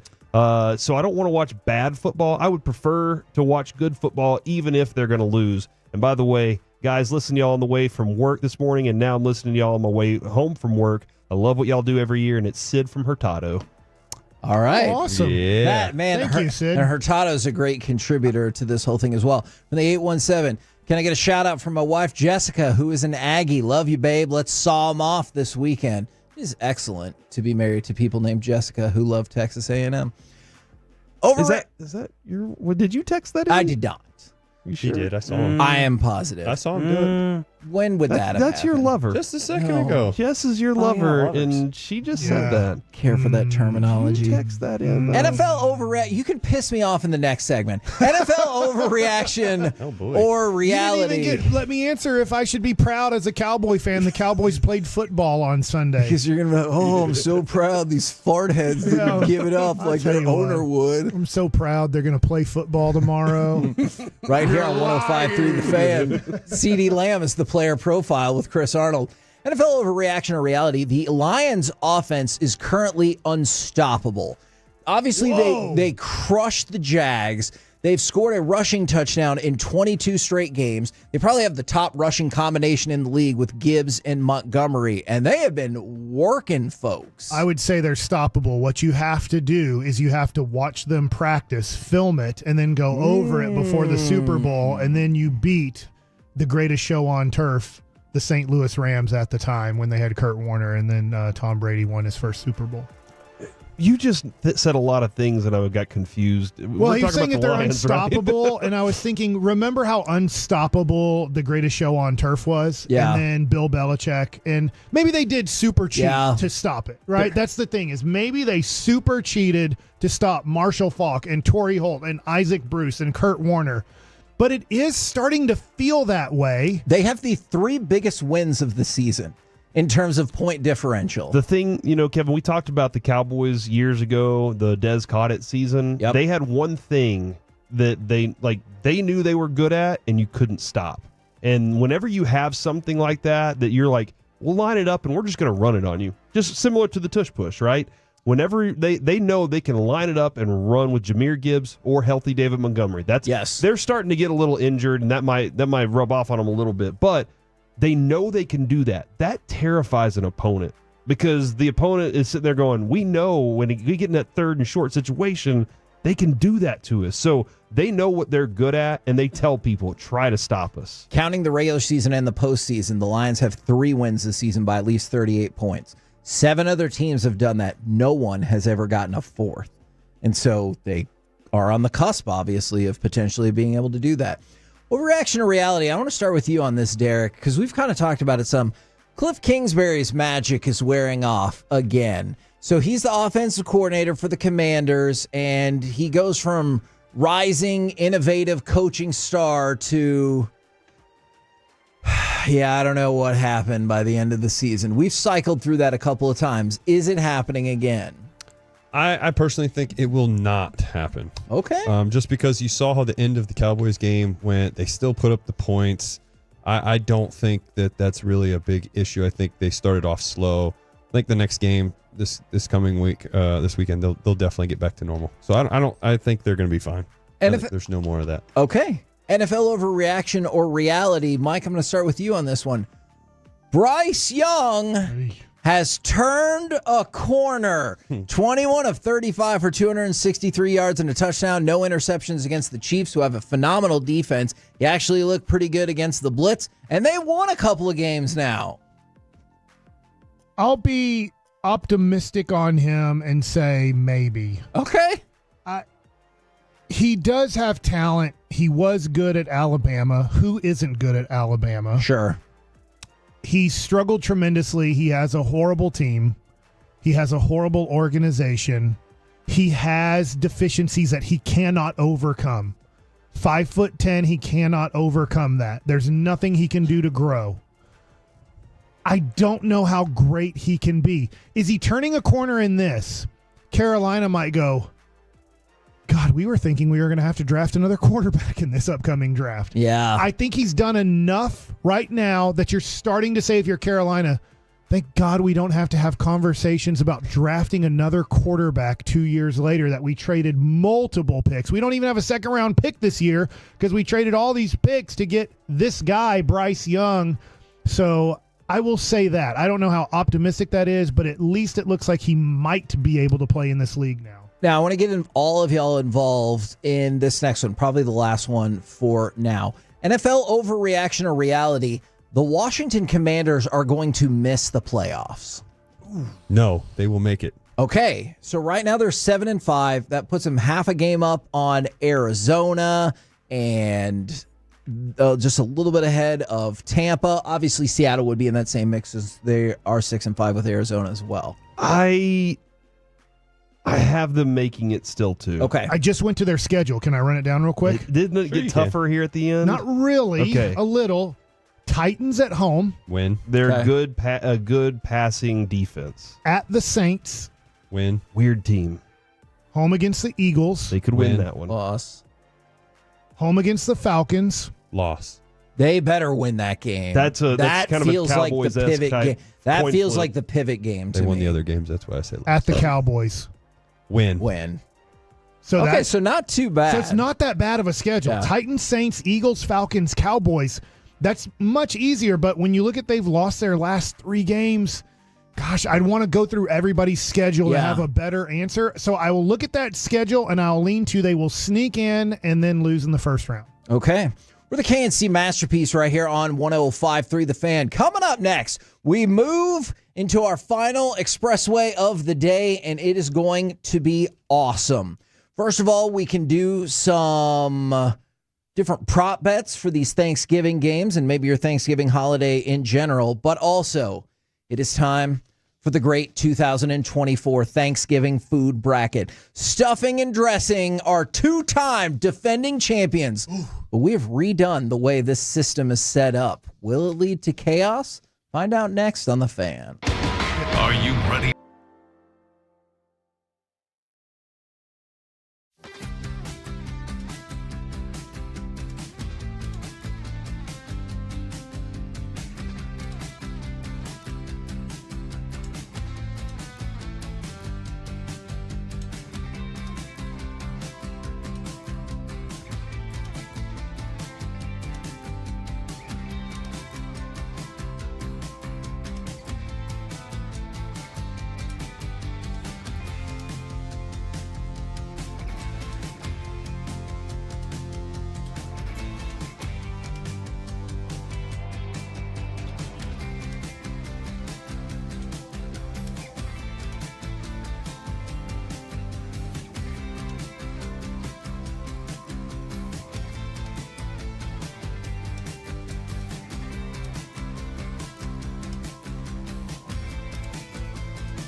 Sway for the third time on 105.3 The Fan is presented by the On Time Experts.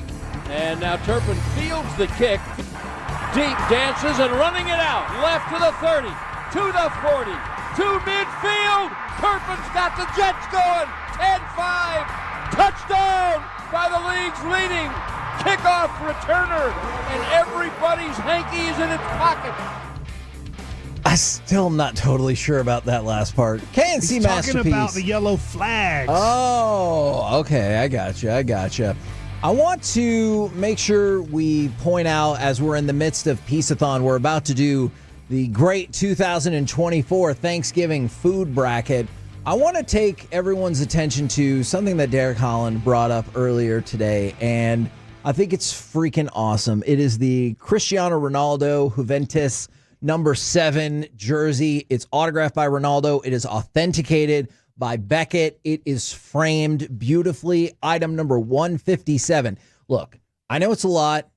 If you know anybody who's a big soccer fan, it's only going for $1,550. I know only is a weird term for that, but considering how much that probably just retails for, the value on that's insane. that's a hell of a deal right there. And it goes to charity. Absolutely. So it's a write-off. All right. Yeah, so if you don't like charity, then fine. Okay. You don't like kids. Update. You Update don't like to help people. on Piece-A-Thon. For the entire event, we have raised more than $60,000 thus far. We're trying to get to 100, baby. That's true. Donations So buy were that at jersey. Almost halfway there. That's more than halfway, Mike. We've also raised $3,400 in donations. The next plateau is $5,000 to do the Mousetrap Maze. And Corey, if you missed it earlier, he did Cranberry. I promise you will see that video circulated around. Don't go watch that video. And what did it look like he was doing? It'll be on different websites. That's true. It's going to be trending. You're about to have an OnlyFans, my friend. Hey, let's make Now- some more money. Made into a GIF. Okay. I've never been to OnlyFans thing. I'm not going to it. I heard it's just like a porn site. It essentially is a porn site It's that I know. content That I creation. know. You should go look at it. It's Reggie not a would porn be like, site "It's at a all. content." content 90+% of it is porn. No. All right. How would you Look adult at it. films? Just go look Oh, at I've it. been there. Yeah, for I'm sure. not going to. Why did you go there for? Yes, people were like like, it. check this out. Yeah, I was like, all right. He You wanted look like to get you would cool. enjoy it. All right. We're switching the way we do the bracket What does that mean? this year. We're now putting it into 4 different categories. So this is kind of like the NCAA tournament. We have the classics bracket, the sweets bracket, the sides bracket, and the wild card. Did Carter do this one again this Carter year? and Alec. Nice work, Okay. fellas. Nice work, fellas. Now let's start Yeah, it's okay. with the classic bracket. bologna cake? And if you're not familiar with the history of this event, 4 years ago, Rolls was named the greatest Thanksgiving food. Thanks, Kevin. Other people had a vote in that as kept well. pushing for Was that 2020? Yes, that was a yeah. good Mickey one. Mouse win. This would be like if George Mason did win the Final Four. They almost did. Thank God they didn't. And then Rolls did win one year. 3 years ago, macaroni and cheese lost to ham in the finals, and that infuriated Mike because he's like, No, I was "What here is- for that. What is this, the Easter bracket?" Yeah, that was terrible. Ham is Easter. That's true. Mac and cheese is not. No. It's not Thanksgiving? No. I That's agree why I with you. lost. Now, I'm the with you. two-time defending champion, Stuffing. Stuffing is going to start off the bracket, and feel free to vote. We will use the fan text as a tiebreaker. The two-time defending champion, Stuffing, goes against Ham. I vote for Ham. I'm voting Stuffing. I'm all about stuffing. Fixins. Alec, What was the options? Ham or Stuffing? I gave you a bracket. I love this guy. Ham sucks. So let's my go God. Stuffing. Wow. I All wouldn't right. say it My sucked. vote is Ham's the invalid. It's not. It's 3-1. Thanks Who you for voting playing. for, Carter? Not what Kevin's voting for. I'm voting for stuffing. Stuffing. Stuffing romps. Stuff it.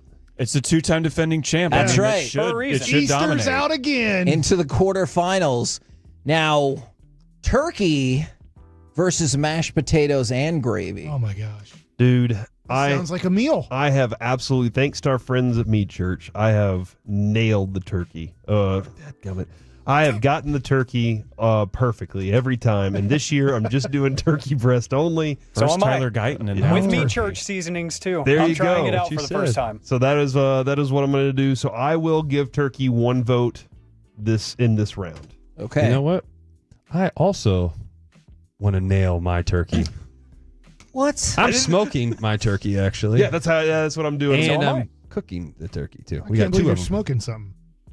So that's 2 for turkey? Is that what I'm hearing? I mean, it is 3. feedback, It sounds like 3 for turkey, Alec. Is that?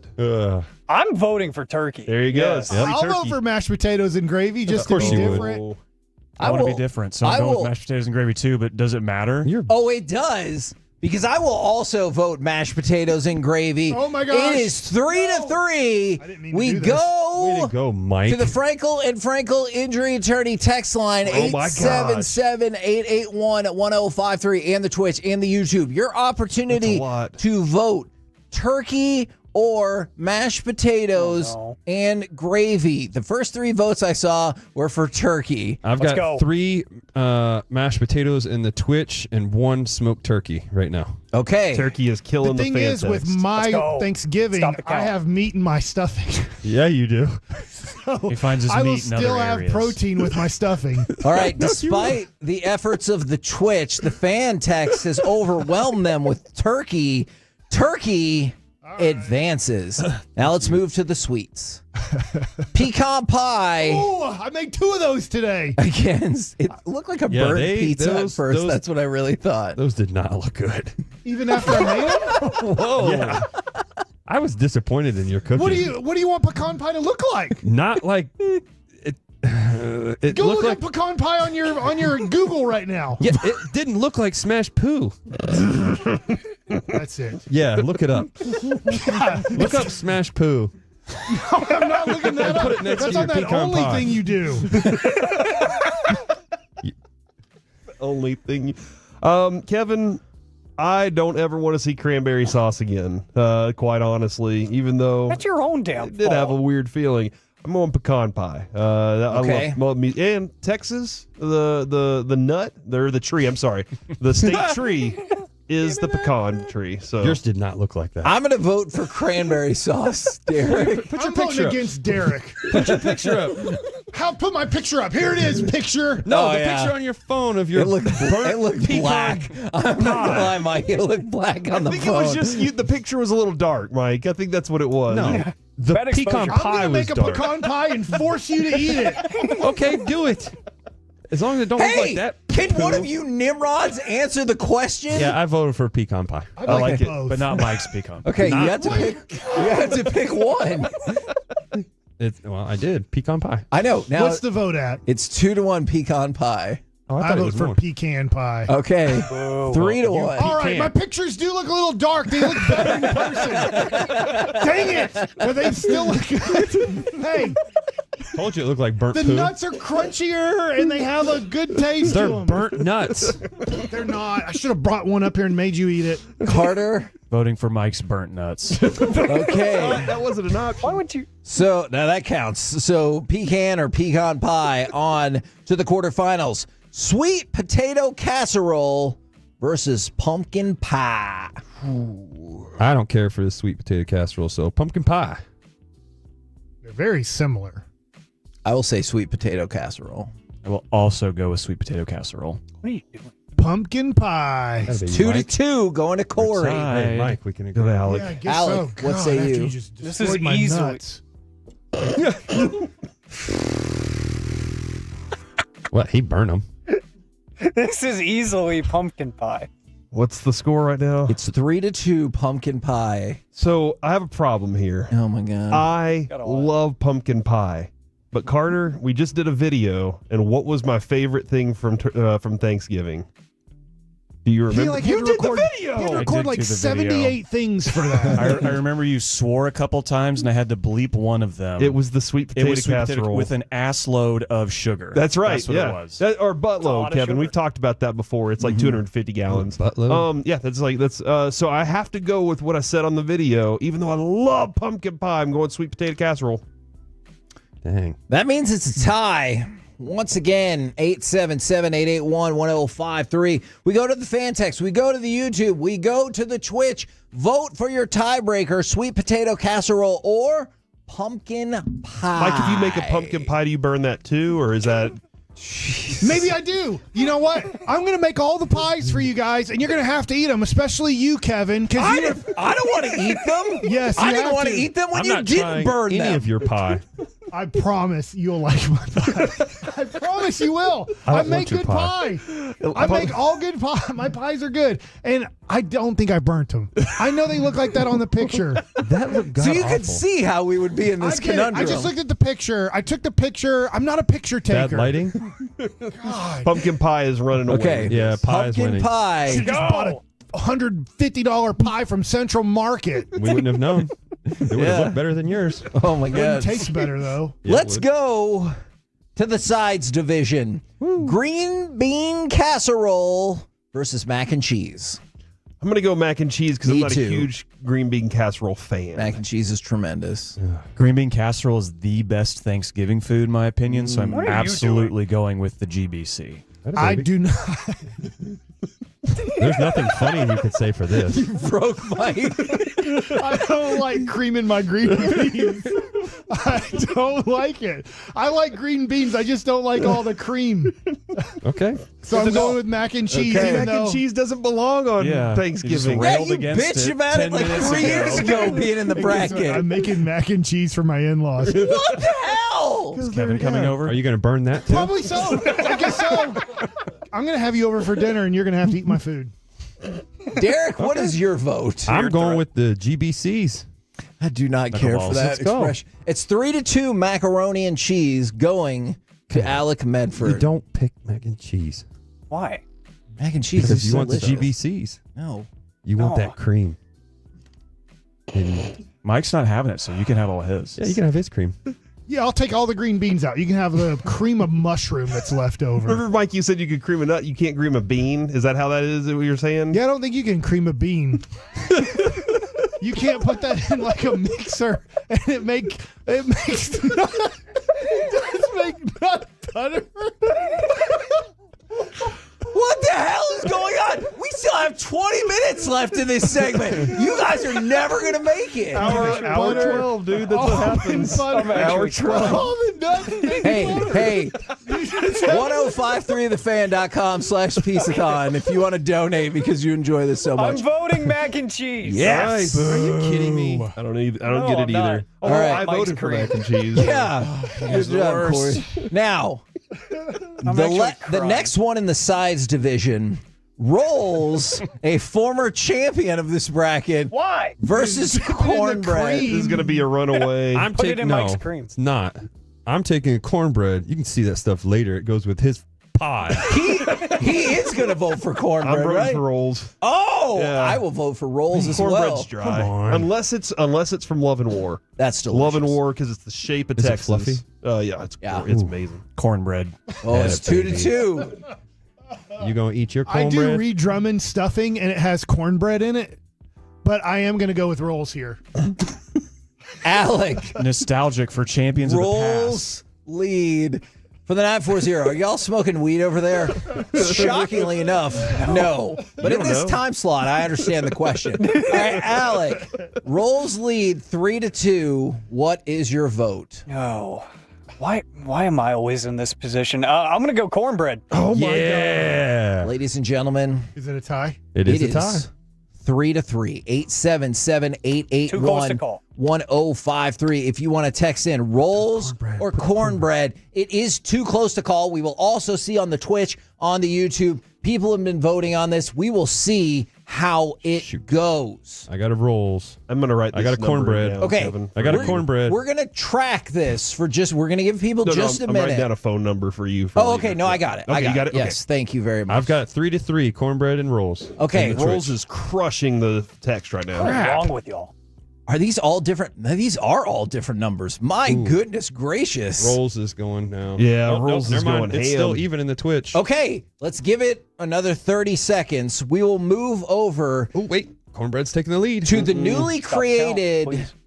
wild card division, and this is absolutely bananas. These are 4 things that have Absolutely. never been on this In bracket eight. before. It looks like Rolls is taking it. I think Rolls I got got the cornbread win. going crazy in here now. That's not enough votes. Cornbread. Not enough Cornbread. votes. Okay. You don't have the votes. All So right. you got the do. college though. Now, you could still win the Electoral College. All right. In the wild card first round, I had nothing to do with this. Bologna cake against beer. Yes. Bologna cake. I mean, what a meal. Against beer. By the way, some people are saying rolls because there's cornball in the stuffing. So something to consider there. Very valid. Bologna cake against beer kicks off the wild card round. I'll vote first. I brought bologna cake to the table yesterday, so I'm going with bologna cake, even though I've never had it. I'm going with Mike on that. Oh my gosh, two bologna cakes to Get start that this bologna. off. I'm not going to lie. I am more likely to eat bologna cake than drink beer. All right, I will look. Martin House is fantastic beer, so I will throw out, and so is Miller Lite. So I will throw out beer as my vote. All right, it's 3-1 bologna cake for. Come on, If I want bologna cake to win the whole thing. I'm going to work against that. I would totally go with bologna cake if Mike would make it, but now I'm afraid he's going to burn it like he burned his pie. You don't even cook bologna cake. It's an uncookable item. You can. I bet you Yeah, you could can. cook it. It'll melt. Fry it. Hey, there's find a cream way. in Well, that. how's that different find a from way. whatever else Yeah, you you bake? got Guys cream have the bologna. ruined my life. So, I'm going with beer. okay, it's 3-2 I take a bologna. lot of pride in my baking. Well, and sometimes it fails. So, Alec, 3-2 bologna cake over beer. Do it for what the cream. say you? Never say that again. You know, I'm gonna make it as simple as I'm 23. I'm taking beer. Okay. It is, man. 3-3. We represent this nation in terms of being split almost right down the I don't know middle. what you're saying, Kevin. Bologna cake versus beer. It is 3-3. I like this one. The 817. I love bologna, but beer. So we'll just count that as one vote. And it says from the 817, bologna doesn't make me feel way better the way that beer does. That is an interesting thing. All right, we will let the votes come in for that. Next one. We just got rated, by the way, in our Twitch chat. What? We got 120 people that just came in from the Chicago 670 The Score. Nice. Oh, Chicago. I heard about us. Maybe they have They saw bologna how cake good up there. we were About talking to about. learn Making about fun of Mike's my cream. great baking. Hey, They go saw- to 1053thefan.com/Piece-A-Thon and donate. You could win an autographed Luka Doncic ball if you buy a raffle ticket. Please. There are also some awesome items to bid on, and it all goes to help a local group here called My Possibilities, which is adults with intellectual disorders. So if you would like to help us out, that's what we've been doing all day today. We are on hour number 12 and a half. So we really appreciate y'all rating us today. Thanks a lot. And there's also good items such as the Cristiano Ronaldo, whatever his name. Yes, Cristiano Ronaldo. Man, and you by got the me way, all that has rattled. Beckett authentication and it's framed and everything like It's that. legit. Check it out. Absolutely. All right. wait, Beer who won? is the winner. Okay. Now, did Rolls win, by the way? Rolls did win. Bologna cake gave us a good ride, though. They did. We'll never forget it. All right. So Or will we? the last one in the first round, leftovers versus the turducken in terms of the great Thanksgiving food bracket. Although I guess it's beverage bracket. I've never too. had turducken. Have people in here had turducken? I've had it once. Did you like it? Yeah, yeah. I've had leftovers my whole life. I'm going leftovers. Okay. I mean, that's what I picked too. Leftovers. Me too. Seems like an easy one, fellas. Leftovers. Anything with the word turd in it, I'm good. What? It is. Oh, you wanna know something funny? Yeah, I do. I was behind a truck the other day. A poop truck?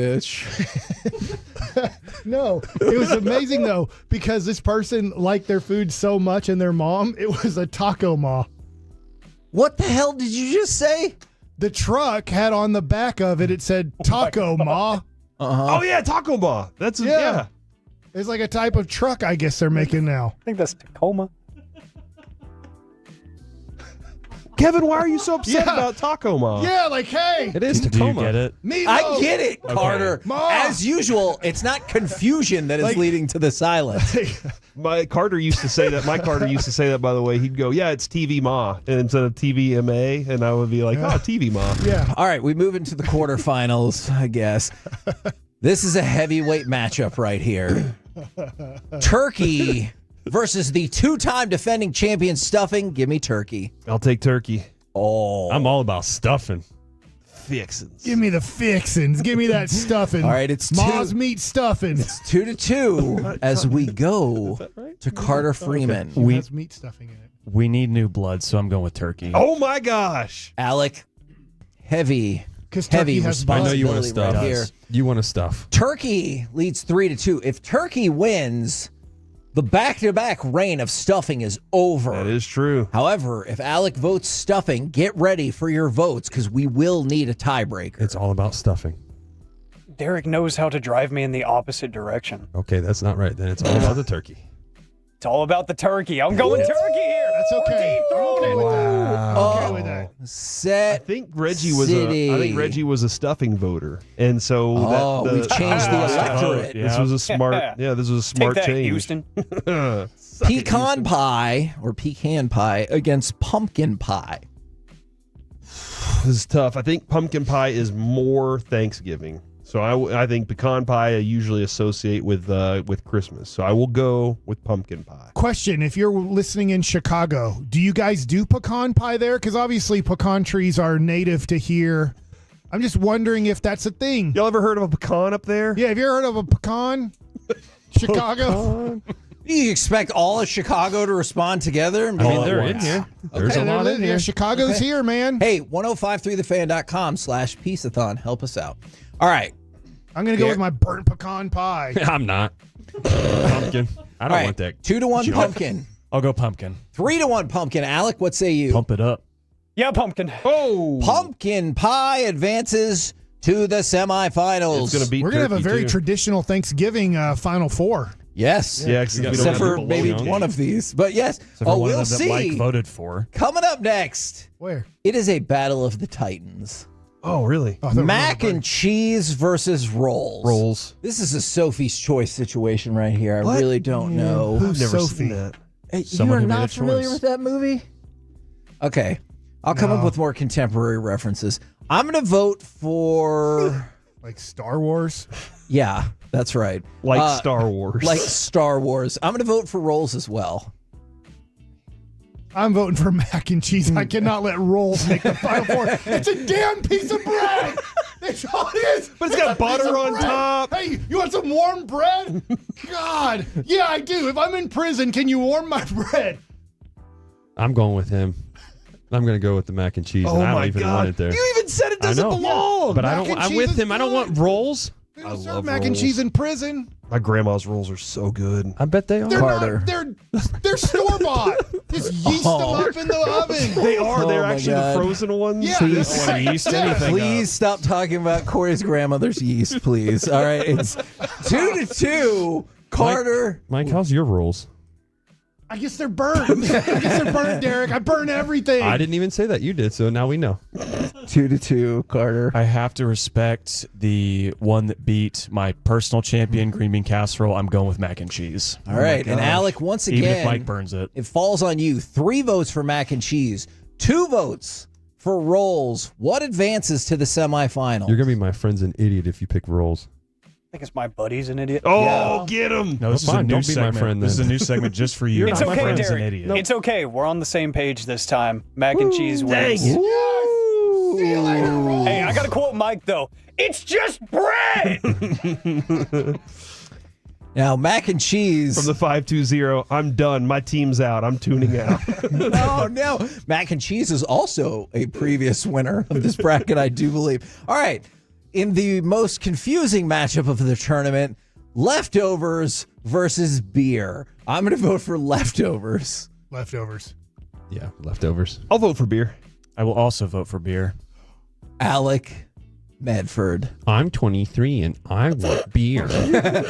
Stunning impression. Yep. Okay. It's a tie. Oh, my gosh. Thanks, Derek, Lord. for answering that for me. Appreciate it. I hate you right now. For the You did it yourself. 817. Next year, can y'all auction off some of Mike's baked goods? Yeah, I tell you what, Hold on. yes. Cooking Burn lessons with or Mike. not, his baked goods can Yeah. probably bring all the And you boys know to the what? yard. We'll get $70K if we do it. We better freaking get 70K. I mean, if this it is time. burnt, it will probably last forever. They can use it at the Stars game as pucks. Leftovers You know what? Fine. or beer? Maybe Vote Andre can block one then. It is Finally. up. Jeez.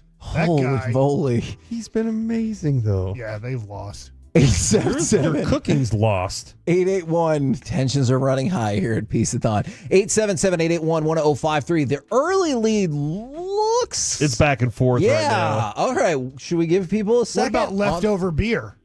Nobody that's wants a no, that. sounds right? That's gross. terrible. Somebody so there you said go. alcoholism shouldn't win. They're voting for leftovers, but Okay. it's back and forth right now. Leftovers has been a juggernaut in this bracket. So let's get the Twitch, get the YouTube. Corey, if you can take a look and decide. I do believe Peyton just texted this in. Who let Alec be the deciding vote? #payload. I feel like that's Peyton texting in. By the way, somebody wrote in the Twitch chat, Mike's baking will fix all the potholes in Dallas. All right, fine. Oh, no. What's that person's name? I'm never cooking for them. It's baseball. All right. It's baseball Jesus. It looks like in a shocking turn of events, beer has made a late push and advanced Not in here. to It the has not. semifinals. YouTube me? is all beer. Okay. First semifinal. Turkey versus pumpkin pie. I vote turkey.